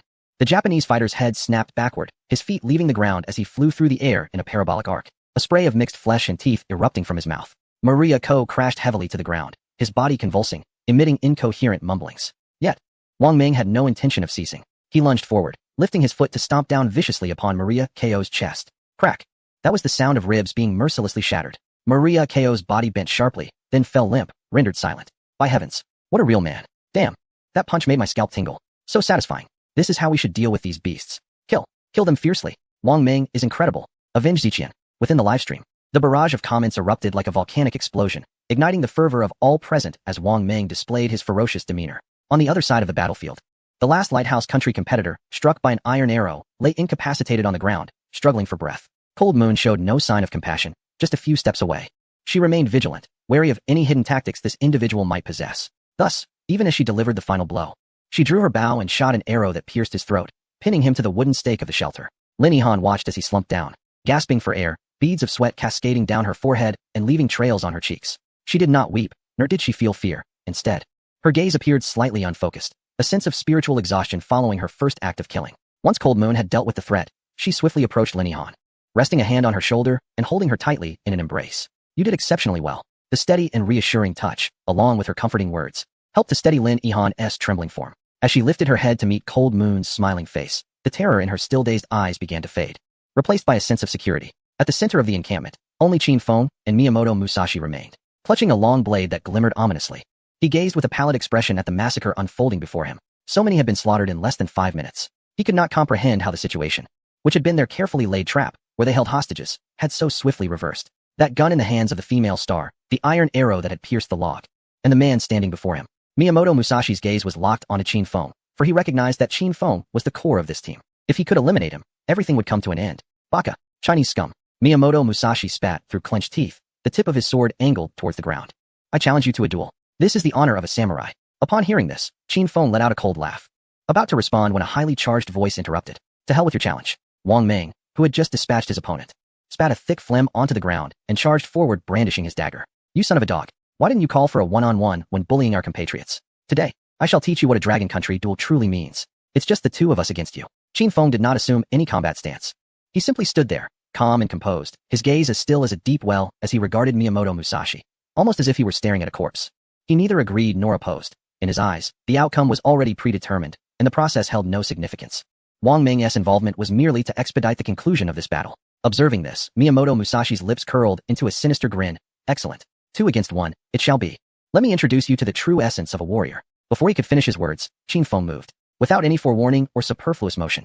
One moment, he stood still, and the next, his figure transformed into a fleeting shadow, hurtling towards Miyamoto Musashi with astonishing velocity.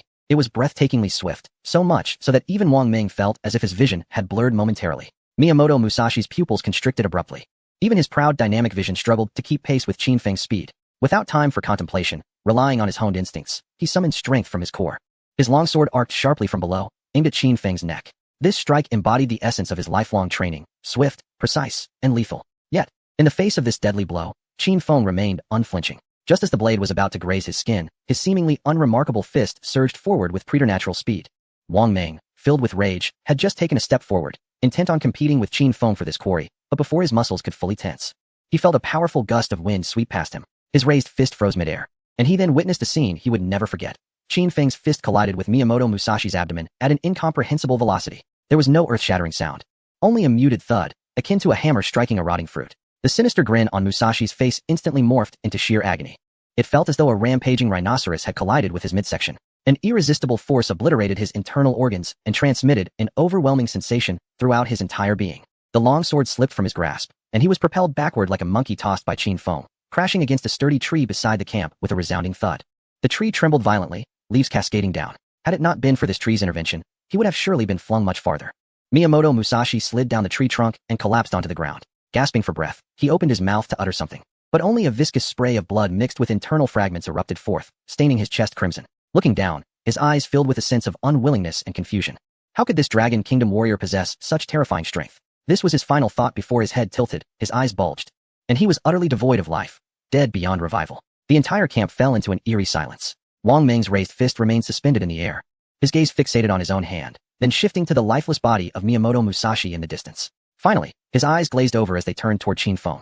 Murmuring to himself, "It seems I didn't even strike him." Wang Ming's mind reeled, grappling with the profound impact on his worldview. Is my brother truly this powerful? At that moment, a chilling, emotionless mechanical voice reverberated in the minds of all surviving souls in the wilderness, as well as everyone across the globe of Blue Star.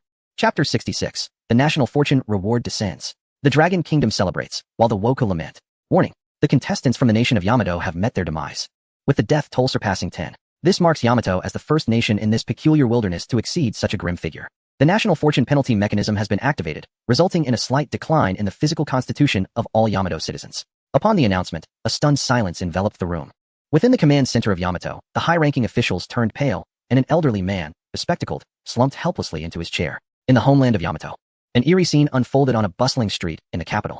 A harried office worker, rushing to his job, suddenly felt his legs weaken, causing him to collapse uncontrollably onto the ground, his knees screaming in pain. Bewildered, he surveyed his surroundings, only to find many others, like him, falling to the ground, their faces contorted in agony. In hospitals across the nation, countless citizens uttered cries of distress, as various medical devices emitted piercing alarms. Panic spread throughout Yamato like a plague. Just then, the grand voice resonated once more. Reward determination. The Dragon Nation, as the primary force behind this round of killings, activates the National Fortune Evaluation Mechanism.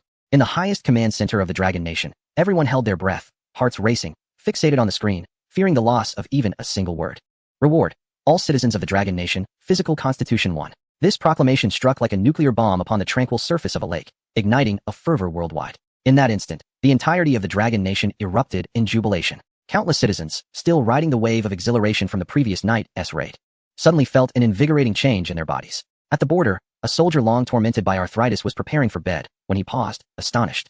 The chronic ache that had accompanied him for years had significantly diminished. In the desolate expanse, a group of middle-aged men and women, willingly planting trees for the future of the Dragon Nation, straightened their bent backs, their eyes gleaming with joy as they gazed into the distance. Young people working diligently in various cities simultaneously sensed a warm current surging through their limbs, instantly dispelling all fatigue. Even those secretly taken away by government agents for mining felt a marked improvement in their physical condition. This group had been among the loudest critics of the Dragon Nation's contestants, now pleading, "Let us return. We no longer disdain our players. I shall never again slander them. I truly repent." Similar scenes unfolded in every corner of the Dragon Nation. Workers, long afflicted by aches and pains, felt their bodies grow sturdier, while sickly children began to flush with health. Physical Constitution 1. These 4 words resonated deeply for over 1 billion citizens of the Dragon Nation, embodying not a cold statistic, but the most tangible and heartfelt experience. After a brief moment of astonishment, a tidal wave of celebration ensued. The entire nation cheered for Team Qin Feng. Feng Shun is incredible. Wang Ming is valiant. Goddess of the cold moon. Ihan, well done. I feel like I could go 5 days without food. Is this what it means to gain physical constitution? It feels amazing. My mother's long-standing hypertension has just been measured, and to my astonishment, it has diminished. I extend my heartfelt gratitude to Team Qin Feng and all the athletes of the Dragon Nation. It feels as though time has elongated, proving more effective than that dragon whisker grass. To the person above, I shall also give it a try. The windows of the city flickered to life one by one, as suppressed gasps transformed into resounding cheers. Countless individuals rushed into the streets, embracing strangers and sharing this unexpected joy that has descended upon us. In the official live broadcast of the Dragon Nation, the barrage of comments has gone completely wild. The host, Sa Baining, with tears welling in his eyes and a choked voice, exclaimed, "A miracle. This is a miracle for our Dragon Nation. Our athletes are tirelessly fighting for us, for the entire nation, securing our future." A nationwide celebration unfolds. This is truly a collective jubilation. It feels even more exhilarating than distributing food. Health is the true foundation of revolution. I am in tears. I finally comprehend what national fortune means. Our athletes are striving at the front lines while we relish the benefits in the back. Brothers, from now on, anyone who dares speak ill of Qin Feng and his team, I shall be the first to confront them. In stark contrast to the jubilant celebration of the Dragon Nation, the Lighthouse Nation and the Yamato Nation are engulfed in wails of despair. A slight decline in physical health is a fatal blow to the elderly, who are already frail and ailing. Countless individuals surged towards hospitals, and societal order momentarily descended into chaos. Within the Lighthouse Nation's highest command center, the atmosphere was stifling. The commander, with a visage ashen, slammed his fist onto the table in frustration. "Damn it. That fool Kane. Didn't he claim everything was under control? Immediately contact the Yamato Nation and interrogate them. Is this their Miyamoto samurai? Not even as formidable as a mere chicken." An 8-star general of the Lighthouse Nation fixed his gaze on Qin Feng's calm face on the screen, his eyes brimming with apprehension. This Qin Feng is no longer a mere threat. He is altering the rules of warfare.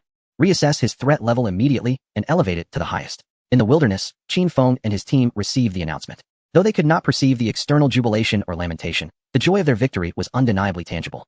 Note, this reward does not apply to contestants within the wilderness battlefield. The final remark caused Wang Ming to curl his lip, yet the ecstasy on his face remained undiminished. He slapped his thigh and burst into laughter. Ha ha, excellent. Truly splendid. Let those wretched Yamato dogs have it. Just one. It should have been 10. Rarely did the corners of Lung Yu's mouth lift into a faint smile. Her tightly clenched fists relaxed, her eyes filled with pride. This, indeed, is the essence of her fight. She gently patted Lin Yihan, cradled in her arms, and said with a smile, "All right, this time we have triumphed." Lin Yihan nodded emphatically, tears of joy streaming down her face. In that moment, all fears and apprehensions melted away. Qin Feng quietly listened, a barely perceptible satisfaction flickering across his face. This is merely the beginning. All right, Qin Feng's voice shattered the silence. Let us hasten to save lives. The battlefield has been cleared, and the spoils of war inspected. Much remains to be accomplished. Yihan, you have done splendidly. Take a moment to rest. We shall handle the rest. The three swiftly fell into their roles. Their tasks distinctly defined, and their actions remarkably efficient. Wang Ming gathered all weapons, supplies, backpacks, and other belongings in the center of the camp. Meanwhile, Qin Feng, with an expression devoid of emotion, approached a corpse, crouched down, and with precision and swiftness, used his dagger to slice open the fabric of the clothing. Without a hint of hesitation, he removed a sizable piece of intact material, skillfully folding it before moving on to the next target. This fabric, being waterproof and sun-shielding, would be ideal for constructing a shelter roof. At that moment, Lung Yu hurried to Zhao Ziqian's side, deftly using the acquired bandages to tend to his wounds. A brief examination revealed primarily external injuries, dehydration, and hunger, but no life-threatening conditions. She carefully retrieved a water flask from her backpack and gently offered him a few sips. The cool spring water moistened his cracked lips, and Zhao Ziqian struggled to open his swollen eyelids. Through his blurred vision, he beheld a graceful and refined face from the Dragon Kingdom. He was momentarily taken aback, and then tears welled up in his once dull eyes. He attempted to speak, but his throat could only emit hoarse sobs. Lung Yu offered him more water, saying, "Do not rush." After a considerable time, Zhao Ziqian managed to force out a few words. "Thank you. I have burdened you all. Have they captured the traitor?" Chapter 67. Rest and prepare for the next objective. Traitor? Lung Yu's hands, which were tending to Zhao Ziqian's wounds, faltered slightly. She looked up, her sharp gaze locking onto his face. As a soldier, she harbored a deep-seated disdain for the very notion of betrayal. "Can you clarify? Which traitor?" Her voice instinctively grew colder. Zhang Pengfei from the Dragon Kingdom, Zhao Ziqian revealed, his eyes filled with a profound hatred. "It was he. He deceived me into coming here. He has long since allied with these beasts." Upon uttering these words, he seemed to expend all his remaining strength, and the immense psychological shock caused his head to droop as he fell into a deep slumber. Lung Yu furrowed her brows, meticulously checking to ensure that Zhao Ziqian was merely unconscious from exhaustion. Once she was satisfied, she slowly rose, her typically frosty visage now seemingly encased in a layer of icy resolve, radiating a chilling intent as she strode toward the center of the camp. At that moment, Qin Feng and Wang Ming functioned like two high-speed machines, rapidly processing the remnants of the battlefield. Wang Ming was responsible for gathering all valuable items, while Qin Feng focused on stripping the bodies of their clothing. "Qin Feng," Lung Yu approached him, observing as he carefully removed a relatively clean shirt, folding it neatly. "Our comrade has awakened. How does he fare?" Without lifting his head, Qin Feng inquired, continuing his work, although he is not in mortal danger. "He bears numerous bruises from the beating, and, coupled with his prolonged lack of sustenance, he is exceedingly weak." The cold moon paused momentarily, lowering his voice slightly as he revealed another matter. "The individual who led us here was a Dragon Kingdom contestant named Zhang Pengfei, who has already betrayed us." Qin Feng halted his movements, slowly straightening his posture as fleeting memories of the battle surfaced in his mind, specifically, the faint aura of someone escaping into the depths of the dense forest amidst the chaos. So it was, at that moment. He had merely assumed it was a cowardly enemy fleeing the scene, never suspecting it to be something far more insidious. His expression remained stoic, yet a glimmer of icy murderous intent flickered in his jet-black eyes. A traitor. A traitor lurking in the shadows poses a greater threat than 10 visible foes. He was well acquainted with the thought processes of Dragon Kingdom contestants and understood their vulnerabilities. This thorn must be removed swiftly. A traitor? Wang Ming, who had been listening to their exchange, sprang to his feet abruptly, his already fierce visage flushed crimson with rage. "Damn it! I loathe such treacherous scum who betray their own." He kicked a nearby corpse far away, roaring, "Where did he run off to? I'll go and twist off his traitor's head right now." As a Marine, the concept of loyalty was ingrained in his very bones. The betrayal of a comrade incited a fury more potent than any enemy's blade. "Calm down." Qin Feng's voice, though soft, carried an undeniable authority that instantly quelled Wang Ming's rage. He has already fled. Chasing him now may yield no results, and moreover, Zhao Ziqian's current condition does not permit movement. Lin Yihan approached as well. Upon hearing the word traitor, her brow furrowed tightly. In this brutal wilderness, they not only faced wild beasts and foreign competitors, but also had to guard against treachery from their compatriots, which filled her with revulsion. Qin Feng is correct. Cold Moon interjected. "We are currently burdened with an injured comrade, and rashly pursuing him would be far too perilous. Additionally, the supplies in this camp are considerable. We must take everything with us." Wang Ming exhaled heavily, his chest rising and falling violently. He glanced at the unconscious Zhao Ziqian and ultimately suppressed the overwhelming fury within him. "All right, I will heed your words. Let that bastard live for a couple more days." Qin Feng nodded and looked up at the sky, his gaze sweeping over the towering pile of spoils. It was just dawn, and everyone was utterly exhausted. Let us rest until noon, have our meal, and once our compatriots' condition improves somewhat, we shall gather all our belongings and return to our base. Agreed. He cast a glance around, his gaze momentarily resting upon each face. We'll take turns on watch for 3 hours. I'll go first. I'm not tired yet. His words were succinct, and there was no dissent among the group. Indeed, this was the most sensible arrangement at the moment. Qin Feng stepped aside, retrieving his pipe and tobacco from his backpack.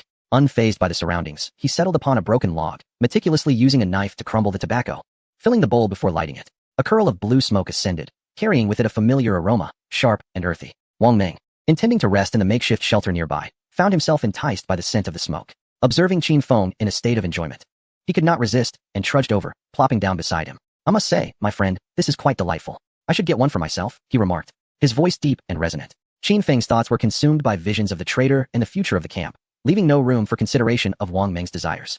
He reflexively replied, sure, I'll make one for you later. Upon hearing this, Wang Ming's hand instinctively reached out to accept the pipe, but then he hesitated, scratching his head awkwardly and chuckling. Haha. Realizing the source of that silly laughter, Qin Feng understood Wang Ming was eager to take a puff. With a light chuckle, he handed over the pipe.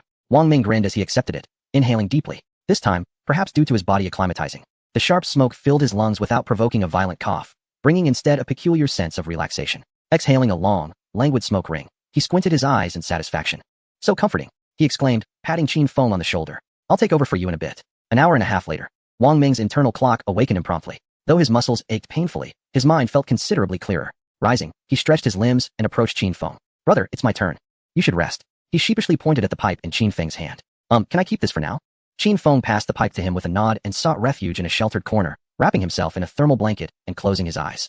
He did not fall asleep immediately. Instead, the details of the previous night's battle replayed in his mind like a film. The enemy's defenses, his companion's responses, and the fleeing traitor, Zhang Pengfei. The competition ahead would only intensify, and he must grow stronger and swiftly. Qin Feng's thoughts shifted to the spoils of war and his master-level forging skills. The iron arrowheads were merely the first step. To face more formidable foes in the future, he would require more sophisticated weapons and defenses. He could even begin experimenting with crafting more intricate traps or armaments, such as snares and repeating crossbows. Concrete plans began to take shape in his mind, illuminating the path to becoming stronger. As the warm sunlight filtered through the leaves, casting a gentle glow upon Qin Feng's face, the camp's inhabitants gradually stirred awake. Chapter 68. My luck has always been good. News from the Dragon Kingdom. As the cold moon awoke, she immediately busied herself.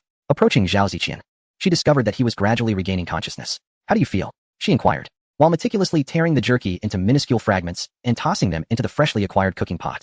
After a brief soaking, the jerky softened considerably. Zhao Ziqian's lips were chapped, his gaze unfocused, and he weakly nodded, his attention fixed on the jerky she offered him. Instantly, his eyes brimmed with tears. During the days of his captivity, he had subsisted on meager scraps and muddy water, enduring a life worse than that of animals, never before having been treated with such tenderness. He opened his mouth and mechanically chewed, the warm broth sliding down his throat, a wave of warmth flooding his empty stomach. Thank you for this delicious broth, his voice, much improved and no longer as hoarse, emerged. It's all right. Please tell us about the traitor. Cold Moon's voice remained icy, yet her actions were gentle. Share everything you know. At the mere mention of the word traitor, a deep-seated hatred ignited in Zhao Ziqian's eyes. It's Zhang Pengfei of the Dragon Kingdom, he exclaimed, breathing heavily with agitation. He recounted his origins, how he encountered Zhang Pengfei, and the subsequent deception in fragmented bursts. He is a traitor. He watched me get beaten and joined in, pledging loyalty to those from the Lighthouse Nation. Zhao Ziqian's emotions shattered once more by the end of his revelation. He clenched his fists tightly, his nails digging into his palms, his body trembling violently with rage. As he concluded, the entire camp fell into a profound silence. Wang Ming slammed his fist against a nearby tree trunk, causing leaves to rain down. That wretched scoundrel. Don't worry, we shall not spare him. And we will ensure his demise ourselves. Qin Feng's gaze swept over the crowd. We have more pressing matters at hand. He pointed towards the mountain of spoils. We must clear the battlefield, inventory the supplies, and take everything we can carry. Qin Feng issued the command with an undeniable tone. Then, we return home. The mere mention of home warmed the hearts of all present. Yes, they still had a home, a sanctuary crafted by their own hands. Safe and warm, a refuge that represented their only solace in this cruel world. The midday sun pierced through the forest, rendering the air somewhat stifling. The journey back would not be easy, for the spoils were overwhelmingly abundant. 3 cooking pots, 7 or 8 thermal blankets, a plethora of weapons and scattered supplies. All crammed into 4 tactical backpacks. Alongside the backpacks of the deceased, there were at least 10 more. Wang Ming even fashioned a makeshift sled from vines and wooden sticks to carry the heaviest items, dragging it along like an old ox, his back soaked with sweat. Oh, when will that little dun grow up? Wang Ming sighed, reminiscing about the camp's little calf, wishing it were a robust bull. Upon hearing this, Lin Yihan chuckled softly, covering her mouth, and remarked, Mengge, it seems that Dung will take at least another year and a half to grow up. Allow me to assist you for a while. She hurriedly stepped forward, somewhat clumsily attempting to grasp the plow's rope. Following the harrowing battle and slaughter of the previous night, she appeared to have matured significantly overnight. Go on, little girl, stay back, Wang Ming grinned, revealing a set of white teeth. As if all his fatigue had vanished in an instant. This task is merely a warm-up for me. Just take care of yourself. Zhao Ziqian remained weak and could only be carried by Qin Feng as they moved forward slowly. The entire group resembled a merchant convoy that had just completed a heist, steadily and resolutely making their way home. In the live broadcast room, the audience from Long will watch this scene with a mix of sorrow and pride. My heavens. This is essentially a moving house retreat. Meng Gu is incredible. Truly a transport captain. Feng Shun is strong. Let Feng Shun haul the supplies. Hey upstairs. Meng Gu isn't being gentle. He might drop the injured. Looking at Feng Shun and their bundles, I suddenly feel a sense of security. Homeward bound.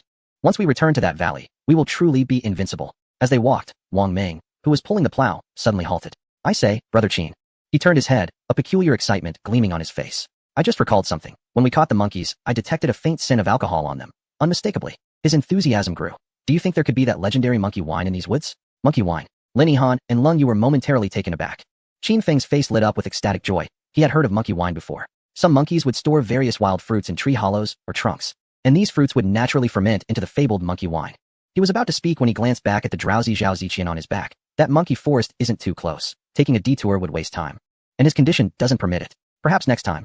Hey, Brother Feng, I'm fine. Unexpectedly, Zhao Ziqian awoke, a weak smile gracing his lips. His voice tinged with an inexplicable anticipation. You see, my luck has always been rather good. What if it truly exists? That would be a precious find, capable of disinfecting and warming the body. Observing the glimmer of hope in his eyes, Qin Feng pondered for a moment before nodding. All right, let us go take a look. The group shifted direction, advancing toward the monkey forest. Just as they traversed a patch of grass that reached waist height and were about to exit the area, a faint but rhythmic vibration resonated. Simultaneously, their wrist-mounted live broadcast watches emitted a sound. The five paused in unison, raising their wrists. On the watch screen, a vivid red dragon emblem was slowly flashing, beneath which was a bold line of black text. Supreme Command Center of Longhua. It's a message from the command center. Cold Moon's voice carried a hint of surprise. Since entering this wilderness, the Dragon Kingdom has been able to communicate with all participants every 7 days. This marks the second time they have received an official message from the Dragon Kingdom. Qin Feng signaled the others to halt and sought a relatively concealed spot. Speaking in a low voice, let's take a look. He tapped on the icon, and a virtual light screen projected into the air, revealing clear text line by line. Lung Yu, Wang Ming, and Lin Yihan gathered around as well. To all surviving contestants of the Dragon Kingdom, 1. Regarding the traitor Zhang Pengfei. This contestant has participated in the deception and harm of his compatriots, which constitutes treason. All contestants of the Dragon Kingdom, under the premise of ensuring your own safety, are to pursue and eliminate the traitor Zhang Pengfei. Upon reading the first message, Wang Ming's fists clenched tightly, cracking with tension as he ground out 2 words through gritted teeth. Deserve death. This decree from the national level pronounced Zhang Pengfei's death sentence, alleviating, albeit slightly, the resentment of betrayal that lingered in their hearts. Qin Feng's gaze continued downward, landing on the second section. 2. Important information sharing. Regarding the 10,000-fold return trigger mechanism, based on long-term observation and data analysis of thousands of contestants' live broadcasts, we have initially deciphered part of the return rules. Specifically, for fixed resource points, such as water sources, special plant communities, etc., contestants must continuously utilize these resources within a week to significantly increase the likelihood of triggering the 10,000-fold return. An African contestant has successfully returned 10,000 streams.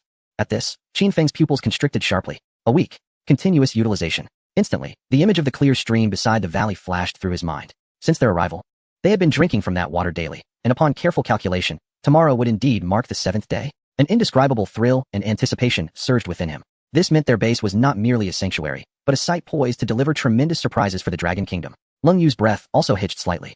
Exchanging glances with Qin Feng, they both saw the same light of realization in each other's eyes. The value of this information was incalculable. Wang Ming slapped his thigh, a look of enlightenment dawning upon him. No wonder. We discovered so many things before, yet couldn't return many of them. It turns out there was this condition. The text on the light screen continued to refresh. Chapter 69, Monkey Wine and Sweet Potato Vines. 3. Regarding the previously cited armed individual with Asian features. It has been confirmed that he is a contestant from Cambodia, armed with a short-barreled shotgun obtained from an airdrop. Contestants from that country are exceptionally brutal, with several contestants having already fallen victim to their malice. Currently, only Qin Feng and this contestant possess firearms. All contestants from the Dragon Kingdom exercise utmost caution. After reading the final message, the virtual light screen dissipated into specks of starlight in the air. This news cast a shadow over the recently lifted atmosphere of ease in the camp. A gun. In this wilderness dominated by cold weapons, the emergence of a firearm could undoubtedly alter the balance of localized battles. These South Asian monkeys truly had remarkable luck. Wang Ming's expression suddenly turned grave, for he understood better than anyone the implications of a shotgun in a one-on-one or even a one-to-many confrontation. Lung Yu furrowed her brows tightly. The most critical aspect was that this individual was inherently a brutal killer. She hoped that the other contestants from Dragon Country would not encounter him. Just then, Qin Feng's voice shattered the silence. He hoisted Zhao Ziqian back onto his back, adjusting his position to ensure greater comfort. Knowing something was far better than being utterly ignorant. At least we now understood which faces to be wary of. His tone was calm, yet this aura of composure inadvertently soothed the anxious emotions of those around him. Hearing this, Wang Ming shook his head, attempting to cast off the weight of pressure. He rubbed his hands together, a spark of excitement returning to his face as he pointed towards the monkey grove. Let us not dwell on that for now, Brother Qin.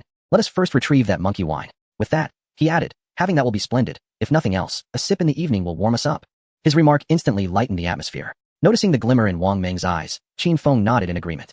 All right, let us go take a look. The team then shifted direction, advancing towards the memory of the monkey grove. Half an hour later, familiar chattering sounds emanated from the trees ahead. This is the spot, Wang Ming whispered, his gaze sweeping the surroundings. A troop of monkeys frolicked joyfully in the branches. Perhaps due to the recent loss of 7 companions, the monkeys had grown highly vigilant. As Qin Feng and his group entered the area, a robust monkey king stood atop a high branch, baring its teeth and emitting sharp warning calls. Dozens of monkeys immediately became frantic, rushing from all directions, screeching as they hurled stones and rotten fruit. Goodness, these raucous monkeys hold grudges, Wang Ming exclaimed, swinging his arm to deflect a fruit aimed at Lin Yihan, cursing under his breath. This time, we will not capture them. We will only drive them away or eliminate them. Qin Feng swiftly issued commands, his voice clear and composed. Wang Ming, you and I will charge head-on to draw their main force. Lung Yu, assist from the side with your dagger to eliminate any stragglers. Yihan, unleash arrows indiscriminately. Do not concern yourself with accuracy. Understood. The three responded in unison. Before the echoes of their voices faded, Wang Ming charged out like a raging bull, wielding a pot lid as a makeshift shield, disrupting the formation of the monkeys in an instant. Qin Feng, like a specter, flashed beside him. And with a precise strike of his long knife, he sent a monkey flying that had lunged at Wang Ming. In less than a minute, the monkey troop succumbed entirely to their coordinated and efficient onslaught, with the Monkey King emitting a reluctant shriek as it fled, dragging its remnants in disarray. These beasts are truly troublesome. Wang Ming wiped the sweat from his brow and began searching the forest. Qin Feng, employing his master-level environmental awareness, focused intently. In the air, aside from the sense of earth and decaying leaves, there lingered an extremely faint, sweet and sour aroma imbued with the fragrance of alcohol. The source of this intoxicating aroma pointed directly to the massive, decayed tree lying on the ground. This timber, at least 2 meters in diameter and reminiscent of a sequoia, had completely rotted in the middle, forming a natural hollow. The entrance was obstructed by a layer of decayed leaves and moss. Qin Feng approached, gently clearing the debris at the entrance with his dagger, and a rich, almost overwhelming fragrance of liquor surged forth from the hollow. Just the scent of it made Qin Feng feel as though he were intoxicated, prompting him to call out for the others. Indeed, there is something. Quickly, fetch a pot. In the distance, Wang Ming caught a whiff of the aroma, nearly leaping with excitement, and hurried back to retrieve the pot and kettle they had just acquired. Qin Feng and Gong Yue worked together with a spade and a machete, gradually enlarging the hollow. As the opening widened, the interior revealed itself to the onlookers. At the bottom of the hollow lay a thick layer of viscous, amber-colored liquid, within which various wild fruit seeds, unrecognizable in their original form, were soaking. The potent scent of liquor emanated from this pool. It's a treasure, truly a treasure, Wang Ming exclaimed, staring at the pool of monkey wine with his mouth watering. Without hesitation, he carefully scooped out the liquid with the pot. The viscous liquid, with its alluring hue, was nearly irresistible, and the intense fragrance made one's mouth water.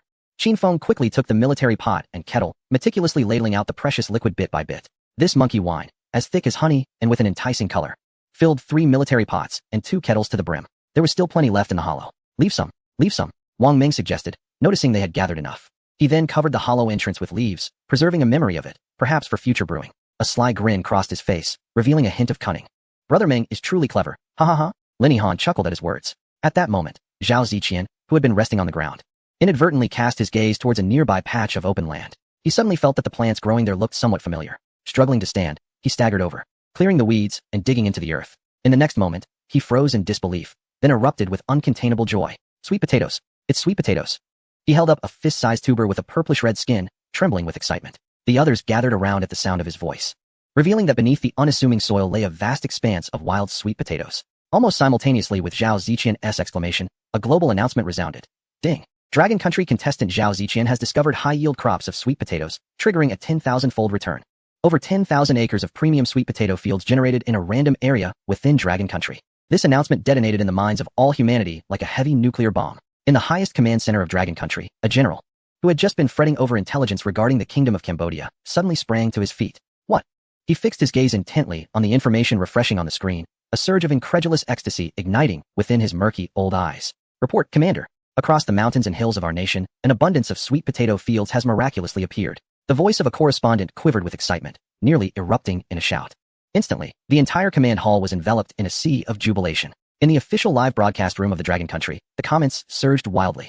An esteemed agricultural expert trembled with exhilaration, tears streaming down his aged face. This crop is drought-resistant, cold-resistant, requires minimal soil, boasts astonishing yields, and is easy to store. Just one vine can produce an immense harvest. Dong Qing could no longer contain the excitement and joy radiating from his face as he recounted a tale of our ancestors. Once, our forefather, Mr. Qin Jinlong, sustained millions of compatriots solely through a single sweet potato vine. This is not an exaggeration. It is a fact inscribed in history. Survival expert Qin Yi passionately elaborated. Dear viewers, do not underestimate this humble sweet potato. It is not merely a food source. Its vines and leaves serve as excellent fodder too. The entire Dragon Country was swept away in a torrent of jubilation. Chapter 70. Unexpected guests at the camp. A colossal entity. In the live broadcast room, the comments had become so dense that the visuals were obscured. Wow, sweet potatoes. It truly is sweet potatoes. Thank heavens. Thank you, Zhao Ziqian. This young man is unbelievably fortunate. Ha ha. Who was it that said Zhao Ziqian was useless? Come out and face the music. This is a sign of good fortune. To all the longtime viewers in Ziqian's live room, this is what an auspicious individual looks like. I have also been in Ziqian's live room. The wild fruits he has obtained are 1,000-fold. Though his physical strength is lacking, he can barely catch a chicken. Amid the euphoric comments, there were also dissonant voices. What about that monkey wine? After all this, why hasn't such fine monkey wine been returned? This is unacceptable. As soon as this comment appeared, it was immediately drowned in a wave of furious retorts. Has the brain of the person above been kicked by a donkey? It's all based on probability. Perhaps the next time we go for the wine, it will trigger something. I don't think he is foolish, rather. He is malicious. Report him, trace the IP. He could be a spy sent by some well-off competitor. Stop wasting words with him. Where's the secret department? Send him to mine. Qin Feng's gaze swept across the expanse of sweet potato fields, finally resting on Zhao Ziqian. This contestant who had survived thus far due to sheer luck, perhaps he could indeed bring unexpected surprises to the team. He stepped forward. Taking the piece of sweet potato from the trembling hands of the ecstatic Zhao Ziqian, weighed it in his palm, wiped it clean with his garment, broke off a small piece, and offered it. Taste this treasure discovered by our nation's benefactor. Zhao Ziqian was taken aback, looking at Qin Feng's beaming face. He nodded vigorously, accepted the raw sweet potato, and without a moment's hesitation, stuffed it into his mouth. As he chewed vigorously, a wave of earthy sweetness exploded on his palate. This was the most delicious thing he had ever tasted in his life. Sweet. So sweet. Ha ha. Ha ha. After a round of laughter, everyone began to unearth the sweet potatoes from the ground, piling them onto Wang Meng's plow, determined to take as many as they could. Then, we would return home. Lin Yihan meticulously gathered the scattered sweet potato leaves, setting them aside. Wang Meng glanced at the leaves and grimaced. These things taste like chewing on grass, bitter and astringent. What use are they? Lin Yihan, treating the leaves with affection, winked at him and smiled. Meng go. These are our Dun-Dun's exquisite banquet, top-notch fodder. Wang Meng paused, then suddenly enlightened. Right. How could I forget? I was only thinking about human consumption. It's our Yihan who is so attentive. The group returned home laden with their harvest, their spirits soaring higher than ever. However, as they passed through the familiar waterfall and approached their camp in the valley, their steps suddenly halted. From a distance, they spotted a vague, massive shadow leisurely ambling in the center of the camp. The atmosphere at the valley entrance froze instantly, and every heartbeat quickened in anticipation. What could it be? A bear? Or something else entirely? Wang Meng swiftly discarded the plow's rope and drew out a machete from behind him. Lung Yu and Lin Yihan quickly unstrapped their bows and notched sharp iron arrows, their movements swift and decisive. Qin Feng gently set Zhao Ziqian down against a rock, activating his masterful environmental awareness. The outline of the colossal creature became increasingly distinct in Qin Feng's mind. It was covered in tawny fur, adorned with a pair of curved horns, and exuded an undeniable sense of strength. Was it a bull? As the enormous shadow wandered within the camp, occasionally lowering its head as if grazing, the group stealthily approached, now only 10 meters away. The gigantic bull seemed to sense their presence, lifting its head and turning to gaze at Qin Feng and the others with gentle, enormous eyes. In that moment, they realized that at the feet of the massive bull, a tiny figure was affectionately nuzzling its leg. It was Dun-Dun. The colossal creature was not nibbling on anything, but rather munching on the grass by the camp.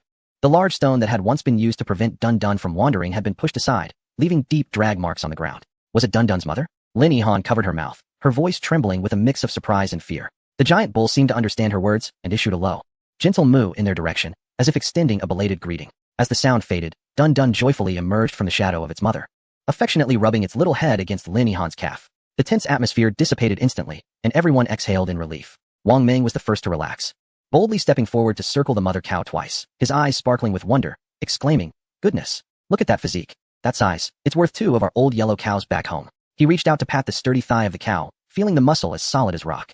"Well done, this little fellow has quite the genes." Qin Feng approached, his gaze fixated on the cow's flank and hind legs, where deep claw marks marred the skin. The edges of the wounds raw and exposed, the surrounding fur matted with dried blood. It had endured a fierce battle, emerging from it with a bittersweet victory. The cow seemed to sense that this group bore no ill will, even recognizing them as saviors of its offspring. It gently lowered its massive head, rubbing its face.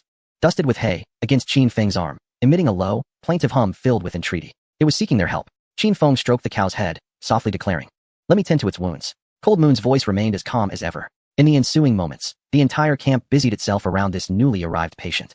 "Ihan, go heat some water and add a bit of salt." "Understood." The cow stood obediently, as if knowing this was a rescue. Yet, when Cold Moon carefully used a heated dagger to excise the rotting flesh around the wound, the intense pain caused its massive body to shudder violently. A muffled cry escaping its throat. "Hey, hang in there, big girl, it will be over soon," Wang Ming reassured, gently patting the cow's neck with his large hand. As the saline solution was poured over the gruesome wound, the cow nearly collapsed in agony, its legs buckling, but it merely gasped, pain reflected in its enormous eyes. Never once resisting. What a remarkably understanding creature. Qin Feng couldn't help but marvel. At that moment, Zhao Ziqian was nestled in a warm shelter, sipping warm saline water. A hint of color returning to his pale face. The camp was a hive of activity. As night fell, the crackling of the campfire filled the air. A military pot perched over the flames, steaming chunks of sweet potato bubbling within, releasing a rich, sweet aroma. Beside the fire, several roasted sweet potatoes, recently unearthed from the ashes, had their skins charred to a crisp black. Wang Ming, unable to contain his anticipation, snatched one up. Wincing from the heat, yet indifferent to the pain, his hands juggling the potato as he blew on it. Hot, hot, hot. Eagerly, he tore open the steaming sweet potato, revealing its golden flesh, which released an even more intoxicatingly sweet aroma. Without a moment's hesitation, he took a hefty bite, the sweet, soft texture instantly filling his mouth. "By heaven, this is incredibly sweet." He expressed his admiration in a vague manner, his face radiating unreserved satisfaction. Lin Yihan couldn't help but chuckle at his demeanor.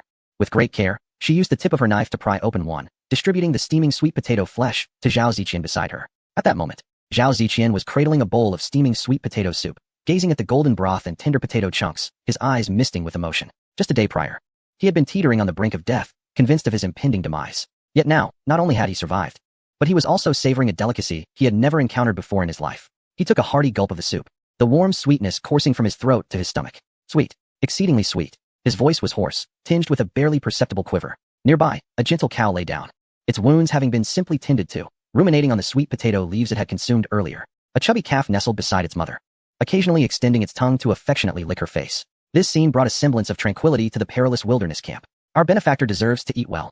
Wang Ming grinned widely, offering Zhao Ziqian another roasted sweet potato. "You, my friend, are truly a harbinger of fortune for our dragon nation. Even your excrement could yield golden nuggets." "Minggu, your words are rather unrefined," Lin Yihan chided playfully, though a smile graced her face.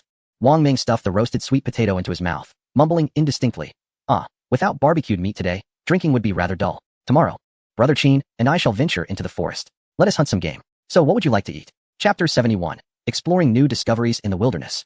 Exchanges between nations. Anything at all. Lin Yihan blinked, her face adorned with a contented smile. "Now we have sweet potatoes, monkey wine, and the Dun Dun family. I believe we are the happiest souls in this wilderness." Wang Ming laughed heartily, patting his belly. "Then tomorrow, Brother Qin and I shall procure some game to pair with this monkey wine. What a delightful experience it shall be." "All right, enough drooling." Lung Yu interjected as she tidied the dishes, her gaze sweeping across the shelter. "We have a pressing issue. Our shelter is becoming increasingly cramped." Indeed, what was originally designed for 3 now had to accommodate 5, making the space feel particularly constricted. Moreover, with both men and women present, certain inconveniences arose. Qin Feng nodded in agreement. "Starting tomorrow, we need to construct several more shelters. With sufficient manpower, our efficiency must also improve. I propose we build connected units, linked by corridors," Zhao Ziqian suggested, his spirits evidently lifted. "This way, we can ensure privacy while facilitating communication." "A splendid idea," Wang Ming exclaimed, slapping his thigh. "We can also construct a barn for Dun Dun and the others. This family will finally have a place to call home." "Ha ha ha, splendid." As Qin Feng gazed upon the bustling scene, the tension within him began to ease considerably. The night deepened, and the campfire gradually dimmed. One by one, the crowd retreated into their shelter for rest. Although the space was cramped, each individual wore an expression of security and satisfaction. Wang Ming, due to his thunderous snoring, was assigned to the first watch. Wrapped in a thermal blanket, he curled up beside the camp, a dagger in hand, carving something into a piece of wood. In the live broadcast room, most of the citizens of Longhua had already succumbed to slumber, yet a number of night owls remained awake. Poor Minggu, standing guard alone in the cold. I shall keep him company. How heartwarming it is to watch them sleep. Yihan is even sleeping with her mouth agape. It cracks me up. They are utterly exhausted. Let them rest well. Meanwhile, at the command center of Longhua on the Blue Star, the lights shone brightly. Numerous individuals gathered in small groups, intently observing the competitors from other nations in their respective live streams. Any notable discoveries would be meticulously recorded for future updates to all Longhua participants, reporting to the superiors. A staff officer briskly entered the operations room, clutching the latest statistical report. According to feedback from various locations, our mineral extraction has increased by 15% compared to yesterday. The veteran general seated at the head of the table received the report and perused it carefully. Excellent. Have the logistics department note these contributions. Those who complete their tasks may return home. As for the obstinate ones, intensify their workload. Additionally, have these minerals been utilized to trade with other nations? Indeed. Primarily in exchange for rare metals and fresh produce. The officer hesitated for a moment before continuing. Several countries are eager to exchange their returned goods and specialties for our sweet potato vines. The general set down the report, intrigued. Who are they? What conditions have they proposed? The nation of barbarians claims one of their participants triggered a 10,000-fold return on cabbage and is willing to trade 1,000 tons of pickled vegetables for sweet potato vines. The general frowned. Then, as if hearing a grand jest, waved his hand dismissively. Let them keep it for themselves. Decline that offer. Is there anything else? The officer flipped through the documents in hand. From the region of D, news has arrived that their participant discovered an oil deposit. They wish to exchange oil for our sweet potato vines to establish a foundation for their future desert agriculture. The general's eyes brightened, a smile spreading across his face. Now, this is promising. Oil is a strategic resource. We must negotiate well. Hand it over to the diplomatic department and see what terms they can propose. Understood. The officer saluted respectfully and departed. The general turned his gaze back to the large screen displaying images of Qin Feng's camp, where several individuals lay peacefully asleep in their shelter. A glimmer of contentment flashed in his eyes. What a remarkable group of young men and women. You are not only fighting for yourselves, but for the entire nation. As the morning sun filtered through the leaves, casting gentle rays upon the camp, the melodious chirping of birds roused everyone from their dreams. Qin Feng stretched lazily and rose, stepping out of the shelter to take in a deep breath of fresh air. A cow grazed leisurely nearby, while Dung Dung frolicked joyfully around it, creating a tableau that lifted the spirits. Good morning, Brother Qin. Wang Ming emerged from the shelter, stretching as well, exclaiming how wonderfully he had slept last night, an experience he hadn't savored in quite some time. Cold Moon and Lin Yihan followed suit, rising and beginning their morning tasks. Lin Yihan tended to the cow's wounds, while Cold Moon prepared breakfast. Although Zhao Ziqian was still unable to engage in strenuous activity, he leaned on a wooden stick, hobbling to assist Lin Yihan in gathering fresh sweet potato vines for the cow's feed, clumsy in his movements. Yet his face radiated a sense of belonging and satisfaction. What are today's plans? Cold Moon inquired while roasting sweet potatoes. Qin Feng glanced at the clear blue sky and replied, Wang Ming and I will go hunting and see if we can find some vegetables along the way. You all should start planning the location of the new shelter at the camp. Great, Wang Ming exclaimed, rubbing his hands together in excitement, eager to stretch his muscles again. After a simple breakfast, they prepared to leave. Let us go, Brother Ming. Qin Feng secured a recently acquired long knife at his waist and called out to Wang Ming, who was using a pot lid as a mirror to tidy his unruly hair. Hey, coming, Wang Ming replied, placing the pot lid atop his head as makeshift headgear, hefting a machete in one hand and a spear in the other as he strode forward. Brother Qin, which direction shall we head today? That grove to the east looks promising. We might just encounter some unsuspecting roe deer. What do you think we might find? Wild horses? Deer? Wang Ming chattered incessantly. While Qin Feng chuckled helplessly, Brother Ming, your loudness will scare away every creature within a 10-mile radius. Wang Ming chuckled in response, but did quiet down significantly afterward. The two traversed the forest for about an hour, during which Qin Feng's keen senses detected traces of animal scents. A hint of feces suggested the presence of wildlife ahead. Lowering his voice, he said, let us circle around and approach from downwind. Just then, Wang Ming abruptly halted, pointing at a thicket by the roadside. Brother Qin, look at that. Following his finger, Qin Feng beheld clusters of bright red berries hanging from the bushes, glistening enticingly in the sunlight.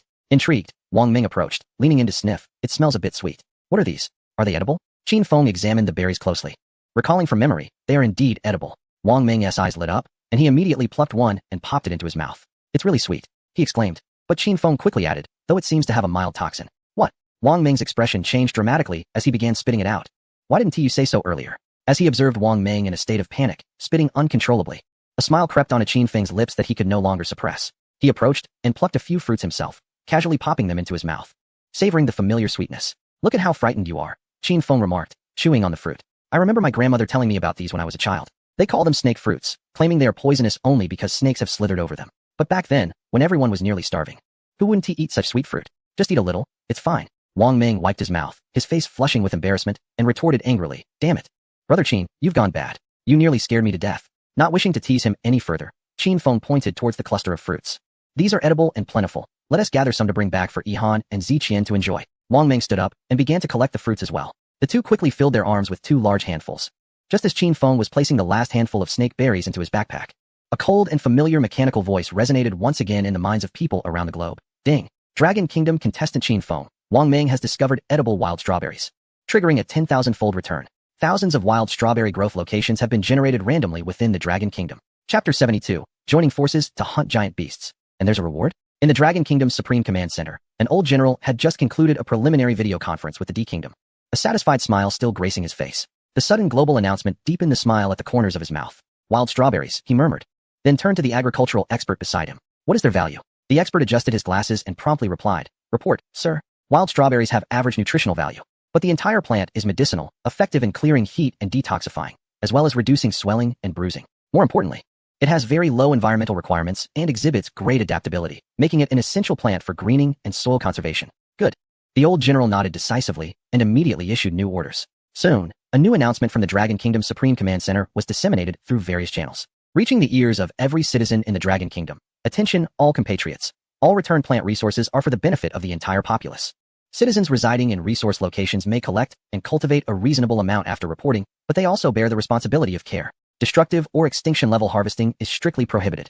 It is forbidden to take without protecting, enjoying the benefits without contribution. Anyone found violating this, regardless of their status, will be sent to the Western Mining Area to participate in national resource extraction labor as a deterrent. This announcement, with its stern wording, resonated strongly, and in an instant, those across the nation who had been elated by the sudden appearance of sweet potato fields and clusters of snakeberries at their doorsteps felt a weighty sense of responsibility alongside their excitement.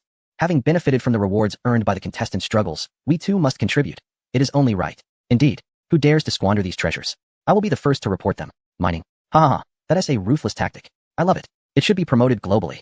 The mindset of the upper echelon has opened up. It should be this way. In the war of national fortune, everyone must bear arms. As Qin Feng and Wang Meng gathered wild strawberries amidst the wilderness, they ventured deeper into the dense forest. After a while, Qin Feng crouched down, pinched a handful of moist soil, and inhaled its earthy scent, mingled with a faint hint of something peculiar. His gaze gradually shifted, ultimately zeroing in on a thicket several meters ahead, where the ground bore unmistakable signs of trampling, and a few ferns had been abruptly severed, their cuts still fresh.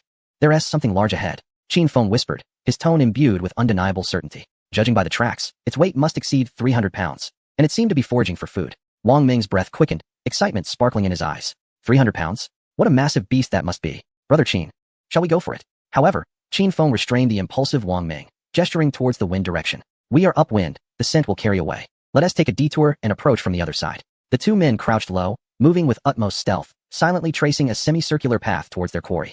As they drew nearer, the distinct sounds of heavy chewing and earth being disturbed became increasingly audible. Wang Ming parted the last broad leaf before him, and the sight that greeted him widened his eyes in astonishment. Before them stood an extraordinarily large wild boar, its body cloaked in a thick layer of black bristles. Its robust limbs resembled stone columns, and most alarming were the pair of curved tusks jutting from its snout, akin to two sharp daggers. At that moment, the colossal boar was buried in the ground, fervently rooting with its snout, unearthing irregularly shaped tubers caked in soil, crunching them voraciously. My goodness, Wang Ming stammered, swallowing hard.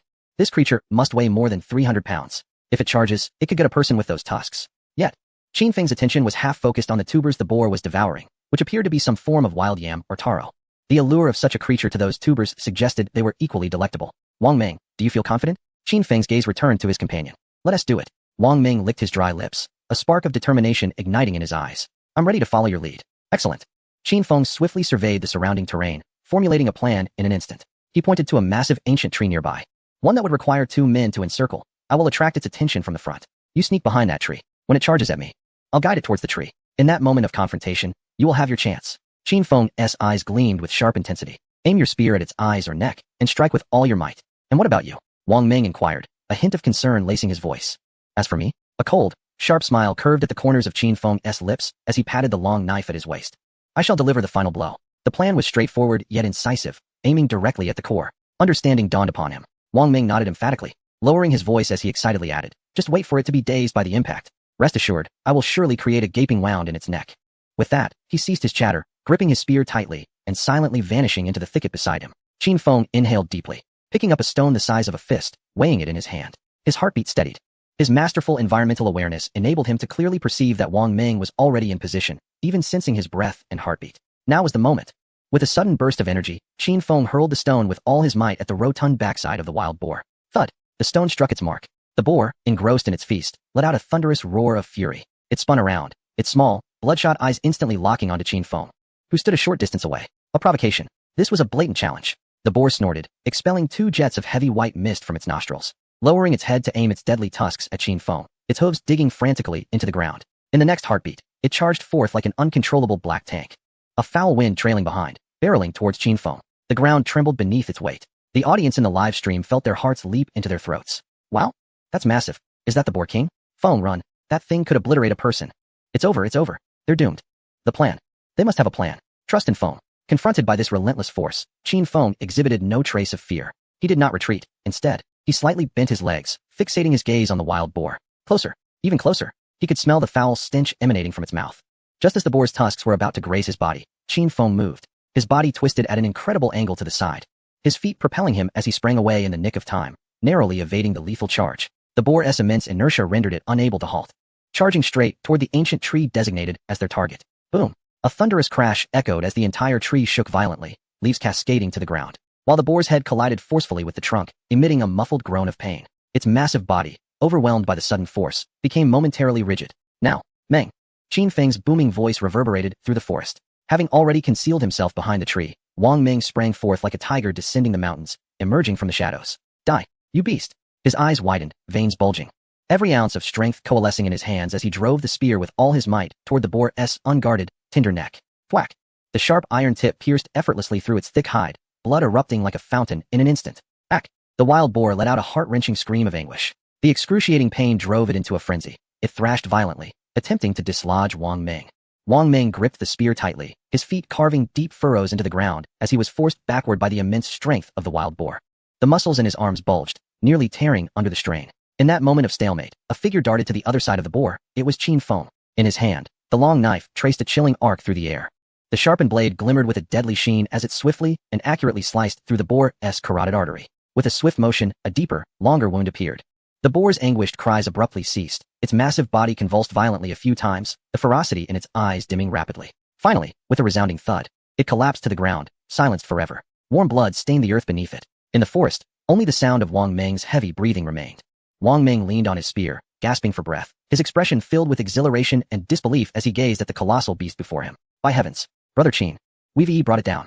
Qin Feng wiped the blood from his blade and approached the fallen boar. His gaze traversed the carcass, landing on the disturbed earth nearby. He walked over, dug through the soil, and pulled out an irregular tuber, caked in dirt, the very food the boar had been gorging on. Menggu, stop panting, Qin Feng said, wiping the tuber on his clothing and presenting it to Wang Meng with a slight smile. Come look, it seems we've stumbled upon another treasure. Chapter 73. The smoke of cooking rises from afar, the warmth of home. Wang Meng, still catching his breath, was brimming with excitement as he accepted the tuber from Qin Feng. About the size of a fist, its dark exterior yielded a striking black and white marbled pattern when broken open. Leaning closer to sniff it, Wang Meng frowned at the familiar scent of gasoline. This thing, we call it pig truffle back home. Edible, but not particularly palatable. He returned the tuber to Qin Feng, his thoughts still on the boar, for with the carcass of a pig before them, the allure of this fungus paled in comparison to the promise of boar meat. However, Qin Feng chuckled softly, meticulously cleaning the tuber on his clothing. Menggu, you're partly right. It is indeed unearthed by pigs, but we don't call it pig truffle. It is known as black truffle. Black truffle? Wang Meng blinked in surprise, the name sounding vaguely familiar yet elusive in his memory. A premium edible fungus with demanding growing conditions. Qin Feng's gaze remained fixed on the black truffle as he continued. This is quite valuable. If we saute it with the tenderloin of the wild boar we've just slain, the flavor. Qin Feng left the thought unfinished. But Wang Meng's eyes sparkled with anticipation, saliva unconsciously pooling in his mouth. He looked again at the seemingly ordinary black lump in his hand, and his expression shifted dramatically. What are we waiting for? Wang Meng was instantly invigorated, disregarding the lingering scent of gasoline.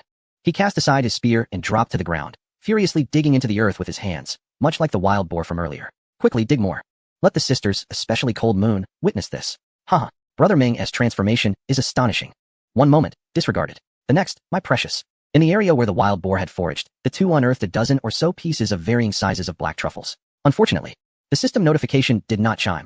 Neither the massive wild boar nor the precious truffles triggered the tenfold return. It seemed they would have to try again another time.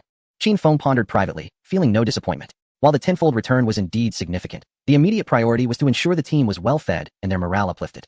Let us return, and let everyone savor the freshness. Qin Feng exclaimed, brushing off the dirt from his hands, his face beaming with joy. Together, they dragged the 300-pound wild boar. In truth, with Qin Feng's current physique, he could manage it alone, but Wang Meng insisted on assisting, and he did not refuse. As they made their way back, Wang Meng suddenly halted, squinting towards the distance. Brother, look over there. Qin Feng followed his gaze, spotting a wisp of pale blue smoke rising from a distant ridge, particularly conspicuous against the backdrop of the blue sky and white clouds. Is someone there? Wang Meng's voice was laced with caution. Qin Feng concentrated, attempting to sense the situation. The distance exceeded his perceptive range. It could be a spontaneous wildfire. This season is dry and prone to ignitions. Should we go check it out? Not urgently. Qin Feng shook his head. It's too far. And with such a large boar, our mobility is compromised. Let us return to the camp first and settle in before deciding. Wang Meng nodded in agreement, and they continued dragging the wild boar back. At the camp, Cold Moon was instructing Zhao Ziqian on how to dig and plant sweet potatoes. Although Zhao's injuries had not fully healed, he was diligently wielding a spade. Linny Han was nearby, washing the clothes everyone had changed out of. She was beating the garments in the stream with a piece of wood, her movements somewhat clumsy yet earnest. The cow and the calf grazed leisurely not far off, creating a pastoral scene that uplifted the spirit. "We're back," Wang Ming called out from a distance. Upon hearing his voice, everyone looked up. When they beheld the immense creature being dragged behind Qin Feng and Wang Ming, they were all left in astonishment. "My heavens!" Linny Han gasped, covering her mouth. "What is that? So enormous." "A wild boar," Wang Ming declared proudly. "This hefty fellow weighs over 300 pounds. It'll sustain us for quite a while." Cold Moon approached, circling the boar with admiration in her eyes. "Well done. Its tusks are quite impressive. How did you manage to kill it?" Just as Wang Ming was about to boast, Cold Moon interrupted. "Are you injured? Quickly, take off your clothes so I can see." Her tone was urgent. And at that moment, Wang Ming and Qin Feng noticed the bloodstains on their bodies. They hurriedly explained, No, it's all from the wild boar." Upon hearing this, Lung Yu felt reassured and turned her attention to examining the wild boar. Linny Han also took notice. She set down the clothing in her hands and approached them quickly. Her eyes filled with concern, showing no sign of disgust. "You should first take off your outer clothes. I will wash them for you." "That would be a great help." Qin Feng nodded, not one to be overly sentimental, and began to remove his jacket. Wang Ming, feeling somewhat awkward, remained silent as he scratched his head. Linny Han shot him a glance, saying, "We're teammates. It's only right to help one another. Besides, after your arduous hunting, washing a few clothes is nothing." In the live stream, the audience witnessed this heartwarming scene, and the comments flooded in. "Ihan has changed so much, from a delicate star to a supportive partner. This is true friendship in times of adversity. Feng and his team saved her, and she is repaying them in her own way. It feels so warm. Like one big family." After Qin Feng and Wang Ming had removed their jackets, they began sharpening their knives to prepare the wild boar. "Brother Ming, do you want to do it, or shall I?" Qin Feng tested the blade, which was sufficiently sharp. "I'll do it. I'm quite familiar with this task." Wang Ming rolled up his sleeves, recalling that during his military days, slaughtering pigs and sheep was part of his duties. "Our skills are no joke. We can make a living anywhere." As he spoke, he made a gesture at the boar's neck and took the military pot that Qin Feng handed him. With one swift cut, blood gushed forth, pooling into the pot. "First, we let it bleed, then we gut it," Wang Ming proceeded with practiced ease.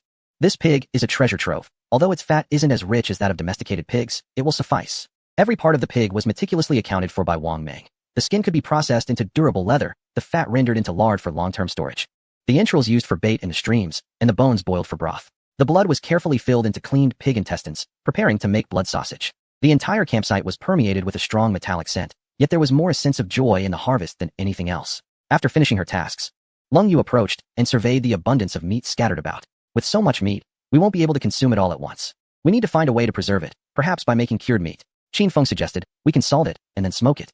It will last a long time." As he spoke, he pulled out a few pieces of black truffle from his backpack. "Today, let's prepare a delightful dish for everyone." "What is this?" Lung Yu inquired, taking a piece and examining it closely before bringing it to her nose to sniff. "Why does it smell like chocolate?"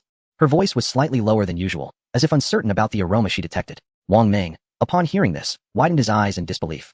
As if he had heard a joke. "Huh? How did you develop such a nose, little sister?" "To me, it smells like gasoline." With a hearty laugh, Qin Feng remarked that this delicacy was akin to cilantro. Some detected the scent reminiscent of bedbugs, while others found it delightful. He continued, "Never mind that. Soon you'll be savoring exquisite flavors." In Chapter 74, featuring roasted meat with black truffles paired with monkey wine, the scene was set at 1 o'clock in the afternoon.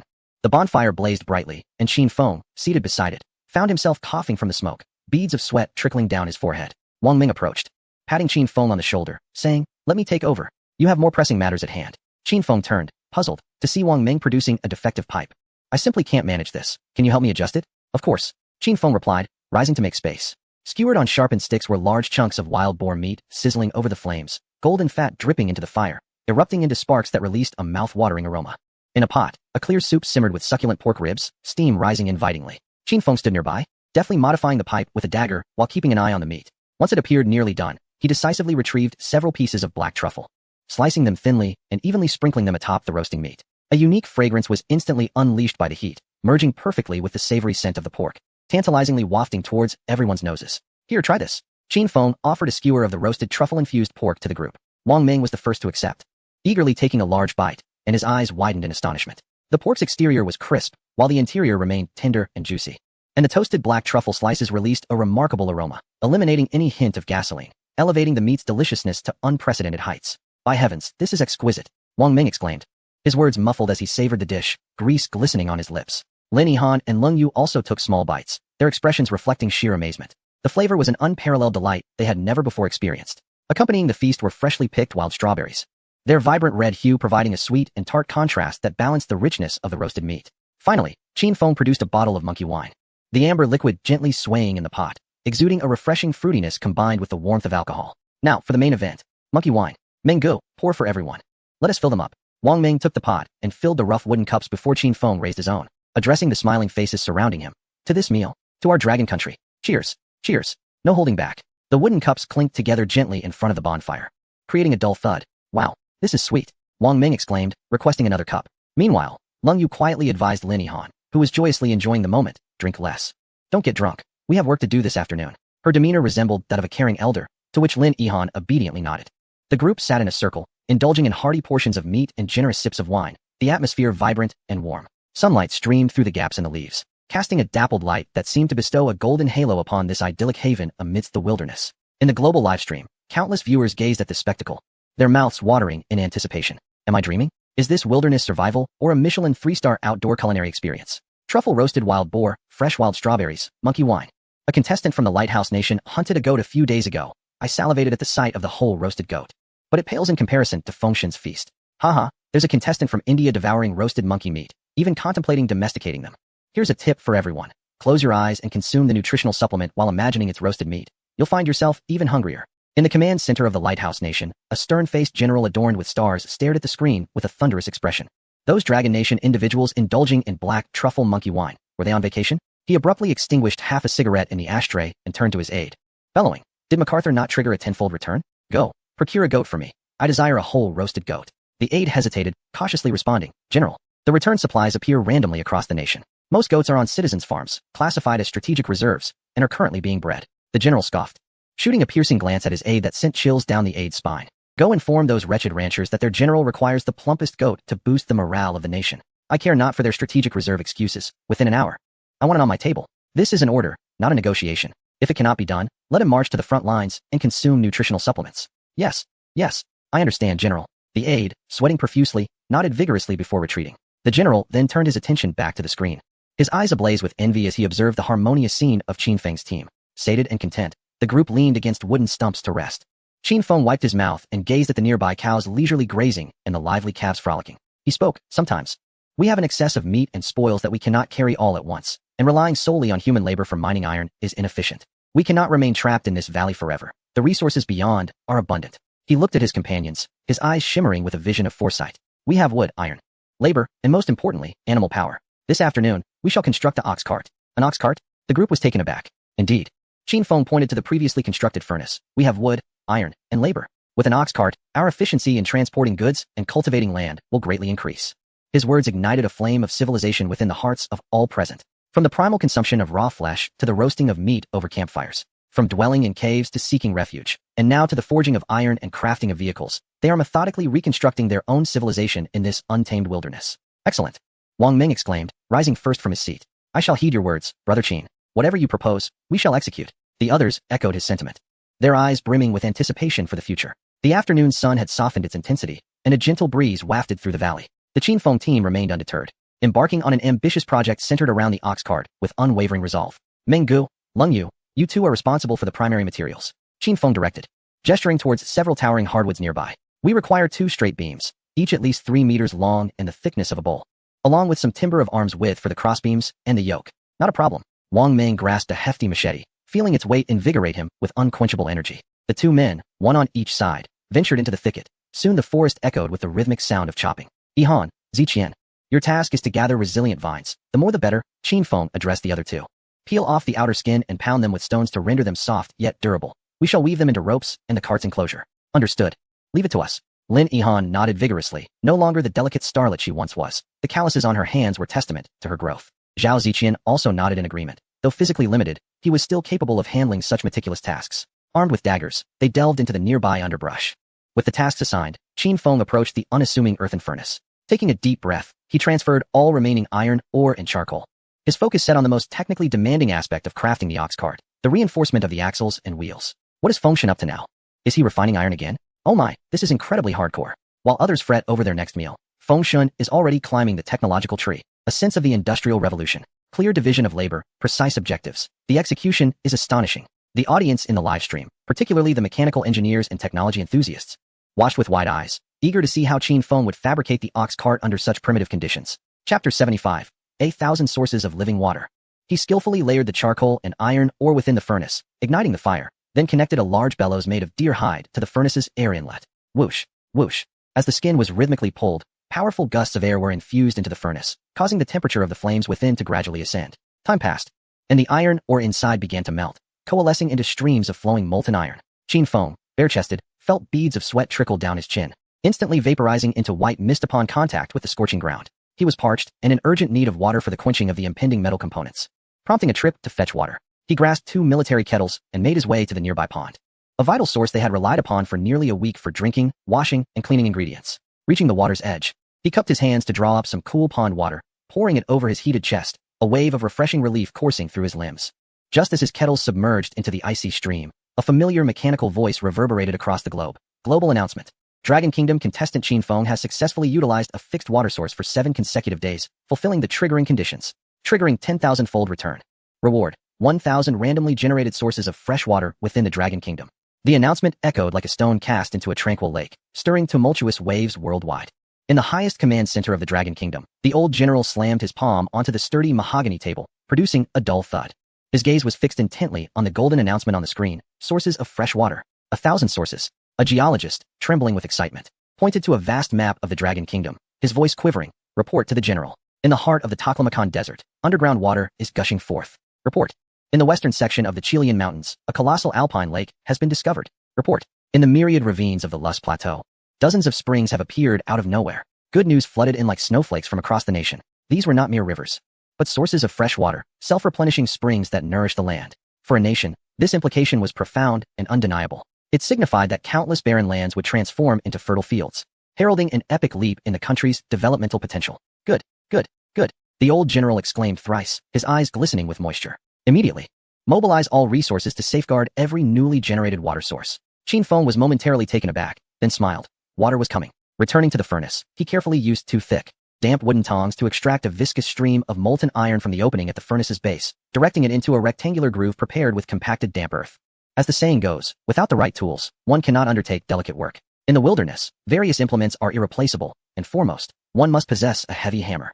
Precision is not paramount. Sufficient weight is all that is required. Given Qin Feng's current physical condition, a regular heavy hammer truly fails to meet his needs. The molten iron made contact with the damp earth, emitting a hissing sound and rising in a billowing white mist, enveloping the air with a searing scent of earthy minerals.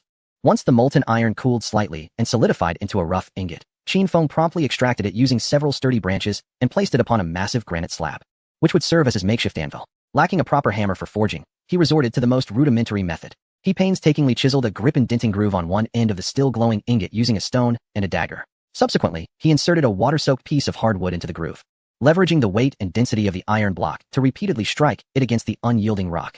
The audience in the live stream, particularly the engineers and tech enthusiasts, were utterly astounded. What on earth is he doing? Is he using the iron block to strike itself? What kind of divine technique is this? Theoretically feasible, employing the malleability at high temperatures and its own gravity for initial shaping and densification. However, this demands precise control over temperature and force. A slight miscalculation could cause the iron to crack. This is no mere university student. This is clearly a seasoned blacksmith with a lifetime of experience. Expert Chen Yi, his face flushed with excitement, pointed at the screen, his voice trembling. He is utilizing the shockwaves generated by each impact to eliminate bubbles and impurities within the iron. This is a simplified prototype of ancient wrought iron.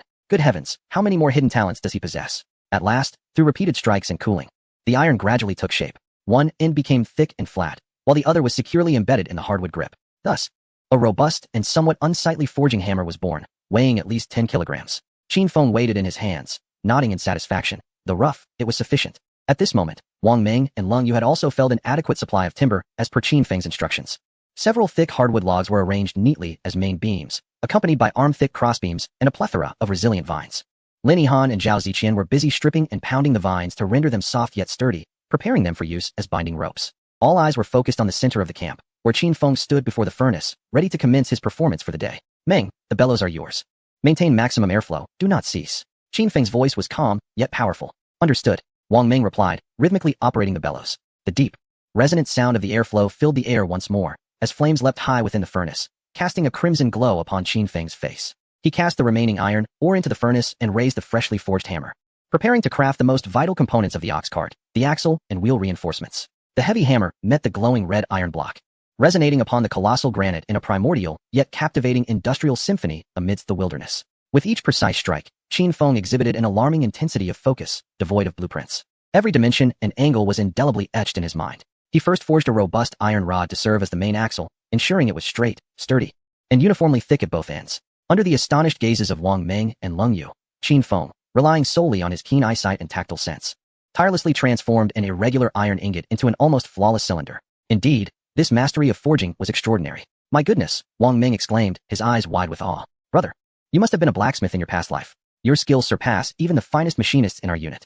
Leng Yu remained silent, yet her piercing gaze reflected a deeper astonishment than Wang Meng's. While he recognized the craftsmanship, she discerned the potential for warfare. The ability to source materials, smelt metals, and forge tools and weapons implied that, given access to ore, Qin Feng could equip an entire legion with cold weaponry. From razor-sharp arrowheads and sturdy shields to intricate traps and powerful crossbows, a chill suddenly coursed down Leng Yu's spine. She realized that Qin Feng was, in a manner entirely beyond her comprehension, transforming this modest encampment into a formidable bastion of offense and defense. Chapter 76, Heaven and Hell, the first vehicle of the wilderness. Next came the more intricate tasks. He forged 4 circular iron hoops and 2 disc-shaped iron pieces with central holes, intended to reinforce the wooden wheels. A solid hub and rim would ultimately determine the vehicle's lifespan and load capacity. Leng Yu quietly observed, lacking knowledge of forging, yet she could perceive an exquisite professionalism and confidence in Qin Feng's fluid movements. As Qin Feng diligently crafted the metal components, the others remained industrious. "Leng Yu, Menggu, carve that thick log into 2 equally thick wooden wheels," Qin Feng instructed without looking back. The two immediately set to work. Lacking saws, they relied on machetes and daggers, painstakingly chopping, shaving, and sanding. This was a laborious endeavor, yet the duo worked in harmonious synchrony, achieving remarkable efficiency. "Yihan, Ziqian, bind the main beam and crossbeam together as per the shape I've sketched," Qin Feng directed, having drawn a rudimentary schematic of the vehicle frame in charcoal upon the ground. "Understood." Lin Yihan and Zhao Ziqian promptly commenced their tasks, soaking the prepared vines to enhance their flexibility before securely fastening the wooden pieces together, forming a robust lattice-shaped frame. With all the woodworking and metalworking completed, the crucial assembly phase began. Qin Feng abruptly placed the blazing red iron hoop onto the edge of the wooden wheel. The acrid scent of charred wood mingled with thick white smoke that billowed upward, yet Qin Feng remained undeterred. He swiftly lifted a pot of water and poured it over the iron, creating a hissing sound. As steam rose, the iron hoop contracted sharply due to the sudden cooling, securing itself tightly around the wooden wheel, as if they were destined to be one. The phenomenon of thermal expansion and contraction. Wang Meng slapped his thigh in sudden realization. Employing the same technique, Qin Feng heated the iron hub with holes and embedded it into the center of the wheel. Finally, he inserted the iron axle through the frame and affixed the 2 heavily armed wooden wheels onto either end of the axle, securing them with wedges and vines. Thus, a marvelously simple yet robust bullock cart materialized before the onlookers. It bore no extravagant embellishments, and the wooden surface still bore the marks of the axe. Yet its extraordinarily sturdy structure signified its formidable practicality. "Behold, it has been born, the first vehicle of the wilderness. I am moved from the Stone Age to iron smelting. And now we are directly crafting vehicles." While the other competitors are still vying for food, Feng Shun has already begun contemplating logistics and transportation issues. This is vision. This is true vision. The crowd encircled the bullock cart as if admiring a piece of art, their faces alight with a sense of accomplishment. "Come, let us test the vehicle," Qin Feng exclaimed. They approached the leisurely grazing cow, which appeared almost sentient. Upon seeing the gathering, it did not shy away but rather mooed gently, displaying a docile demeanor. Qin Feng and Wang Meng fashioned a rudimentary yoke from the soft hides and vines, carefully placing it upon the cow. The cow cooperated splendidly, even lowering its head willingly. "Hey, this creature is truly spirited." Wang Meng joyfully patted the cow's sturdy neck. "From now on, you shall be called Dolly, for your strength is formidable." He connected the yoke to the cart, and together they hoisted several large stones onto it. "Dolly, move." Wang Meng imitated an old farmer, gently tugging at the reins. The cow mooed, exerting its strength as it took slow, deliberate steps forward. The heavy wooden wheels creaked as they pressed deep furrows into the grass, producing a reassuring sound. It moved. It truly moved. "We have succeeded." Lin Yihan leaped up in excitement, embracing Leng Yu and laughing joyfully, while Leng Yu's lips curving into a rare smile. Zhao Ziqian gazed at the slowly advancing bullock cart, his eyes sparkling with delight. Wang Meng, brimming with pride, placed his hands on his hips and laughed heartily. "With this contraption, we could not only transport iron, ore, but even move mountains. Hey, Brother Qin, once we find a suitable piece of land, let Dolly plow it. We shall plant sweet potatoes and strawberries. I, Wang, will cook sweet potato dumpling soup for you every day. We shall live well." Qin Feng chuckled and added, "In the coming days, we shall forge iron spears and shields, enabling us to explore further with the bullock cart.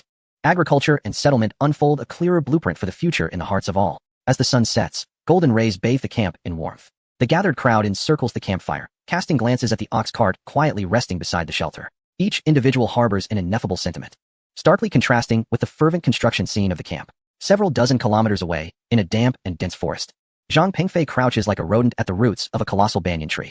He is grimy and foul-smelling, his face marred by the welts of mosquito bites.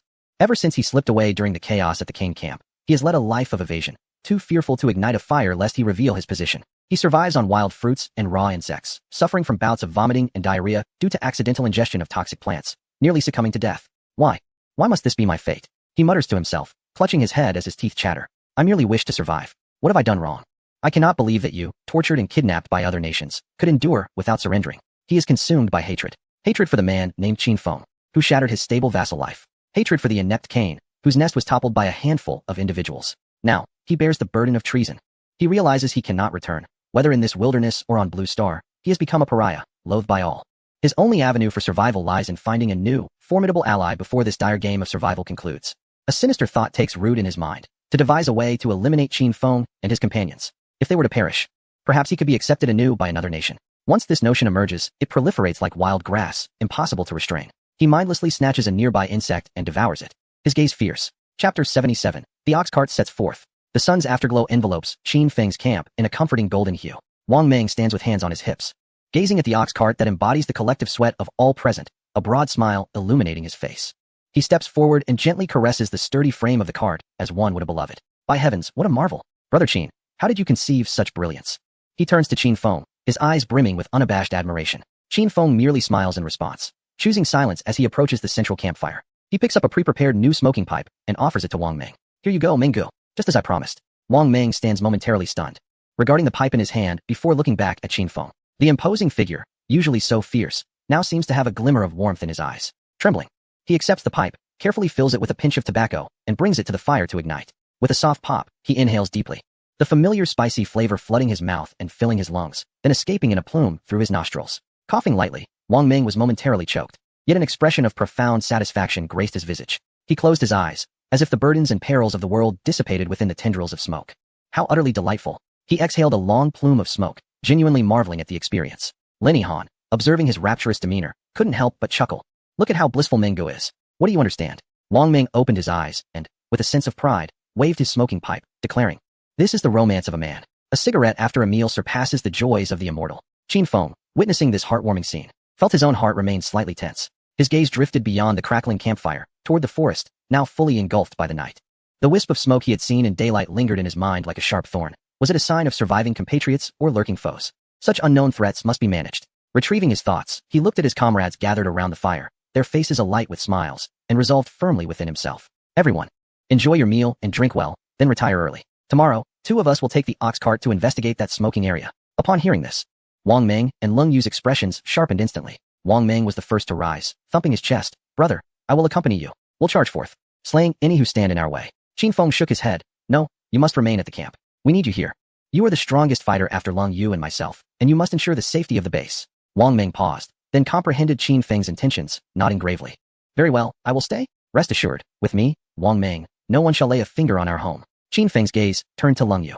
I will accompany you, she stated, unwavering and resolute. All right, Qin Feng replied, adding, it's not a short journey. We will depart early and aim to return the same day. Bring ample provisions and water. Leng Yu interjected, and weapons. We must have enough arrows. Additionally, take that thermal blanket, just in case we need to spend the night outside. Then it is settled, Qin Feng affirmed. As nightfall gradually enveloped the wilderness, 3 campfires crackled with life. Over 2 smaller flames, pieces of wild boar hung suspended on vines and wooden frames, the fat sizzling and dripping into the fire, releasing a rich aroma of smoke and meat that mingled in the cool air. Above the main fire, a military cooking pot boiled with sweet potato soup. The tubers softened to a tender consistency, the broth a warm yellow, exuding a rustic and sweet fragrance. After a simple yet comforting dinner of a warm, easily digestible sweet soup paired with roasted sweet potatoes, Wang Meng gingerly cradled a bowl of sweet potato soup in one hand, while the other held his newly acquired stone fruit wood pipe with utmost care. Savoring the moment, he took a deep puff of smoke before sipping the soup, the contrasting flavors weaving a delightful tapestry in his mouth, prompting him to squint in sheer pleasure. Ah, now this is living, he exclaimed, releasing a puff of white smoke as he gazed at the 2 rows of curing bacon, grinning broadly. With food and drink, work to do, and a pipe to smoke, life is indeed splendid. Who would have dared to dream of such a life in the wilderness? After a simple meal, the night watch duties were reassigned. I have a task with Leng Yu tomorrow, so we must rest well tonight, Qin Feng stated, his voice firm yet calm. Menggu, you have good stamina. You take the first half of the night. No worries, Wang Meng replied, puffing on his pipe with satisfaction. I'm at my most alert in the first half of the night, and I won't let even a mosquito slip by. With this treasure to keep me sharp, staying up is no trouble at all. Qin Feng nodded and turned to the other 2. Yihan, Ziqian, You will take the second half of the night. He added a careful reminder.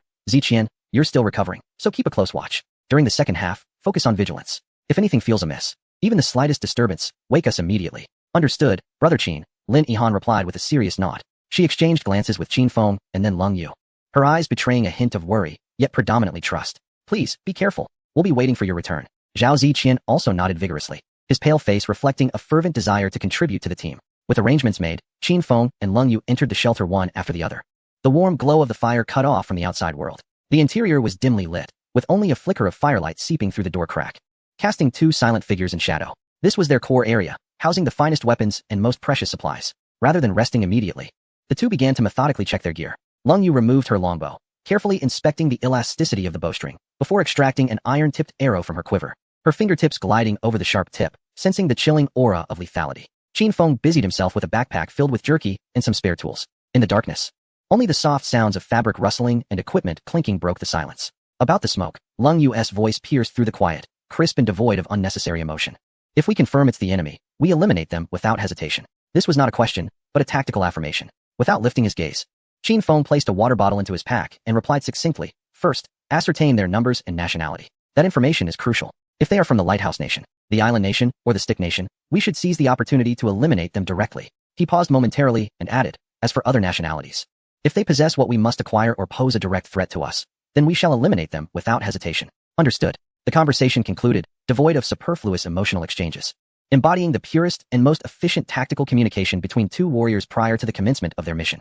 It was a profound understanding that entrusted one's back entirely to the other. Qin Feng reclined upon a bed adorned with soft animal hides, closing his eyes, anticipating the system's sign-in day that awaited him, uncertain of the treasures it might bestow. Outside the shelter, Wang Ming hummed an off-key military tune, wielding a stick to stir the campfire haphazardly. The crackling of the flames intertwined with the distant chirping of insects, weaving a serene lullaby. Chapter 78, Understanding the Wind. Penetrating the clouds. This new skill is extraordinary. As the horizon began to blush with the faint light of dawn and the forest mist lingered, Qin Feng opened his eyes. Almost simultaneously, the cold moon stirred beside him. They exchanged a silent glance, rising in tacit agreement to prepare for the day. System, sign in, Qin Feng silently intoned. Ding. Host sign-in successful. Congratulations, host has acquired the skill, master-level weather perception. A golden light erupted within Qin Feng's consciousness, transforming into a multitude of intricate and fragmented information that surged into his mind. This was no mere infusion of knowledge. Rather, it felt akin to an instinctual awakening. In a fleeting moment, he possessed the ancestral ability to discern weather changes over the next 2 days by observing cloud formations, sensing air humidity, identifying plant characteristics, and listening to the calls of birds and insects. This was nothing short of divine prowess. In the perilous wilderness, precise weather forecasting meant the ability to preemptively evade torrential rains, flash floods, and lightning strikes, while also identifying the optimal moments for hunting. Qin Feng was the first to step out of the shelter, and as the crisp morning air filled his lungs, the world around him transformed instantaneously. He no longer simply inhaled the air, he comprehended the wind, the humidity of the dust carried by the breeze, the vapor content rising from the distant stream, and the unique aromas emitted by various plants at dawn flooded his mind, instantaneously constructing an accurate weather model for the next 48 hours. His gaze swept over a spider web in the corner, intricately woven and large, with a spider quietly resting at its center. He then looked up to see several early rising birds soaring close to the treetops, their calls crisp and resonant. The air was dry, devoid of any heaviness, indicating clear weather for the next 2 days, with stable winds. Qin Feng made his assessment, a subtle smile gracing his lips. It was the perfect weather for pursuing game. Outside, Lin Yihan had prepared breakfast, appearing as if she had not slept since her watch, a hint of weariness gracing her features. You're up? Just in time. The soup is ready. She held a pot filled with warm meat soup. Thank you, Yihan. Please take a moment to rest. Qin Feng said as he accepted the soup and served a bowl for himself and one for Lin Yue. The two began to eat heartily. Hearing the commotion outside, Wang Ming and Zhao Ziqian gradually awakened. He yawned widely and exclaimed, "Ah, brothers, are you ready, you may? Fear not. With me, old Wang, at home. Our stronghold is as secure as a fortress. Rest assured, I am capable of contributing as well." Lin Yihan then handed them 2 bundles wrapped in large leaves. Qin Feng go, Lin Yue jia, here is the dried meat and sweet potatoes for the journey. Her eyes were filled with concern. Please be careful. Qin Feng accepted the food and nodded. Do not worry, everything will be fine. Menggu, you are responsible for the lookout and, while you're at it, gather the others. With the remaining wood, construct a simple shelter nearby. It need not be elaborate, just enough to shield from wind and rain. Rest assured. Wang Ming thumped his chest. I guarantee your safe return. Our base will expand even further. Qin Feng nodded and finally glanced at Lin Yue. They exchanged a knowing look, understanding one another without words. Dolly let out a low grunt, taking heavy steps as it pulled the creaking ox cart into the depths of the forest.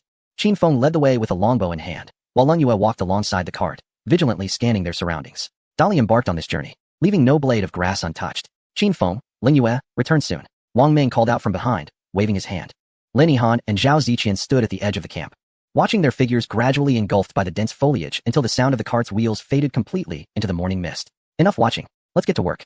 Wang Ming withdrew his gaze, rolled up his sleeves, and picked up a machete. We must labor for our grand villa. In the live broadcast, the audience from Longhua observed the clearly defined and orderly scene with a mix of worry and anticipation. Divided into two teams, Feng Shun and Ling Yue Deshun are scouting for threats while Wang Ming and the others focus on infrastructure. This teamwork is extraordinary. I wonder who that wisp of smoke belongs to. It must not be those ruffians from the Lighthouse Nation or Japan. What if it is? Let us eliminate them all. After watching other competitors' broadcasts all night, the surrounding environment is quite similar, making it impossible to discern who is with Feng Shun. They have set off. They have finally embarked. The host, Sa Baining, spoke with a hint of excitement. Our Qinling duo, driving the handcrafted Dali No. 1 all-terrain vehicle, has officially begun their expedition. His humorous commentary eased the tense atmosphere a bit, though beside him, Dongqing harbored a trace of seriousness. This reconnaissance mission is crucial. That wisp of smoke signifies the unknown. It could represent surviving compatriots, lurking enemies, or even more complex third-party forces. Every step taken by Qin Feng and Ling Yue will significantly influence the future strategic direction of the entire team. The invited expert, Chun Yi, adjusted his spectacles. His gaze keen. Everyone, take note. The route they have chosen is not the shortest in terms of linear distance. Although the ox cart alleviates the burden, it traverses the dense forest with great difficulty. The path Qin Feng is currently taking may seem to be a detour, yet it perfectly circumvents several treacherous rocky patches. He has already committed the nearby route characteristics to memory. Upon hearing this, the live stream's comments exploded. Wow, I didn't even notice until Chun Yi pointed it out. Qin Feng's sense of direction is utterly absurd. What sense of direction? This is divine intuition. I suspect he can sense which path is more navigable. Stop joking. I'm so anxious. I hope it's not a trap set by the scoundrels of the Lighthouse Nation and the Japanese. Dali, charge forth. Under the watchful eyes of billions. The silhouette of the ox cart weaved through the forest, gradually receding until it vanished amidst the lush greenery. Chapter 79. Another return of supplies. What awaits ahead? Humans or apparitions? The creaking of the ox cart became the sole rhythmic noise in this primal forest.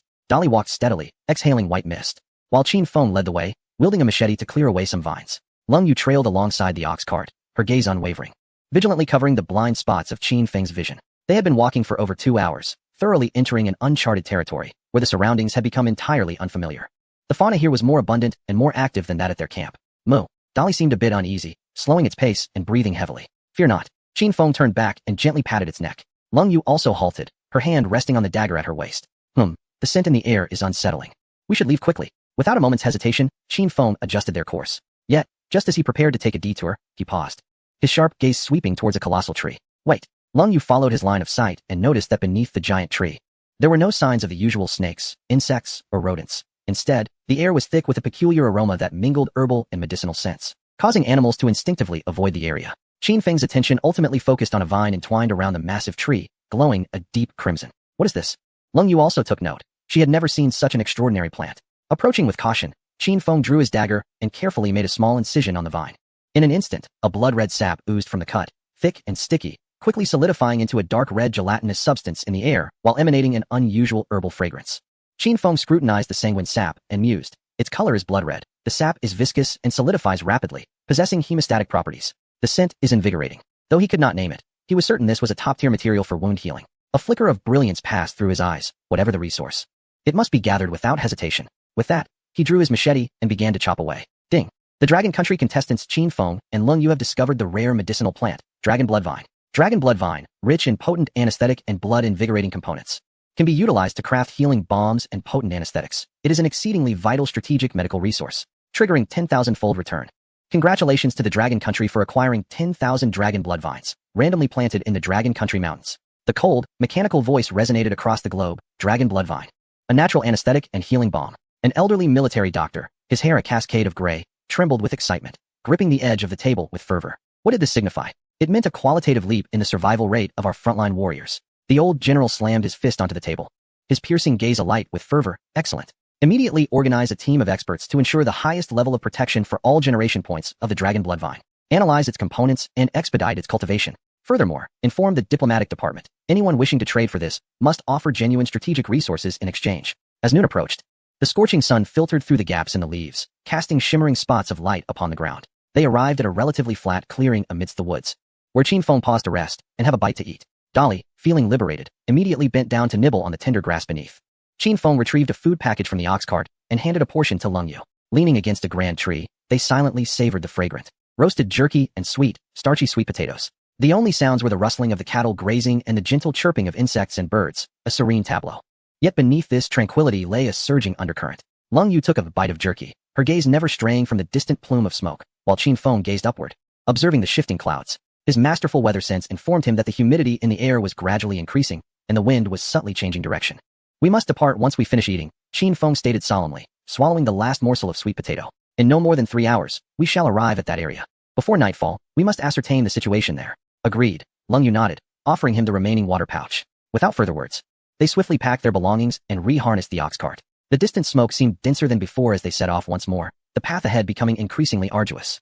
Thick underbrush loomed like verdant barriers before them, compelling Qin Feng to periodically clear a passage with his machete, significantly slowing their advance. "We must leave the ox cart behind," Qin Feng declared, pausing to stroke Dali's sweat-drenched back. Here, Lung Yu surveyed the surroundings. They were in a hollow encircled by massive stones and dense forest, a location sufficiently concealed. "Indeed," Qin Feng affirmed. "From here, we shall proceed on foot. The target is too conspicuous." They unhitched the ox cart, tethering Dali to a sturdy tree, ensuring it had ample fresh water and tender foliage. Subsequently, the two men packed essential supplies, bows, arrows, daggers, water skins, and a modest amount of jerky, into a backpack, embarking on their journey unencumbered. Freed from the cart's burden, their pace quickened significantly. They moved like phantoms through the forest, silently advancing towards the direction of the rising smoke. In the Dragon Kingdom's live broadcast, millions of viewers held their breath in anticipation. "Are we finally getting closer? My heart is racing like a drum. This forest is vast. The smoke appears like a mirage. We must tread carefully. My instincts warn me that this place is perilous." As time slipped away, the sun dipped toward the horizon, casting a dimming light. Suddenly, Qin Feng halted, crouching down, while Lung Yu immediately stopped behind him, half-crouched, dagger reversed in hand, scanning the surroundings with vigilance. Qin Feng extended a finger, picking up a bit of soil and bringing it to his nose. His brow furrowed tightly for the first time. Something was amiss. His voice was grave, revealing not just the scent of burning wood but also a faint, metallic tang reminiscent of blood. Lung Yu's expression shifted. The mere smoke could not carry such a scent. Rising to his feet, Qin Feng's gaze sharpened as he scanned the ground. Soon, he discovered an inconspicuous mark, a vague footprint amidst the trampled grass. He crouched to inspect it closely. Based on the imprint's depth and the wear at its edges, it was evident that the individual bore considerable weight and had moved in haste, possibly even running. Following the trace, he advanced a few steps further, discovering a drop of dark brown blood, long since congealed, on a leaf of nearby shrubbery. Exchanging a glance with Lung Yu, they both recognized the gravity of the situation in each other's eyes. Without uttering another word, they lightened their steps, concealing themselves within the shadows of the trees, like true predators, inching closer to the unknown peril. As dusk enveloped the landscape, the distant smoke transformed into a hazy glow amidst the night. At long last, they reached the last ridge. Qin Feng gestured for silence, and they crawled low to the ground, like geckos, stealthily ascending to the ridge's peak. Parting the final thicket before them, a small campsite illuminated by firelight materialized below. Chapter 80. What are they planning to do? Indeed, there were people. This thought simultaneously flashed through their minds, and the weariness of their long journey was instantly replaced by a surge of alertness. At such a close distance, if one fails to ascertain the true nature of the adversary, the camp they have painstakingly established becomes but a precarious refuge beneath the watchful gaze of an unknown threat, rendering any hope of a peaceful slumber utterly futile. Below the ridge, the camp illuminated by flickering flames appears rather rudimentary, a makeshift shelter constructed from branches and thatch. Standing askew, scattered around the campfire are gnawed animal bones and various odds and ends. 3 figures sway in the firelight, 2 men and a woman. The distance renders their national insignia indistinguishable, and their words inaudible, leaving only the faintest semblance of communication through body language. A shared glance between the 2 men prompts an instinctive response. They cautiously advance, utilizing the cover of bushes and rocks, every movement executed with utmost delicacy, silent as shadows. As they draw nearer, the scene within the camp becomes clearer. Both men are strikingly tall and robust. One, with unruly brown curls and sinewy muscles akin to a grizzly, while the other dons rimless glasses, his golden hair meticulously groomed, exuding an air of refined disarray even in the wilderness. Suddenly, the burly man, Leo, brutally seizes the woman, bellowing at her. In terror, she shakes her head, only to be struck down by his hand. "Dance, slut, dance for me." His roar echoes faintly to the ridge. The bespectacled man, Hans, merely adjusts his glasses, observing the scene with an air of indifference, a sardonic smile playing at the corners of his mouth. Under the violent duress, the woman trembles and rises, awkwardly twisting her body by the campfire. It is not a dance, but a shudder born of fear. Witnessing this, Ling Yue's gaze remains unperturbed. She is no naive girl. To her, there are no men or women, only targets of varying threat levels. Among the 3 individuals in the camp, 2 present potential hostility, while the woman embodies an unpredictable variable, a burden that could scream at any moment. Within the Dragon Kingdom's livestream, the barrage of comments surged. What kind of beast from which country treats women this way? So cruel. That female contestant looks on the verge of collapse. Fengshen, Yushun, Eliminate them. Free the people from harm. Calm down up there. The situation is unclear. Reckless action is inadvisable. Don't rush to save just because a woman is in danger.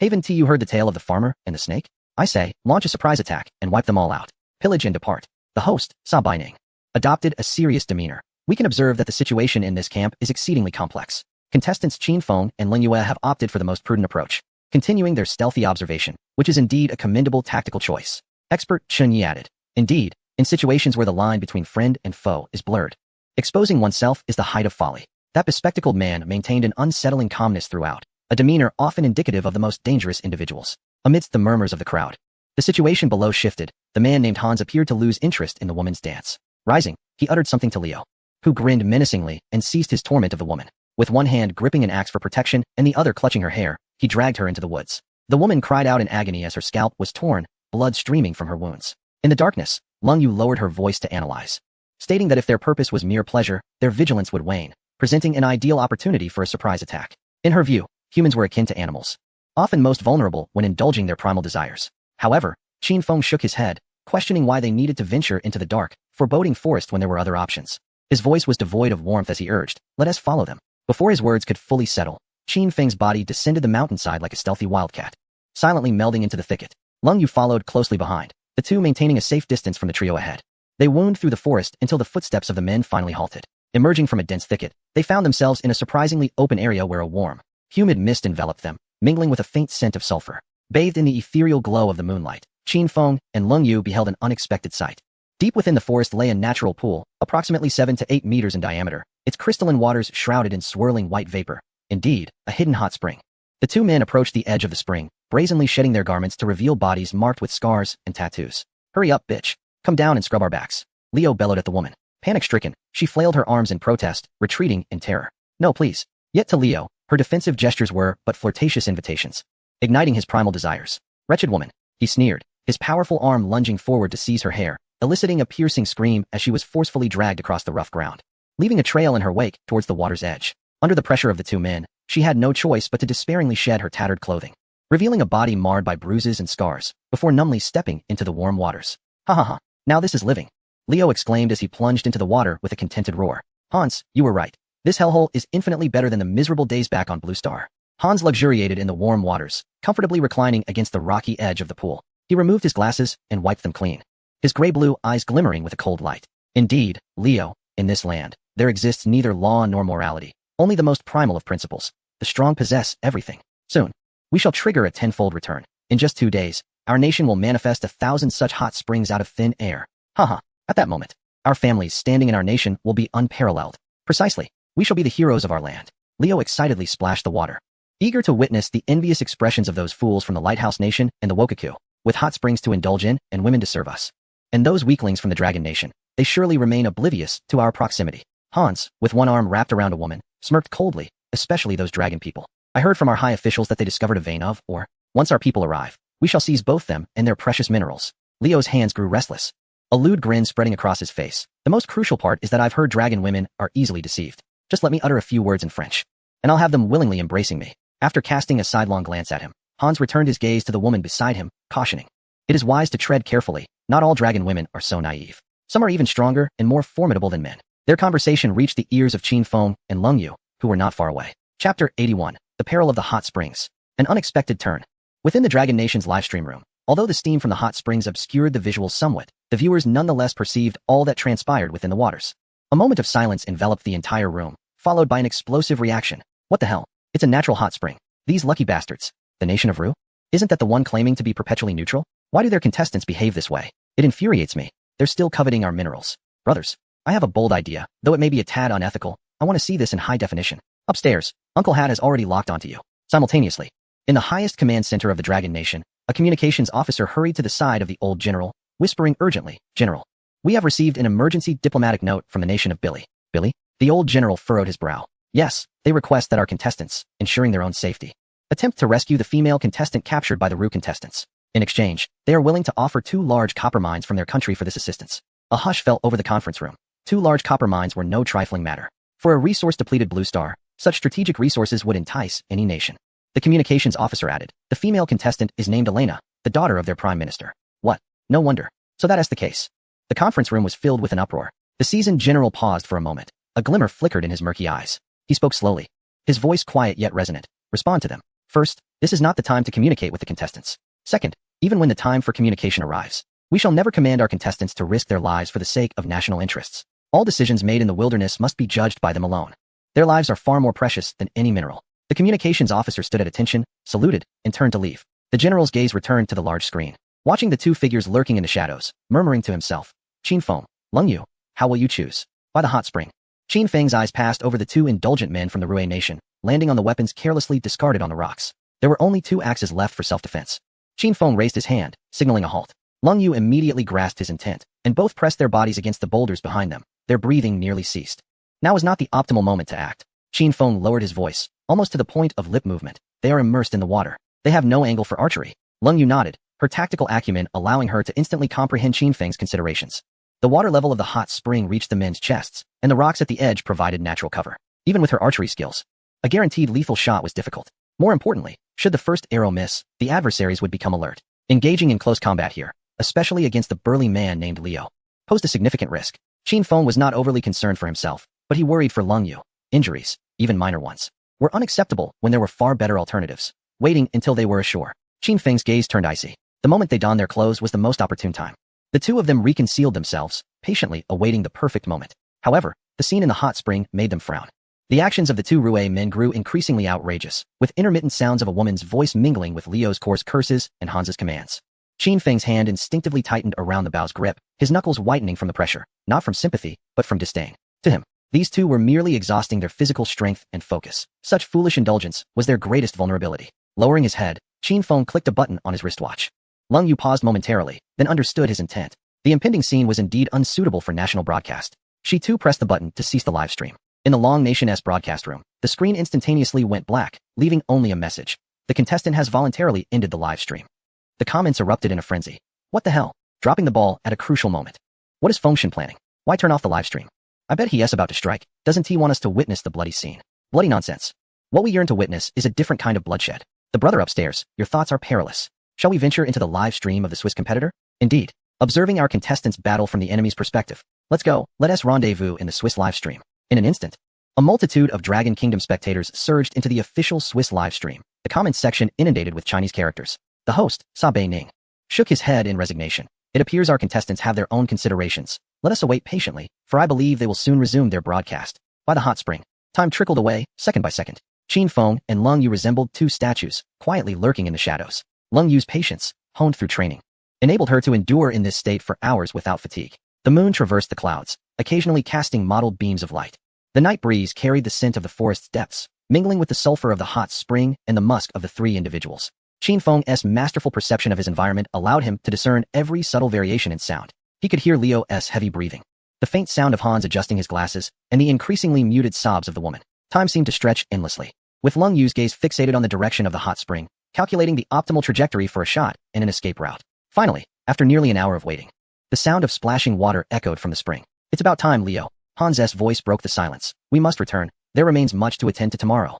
Just a bit longer, Hans. Liu's tone was laced with reluctance. Such days are rare. Enough. Hans's voice suddenly took on a stern tone. Do not forget our objective. Liu mumbled his discontent, but began to swim towards the shore, causing Qin Feng and Leng Yu's bodies to tense in an instant. They knew the critical moment had arrived. Liu was the first to climb onto the rocky shore, droplets cascading from his robust physique, shimmering in the moonlight. Unaware and entirely exposed, he began searching for his discarded clothing. Yet, before Leng Yu, he was merely a target. Simultaneously, Qin Feng strung his bow and aimed at Hans, but at that moment, an unexpected turn of events unfolded. It was the woman. Eilina surged silently from the water, her wet hair obscuring eyes filled with venom. In her hand, she clutched a sharp stone retrieved from the pool's bottom, and with all her might, she swung it toward Hans's temple. Chapter 82. Qin Feng, whether she lives or dies is of no concern to me. The sound of stone meeting flesh echoed painfully through the still night. Hans let out a muffled groan, his body swaying violently, instinctively bending and turning his head. It was precisely this movement that caused Qin Feng's iron arrow, aimed at him, to narrowly miss, whizzing past his spine. With a resounding thud, the iron arrow embedded itself in the rock wall opposite the hot spring, quivering with fervor. A miss. Qin Feng's heart remained unperturbed as he knocked a second arrow. An enemy assault was imminent. The searing pain in Hans's head and the biting wind of arrows brushing past his back jolted him from his indulgent reverie. Ignoring the blood trickling from his scalp, he bellowed fiercely, instinctively grasping the axe by the shore and plunging back into the depths of the hot spring. Meanwhile, Leo was still lost in the tender embrace of his earlier reverie, momentarily oblivious to the unfolding chaos, standing foolishly in place. Suddenly, a sharper and more decisive sound sliced through the air. It was Cold Moon. Her arrow had been released with precision, aiming straight for Leo's neck. Thud! A black iron arrow pierced through the left side of Leo's throat, emerging from the right, spilling forth a torrent of scalding, flesh-laden blood mist. Gasping, Leo's mouth opened wide. Yet no sound escaped. Only a deluge of blood and bubbles surged from his lips and the gaping wound in his neck. His fierce eyes bulged in terror at the specter of death. He attempted to touch the arrow lodged in his neck, but his strength ebbed rapidly with the flowing blood.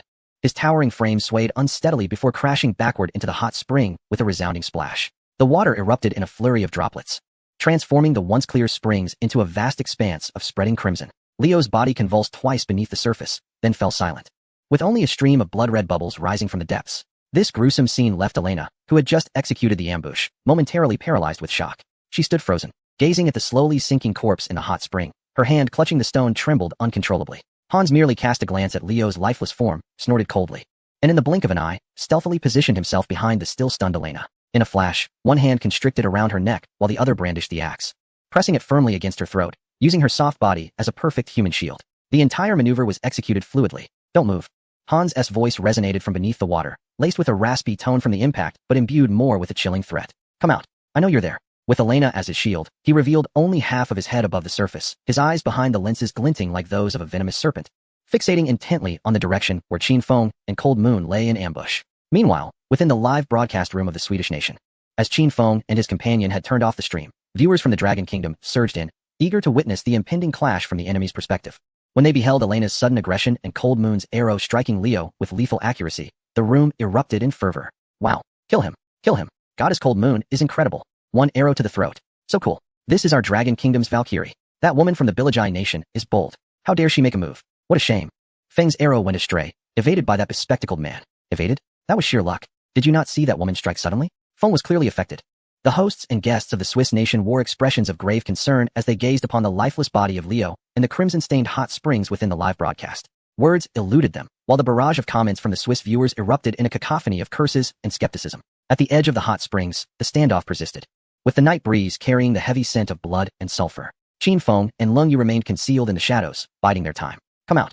Hans's voice dripped with iciness. If you do not reveal yourselves, I shall take her life. I will count to 3. 1. His voice echoed through the desolate woods. 2. The captive, Elena, trembled violently, a whimper escaping her throat, her face etched with despair. Yet, the darkness of the forest offered no reply.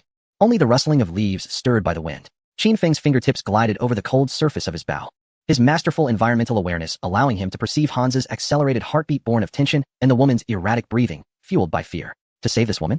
The thought barely lingered in Qin Feng's mind for more than a fraction of a second. What concern did he have for an unfamiliar contestant from the Belgian nation? What relevance did it hold for the Dragon Nation? To jeopardize even the slightest risk for a person devoid of value in humanitarian terms, or to waste a single iron arrow, would be an act of extreme folly. In this wilderness governed solely by the most primal laws of survival, any semblance of unwarranted kindness would be a disservice to both himself and his comrades. 1. Hans concluded his countdown, his arm tightening around Elena's neck, the axe in his hand pressing against her artery. At that moment, a languid, mocking voice emerged from the shadows. I believe, dear friends from the Swiss nation, that you have misconstrued the situation.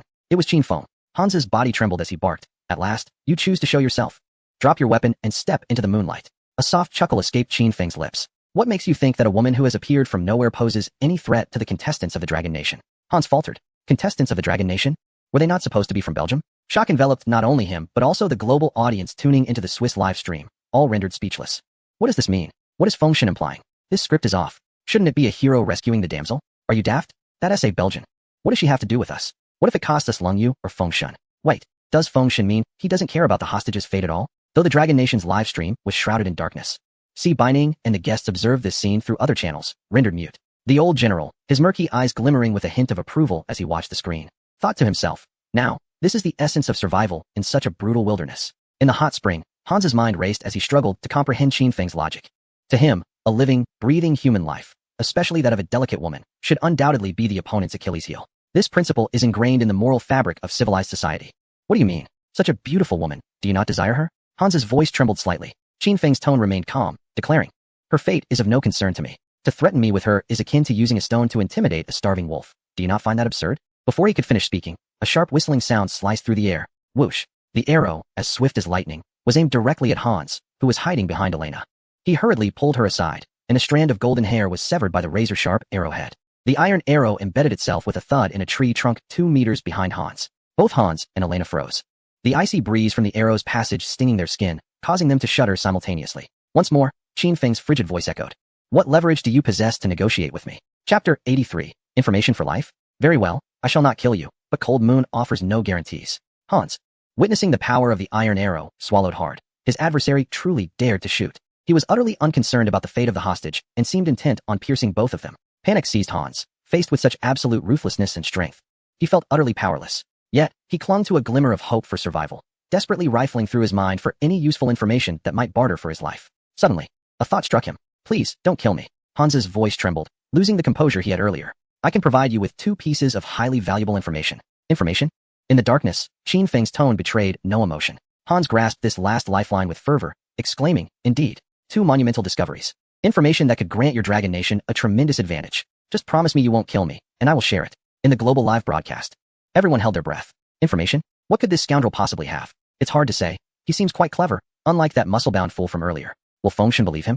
I have a feeling he might turn him into a pincushion any second now. The Prime Minister of Billy Nation stared nervously at the screen, uninterested in the information. He merely hoped Qin Feng would accept the deal, if only to save his daughter's life. In the darkness, after exchanging glances with Cold Moon, who then picked up her bow and stealthily moved into the shadows, Qin Feng finally spoke. Very well. A single word, concise and unambiguous. The tension in Hans's body slackened abruptly as he swallowed nervously. You must first assure me that you won't kill me. The people of the Dragon Nation value their promises. Swear it. A soft, mocking chuckle echoed in the darkness, laced with derision. Very well, I assure you. I shall not take your life. Upon hearing this promise, Hans felt as if a heavy burden had been lifted. The tautness of his nerves relaxed instantly. He inhaled deeply and, with rapid urgency, divulged his precious information for survival. If you proceed northwest from here, it would take approximately 2 days' journey to traverse a mountain, where you will find a wild cornfield. The corn there is ripe, with at least 100 ears. Upon receiving this intelligence, Qin Feng's heart soared with elation. Corn.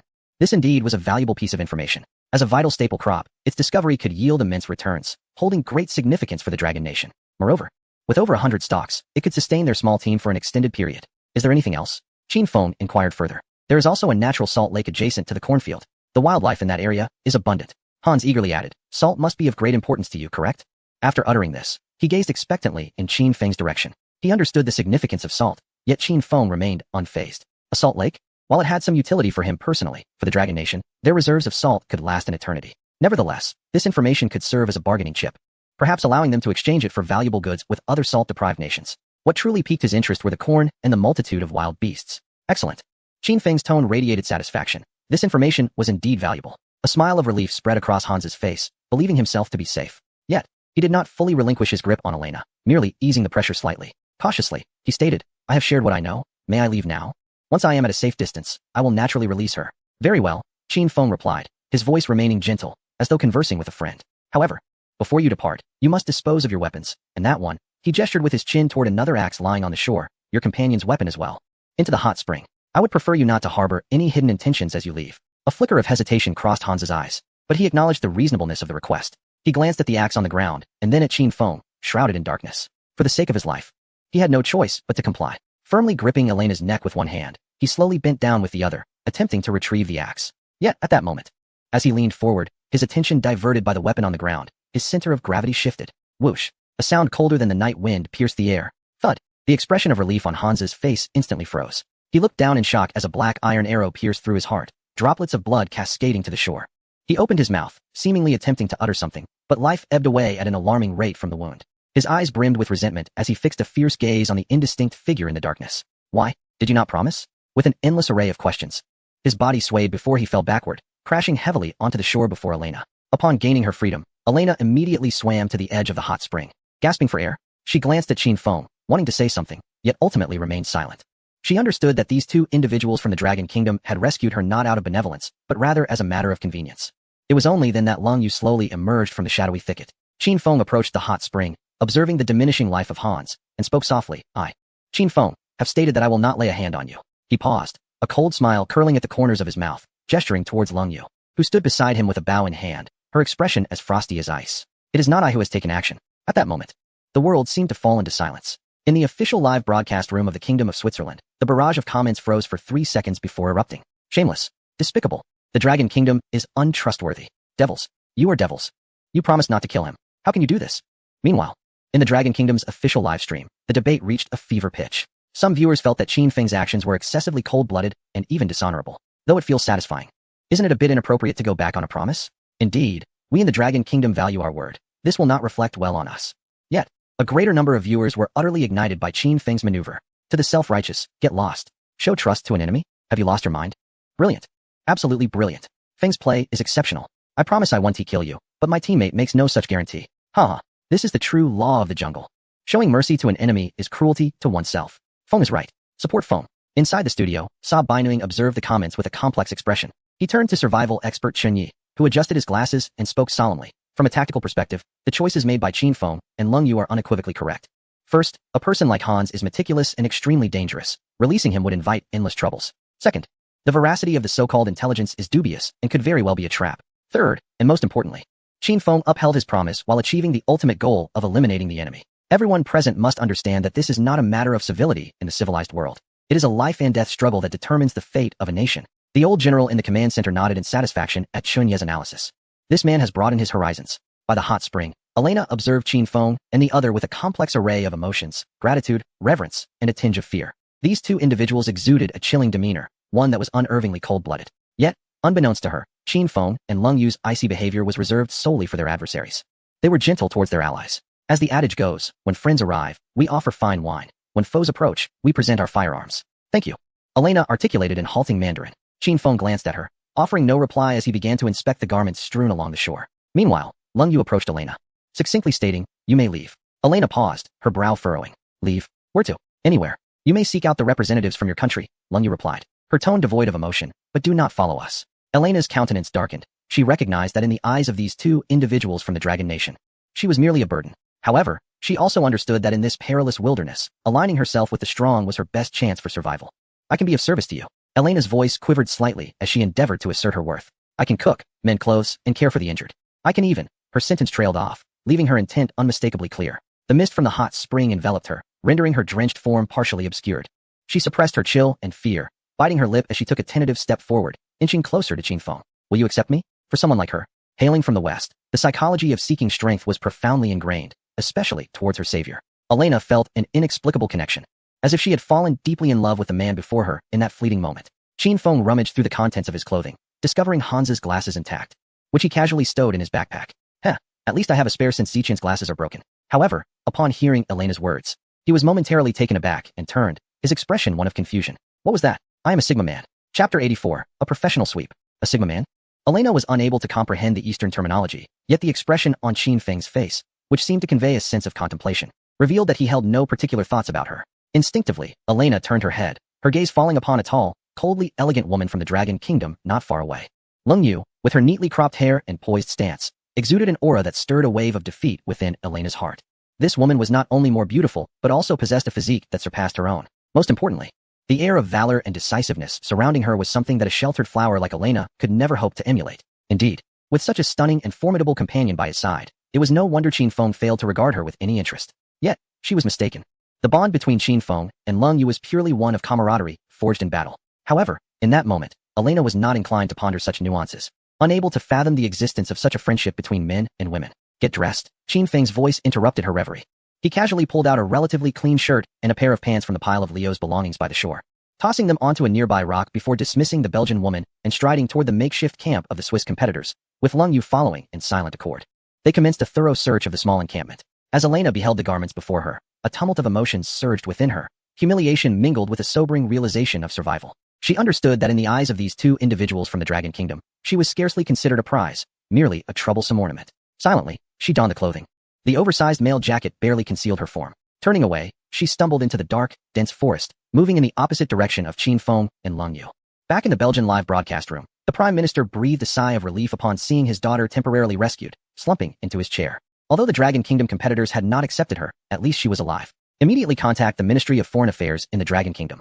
Inform them that we are ready to fulfill our previous commitment of 2 large copper mines. The Swiss camp was quite rudimentary, consisting solely of a shelter constructed from branches and thatch. The campfire had long since extinguished, leaving only a trace of warmth. "Come and see what we have," Qin Feng exclaimed, his excitement palpable. He had always been adept at scavenging for supplies. The first 2 backpacks were turned inside out, revealing a trove of useful items, a cooking pot, a flint, a pair of binoculars, and some dried meat. What truly caught Qin Feng's eye was another backpack. Filled with unthreshed ears of corn, there were at least 30 or 40. It appeared they had indeed stumbled upon a cornfield, albeit the corn seemed somewhat malnourished. Observing the slender ears of corn in his hand, Qin Feng remarked, "Well, having something is better than nothing." The binoculars were exceptional. With them, we can gain a decisive advantage, whether in defense or in launching an offensive. In the chill of the moonlight, Lung Yu weighed the telescope in her hands before retrieving an iron pot from the corner of the camp. Disposing of the remnants of meat soup within, she swiftly discarded it. The two worked with remarkable speed, scouring the area for anything of value. Observers from the Dragon Kingdom watched in awe as Qin Feng and Lung Yu executed their scavenging with remarkable skill, their comments flooding the screen. "Ha! Professional. So professional. I shall call this the Feng-style sweep. They're leaving no stone unturned. I love it. Corn. Wow. It's corn. This is a staple food. What a fantastic haul." In stark contrast, the live stream from the Rue Kingdom was engulfed in silence. Their contestants had perished, and their supplies were thoroughly pillaged. The sensation was more painful than a direct defeat. After nearly exhausting their efforts, the pair settled onto the ground to rest. Weariness creeping into their bones after a day of relentless toil. "Let us soak in the hot springs. We can return after 7 days," Lung Yu remarked. Gazing at the pale light of dawn, her voice tinged with fatigue. She longed to trigger a tenfold return, allowing the Dragon Kingdom to gain 1,000 natural hot springs. Qin Feng nodded in agreement, rising to his feet and grasping a spade. "However, before we indulge in the hot springs, we must first bury those 2 bodies.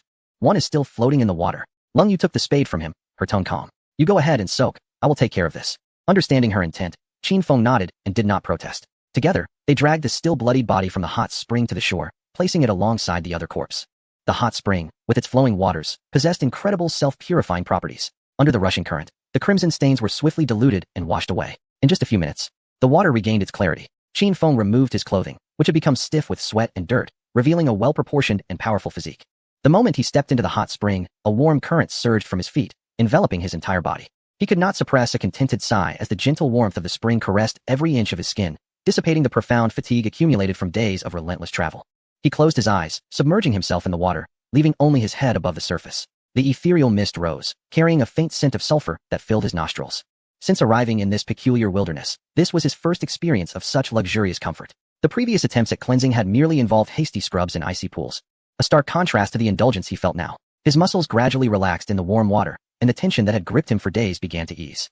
Approximately half an hour later, Qin Feng felt revitalized, as if renewed energy coursed through him, dispelling his weariness. He emerged from the spring, using the clothing of the unfortunate souls to dry himself. Once dressed, he felt a refreshing clarity envelop him. At this moment, Lung Yu had finished digging a pit and began to drag the corpse. Qin Feng approached and took the entrenching tool from her hands. "You take a break," he suggested.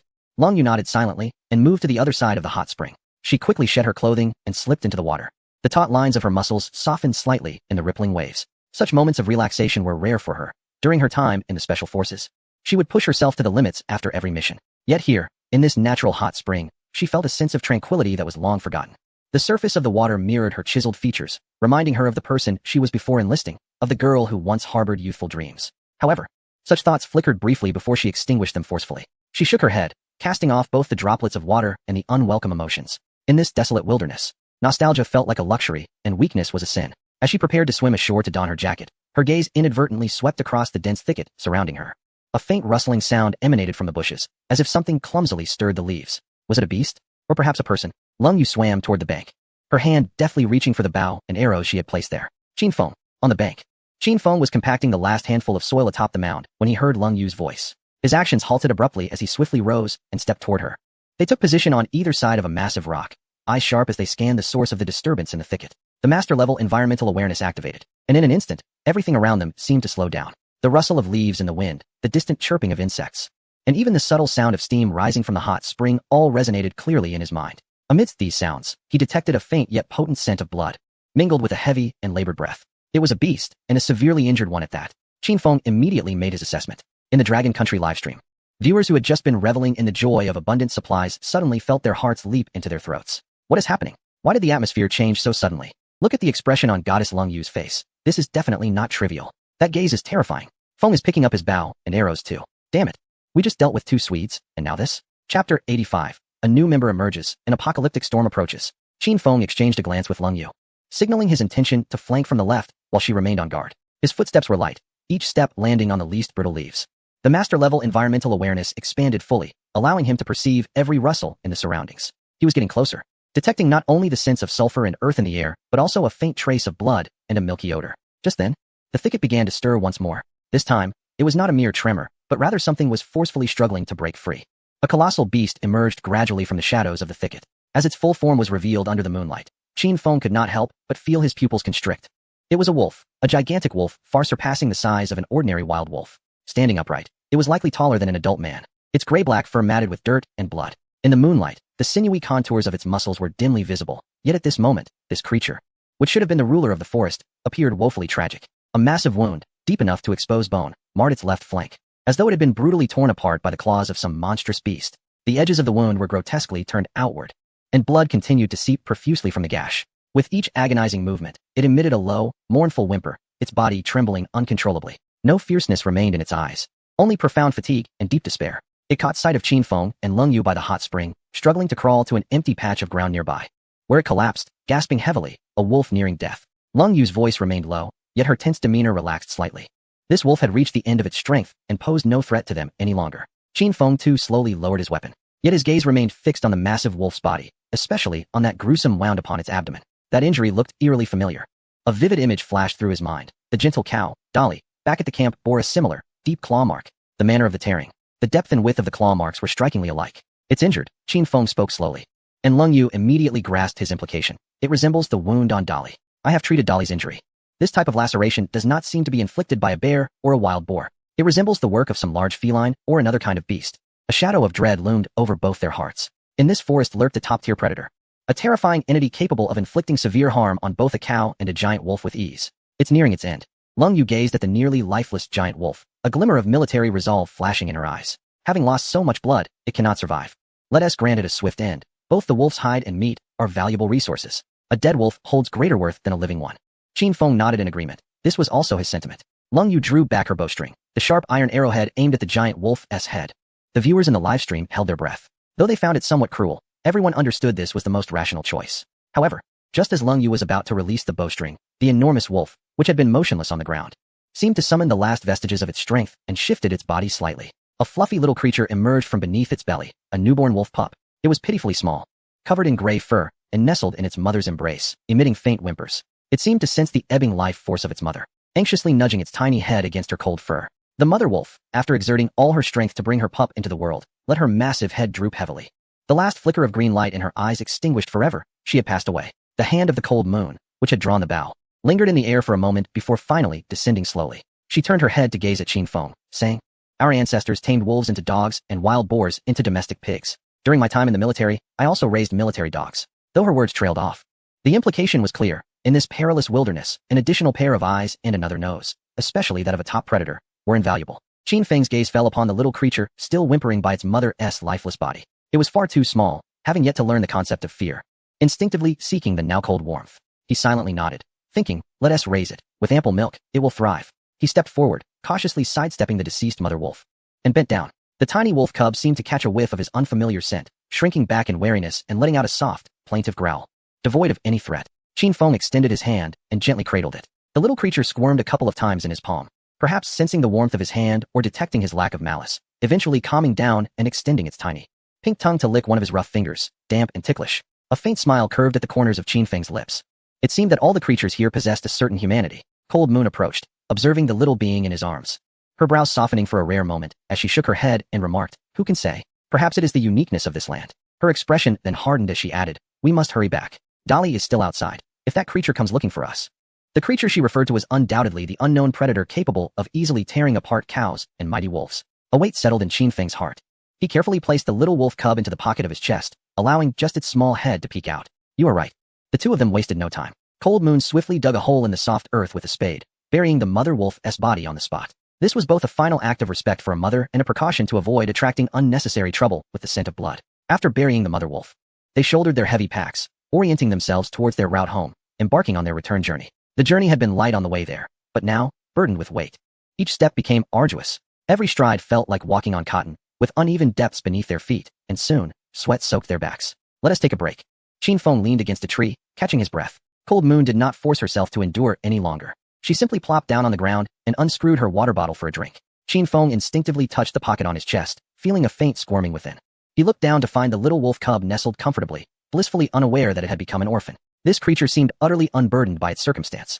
Lung Yu cast a fleeting glance, her tone imbued with an unrecognized softness. Qin Feng remained silent, gently tapping the cub's head with his fingertip. After a brief respite, the two resumed their journey. The light in the forest gradually dimmed, as if the path home had no end.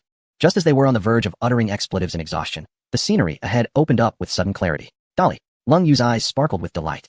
There stood the cow they had placed high hopes upon, securely tethered in a clearing at the forest's edge, leisurely grazing on the tender grass nearby. It appeared to be in fine spirits. Beside it was the cart, handcrafted by Qin Feng, quietly stationed there. Witnessing this scene, the tension that had gripped them throughout their journey finally dissipated. Qin Feng approached, and Dolly affectionately nudged his arm with its head. He unceremoniously unloaded the nearly crushing backpack from his back with a clang, tossing it directly into the cart's bed. Following suit, Lung Yu flung her own gear and supplies atop the pile. Had I known it was so useful, I should have upgraded it to the highest specifications right from the start, she quipped, playfully patting the sturdy cart. Previously regarded as cumbersome, it now felt like the most magnificent invention in the world. Qin Feng organized the last of their supplies, straightening up and rubbing his sore lower back. It's not too late now. With the cart at their disposal, they transformed from weary laborers into leisurely sightseers. Dolly ambled forward with a steady gait, pulling the cart laden with their spoils, while Qin Feng and Lung Yu walked alongside, hands free, feeling an overwhelming sense of ease. Wait a moment. Lung Yu suddenly halted, bending down to pick up a dried pine cone from the ground, tossing it into the cart's bed. Qin Feng immediately understood. The two decided to treat their return journey as an opportunity for scavenging along the way. Dried branches, clusters of pine cones, and withered hay. These readily available natural fuels had previously eluded them due to their occupied hands. Now, with the cart, their situation was transformed. The more, the merrier. They didn't even need to search deliberately. Anything that caught their eye was swiftly collected and thrown into the cart. Before long, the cart's bed was piled high with a small mountain of fuel. The audience in the livestream chat erupted with excitement at this sudden shift in scenery. Haha. Just moments ago, it was survival in the wild, and now it's like grandpa and grandma heading to the market. Those who can speak, please share more. This delightful sense of relaxation is simply wonderful. Dolly, I bear a weight that one of my age should not have to endure. This is the allure of infrastructure. Productivity determines quality of life. The ancients did not deceive me. At that moment, a small object nestled in Qin Feng's pocket seemed to awaken, peeking out with a fluffy little head, its curious dark eyes surveying the brand new world around it. Then, facing the setting sun, it let out a soft awoo. A sound not loud but resonant. Lung Yu was amused by its antics. Well, what a bright little voice. From now on, we shall call you Jingjia. Hoping you will bring us good fortune like the spring thunder. Just then, the contentment on Qin Feng's face faded instantly. His brows furrowed as his sharp gaze fixed upon the distant horizon. It was not that he had heard or seen anything specific. His masterful weather sense conjured a terrifying image in his mind. A superstorm capable of sweeping through the vast mountains was imminent. We must return immediately. Now. Qin Feng's voice was imbued with an unprecedented gravity. Chapter 86. Everyone, act immediately. Reinforce the camp. Lung Yu paused momentarily, gazing perplexedly at the clear sky, unable to discern anything amiss. However, upon seeing Qin Feng's intensely serious expression, she swiftly grasped the severity of the situation. This man never joked. Let us go. Without uttering another word, she tossed the pine cone into the cart and moved ahead to clear the path. Qin Feng also sprang into action, raising a branch and gently tapping it against the rear of the sturdy cow. Go, moo. The cow, feeling the sting, let out a low moan and began to trot, pulling the heavy cart along the narrow forest path.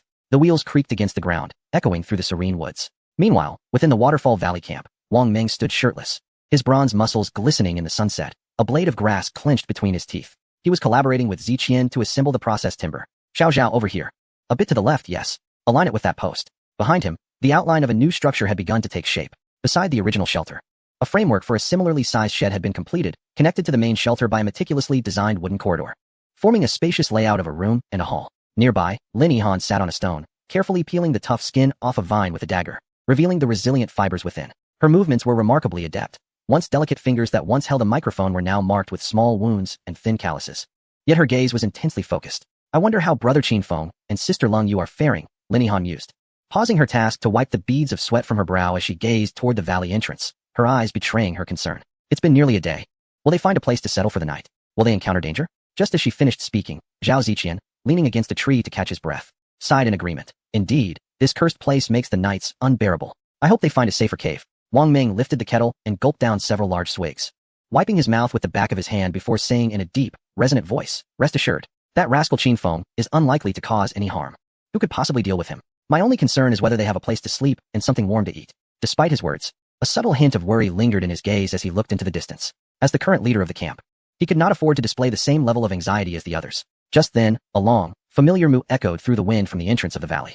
Moo. The three of them jumped, quickly turning their heads. Wang Meng reacted first, his large, round eyes widening as he listened intently. Moo. This time it was even clearer. It's Dolly. Lin Han was the first to cheer, dropping the vine she held and sprinting toward the sound. Brother Feng and the others have returned.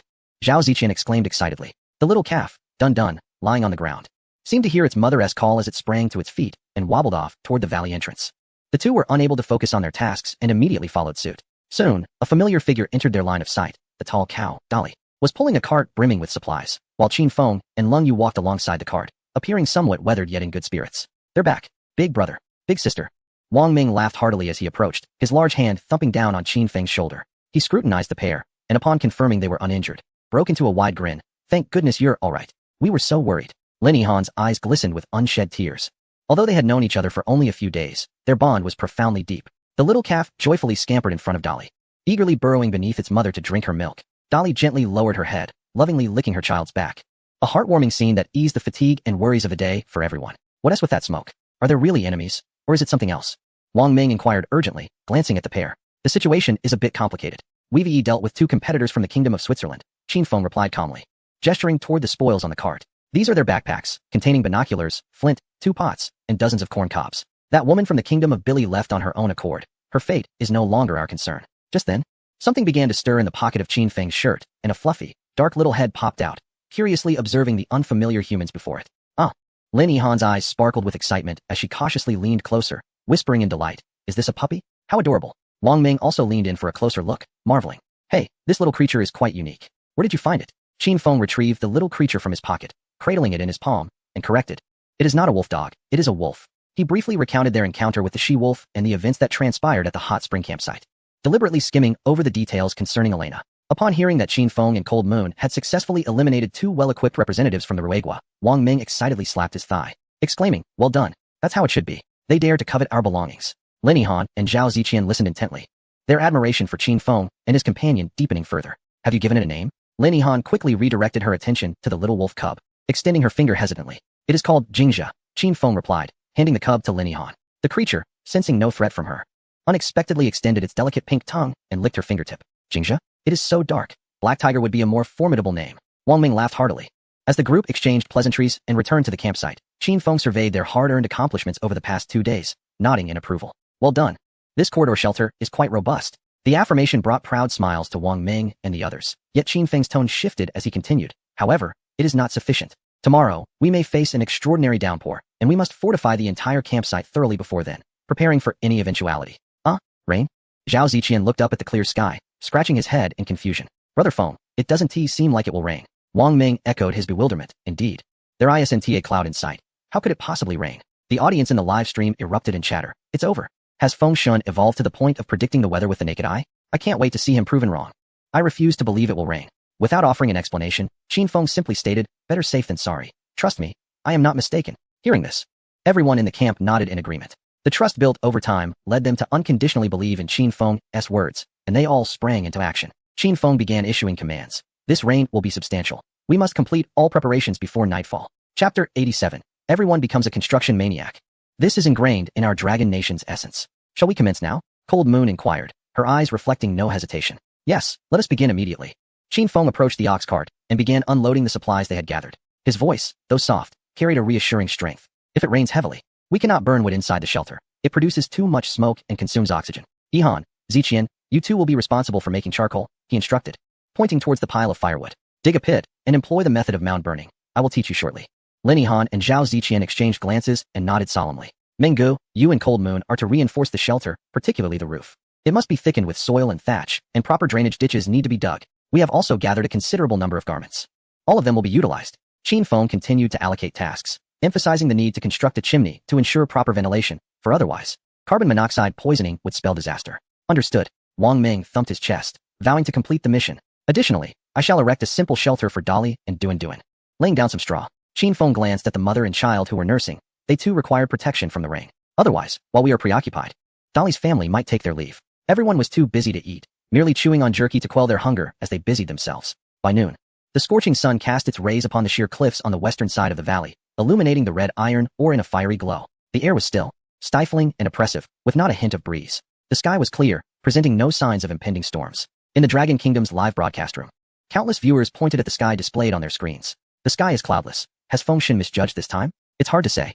Feng Shun has never been wrong. I bet 5 dimes there will be a downpour tonight. Predicting the weather with the naked eye? That's quite mystical. However, within the camp, no one questioned Qin Feng's judgment. Two figures were busily working atop the shelter.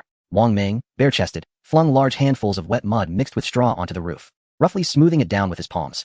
In stark contrast, Leng Yu knelt beside him, methodically layering large sheets of bark and thatch to ensure that rainwater would swiftly slide down the slope. One more layer, she called without lifting her head. Wang Ming, panting, returned with another bundle of clothing stripped from the contestants of the Japanese and Swedish teams, carelessly laying them on the outermost layer. Damn it. If we must live like scraps, then even in death, they should shine for us, he muttered, picking up a tattered coat emblazoned with the Japanese flag and forcefully pressing it into the mud. By the heavens, we are maximizing waste utilization. How refreshing. Let these rags shield our Dragon Kingdom contestants from the wind and rain. It is a supreme honor. This is what we call dying with purpose. They are all a bunch of construction maniacs. Where did they learn this? Most Dragon Kingdom citizens may not excel, but they can definitely manage to get by. With the roof reinforced, the two slid down to enter the shelter and began constructing the chimney. This task required more precision, primarily led by Leng Yu, while Wang Ming was responsible for passing materials and mixing the mud. They built the main structure using stones and clay, leaving a passage for smoke to escape. After a day's labor, a simple yet structurally sound chimney finally took shape. Done. Wang Ming smeared the last layer of mud, slapping the joint triumphantly. This is definitely sturdy. Suddenly, a faint crack echoed as a thin fissure appeared where the chimney connected to the wooden structure of the shelter. What the hell? Wang Ming was momentarily frozen, his face flushed crimson, torn between the desire to touch and the fear of doing so. Cold Moon furrowed her brow, stepping forward to examine the situation closely. The structure is unevenly stressed, resulting in a crack. It's a minor issue, she remarked, diverting her gaze from the awkward Wang Ming. Swiftly, she extracted several slender, resilient vines from a nearby pile and gathered a few thin stone slabs, mixing wet clay with crushed grass. She filled the gaps and reinforced the structure with the vines and stones, ensuring it would hold firm. As she spoke, her movements were precise and fluid. Regaining his composure, Wang Ming hurriedly joined her in mixing the clay, muttering under his breath, "You women have such meticulous hearts." Under Cold Moon's deft hands, the fissure was rapidly mended, fortified with the slabs and vines, rendering it more robust than any previous point. Observing the transformed joint, Wang Ming scratched his head and grinned. "You're truly impressive." Meanwhile, beside a freshly excavated pit, Qin Feng was imparting the ancient method of charcoal burning. They began by digging several half-meter-deep circular pits in a nearby clearing, stacking wood in a conical formation within the holes. "Remember, leave gaps between the wood to ensure proper airflow," Qin Feng instructed while demonstrating. Once ignited, they waited for the wood to burn thoroughly until a layer of white ash formed on the surface. At that moment, they swiftly covered the entire wood pile with wet clay and leaves, leaving only a small hole at the top for smoke to escape. This process, known as muffle kiln, aimed to isolate the wood from air, allowing it to carbonize slowly in a high-temperature, oxygen-deprived environment. Lin Han and her companion nodded, their understanding still somewhat tentative. "If you have any questions, feel free to ask. You two get started," Qin Feng encouraged. Although the task sounded simple, it proved to be exceptionally labor-intensive. The pair toiled back and forth, transporting vast amounts of wood and excavating sticky clay from the pond's edge. Lin Han's once fair and delicate face was now smeared with black ash and mud, while Zhao Ziqian was panting heavily, his clothes drenched in sweat. Yet he persevered, igniting the wood in the pit, sending up choking clouds of smoke. "Cough, this smoke is lethal," he exclaimed, struggling to breathe as he used a long stick to stir the wood at the bottom of the pit, ensuring even heating. "Sister Han, take a break. Let me handle it." Lin Han shook her head. "No worries, we'll finish faster together." Meanwhile, Qin Feng was preparing to assist Dali in constructing a shelter when a casual glance caught sight of the hungry little wolf cub, whimpering softly. "I almost forgot about you," Qin Feng exclaimed, smacking his forehead. He quickly retrieved a small army pot, washed it clean, and approached the leisurely ruminating Dali. The gentle cow acknowledged his presence with a soft grunt. "Dali, may I borrow some milk?" Qin Feng crouched down, gently stroking the cow's neck. "There's a little one hungry. But don't worry, I won't delay Dun Dun's food." He placed the pot beneath Dali and skillfully began to extract the milk. The warm liquid splashed into the pot, producing a delicate sound. Dali stood quietly, occasionally swatting away flies with a flick of his tail. Qin Feng expertly filled nearly half the pot with milk, leaving the viewers in the live stream utterly astounded. Wow, can Feng Shen really milk? Is there anything he cannot do? Dali is so well behaved. Is this the legendary aura of a strong being that makes animals submit? Don't be ridiculous. I bet it's just because Feng Shen is handsome. He returned to the bonfire, pouring the milk into a wooden bowl. "Come, Jingjia." The little wolf pup immediately leaped over, burying its entire head into the bowl and emitting a gurgling sound. Milk splattered everywhere, soaking its fur, but the little creature was oblivious, focused solely on drinking. Lin Han couldn't help but laugh at the sight. Look how seriously it's drinking. But aren't puppies supposed to avoid milk? The digestive systems of wild wolf cubs are robust. Milk is an excellent source of nourishment for them, so it's perfectly fine. Qin Feng gently patted Jingxia's damp little head. "In a few months, it will become our capable assistant." After satiating Jingxia, Qin Feng hoisted a military shovel and began to plant a barn in a higher terrain near the shelter. He first dug 4 deep pits for the foundation, then erected sturdy wooden posts. The elevated location ensured good drainage, and the roof would need to slope to direct rainwater away. Finally, he laid down hay, ensuring that Dali and Dunton would have a comfortable place to sleep. Chapter 88. The Cozy Shelter and Future Plans. As Qin Feng spoke, he swung the shovel with vigor, handling the labor of several individuals without a hint of fatigue. With every thrust, he unearthed sizable clumps of soil, each movement precise and efficient. Digging the holes, erecting columns, and constructing beams, everything proceeded in an orderly manner. He topped it all off with a thick layer of thatch and bark, creating a slanted rooftop. Only someone like Qin Feng, whose body had been enhanced by the system, could manage such a workload without succumbing to exhaustion. Soon, a rudimentary yet sturdy barn began to take shape, open on all sides for ventilation. Thankfully, the elevated position provided good drainage and sufficient shelter from the rain, offering far better protection than the beasts hiding under the trees in the forest. We can refine it later. For now, Dolly and Dunton, make do with this, he murmured to himself. Dolly, however, seemed quite pleased with the new abode, leading Dunton inside. The two nestled into the hay, emitting contented mooing sounds. While Dunton excitedly rolled around in the straw, Dolly lowered its head to lick the back of Qin Feng's hand, the warm tongue rough against his skin. Qin Feng caressed its broad forehead. Rest well, you've worked hard these past few days. As time ticked away, each individual in the camp was diligently occupied with their tasks. The once clear afternoon sky began to darken, with clouds gathering ominously. A cool breeze swept through the valley, causing the leaves in the forest to rustle, prompting a collective shiver among the busy workers. Why had it suddenly turned so cold? Lin Yihan rubbed her arms, gazing up at the sky in confusion. Wang Ming also paused his work, wiping the sweat from his brow, and inhaled sharply upon looking up. Goodness! It was just clear skies a moment ago, and now the weather has shifted so abruptly. Brother Qin, are your eyes the weather forecast? You're even more accurate than the reports. His gaze towards Qin Feng was filled with admiration, but even more so with astonishment.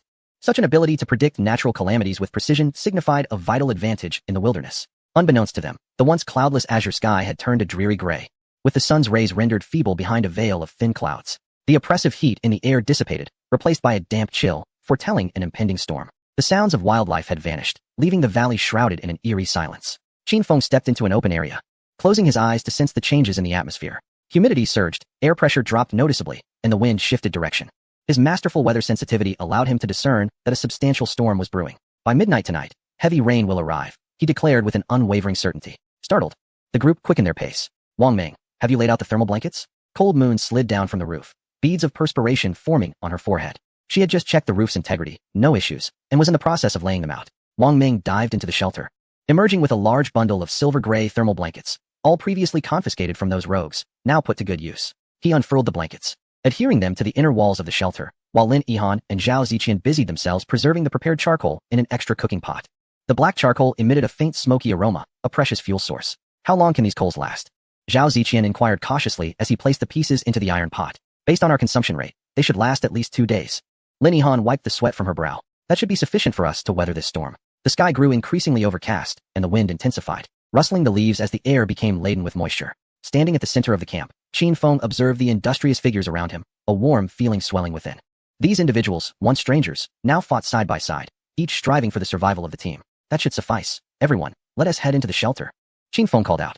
The little creature, Jingjia, was the first to respond, scampering into the shelter with a piece of jerky in its mouth, merely playing with it rather than intending to eat. The others quickly gathered their belongings, transferring tools and supplies indoors.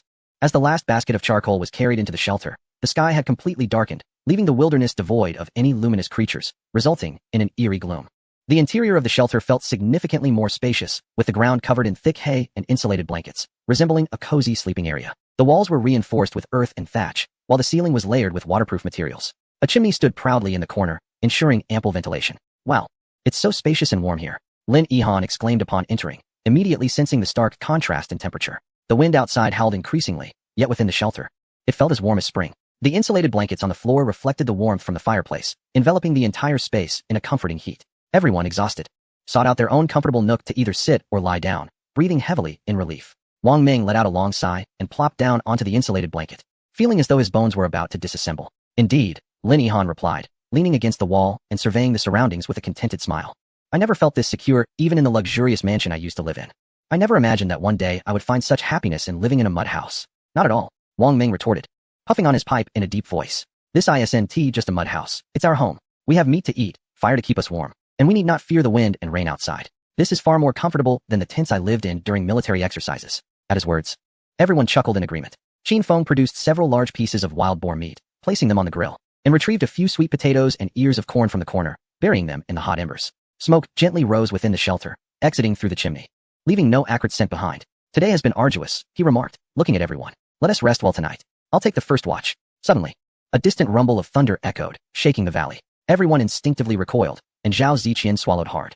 That thunder sounds ominous. Feng Guo's prediction was indeed correct, he said, leaning against the wall, admiration evident in his tone. As night fell, the wind outside intensified, occasionally accompanied by the distant rumble of thunder. The group gathered around the fireplace, relishing this rare moment of warmth. Here, try this, Qin Feng offered, distributing some wild strawberries to everyone. The small red fruits were a delightful mix of tartness and sweetness, a rare treat in this wilderness survival scenario. Delicious, Lin Yihan exclaimed, her eyes narrowing into crescent shapes as she took a bite. Wang Ming, meanwhile, pulled out his pipe, filled it with tobacco, and lit it. Now this is what we call living. Once the corn is roasted, save me one. If it rains tomorrow, we'll have to stay put in the shelter, said Leng Yu, glancing outside, hoping the rain wouldn't last long. No worries, our supplies can last us a while. Qin Feng added a few more pieces of charcoal to the fireplace, allowing them to rest and organize their supplies, while planning their next course of action. Alright.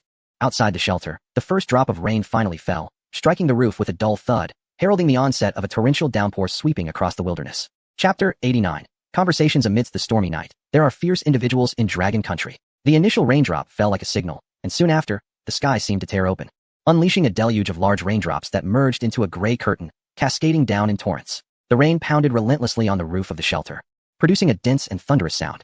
The fierce winds howled through the valley, swirling fallen leaves and debris like wails of despair. Suddenly, a stark white lightning bolt rent the night sky, illuminating the entire valley as bright as day. In that fleeting moment of brightness, countless startled beasts in the dense forest were visible, their emerald eyes filled with terror at the thunder and lightning. The ensuing roar of thunder seemed capable of shattering eardrums. Goodness, this rain is ferociously intense. Wang Ming's eyes widened as he peered through the gaps in the shelter, visibility reduced to no more than 2 meters. Ho! The little wolf cub, curled up in the corner, trembled in fear at the heavenly wrath, letting out a faint whimper, before scrambling into Qin Feng's embrace, its tiny body quaking incessantly. It's all right, little one. Qin Feng gently stroked the cub's fur, reassuring it. We are here. Leng Yu sat by the fireplace, her expression solemn as she listened to the tumult outside. The sound of rain feels as if the whole world is drenched. Lin Yihan huddled in a thermal blanket, whispering, I've never heard such a loud rain. It feels like the sky is collapsing. Zhao Ziqian swallowed hard, listening to the cacophony resembling the sky falling, a hint of fear crossing his face. During my days in the wilderness, there was a light rain that nearly made me feverish. I can't imagine what would have happened if we didn't have this shelter tonight. He did not finish his thought, but the gratitude and relief in his eyes were understood by all present. Meanwhile, in the official live-streaming room of Dragon Country, the comments flooded in rapidly. Wow, what a divine prediction from Feng. If we hadn't prepared in advance, we'd definitely be drenched like drowned rats. Perhaps even falling ill. Wait, I just switched to another contestant S stream, and it seems like everyone is experiencing rain? Is that true? Didn't Yi Fei get randomly assigned to the desert? Is it raining in the desert too? Indeed. I just checked, it's raining over there as well. The camera switched to another live stream. Amidst a sea of yellow sand, a lean, suntanned youth squatted beside a campfire, holding a skewer of freshly roasted scorpions. Beside him lay a small camel, lazily ruminating. His name was Yi Fei, another highly regarded contestant from Dragon Country, a lone wolf who had managed to survive in the harsh desert environment by consuming poisonous insects and snakes. Today, luck was on his side. He had caught over 30 scorpions, perfectly complemented by some cactus fruit. What a splendid day. Just as Yi Fei was about to take a bite of the roasted scorpion, large raindrops began to pelt his face. What on earth? He paused for a moment. And then a torrential downpour began, extinguishing the campfire in an instant and sending up a plume of white smoke. Damn it. Is it easy for me to gather firewood in the desert? Why is it raining in this godforsaken place? Li Fei grumbled as he rummaged through his backpack for a thermal blanket. He pulled over the little camel, and the two of them huddled together, seeking refuge from the rain. Can Brother Fei endure in the desert drenched by a deluge with just a thermal blanket? Rest assured, Brother Fei's vitality rivals that of a cockroach. I'm a diehard fan of Li Fei. I hardly visit other streamers' rooms. This guy is fierce. He is either eating scorpions or lizards every day. The crucial point is that this fellow's rewards are also scorpions, lizards, and snakes. I feel like he is becoming immune to all poisons. What is even more impressive is that he caught a solitary camel for transportation. He doesn't even eat the camel. Inside Qin Feng's refuge, a warm fireplace emitted a warm orange glow, contrasting sharply with the storm outside. The sweet potatoes should be ready. Qin Feng used a stick to extract several charred yellow sweet potatoes from the ashes. Their enticing aroma filled the air. Wow, so fragrant. Lin Yihan's eyes sparkled as she carefully took one sweet potato, gently peeling off the charred skin to reveal the golden, tender flesh within. She took a bite, and the sweet, juicy flavor burst in her mouth. This is too delicious. It's more fragrant than any dessert I've ever tasted. Wang Ming also picked up a sweet potato, devouring it hungrily. To enjoy something so sweet in the wilderness is simply a delight. Qin Feng extracted a few blackened corns from the fire. Although the kernels were not particularly plump, they exuded an enticing charred aroma. Come, everyone, taste this. It might be a bit burnt. He distributed the corn to the group. Zhao Ziqian took a piece of corn, biting into it. Although it was somewhat tough, the unique charred flavor made him squint with satisfaction. Not burn at all. This is flavorful. Leng Yu quietly ate her sweet potato, occasionally glancing at the ceiling to ensure there were no signs of leaks. Her vigilance remained intact, even in such a moment. Qin Feng produced a flask filled with monkey wine, pouring a few small cups for everyone. Have some of this to warm your bodies. The humidity outside is heavy. The amber liquid emitted a faint fruity aroma, sweet on the palate, followed by a warm sensation that spread from the throat to the stomach. This wine is quite nice, Wang Ming remarked, smacking his lips. I haven't had a drink in years. Lin Yihan sipped delicately. Her cheeks soon flushed with warmth. It feels so warm. I'm completely relaxed now. The sound of rain outside remained deafening, but inside the refuge, it was as warm as spring. The group sat around the fireplace, savoring this rare moment of tranquility. In the live streams from other countries, viewers watched their compatriots struggling to survive in the storm, feeling a whirlwind of emotions. Why are these few competitors from Long Country faring so well? This cannot be. They must perish. Observe the refuge of others, and then behold our contestants. Yet, not all are suffering. In the expansive grasslands, the robust Vanovich enjoys a relatively comfortable existence. Indeed, amidst the vast plains, a burly man from a distant land is grilling buffalo meat within a tent constructed from buffalo hides, accompanied by 2 tamed wild horses. Even in the midst of a torrential downpour, he exudes an air of tranquility. However, such formidable individuals are a rarity. The majority of contestants are struggling mightily against the unexpected deluge. In such weather, wild animals typically seek shelter. Qin Feng set down his cup, gazing at the others, and said, You all may rest assured. I shall take the first watch. Shall I keep you company? Wang Ming offered eagerly. Qin Feng shook his head. No need. You all have toiled throughout the day. Rest well. In this kind of downpour, wild animals seldom venture out to forage, making it relatively safe.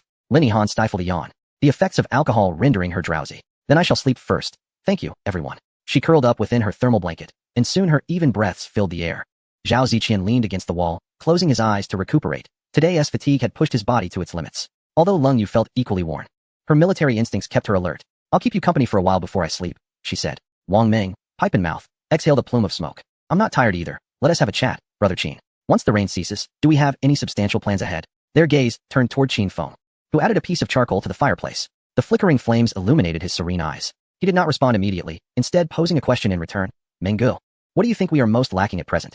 Lacking? Wang Ming paused, scratching his head. We have ample meat, a place to stay, and plenty of liquor. If you ask me, we're not lacking anything. As he spoke, a thought seemed to strike him, and he chuckled. If I had to say, it would be an opportunity to wield my blade and deal with that traitor Zhang Pengfei, feeding him to the wolves. The traitor must certainly be dealt with. Qin Feng's voice resonated deeply within the shelter. Yet, fundamentally, our goal is to return resources manifold to the Dragon Kingdom. He added another piece of charcoal to the fire. The flames danced, reflecting the resolve in his eyes. He paused before continuing. This signifies that we must seek and utilize the resources here as extensively as possible, triggering a tenfold return and enriching our nation's foundation. Simultaneously, we must enhance the physical strength of our compatriots numbering over 1 billion. Wang Ming fell into contemplation, though straightforward.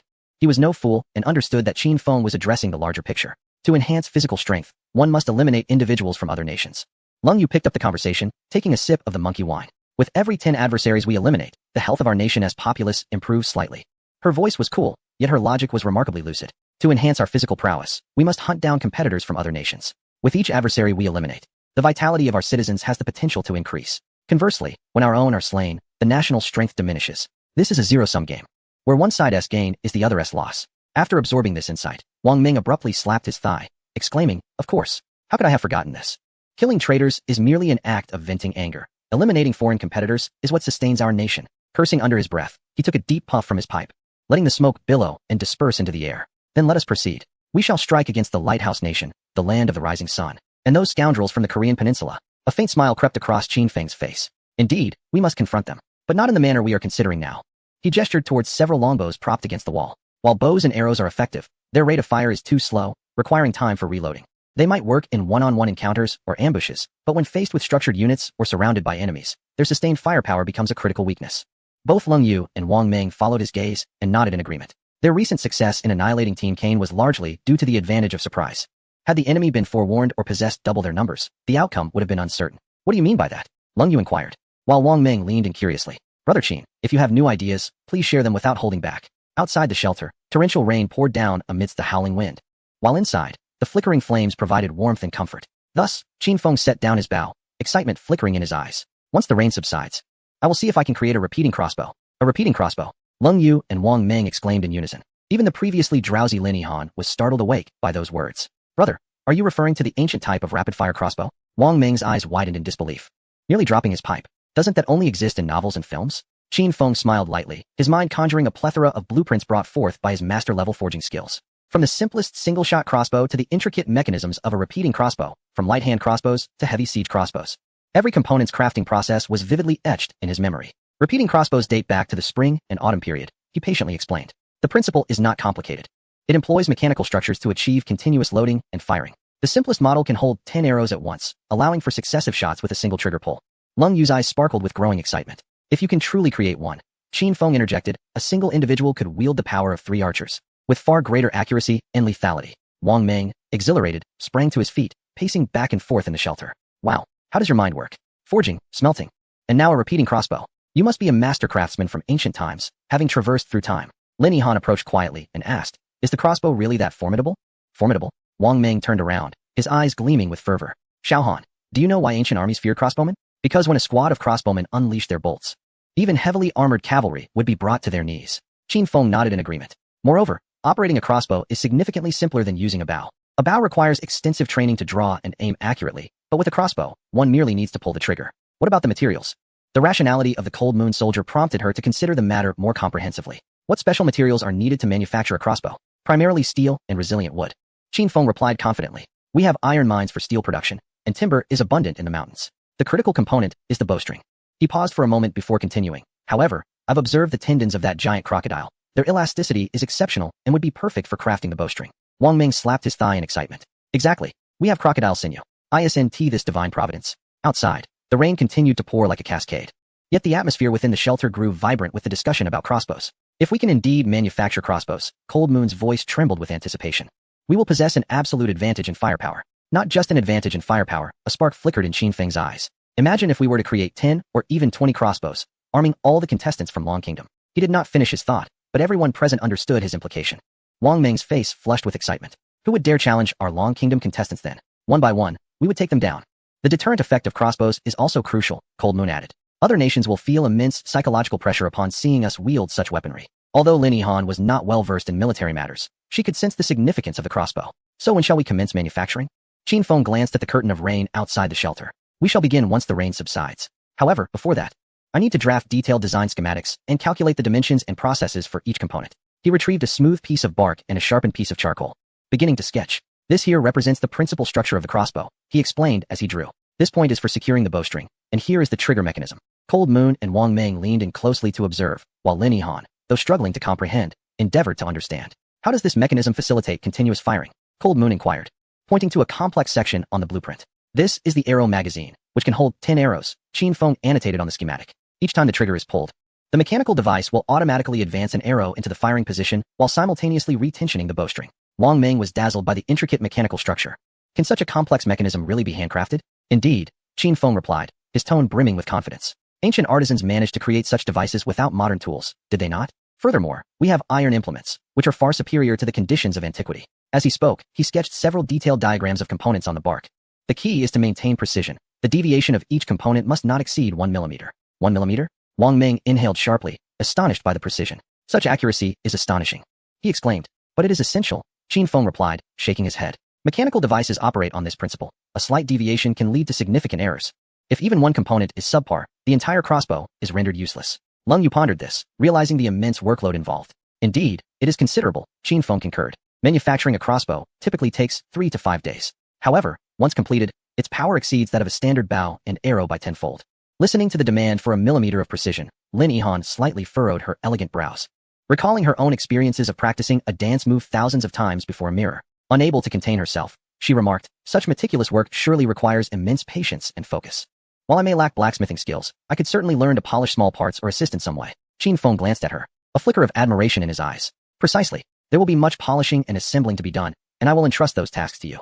Chapter 91. Windfall After the Storm. Receiving his affirmation, Lin Yihan's face blossomed with a genuine smile.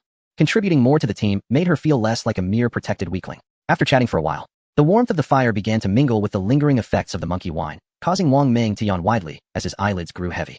Zhao Ziqian had already dozed off against the wall, a satisfied smile gracing his lips, perhaps dreaming of delectable treats. Lin Yihan curled up in her thermal blanket, finding an unprecedented sense of security in this sturdy, warm sanctuary amidst the stormy night. Lung Yu persevered for a bit longer, but the fatigue from days of travel and combat weighed heavily upon her. Glancing at the relentless downpour outside, she turned to Qin Feng and said, I'll rest for 2 hours, then it will be your turn to watch. Qin Feng nodded reassuringly, sleep soundly. Before long, the shelter was filled only with the rhythmic sound of their breathing and the occasional crackle of the charcoal on the hearth. The little wolf cub nestled comfortably in Qin Feng's arms, its tiny body rising and falling with each breath. In the barn, De Li and Dun Dun huddled closely together, munching on hay. Qin Feng stood up and quietly moved about, tucking blankets around each of his companions. As he gazed upon these slumbering allies, an unusual sensation surged within him. In a mere fortnight, these individuals had transformed from strangers into trusted comrades. In this harsh world, they had become cherished members of the home he had painstakingly built, alongside a responsibility he vowed to protect. He returned to his seat by the hearth. Picking up the piece of bark adorned with sketches and illuminated by the flickering flames, he examined it once more. His masterful forging skills transcend mere blueprints in his mind. When he immerses himself in design, countless details unfold and optimize within his thoughts. The treatment of crocodile sinew necessitates soaking it in a lye solution to degrease it, followed by relentless pounding and stretching. Ultimately, it must be adhered and woven together with fish glue to achieve unparalleled toughness and elasticity. Most crucial is the suspended blade component of the trigger and automatic firing mechanism, which requires the use of spring steel. Although he cannot currently forge true spring steel, he can employ steel with varying carbon content to perform composite forging, creating elastic components of a similar nature. Enveloped in this creative ecstasy, he loses track of time. Outside the sanctuary, a tempestuous wind lashes against all within the valley, accompanied by a torrential downpour. The stones are washed away by the rain, emitting a dull roar. After an indeterminate period, Qin Feng's reverie is interrupted by a faint cracking sound. He lifts his gaze to find Cold Moon adding charcoal to the fireplace. She is not awakened by noise, but rather by her biological clock and military instinct, rising punctually to take over the night watch. She glances outside and whispers to Qin Feng, "The rain has lessened. You should rest. I shall take over from here." "All right," Qin Feng replies, rubbing his sore neck before burrowing into the thermal blanket, slipping into a deep slumber. The night passes in silence. As dawn breaks, the cacophony of the night's raging storm finally ceases. The world seems to have been thoroughly cleansed. The air is infused with the refreshing scent of earth and foliage. Qin Feng feels particularly rejuvenated after a night of solid rest. Ah, how delightful. I shall see what the situation is outside. He rises and pushes open the wooden door. A gust of cold, moist air invigorating him, revealing a transformed valley. The waterfall's flow has surged exponentially, resembling a silver dragon roaring down the mountainside, crashing into the deep pool below with a deafening roar. The stream has turned murky and tumultuous, sweeping away broken timber and debris. The drainage ditches they excavated play a crucial role, effectively channeling most of the rainwater into the stream, leaving the foundation of the sanctuary unscathed. Goodness, had we not been prepared, we would have been submerged last night. Wang Ming yawns as he steps outside the sanctuary, his drowsiness dispelled by the sight before him. Lin Yihan and Zhao Ziqian gradually awaken, their faces reflecting relief and gratitude for having survived the ordeal. "Brother Qin Feng, Sister Cold Moon, good morning." Lin Yihan greets with a smile, looking far more revitalized. "I will check on Dolly and Dundan." As she speaks, she heads toward the cattle shed. The little wolf cub, Jingjia, peeks out from the sanctuary, curiously sniffing the morning sunlight before scampering about on the still damp ground, occasionally tumbling and eliciting light laughter from the group.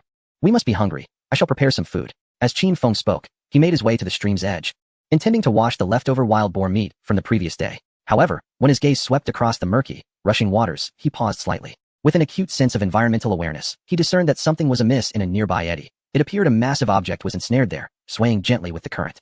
"Minggu, come lend a hand," Qin Feng called out. Wang Ming immediately set down his work and strode over. "What is the matter?" he inquired. "It seems there is something in the water," Qin Feng replied, pointing to the spot. Wang Ming squinted for a moment, but could only see a swirling mass of murkiness. "I can't make anything out," he said. "Wait here, I'll go take a look." As Qin Feng spoke, he shed his shirt, revealing a strong and well-proportioned torso. His physique, enhanced through rigorous training, showcased smooth, powerful muscle lines. He grasped a sharpened spear, took a deep breath, and without a hint of hesitation, plunged into the frigid waters. "Be careful, Gufeng," Zhao Ziqian shouted anxiously from the shore. The viewers in the Dragon Country livestream held their breaths in suspense. Wow, the water is so turbulent. Is Godfeng really going in? There can't be any monsters lurking in there, right? Don't forget about that bay crocodile.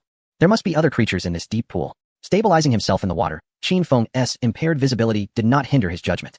He swam toward the direction he sensed, and soon, a colossal silhouette emerged before him. It was a fish, an unimaginably large one.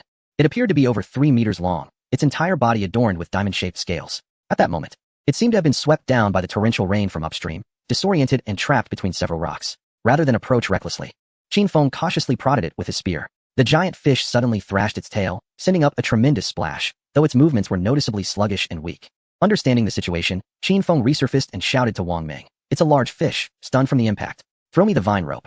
His voice cut through the roaring water, clearly reaching the shore. Wang Ming, momentarily taken aback, was soon overtaken by elation, his rugged face lighting up with excitement. Goodness, a big fish. Without a moment's hesitation, he dashed back to the camp, swiftly grabbing a bundle of vine rope thicker than his arm, and expertly tied one end to the sturdiest tree at the edge of the bank, securing it with a professional sailor's knot. "Hold on, big brother." Wang Ming strained with effort, flinging the other end of the rope towards the center of the stream. The vine soared through the air, arching perfectly before landing in front of Qin Feng. He seized the slick rope, took a deep breath, and once more submerged into the murky depths. Visibility was nearly non-existent beneath the water, with only a chaotic swirl of muddy brown surrounding him.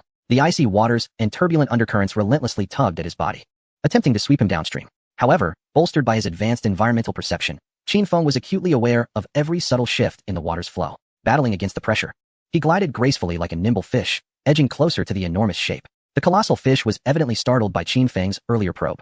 Though still ensnared within the crevices of the rocks, its massive tail fin began to thrash in agitation. Each sweep stirred up terrifying vortices in the murky water, imbued with immense force. Should one be struck by such a creature, their bones would surely shatter. The viewers in the Dragon Kingdom's livestream were on edge. The fish has come to life. Feng, hurry up. It's too dangerous. There's no chance of victory against such a creature in the water. It's over, it's over. This has gone horribly wrong. Yet, Qin Feng remained remarkably composed. He refrained from rushing forward, instead patiently maneuvering around the giant fish, biding his time. Finally, in the brief moment of stillness following a fierce tail flick, he sprang into action. Like an arrow released from its bow, he swiftly closed the distance. One hand grasped the rough, bony base of the fish's tail fin, stabilizing his position, while the other deftly wielded a vine rope, weaving through the water with agility. Looping, pulling, and securing. The giant fish seemed to sense the impending threat and began to thrash wildly, its tremendous strength nearly throwing Qin Feng off balance. His body was tossed violently in the water, yet his grip on the tail fin remained steadfast, unyielding like a vice. Simultaneously, his hands did not falter.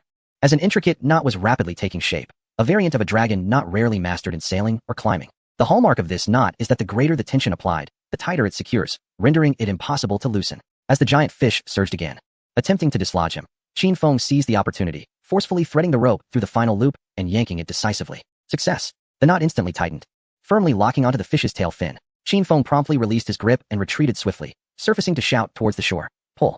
Got it. On the bank. Wang Ming bellowed, his sinewy muscles taut as he exerted all his strength to pull back. Leng Yu also moved forward to assist, and together, they labored to extricate the giant fish from its rocky prison. With a thunderous sound, the fish was dragged onto the shore, thrashing helplessly in the mud. Only then did the onlookers catch a glimpse of its full form, collectively gasping in astonishment. Chapter 92. This is not merely survival. It is a premium seafood buffet. For this fish possessed no eyes, its head flattened, replaced by several long, whip-like tentacles that writhed slightly in the mud. What kind of fish is this? A catfish, perhaps? Wang Ming circled the giant fish, disbelief etched across his face, while Leng Yu scrutinized its features. I have never encountered such a fish.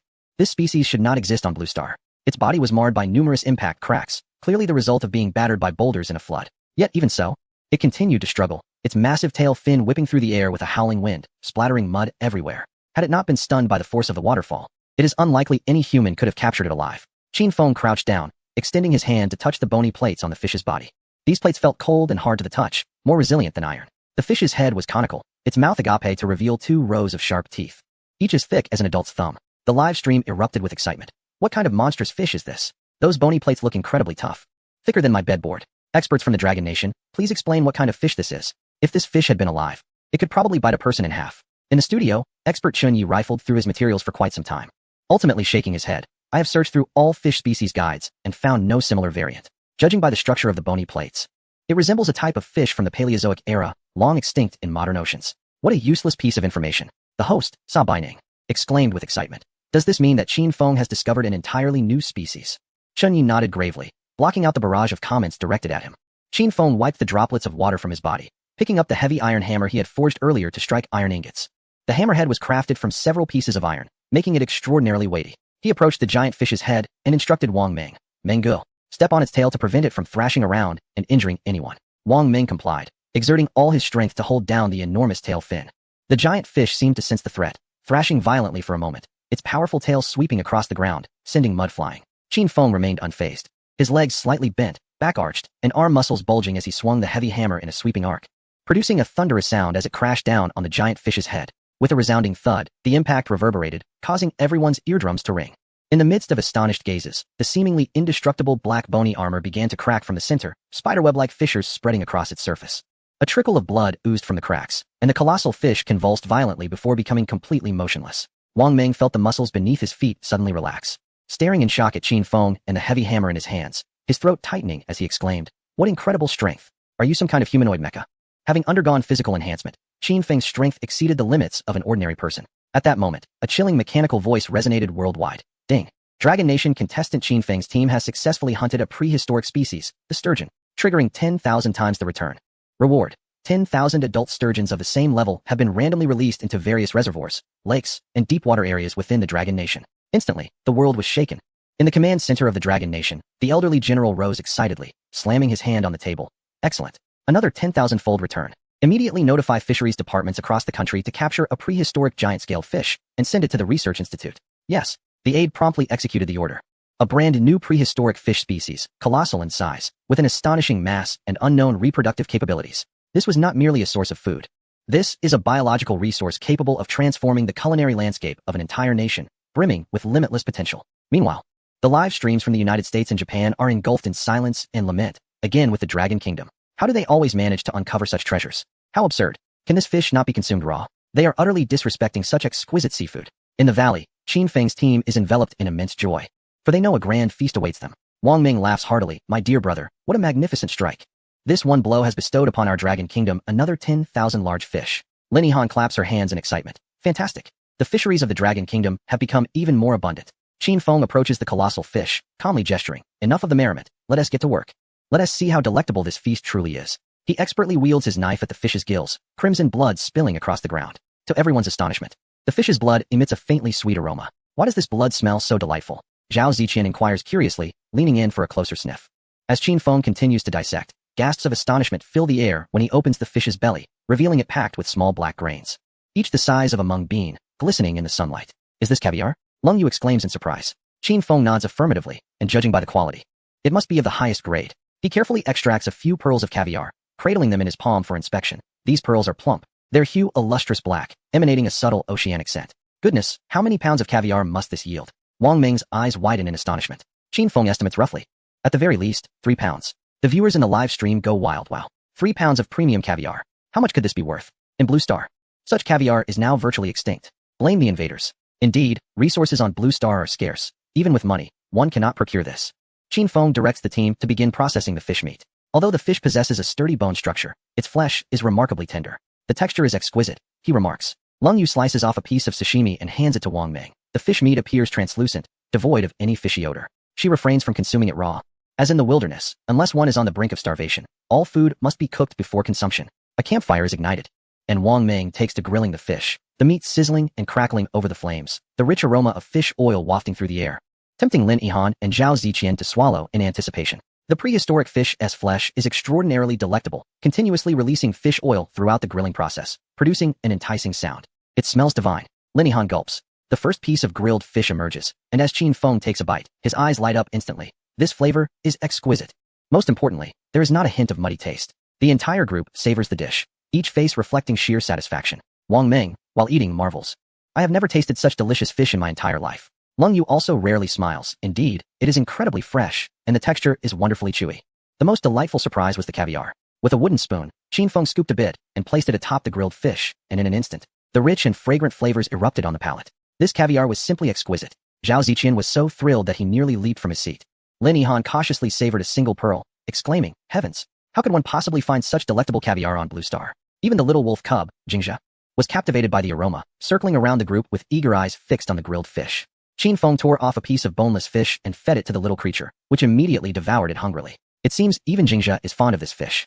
Lin Yihan remarked with a smile. Chapter 93, Nations Gather. Representatives of the Dragon Kingdom, want to join? Queue up first. The flesh of the sturgeon was astonishingly delicious, rich and fat, and melted in the mouth without a trace of the usual fishy odor. More remarkably, there was a generous handful of glossy black roe, a rare delicacy even before Blue Star's depletion. The group feasted until their bellies were round, including the little calf, Dun Dun, and its mother, who relished several pieces of boneless fish, wagging their tails in delight. Wang Ming leaned against the rock wall, contentedly patting his stomach while eyeing the remaining large portion of fish with a furrowed brow. Brothers, this fish won't keep. The weather is warm, and it will spoil within a day. We cannot afford such waste.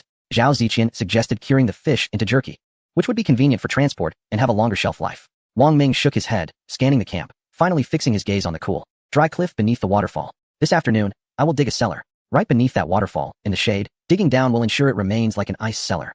Not only the fish, but our precious sweet potatoes and wild strawberries can be stored well. Leave this task to me. I am quite adept at it. Excellent idea. Qin Feng nodded in agreement. The abundance of food was merely the first step. How to effectively store it and convert short-term gains into long-term reserves was the key to civilization's progress. Qin Feng's gaze shifted from the cellar location to the several army pots they had acquired. Apart from these pots, they possessed no other containers to hold their provisions.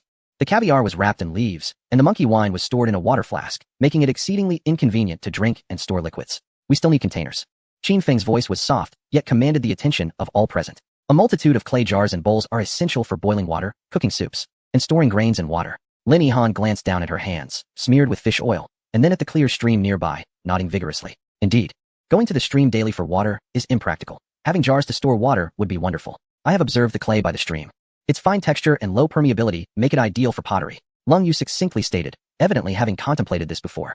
Then it is settled. Qin Feng rose, clapping his hands. Meng Gu will handle the cellar. This task requires strength, and you are the one for it. Lung Yu, you, Yihan, and Ziqian will be responsible for pottery. Starting with mixing the clay, I will upgrade our weapons. He gazed at the heavily utilized clay furnace and the piles of iron, or alongside several rudimentary, forged ingots. In his profound eyes, a complex and intricate mechanical blueprint was gradually unfolding. While the bow and arrow are admirable, their rate of fire presents a significant flaw.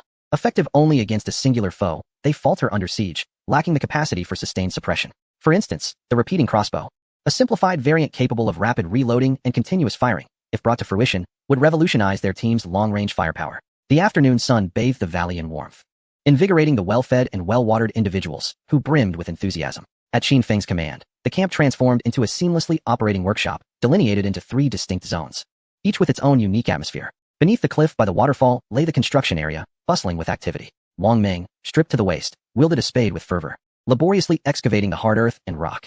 Each swing sent fragments of soil flying, while a curious little calf approached, nudging the mound at Wang's feet, only to be met with a face full of dust, resulting in a series of loud sneezes. Shoo, shoo, little one, don't be a nuisance. Wang chuckled, wiping the sweat from his brow, his gaze lingering on the emerging deep pit, a grin spreading across his face. Once this is completed, our foundation will be secure. His energy was boundless, as if fueled by an inexhaustible source, the rhythmic sounds of excavation resonating with primal vigor. Nearby, by the babbling brook, a fusion of light industry and artistic creation unfolded amidst the mud and laughter. Oh no, Lin Yihan exclaimed, her freshly molded bowl collapsing into a puddle of sludge due to excess water, splattering her in the process. Lung Yu squatted nearby, her expression inscrutable, offering guidance. You've used too little plant ash, it lacks cohesion. Try again. Her hands moved with precision, crafting a smoothly shaped pot. The lines fluid and the thickness even, displaying no signs of a novice. Zhao Ziqian attempted a scientific approach to pottery, adjusting his glasses as he earnestly analyzed. According to the principles of physics, the structural integrity of the clay body depends on the density of the internal particle arrangement. Before he could finish, Lin Yihan, puffed with indignation, grabbed a handful of mud, threateningly declaring, if you keep lecturing, I'll make sure you get up close and personal with this pile of clay. Zhao Ziqian promptly fell silent, awkwardly kneading a stubborn lump of clay in front of him, his posture rigid as if conducting a chemistry experiment. His excessive force resulted in a splatter of mud across his face, eliciting a rare smile from Lung Yu.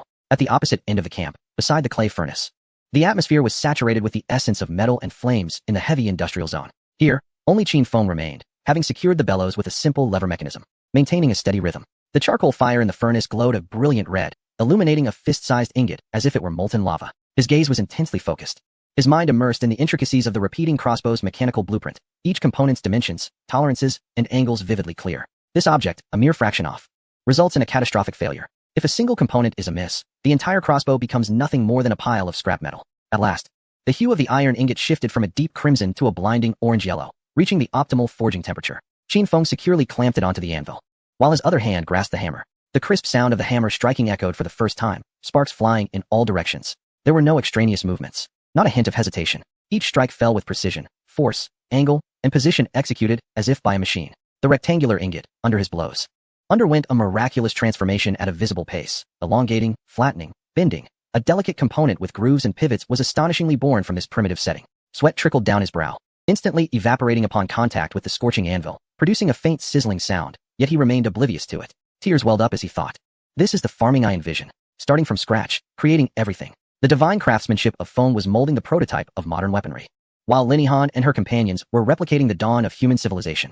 The visual impact was overwhelming. Wang Meng remarked, my job is simply to dig a hole and bury some soil. I noticed Lin Yihan has changed immensely. Her eyes now gleam with confidence and composure.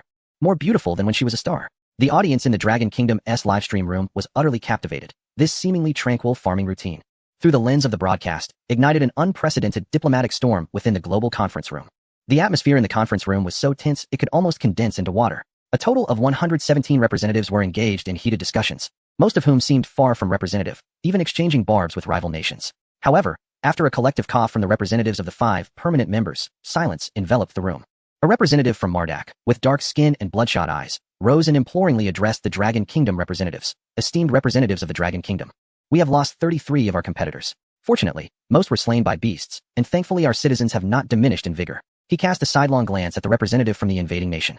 We are willing to exchange 3 newly returned bauxite mines with considerable reserves for the protection of your Qinfeng. Moreover, we, the Kingdom of Common, formally request to become a vassal state of the mighty Dragon Kingdom. A weary representative stated, we too have suffered losses among our competitors, and the remaining ones are on the brink of collapse. If all of these competitors perish in the wilderness, our entire nation will vanish. Thus, we are prepared to offer all of our newly returned rubber forest resources, pleading for the Dragon Kingdom to safeguard our people. When communication is restored, may Qinfeng provide protection for our surviving competitors. The same sentiment echoed from our nation, Tanzania. We possess diamond mines. We can exchange diamonds for the protection of Qinfeng. We possess an abundance of fisheries resources. Numerous small nations, beleaguered in this national struggle for survival, have extended their olive branches, recognizing clearly that amidst the rampant slaughter by the Beacon Country's competitors and the self-absorption of other great powers, only the miraculous Dragon Nation offers them a glimmer of hope. What does it matter to be a subordinate of a great ally? Compared to the total annihilation of their own nation, it is hardly a disgrace. Representatives from dozens of small countries eagerly approached the Dragon Nation's envoy, articulating their offerings with sincere words and humble postures. They were willing to sacrifice their most precious resources, even relinquish sovereignty, merely to secure the protection of Qinfeng's team, ensuring that their citizens might endure in this brutal wilderness. The representative from the Dragon Nation, an elder of upright stature, remained composed, listening intently without immediate response. His calm demeanor stood in stark contrast to the surrounding anxious pleas. At that moment, a jarring voice shattered the oppressive atmosphere. The representative from the nation of Yamato, Inukai Ikaru, flushed with rage, spat vehemently, I oppose this. I vehemently protest. The Dragon Nation is engaging in hegemonic practices. They seek to enslave other nations with their trivial offers of protection and plunder our resources. This is nothing short of blatant thievery. I urge my rational compatriots not to be deceived by the Dragon Nation's cunning facade. He surveyed the room, shouting in a near-manic tone, our glorious Yamato Imperial Army has merely faced a temporary setback. We have many skilled warriors and countless brave samurai. We shall never yield. You fickle turncoats, today you betray us, and tomorrow you will find yourselves trampled by the Dragon people. Silence enveloped the conference room, as most attendees regarded him with expressions of incredulity. Suddenly, the representative from the Mardan Nation, supported by his hands on the table, erupted in laughter. Tell me, dear Inukai, have you not woken up? Your competitors have been slaughtered like chickens by Qinfeng, leading to a nationwide decline in physical prowess. And you still have the audacity to speak of Bushido here? Indeed, chimed in the representative from the Cambodian nation, unreservedly delivering a retort. Your competitors have either been slain by Qinfeng or devoured by packs of wolves. Is this what you call your valiant samurai? I would sooner label them as warriors of demise. Exactly, the representative from Tanzania boldly declared. We would rather be a vassal of the Dragon Nation than see our entire nation erased from existence. Inukai Ikaru, your compatriots have perished in droves, and your citizens' vitality is waning. Instead of seeking survival, you stirred discord here. It seems that you are the ones who should be erased. We stand with the Dragon Nation. Yes, only by aligning with the Dragon Nation do we have a chance of survival. In a moment of fervor, representatives from numerous small nations rallied, vociferously condemning Inukai Ichiro. His complexion shifted from crimson to azure, then to a deep purple. Turning to the representative of the Lighthouse Nation, he found a similarly grim expression, devoid of words. The elder from the Dragon Nation set down his teacup and surveyed the assembly. As all eyes turned to the Dragon Nation representative, eager for him to speak, he urged silence. Ladies and gentlemen, our Dragon Nation has always advocated for peaceful coexistence and mutual benefit. The baseless accusations from certain nations are merely the yelps of the incompetent, and we have no time to entertain them. Your request will be considered with due seriousness. However, one thing must be made unequivocally clear. Any decision made by contestant Qinfeng stems solely from his own judgment. We shall not issue any coercive orders in the name of our nation. Pausing, his gaze shifted toward the representative of the Yamato Nation, who appeared on the verge of collapse in his seat. His tone turned frigid. As for you and the nation you represent, I shall say this. Blood debts must be repaid in blood. Everything your contestants have done in the wilderness is etched in the memory of over 1 billion people from the Dragon Nation. This account will be settled by Qinfeng, and our Dragon Nation will also hold you accountable. With these words, an invisible aura of menace enveloped the room. The previously mocking representatives from small nations fell silent, realizing that the slumbering Eastern Dragon had been thoroughly provoked. Its warmth and goodwill were reserved for friends, while it would expose its sharpest claws to foes. Chapter 94. The Majestic Declaration of the Dragon Nation. The Repeating Crossbow. In the cascading valleys of the waterfall, the sound of metallic clanging resonated ceaselessly. With each strike of the hammer in Qinfeng's hand, the iron ingot, glowing red-hot, gradually transformed beneath his precise blows into a delicately crafted component for the repeating crossbow. The final and most crucial piece, the suspended blade. Wang Meng had dug the cellar and was now leaning against the side, munching on roasted sweet potatoes, his gaze unwaveringly fixed on Qinfeng's meticulous work. Although he could not comprehend the intricacies of Qinfeng's actions, he could perceive the sheer precision involved. He had witnessed elite gunsmiths in the army maintaining sniper rifles.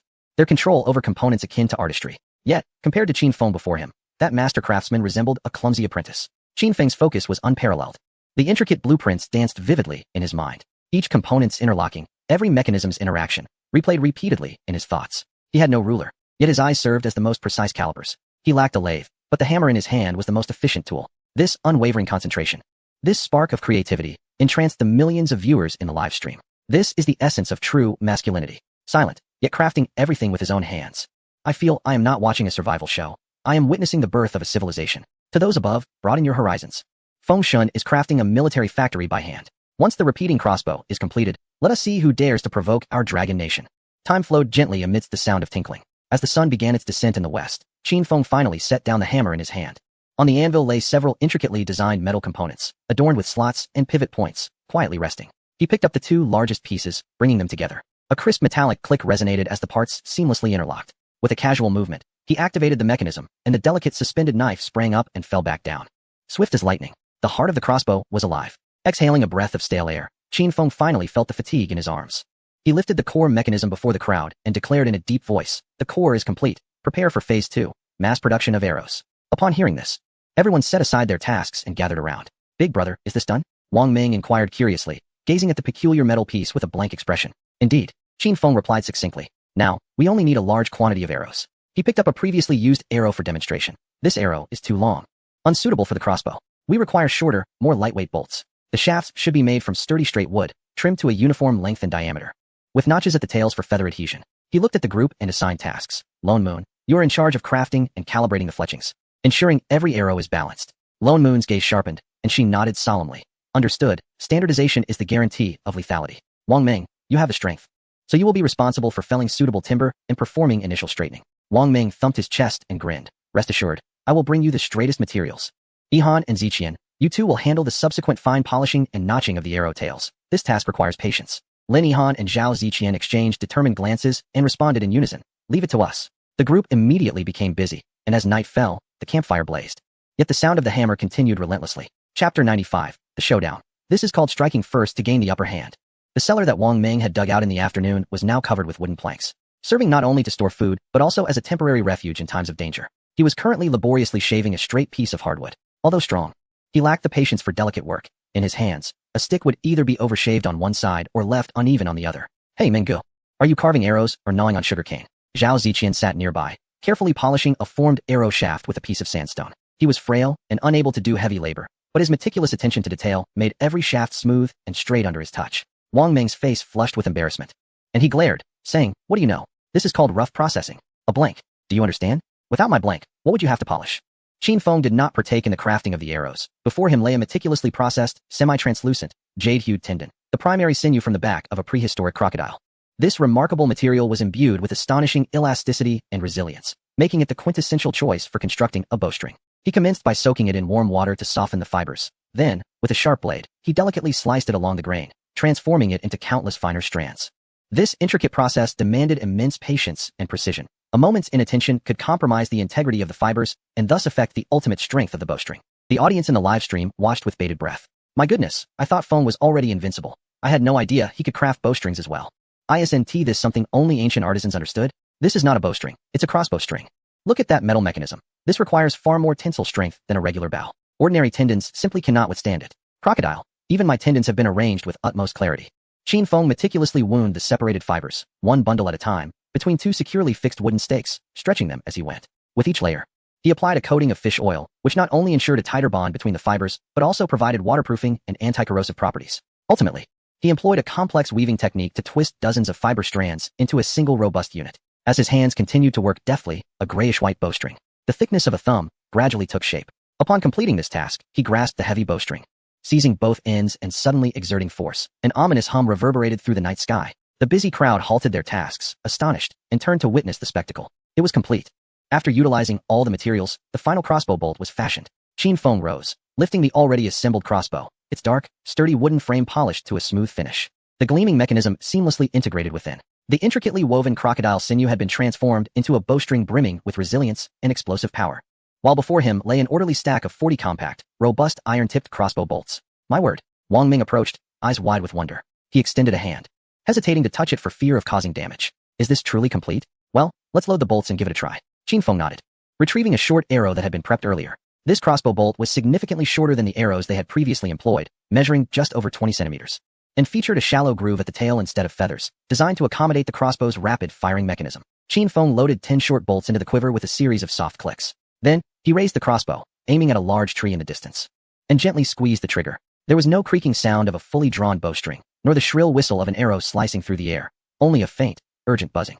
In the next moment, a spine-tingling scene unfolded. Thud, thud, thud, thud, thud. A series of dense thuds coalesced into a singular sound. 10 short arrows struck almost simultaneously, forming a precise line. Although they did not penetrate deeply, the tremendous force tore the bark asunder, sending wood chips flying. The entire sequence, from the moment Qin Feng raised his hand to the conclusion of the shot, took no more than 3 seconds. Silence enveloped the valley.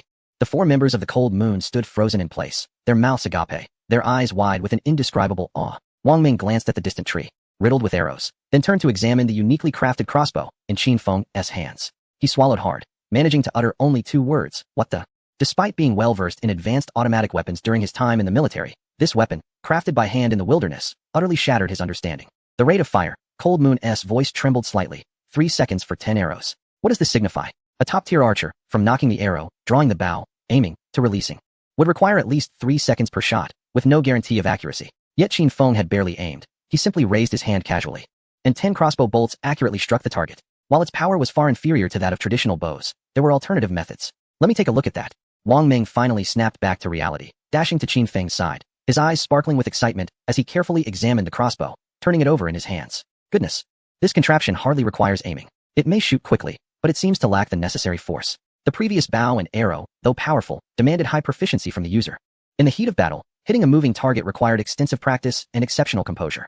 However, the crossbow was different. It shot wherever it pointed, creating a barrage of bolts. Why would one need such tremendous force? Qin Feng smiled faintly, reclaiming the crossbow from Wang Ming and reloading a quiver of short arrows. He aimed and fired, sweeping the area, a strategy he deemed striking first for dominance. He patted the crossbow's sturdy wooden stock, a glint of cold resolve in his eyes. On the battlefield, the one who fires first seizes the initiative. Even arrows that miss can compel the enemy to dodge, to take cover. The moment they move, their rhythm is disrupted, and our opportunity arises. Qin Feng paused, a chilling smile gracing his lips. Moreover, who says less power cannot kill? As long as the arrowhead is dipped in poison, even a mere graze can be fatal. We engage in enchantment and saturation attacks. Cold Moon nodded vigorously, fully grasping Qin Feng's tactical philosophy. Indeed, even if one does not hit, it remains inconsequential. She added, her gaze sharp. If you miss, the enemy must still evade. When they do, we gain the chance for successive fire. In this wilderness, every inch gained signifies strength, and every inch of speed equates to dominance. Being struck by a crossbow bolt in the left leg or the right makes no difference. The outcome is the same. Loss of mobility, transforming one into a lamb awaiting slaughter. Firepower is the ultimate truth, and within its range lies a landscape replete with veracity. Indeed, Wang Ming's eyes blazed with fury as he recalled the traitor who had betrayed his compatriots. With such a weapon at hand, should Zhang Pingfei manage to escape, I shall personally sever my own head. Qin Feng patted the heavy wooden support of the repeating crossbow, a glimmer of cold resolve flashing in his eyes. He cannot flee.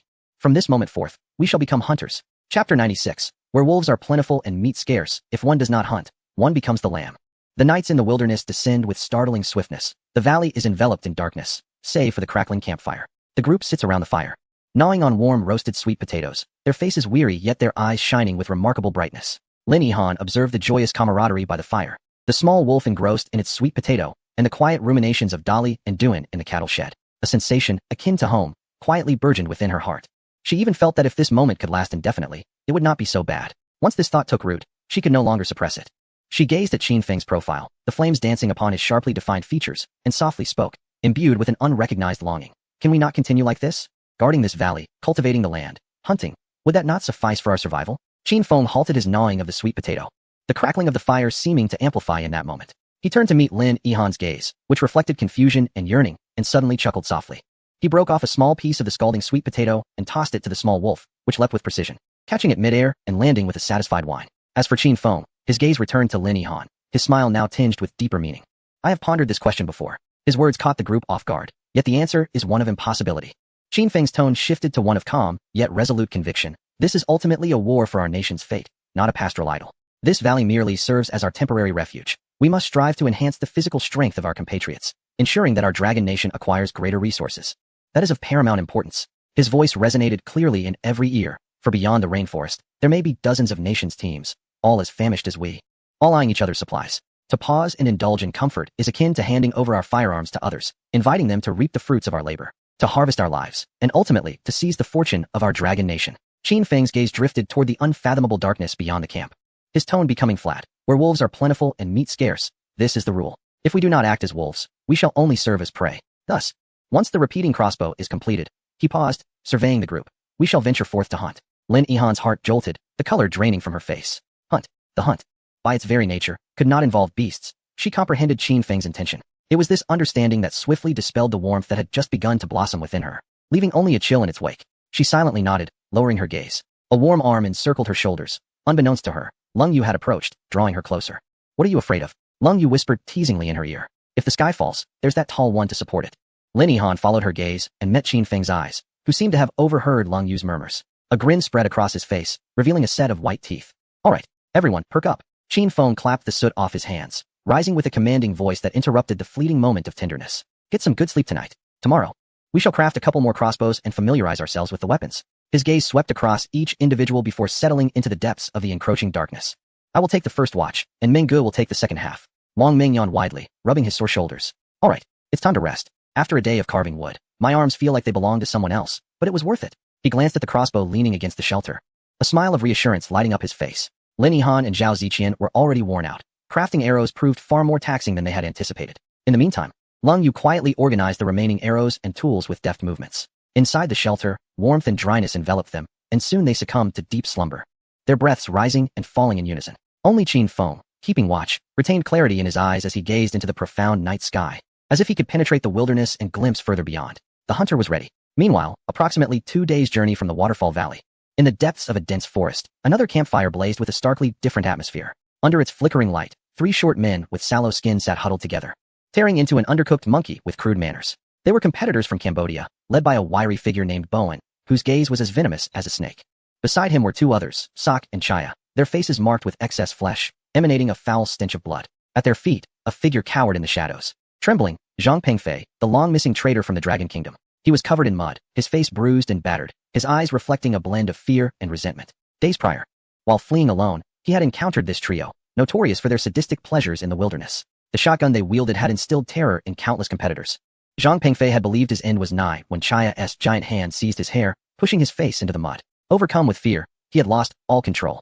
The cold barrel of bow and shotgun pressed against the back of his head. Survival instincts overwhelmed him as he wept and screamed, claiming to know of a place, a true paradise. In a place abundant with endless provisions, fortified shelters, and most importantly, women, 2 of them, in fact. The most exquisite beauties of the Dragon Nation. Bowen halted his movements, for he cherished 2 things above all, the thrill of slaughter and the allure of women. You had better not be deceiving me. He tapped Zhang Pengfei's face with the barrel of his gun, his voice gravelly. If upon arrival I do not behold what you have promised, I shall cover you in honey and bind you to a tree, allowing you to witness how the army ants burrow into your flesh, inch by agonizing inch. Please no, I wouldn't dare. Zhang Pengfei stammered, trembling in fear. I have seen it with my own eyes. The leader of that camp is named Qin Feng. He is the one who dispatched the Japanese. He continued. Their resources are piled high. They would never suspect we would venture there. Qin Feng. Bowen licked his cracked lips, a glint of avarice igniting in his eyes. The one who has slain a dozen Japanese fighters and enhanced the Dragon Nation's strength? Excellent. Such a formidable adversary must have women of exquisite beauty. His companions, Swoke and Chaya, let out bestial laughter. Curled up on the ground, Zhang Pengfei listened to their exchange, devoid of any guilt. Rather, a morbid thrill surged within him. He envisioned Qin Feng's head shattered by a shotgun blast, and the scene of Lung Yu and Lin Yihan being ravaged by these brutes sent shivers of excitement coursing through his body. Why should they enjoy the warmth of shelter and savor roasted meat while he must scurry about like a dog? He yearned to witness the destruction of that fortified camp, to see the faces he loathed, consumed by despair and anguish. How much farther? Bowen kicked Zhang Pengfei. We're close, my lord. Within a day and a half. At most 2 days, we shall arrive. Zhang Pengfei answered obsequiously. Bowen nodded in satisfaction, tossing a picked clean monkey bone into the fire, instructing his 2 subordinates, stay alert. Once we capture those 2 Dragon Nation women, you may have your fun. Thank you, boss. A chilling laughter echoed through the woods, rife with bloodlust and depravity. Chapter 97, Friend or Foe. The Dragon Nation's live stream was abuzz with excitement. Meanwhile, the vast rainforest was undergoing a silent transformation. As time progressed, those competitors cast into extreme environments such as deserts, glaciers, and Gobi deserts finally confronted a harsh truth. While survival was tenuous, these locales offered no substantial returns for their respective nations. Instinct propelled them to migrate towards areas abundant in resources, and the verdant rainforest where Qin Feng resided undoubtedly became the prime choice. Within a radius of 1,000 miles, and even within 100, the signs of human activity became increasingly apparent. Rugged individuals, draped in tattered garments and bearing scars, vigilantly surveyed their surroundings, merely passing through in haste. Small groups formed, recognizing the advantageous terrain of this valley, quietly establishing their camps at a distance, observing the unfolding situation. Furthermore, a few competitors from smaller nations, having received communication from their national command center, cautiously approached the waterfall, clinging to a glimmer of hope. They dared not draw nearer, instead lingering several dozen kilometers away, yearning for a semblance of refuge. Hunters, prey, scavengers, and opportunists of all kinds, like sharks drawn by the scent of blood, gradually converged from all directions towards this seemingly tranquil valley, where a tremendous storm was brewing. As dawn broke, the calls of the ox and the awakening of the wolf cub became the natural alarm clock of the camp. Qin Feng opened his eyes to find the shelter enveloped in silence. Wang Ming lay sprawled, drooling profusely. He rose quietly and stepped out of the shelter, inhaling the fresh, cool air that followed the rain, invigorating his senses. Outside, Lung Yu was preparing breakfast, with sweet potatoes roasted to perfection, fragrant corn boiling, and remnants of sturgeon from the previous night. Simple fare, yet exuding an enticing aroma. Good morning. Morning. Go feed Dolly. Breakfast will be ready shortly. Qin Feng said as he approached the barn, offering Dolly and Dun Dun a bundle of freshly cut grass. He then filled a wooden bowl with warm milk.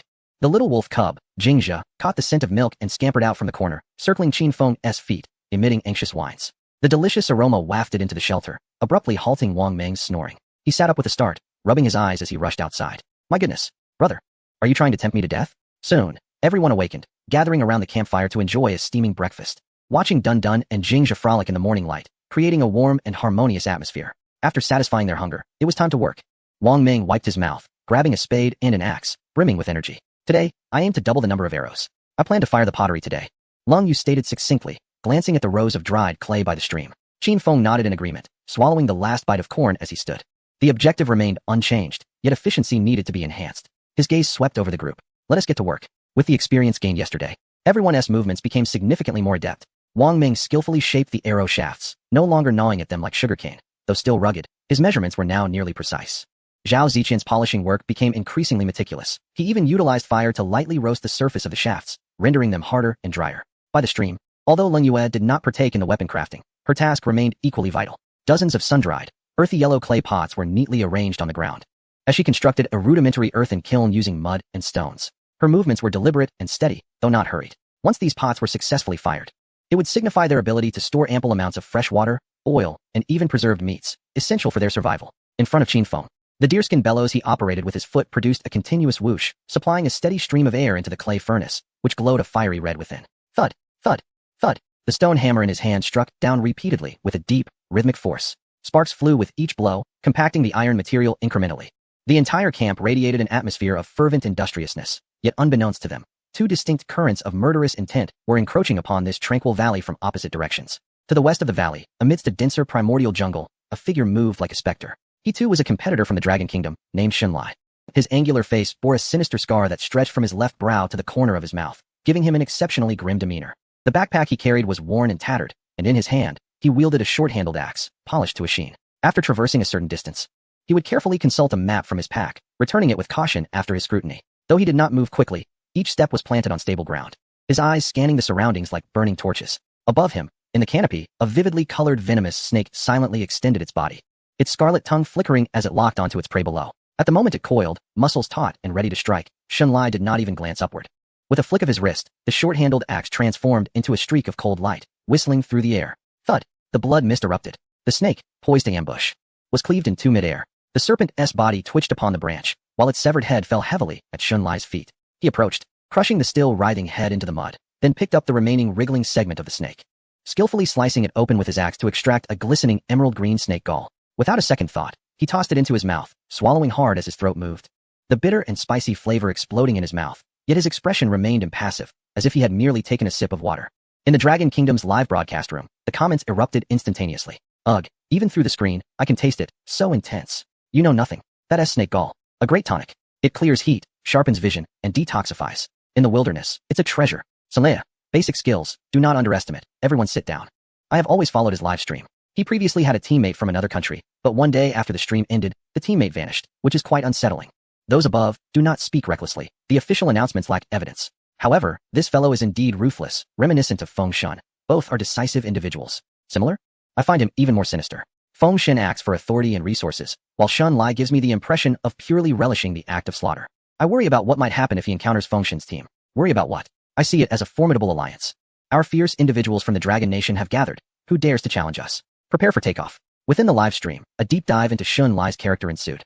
Many longtime viewers expressed agreement with the comments in the bullet screen, noting that during the time the stream was off, no one knew what transpired in those 2 hours. Some eagerly anticipated a meeting of strong contenders, while others were filled with anxiety, fearing that this unpredictable lone wolf could pose a ticking time bomb for Qin Feng's team. Chapter 98. The Fog Descends. Welcome to the truly bizarre wilderness. To the west of the valley, after consuming the snake's gall, Xun Lai wiped his mouth expressionlessly, wrapped the snake's body in large leaves, and casually stuffed it into his pocket as provisions for the evening. He then retrieved a parchment map from his tattered backpack, a treasure he had exchanged for half his life from an airdrop box. The map crudely depicted the general topography of this wilderness, with a striking waterfall symbol prominently marked at its center. After determining his direction, he stowed the map away and gazed into the distance, his scarred face betraying no emotion. He hoped to benefit from the large-scale construction of the camp within the waterfall valley, which was nearing completion.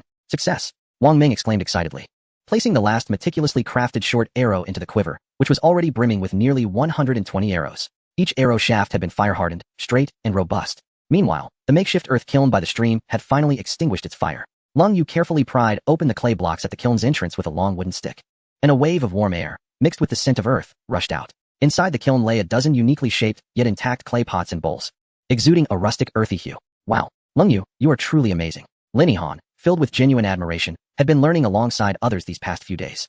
The creations she molded often turned out crooked or cracked during firing. At this moment, gazing upon the flawless finished products, her eyes brimmed with reverence. A rare, subtle smile graced Lung Yu's lips. She remained silent, reaching in to test the temperature of a ceramic bowl. Upon extracting it, she noted its substantial body, producing a crisp sound when struck, a sign that they could finally store food and water more effectively. Qin Feng also paused his task.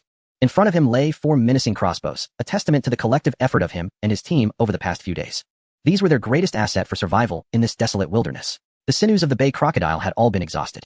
Qin Feng caressed the cold crossbow, his voice steady. Before we find alternative materials, these 4 crossbows represent our limits. For will suffice. Wang Ming approached, lifting one of the crossbows and feeling its weight, his eyes gleaming with excitement. Damn, this thing is more powerful than anything I've handled before. With 120 bolts, a single volley will put any special forces flat on the ground, turning them into pincushions. Zhao Ziqian joined, his face radiating the exhilaration that came with a newfound sense of security. He surveyed the ceramic jars, crossbows, piles of arrows, and the distant sight of a mother and child grazing leisurely. For a moment, he felt disoriented. This was no precarious struggle for survival in the wilderness. It was clearly the construction of a utopia. Once we marinate the meat, let's boil some extra water for later. Qin Feng instructed casually while inspecting the mechanisms of the crossbows. As everyone basked in the joy of their bountiful harvest, an abrupt, cold, emotionless mechanical voice resonated in the minds of all contestants and billions across Blue Star. System announcement. Rainforest region detected. The number of survivors exceeds the safe threshold. Purification protocol initiated. Countdown, 24 hours. In 24 hours, fog will envelop the entire rainforest. Duration, unknown. Notice, the wilderness is vast, with countless unknown relics and challenges awaiting exploration related to the fate of the nation. Best of luck to all contestants. These words fell like a bucket of ice water, instantly extinguishing the enthusiasm in the valley. Wang Ming's smile froze. Lin Yihan nearly dropped the ceramic bowl she was holding, and Zhao Ziqian's complexion turned pale. Purifying fog? Wang Ming's expression soured, his brows knitting into a tight frown as he turned to Qin Feng, his gaze sharp as a blade. Damn, this is a dire situation. Once the fog sets in, we lose our visual advantage. This valley will become a cage. Lung Yu's eyes sharpened, entering a state of readiness. It's not just about visibility. The fog will fundamentally alter the rules of engagement, diminishing our long-range firepower and forcing everyone into lethal close-quarters combat. The effectiveness of our fortifications will be severely compromised. Any direction could be infiltrated silently. In an instant, Qin Feng's gaze deepened profoundly. He remained silent, yet his mind raced with fervent calculations. The number of participants exceeded limits, necessitating a purification process. This was a mandatory selection and elimination enforced by the system. The mist served as a tactic, while the ruins acted as bait, compelling all to scramble for hope amidst the chaos. He merely glanced at the clear sky above, then swept his gaze across the lush mountains and forests surrounding him, slowly articulating. It seems that this rainforest possesses an abundance of treasures, drawing people in. His voice, calm yet resonant, instilled a sense of composure in everyone present. Will this mist be toxic? Zhao Ziqian asked anxiously. I cannot say, Qin Feng replied, shaking his head. Nevertheless, we must prepare for the worst. From this moment forth, everyone, cease your current tasks and brace yourselves for the mist. At that moment, the global live stream erupted in a frenzy. Oh my, it's happening. Something big is coming. I knew it. The contestants couldn't remain undisturbed forever. Purification. That term sends shivers down my spine. What lurks within the mist? Is it a toxic gas? Or will it spawn some monstrous entity? It's over. Truly a bizarre wilderness. What can we accomplish in just 24 hours of preparation? At the Dragon Country Command Center, Si Bining's expression was grave. Teacher Qinyi, what is your perspective on this mist and the ruins? Expert Chun Yi fixated on the screen, speaking in a low tone. This is a forced reshuffle. The system will not permit contestants to huddle in a comfort zone.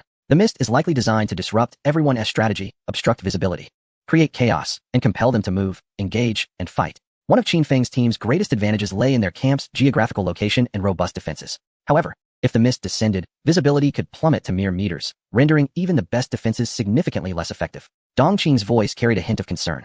What about the hint regarding the ruins? Could this be an opportunity? It is an opportunity, but also a trap. Qin Yi replied incisively, exploring within the unknown mist. No one can predict what they might encounter. This seems to urge those ranking lower to gamble with their lives. Dong Qing anxiously observed the figures of Qin Feng's team on the screen. What should the contestants do now? Fortify the camp, stockpile resources, and remain adaptable. Qin Yi instructed. They occupy the advantageous position of the waterfall valley. As long as they ensure the shelter's integrity and store sufficient food and water, they will be far safer than those wandering outside. At the other end of the rainforest, damn, the mist. Cambodian contestant Bo and kicked a nearby tree, producing a dull thud. For the first time, fear flickered in his once violent eyes. Captain, we must locate that Dragon Country team's camp immediately. Sok urged fervently. Only by seizing their camp can we survive. Chapter 99, The Calm Before the Storm. Uninvited guests await at the door. Zhang Pengfei, upon hearing the news, exhibited a fleeting glimpse of morbid ecstasy in his eyes. He scrambled to Bowen's feet, fawningly exclaiming, My Lord Bowen. He speaks the truth. We must act swiftly. Bowen cast a disdainful glance at Zhang Pengfei, who resembled a dog at his feet, a flicker of menace briefly flashing in his gaze. Grasping Zhang Pengfei by the hair, he hoisted him up with a sinister grin, declaring, If we fail to arrive before the fog descends, you shall learn the true meaning of purification. I dare not. Zhang Pengfei grimaced in pain yet maintained a facade of cheerful compliance, while inwardly, he was screaming fervently, Your demise approaches. I long to witness your camp plundered, to see your women ravaged. Meanwhile, in another direction, Shen Lai, advancing towards the waterfall, halted his steps. He gazed upward as if he could pierce through the dense canopy to glimpse the void of the sky. The fog. He felt no panic. Instead, he silently quickened his pace. Danger also brought opportunity. The impending fog represented a decisive shuffling of fate for all.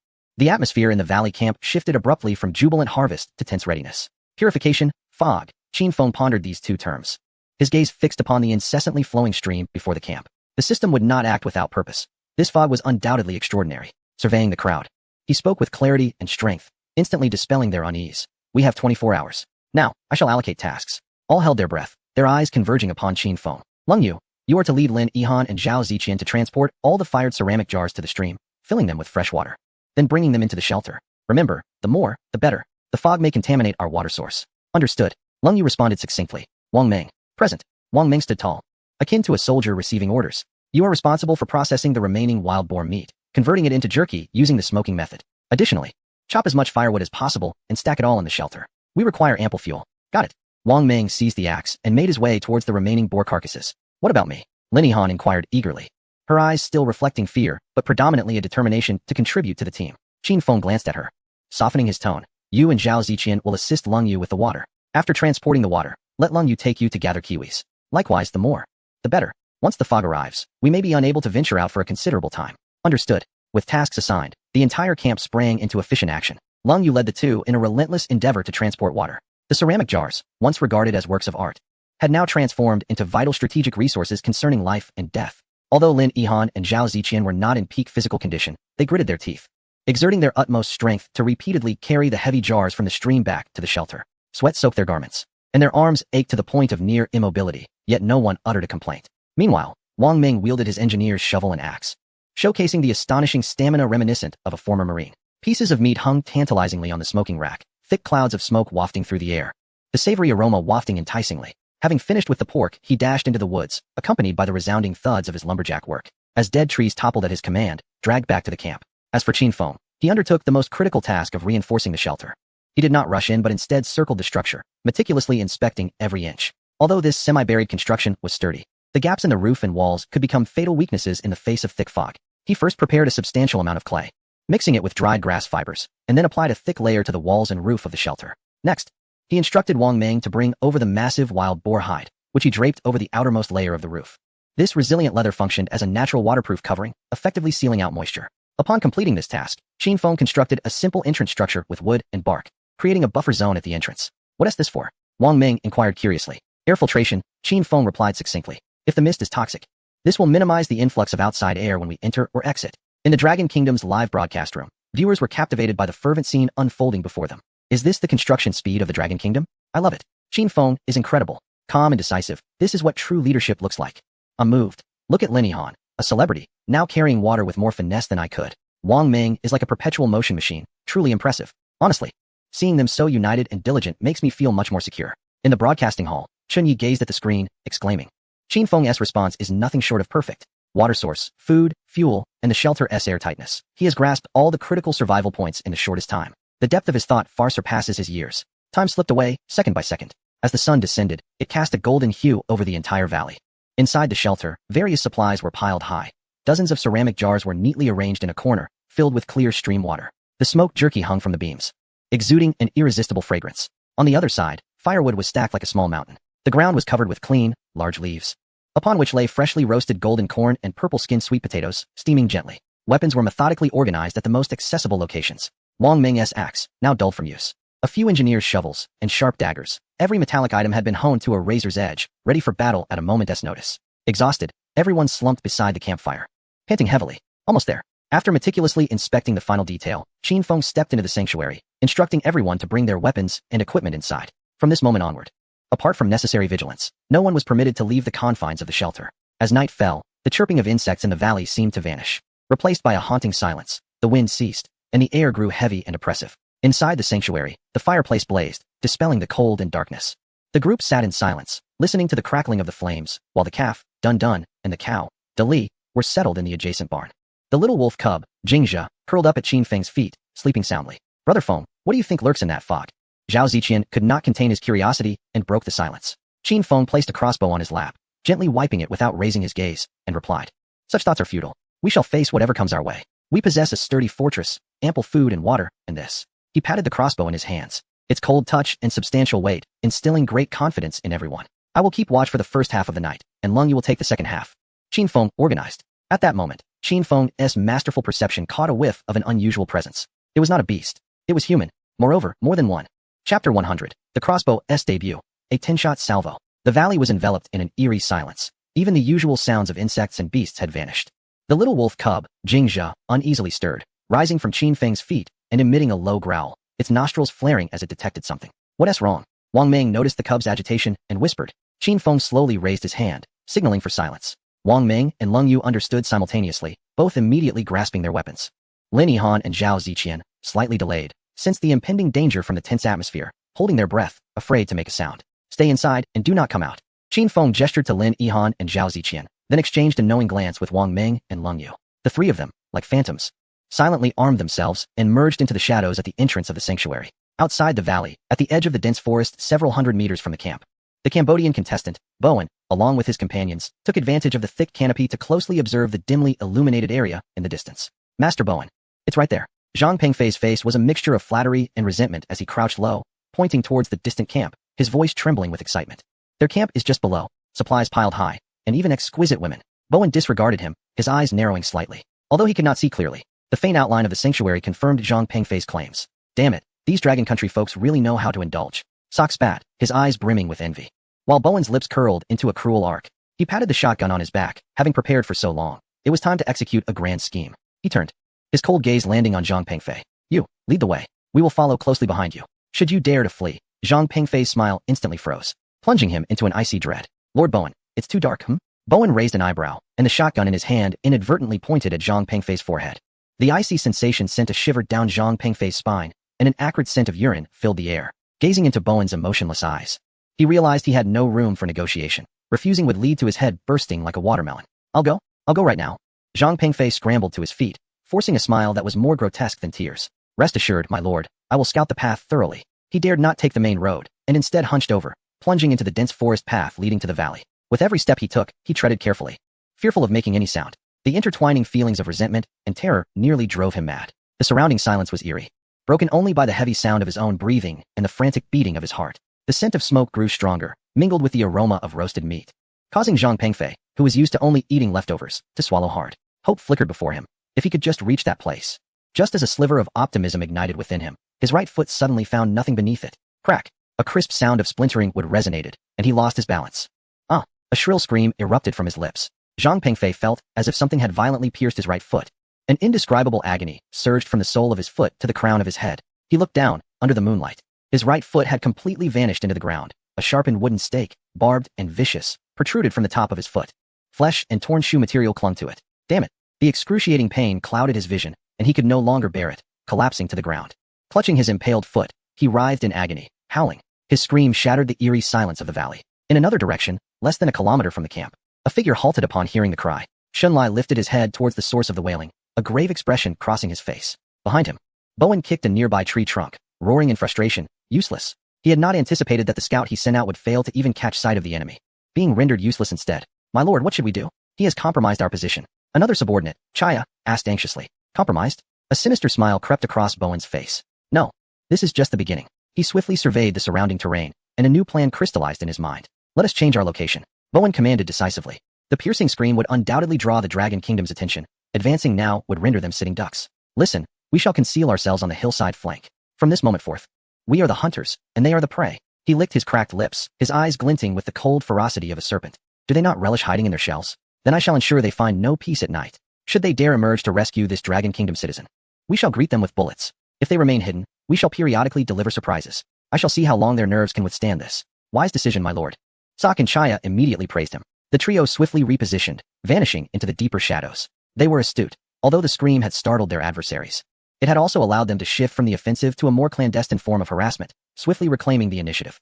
Qin Feng and his companions formed a standard tactical triangle, utilizing the moonlight and the shadows of the trees to stealthily advance toward the source of the anguished cries. The air was thick with the metallic scent of blood and the intermittent moans of Zhang Pengfei, guiding their way. Soon, they halted before a small thicket. Bathed in the dim moonlight, they clearly discerned a figure writhing on the ground, clutching his right foot in agony. The contorted face, twisted with pain, belonged to none other than the long-missing traitor, Zhang Pengfei. Wang Ming's pupils constricted instantly, an uncontrollable fury surging from his chest to his head. He gripped his crossbow tightly, his teeth grinding audibly. Damn traitor, he muttered under his breath. At that moment, the writhing Zhang Pengfei finally spotted the three silhouettes at the forest's edge. In the moonlight, Qin Feng's composed visage, Lung Yu's lithe form, and Wang Ming's imposing stature appeared to him as if celestial warriors had descended from the heavens. Despair was swiftly replaced by exuberance. Help me, I am a citizen of the Dragon Kingdom. Clutching at the last vestiges of hope, he struggled to crawl toward them, leaving a gruesome trail of blood from his pierced foot. Save me, please save me. We are all citizens of the Dragon Kingdom. Tears streaming down his face. He wailed in desperation. I had no choice. The beasts from the Lighthouse Nation threatened me with bows, forcing my hand. I am also one of you. Please, save me. He performed his desperate act, attempting to win sympathy through tears and deceit. This scene was vividly broadcasted to billions of viewers across the Dragon Kingdom. What the hell? This scoundrel still has the audacity to plead for help? Feng Shun, do not trust him. He betrayed Zhao Ziqian and seeks to betray you as well. Keep acting. The Oscars owe you a little golden statuette. Wang Ming, hint him. Avenge our brothers. Yes, kill him. Such scum is unworthy of being called a citizen of the Dragon Kingdom. The live stream was ablaze with fervor, the barrage of comments nearly drowning the screen. Everyone seemed eager to leap through the display and personally twist Zhang Pengfei's neck. Qin Feng's countenance remained impassive as he quietly observed the writhing, wailing figure of Zhang Pengfei on the ground. With a masterful sense of environmental awareness, he could faintly perceive the suppressed gaze emanating from the hillside flank. The enemy had not retreated. They were waiting for him to rescue the man and then fall into their ambush. To save him? An impossibility. To allow him to continue his mournful cries? That would only expose their position further, inviting more trouble. Thus, there was but one answer. Qin Feng's eyes grew cold as he slowly raised his crossbow. Zhang Pengfei's cries abruptly ceased as he beheld the dark, menacing mechanism aimed at him. The ecstasy on his face froze instantly, transforming into sheer terror. No, you cannot kill your own kind. He wished to protest, but Qin Feng offered him no opportunity. In an unexpected turn, a series of sharp, rapid whistling sounds pierced the silence. The crisp snaps of the mechanism echoed through the stillness of the night, strikingly jarring. In less than 2 seconds, 10 gleaming iron arrows were unleashed, accurately targeting Zhang Pengfei's upper body. Several arrows pierced his contorted visage, while others traversed through his throat and chest. A piercing scream was abruptly silenced in that instant. Zhang Pengfei's body stiffened violently, his eyes bulging wide, mouth frozen in a pleading shape, yet the vitality in his gaze ebbed away like the receding tide. He could not fathom why Qin Feng had acted with such resolve. In the shadows of the hillside, Bowen and his companions were struck with disbelief. What the hell? He just killed his own. Cirque exclaimed, aghast. Bowen fixed his gaze on the distant figure of the cold man who had stowed away the crossbow, a chill racing up his spine. This man from the Dragon Country was 1,000 times more ruthless than he had imagined. Chapter 101, Pursuit and Hunt in the Darkness. A man so merciless towards his own kind. How would he treat his enemies? Bowen continued to stare at the distant figure, his earlier sense of superiority, born from wielding a shotgun, evaporating in that moment. They all possessed such weapons. They had to. Shea, lower your voice, he urged, striving to suppress the tremors coursing through his body. Though they were cruel and bloodthirsty, it was against defenseless commoners, with their numerical advantage and firearms. Capturing an ordinary person was merely an opportunity for torment and manipulation, relishing the dominion over life and death. However, upon witnessing Qin Feng's peculiar weapon. They were suddenly filled with trepidation. No one was unafraid of death, particularly those who regarded the lives of others as mere fodder, often cherishing their own lives even more. Silence. Bowen growled, forcibly suppressing his growing fear, his mind racing. To flee? Impossible. The mist is about to descend. And if we do not seize this group of Dragon Kingdom's camp and provisions, our party will undoubtedly perish within this fog-laden rainforest. Engaging them directly? Absolutely out of the question. These adversaries are formidable, and their crossbow's rapid firing rate is terrifying. Although my shotgun possesses great power, it is limited to a single shot, requiring reloading, which offers ample opportunity for demise. We shall resort to harassment. We will exhaust them. Bowen gritted his teeth, a glimmer of ruthlessness flashing in his eyes. We shall forego sleep. We will circle within this forest, periodically taking a shot at them. I am keen to see how long their nerves can endure. He altered his strategy, shifting from a direct assault to the most insidious form of guerrilla harassment. This decision was undeniably cunning, for any team. Enduring continuous harassment from the enemy in the perilous darkness would test both their mental fortitude and physical stamina. The three immediately crouched low, silently repositioning themselves, merging into the deeper shadows. Meanwhile, Qin Feng slowly lowered his crossbow. As the night breeze swept by, the icy killing intent radiating from him somewhat receded. Wang Ming approached the corpse of Zhang Pengfei, spat in contempt, and muttered under his breath, "You got off easy, you dog." He then turned to Qin Feng. His gaze complex, yet predominantly filled with an innate sense of agreement. Qin Feng spoke softly. The Haven Tea retreated. Wang Ming and Leng Yu's hearts jolted, instantly comprehending their present predicament. The enemy was cunning, not retreating due to Zhang Pengfei's death, but rather lying in wait for an opportunity. They must eliminate this thorn before the mist arrives. Qin Feng's tone brooked no argument. Once the visibility-diminishing fog envelopes the valley, the defensive advantages of their meticulously constructed camp would be severely compromised. How could they allow others to slumber peacefully so close to their resting place? Wang Ming nodded gravely, the anger in his chest having been supplanted by a chilling resolve. Leng Yu silently inspected her crossbow, her actions affirming her stance. "Let us go." Qin Feng uttered a single word, and the three plunged into the impenetrable darkness of the forest, officially commencing a night of hunting and counter-hunting. The forest was pitch black, utterly devoid of light. Beneath their feet lay a thick carpet of decaying leaves, soft and yielding, which could betray their presence with the slightest misstep. Wang Ming and Leng Yu heightened their senses to the utmost, intently listening to every sound around them. The rustle of clothing against leaves, the snap of brittle twigs underfoot, and even the sound of hurried breaths could reveal their location. However, for Qin Feng, none of this posed a challenge. Within his masterful environmental awareness, the positions and movements of Bowen and his companions appeared as luminous fireflies against the backdrop of night, vividly etched in his mind. Qin Feng swiftly and silently traversed the forest with his two companions, skillfully avoiding any obstacles that might produce sound. He resembled the most seasoned of hunters, patiently driving his prey. Behind him, Wang Ming and Leng Yu exchanged a glance, both astonished by the uncanny stealth of the young man. How could he move like a nocturnal creature, rendering everything around them indistinct? Wang Ming felt an unsettling impression that if he were to lose focus for even a moment, Qin Feng would vanish from his sight entirely. On the hillside, Bowen, who was stealthily advancing, suddenly felt a chill at the nape of his neck. A bone-chilling sensation as if a venomous serpent had fixed its gaze upon him. "Stop!" he exclaimed, abruptly raising his hand and lowering his voice. Sok and Chaya halted, anxiously scanning their surroundings. "What's wrong, boss?" Bowen replied, "It's too quiet." He licked his parched lips, an ever-growing unease creeping in. He sensed that, within the obscurity of this dense forest, something else lurked alongside them. It felt as though prey had been locked onto by a predator. This was impossible. Such a vast rainforest, so dark, they couldn't dare pursue us. Unbeknownst to him, his intuition was entirely correct. Less than 50 meters behind, three figures melded seamlessly into the shadows. At the forefront, Qin Feng moved with such lightness that no sound escaped his presence. Within his masterful perception of the environment, the world morphed into a different reality. He saw not trees nor stones, but three indistinct human silhouettes radiating faint warmth, clumsily maneuvering ahead. He slowly raised his hand, refraining from issuing an immediate attack order, waiting for the opportune moment. Ahead, Bowen's ominous premonition intensified. "We must leave. Quickly." He whirled around. But all he found was an endless void of darkness. In that fleeting moment of distraction, Qin Feng's gaze sharpened. An opportunity. Without a word, he steadied his finger on the trigger with resolute precision. Thwip, thwip, thwip. Three crossbow bolts soared through the air. A blood-curdling scream echoed from the front, followed by the sound of a heavy body collapsing. Chaya was struck in the right shoulder and chest, the bolts piercing through, blood instantly staining his garments. "Damn it. They can see us." Bowen finally grasped the gravity of the situation. Such accuracy could not be mere coincidence. The adversaries must possess some specialized night vision equipment. "Sok, drag him away quickly. I'll provide cover." Bowen bellowed, drawing his shotgun and firing towards the direction of the incoming bolts. Boom. Flames erupted in the darkness, and countless pellets screamed through the air. Qin Feng instantly sensed the impending danger. He seized Wang Ming, and they both dove behind a sturdy oak tree. Whiz, whiz, whiz. The dense barrage of pellets struck the trunk, creating a resonant thud. Bark splintered, and wood chips flew. Wang Ming pressed against the tree, instinctively probing the steel pellets embedded in the bark, feeling their icy touch as he swallowed hard. "Damn it, it's a shotgun." He lowered his voice, a hint of severity and gravity lacing his tone. At this distance, our crocodile leather armor offers no protection. A hit would result in a gaping wound. We must increase the distance. Cold Moon circled around from another direction, her expression solemn.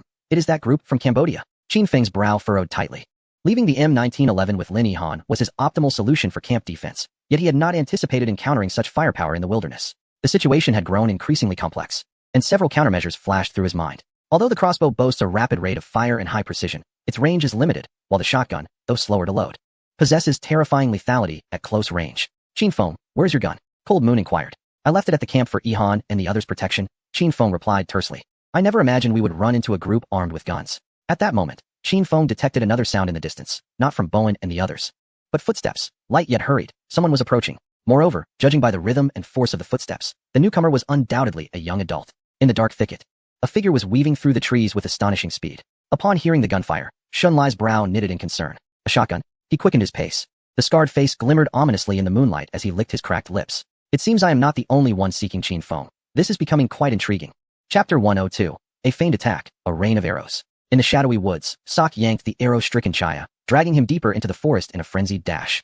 With Bowen hot on their heels, 3 crossbow bolts were embedded in Chaya's right shoulder and chest, each jolt eliciting agonized groans from him, blood continuously oozing from the wounds, leaving a sporadic trail on the ground. Help me, Lord Bowen. Chaya's voice grew weaker, filled with desperation. Bowen showed no trace of pity, halting momentarily with a glint of malice in his eyes. He sensed that the 3 men from Longwo were like parasites, closely tailing them, neither too far nor too near. Chaya's moans and dragging footsteps served as the clearest markers in the night. This useless wretch had become a burden. Very well, I shall assist you. Bowen's voice was unnaturally gentle as he violently yanked Chaya from Sok's grasp, tossing him onto the damp, cold leaves. Lord Bowen? Sok paused in confusion, while Chaya curled up in agony on the ground, pleading with the last of his strength. Do not abandon me. I can still walk. Bowen crouched down, a grotesque smile contorting his face. Of course, I will not abandon you. He reached out, grasping one of the crossbow bolts lodged in Chaya's chest, while his other hand firmly covered the latter's mouth. Choking sounds escaped Chaya, his pupils reflecting Bowen's devilish visage, instantly filled with boundless terror and despair. Ignoring Chaya's plight, Bowen's wrist twisted with force. With a sickening sound, the barbed iron tip was forcibly extracted from the flesh, bringing forth a warm spray of blood. Chaya's body convulsed violently, his eyes wide with terror. Yet, this was merely the beginning. Under the horrified gaze of Chaya and Sok, Bowen twisted his wrist and, without hesitation, plunged the bloodied crossbow bolt into Chaya's throat. Blood mixed with bubbles erupted from Chaya's mouth as he reached out, seemingly grasping for something, only to let his hand fall limply, the light in his eyes fading swiftly. Sok was gripped by a chilling fear, retreating 2 steps as he beheld Bowen's face, splattered with blood, feeling as though he confronted not a comrade, but a veritable demon. Now, he would no longer be a burden to us. Bowen rose, casually discarding the crossbow bolt onto the ground, wiping the blood from his hands with Chaya's clothing. Let us go. With Chaya's death, Bowen and Sok's pace quickened significantly. Yet, no matter how they ran or maneuvered, Qin Feng and his companions always managed to keep up, the sensation akin to struggling futilely against a hunter's meticulously woven snare. Like phantoms, Qin Feng's trio maintained a delicate distance from Bowen and Sok, this distance just beyond the effective range of a shotgun, yet resembling an invisible noose tightening around Bowen's neck, constricting his breath. Wang Meng's chest heaved as he ran, glancing at Qin Feng ahead, whose leisurely demeanor sparked doubts within him. Was he even human? In this pitch-black darkness, it was as if he were utilizing some omniscient map, not even needing to watch where he tread. Despite the prolonged exertion, he showed no signs of fatigue. A glance at the side revealed Cold Moon, who, though sweating, also maintained a steady breath. Damn, 2 monsters. Wang Meng cursed inwardly, feeling disgraced as a former Marine, now the weakest among them. Eventually, Bowen and Sok could no longer endure. The prolonged tension and frantic running had drained their last reserves of strength. Boss can't go on, can't run anymore. Sok gasped heavily, leaning against a tree, feeling as though his lungs might burst. Bowen also halted, leaning against a boulder, his chest heaving, the arm gripping the shotgun, trembling slightly. What are you afraid of? Bowen forced himself upright, raising his shotgun, and shouted into the distance. They have guns. They dare not approach. We will rest here. He was rallying Sok's spirits while bolstering his own resolve, betting that the enemy would be wary of his weapon and refrain from a hasty assault. Indeed, shortly after they paused, the footsteps of their pursuers faded away, the jungle at night once again ensnared in an eerie standoff. Concealed behind a thicket, Qin Feng's trio found themselves at the limit range of the crossbow, where accuracy would significantly diminish. Although the steel pellets from the shotgun could travel far, their power had also waned considerably, rendering it a relatively safe distance. What to do? Should they wait it out? Wang Meng whispered, a simmering frustration brewing within him. Qin Feng remained silent, merely lifting his gaze to observe a towering tree, lush with foliage, beside him. In that moment, Lung Yu comprehended instantly. She slung her crossbow behind her and, like a gecko, adhered to the rough bark, using both hands and feet to ascend stealthily. Her movements were both graceful and agile, swiftly vanishing from Wang Meng's sight beneath the layers of leaves. Wang Meng watched in astonishment, his mind echoing a single word, impressive. Meanwhile, Bowen and Suaku, positioned directly opposite, remained oblivious. In the darkness, Lung Yu had reached the treetop. She parted a broad leaf, revealing a perfect vantage point. Every action of Bowen and Suaku lay exposed within her range of attack. She removed the crossbow, steadied her breath, and, atop the canopy, every muscle in her body was finely tuned to optimal performance. Through the gaps in the leaves, she fixed her gaze on Suaku, the competitor from Cambodia. She understood that the distance exceeded the crossbow's effective range, which would significantly diminish accuracy, yet one hit among the 10 arrows would suffice. The wind stilled. The leaves ceased their rustling, and the world seemed to narrow down to the steady rhythm of her heartbeat and breath. Below, Qin Feng signaled to Wang Ming. Understanding the cue, Wang Ming inhaled deeply, picked up a stone from the underbrush, and hurled it with all his might toward a thicket beside Bo Un and his companions. The sound of the stone breaking branches echoed loudly in the stillness of the night. Bowen and Suaku, startled like birds released from a trap, almost simultaneously turned their weapons toward the source of the sound. Their backs stood wide open. Now was the moment. Lung Yu's fingers steadily pressed the trigger. The mechanism emitted a rapid and crisp series of clicks in the nocturnal air, blending into a singular sound. 10 iron arrows, glinting coldly, descended in less than 2 seconds, accompanied by a sharp whistling. Suaku heard the rush of air above him, but before he could react, he felt a piercing pain in his back and right leg simultaneously. 2 arrows embedded themselves in his shoulder and thigh, the impact causing him to stagger and kneel on one knee, stifling a groan and gritting his teeth. The remaining 8 arrows scattered around him and Bowen, some skewering the ground, others ricocheting off tree trunks, with one landing a mere half-step from Bowen's feet. Suaku.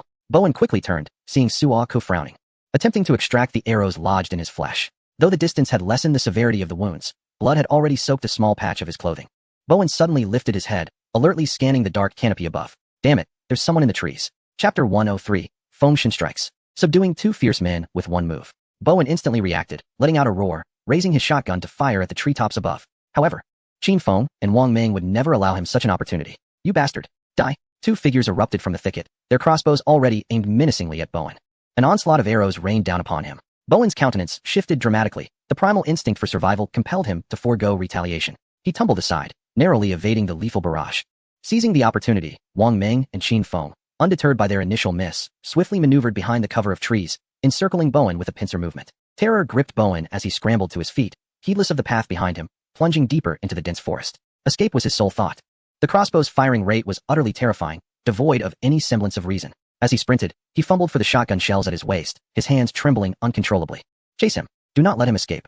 Wang Ming's eyes blazed with intensity as he pressed on relentlessly. Qin Feng, swifter still, darted between the trees, yet maintained a safe distance from Bowen. Boom. The sensation of pursuers closing in on him propelled Bowen into a panic, and in desperation, he turned to fire wildly. Countless steel balls, propelled with tremendous force, tore through the foliage with a chilling whistle. Qin Feng and Wang Ming dove behind a large tree almost instantaneously upon the gunfire, listening to the ominous thuds of steel pellets striking the trunk, causing a cold sweat to break out on Wang Ming's back. In that moment, Bowen gained a precious few meters of distance. He finally found a moment to pause, shakily inserting a brass bullet into the chamber. With a click, the gun's bolt locked into place. Regaining a semblance of composure with his lifeline weapon, Bowen crouched behind a boulder, gasping for breath, his face a mixture of relief and resentment. Listening to the footsteps approaching from behind, he muttered under his breath, "Come on, if you dare to pursue, I will shoot you dead." At that instant, Qin Feng, who had been maintaining a steady pursuit, halted abruptly, straining to listen. His masterful intuition swept towards the shadows ahead where Bowen had fled. "What's wrong?" Wang Ming inquired in a hushed tone. "There's another person." Qin Feng's voice remained unruffled. One, a formidable individual, heading towards Bowen. A chill ran down Wang Ming's spine. Qin Feng gestured with urgency, quickening his pace. "Let us go see. The mantis stalks the cicada, while we play the yellow sparrow." Hardly had he finished speaking when a shadow emerged silently from the darkness ahead, blocking Bowen's path. Bowen's pupils dilated in horror. It was a robust man. A menacing scar etched across his face. "Shunlai." Bowen barely managed to utter a syllable, instinctively raising his shotgun, but it was too late. Shunlai barely glanced at him. With a casual flick of his wrist, a sharpened engineer's axe was cast forth, tracing a cold arc through the air. Thud. Bowen felt a sudden chill in his right arm, followed by excruciating pain. Lowering his gaze, he was horrified to see that his entire arm, grasping the shotgun, had been severed at the elbow by the spinning axe. The severed arm and shotgun were flung away, landing with a clatter in the distant grass. A moment later, a delayed scream erupted from Bowen's throat. Before his cry could finish, Shunlai had already approached him, delivering a powerful flying kick that struck Bowen squarely in the chest. Bang! Bowen's body was sent reeling backward like a ragged sack, crashing violently against a large tree, spewing forth a mouthful of blood mixed with fragments of his internal organs. He collapsed to the ground, overwhelmed by excruciating pain and terror, completely unraveling. Shunlai, with an expression devoid of emotion, stepped forward, grasping Bowen's blood-soaked hair, lifting his head from the ground. "No." Bowen mumbled in a plea for mercy. In response, Shunlai's actions were cold and merciless. Thud, thud, thud. Gripping his hair, Xunlai forcefully slammed Bowen's head against the rough bark of the tree again and again. The dull thuds echoed through the silent forest, each impact accompanied by the sickening sound of bones fracturing. After several blows, Bowen's head had become a grotesque mass of flesh and blood, unable to emit any further sounds. Xunlai casually discarded the lifeless body onto the ground, as if disposing of trash. At that moment, Qin Feng and Wang Ming also arrived. Witnessing this bloody and brutal final act, Wang Ming halted, gazing at the scar-faced man, then at the mangled corpse on the ground, swallowing hard. Where did this ruthless individual come from? Hearing the commotion behind him, Xunlai slowly turned around, his gaze sweeping over Wang Ming, gliding past Leng Yu, and finally resting on Qin Feng.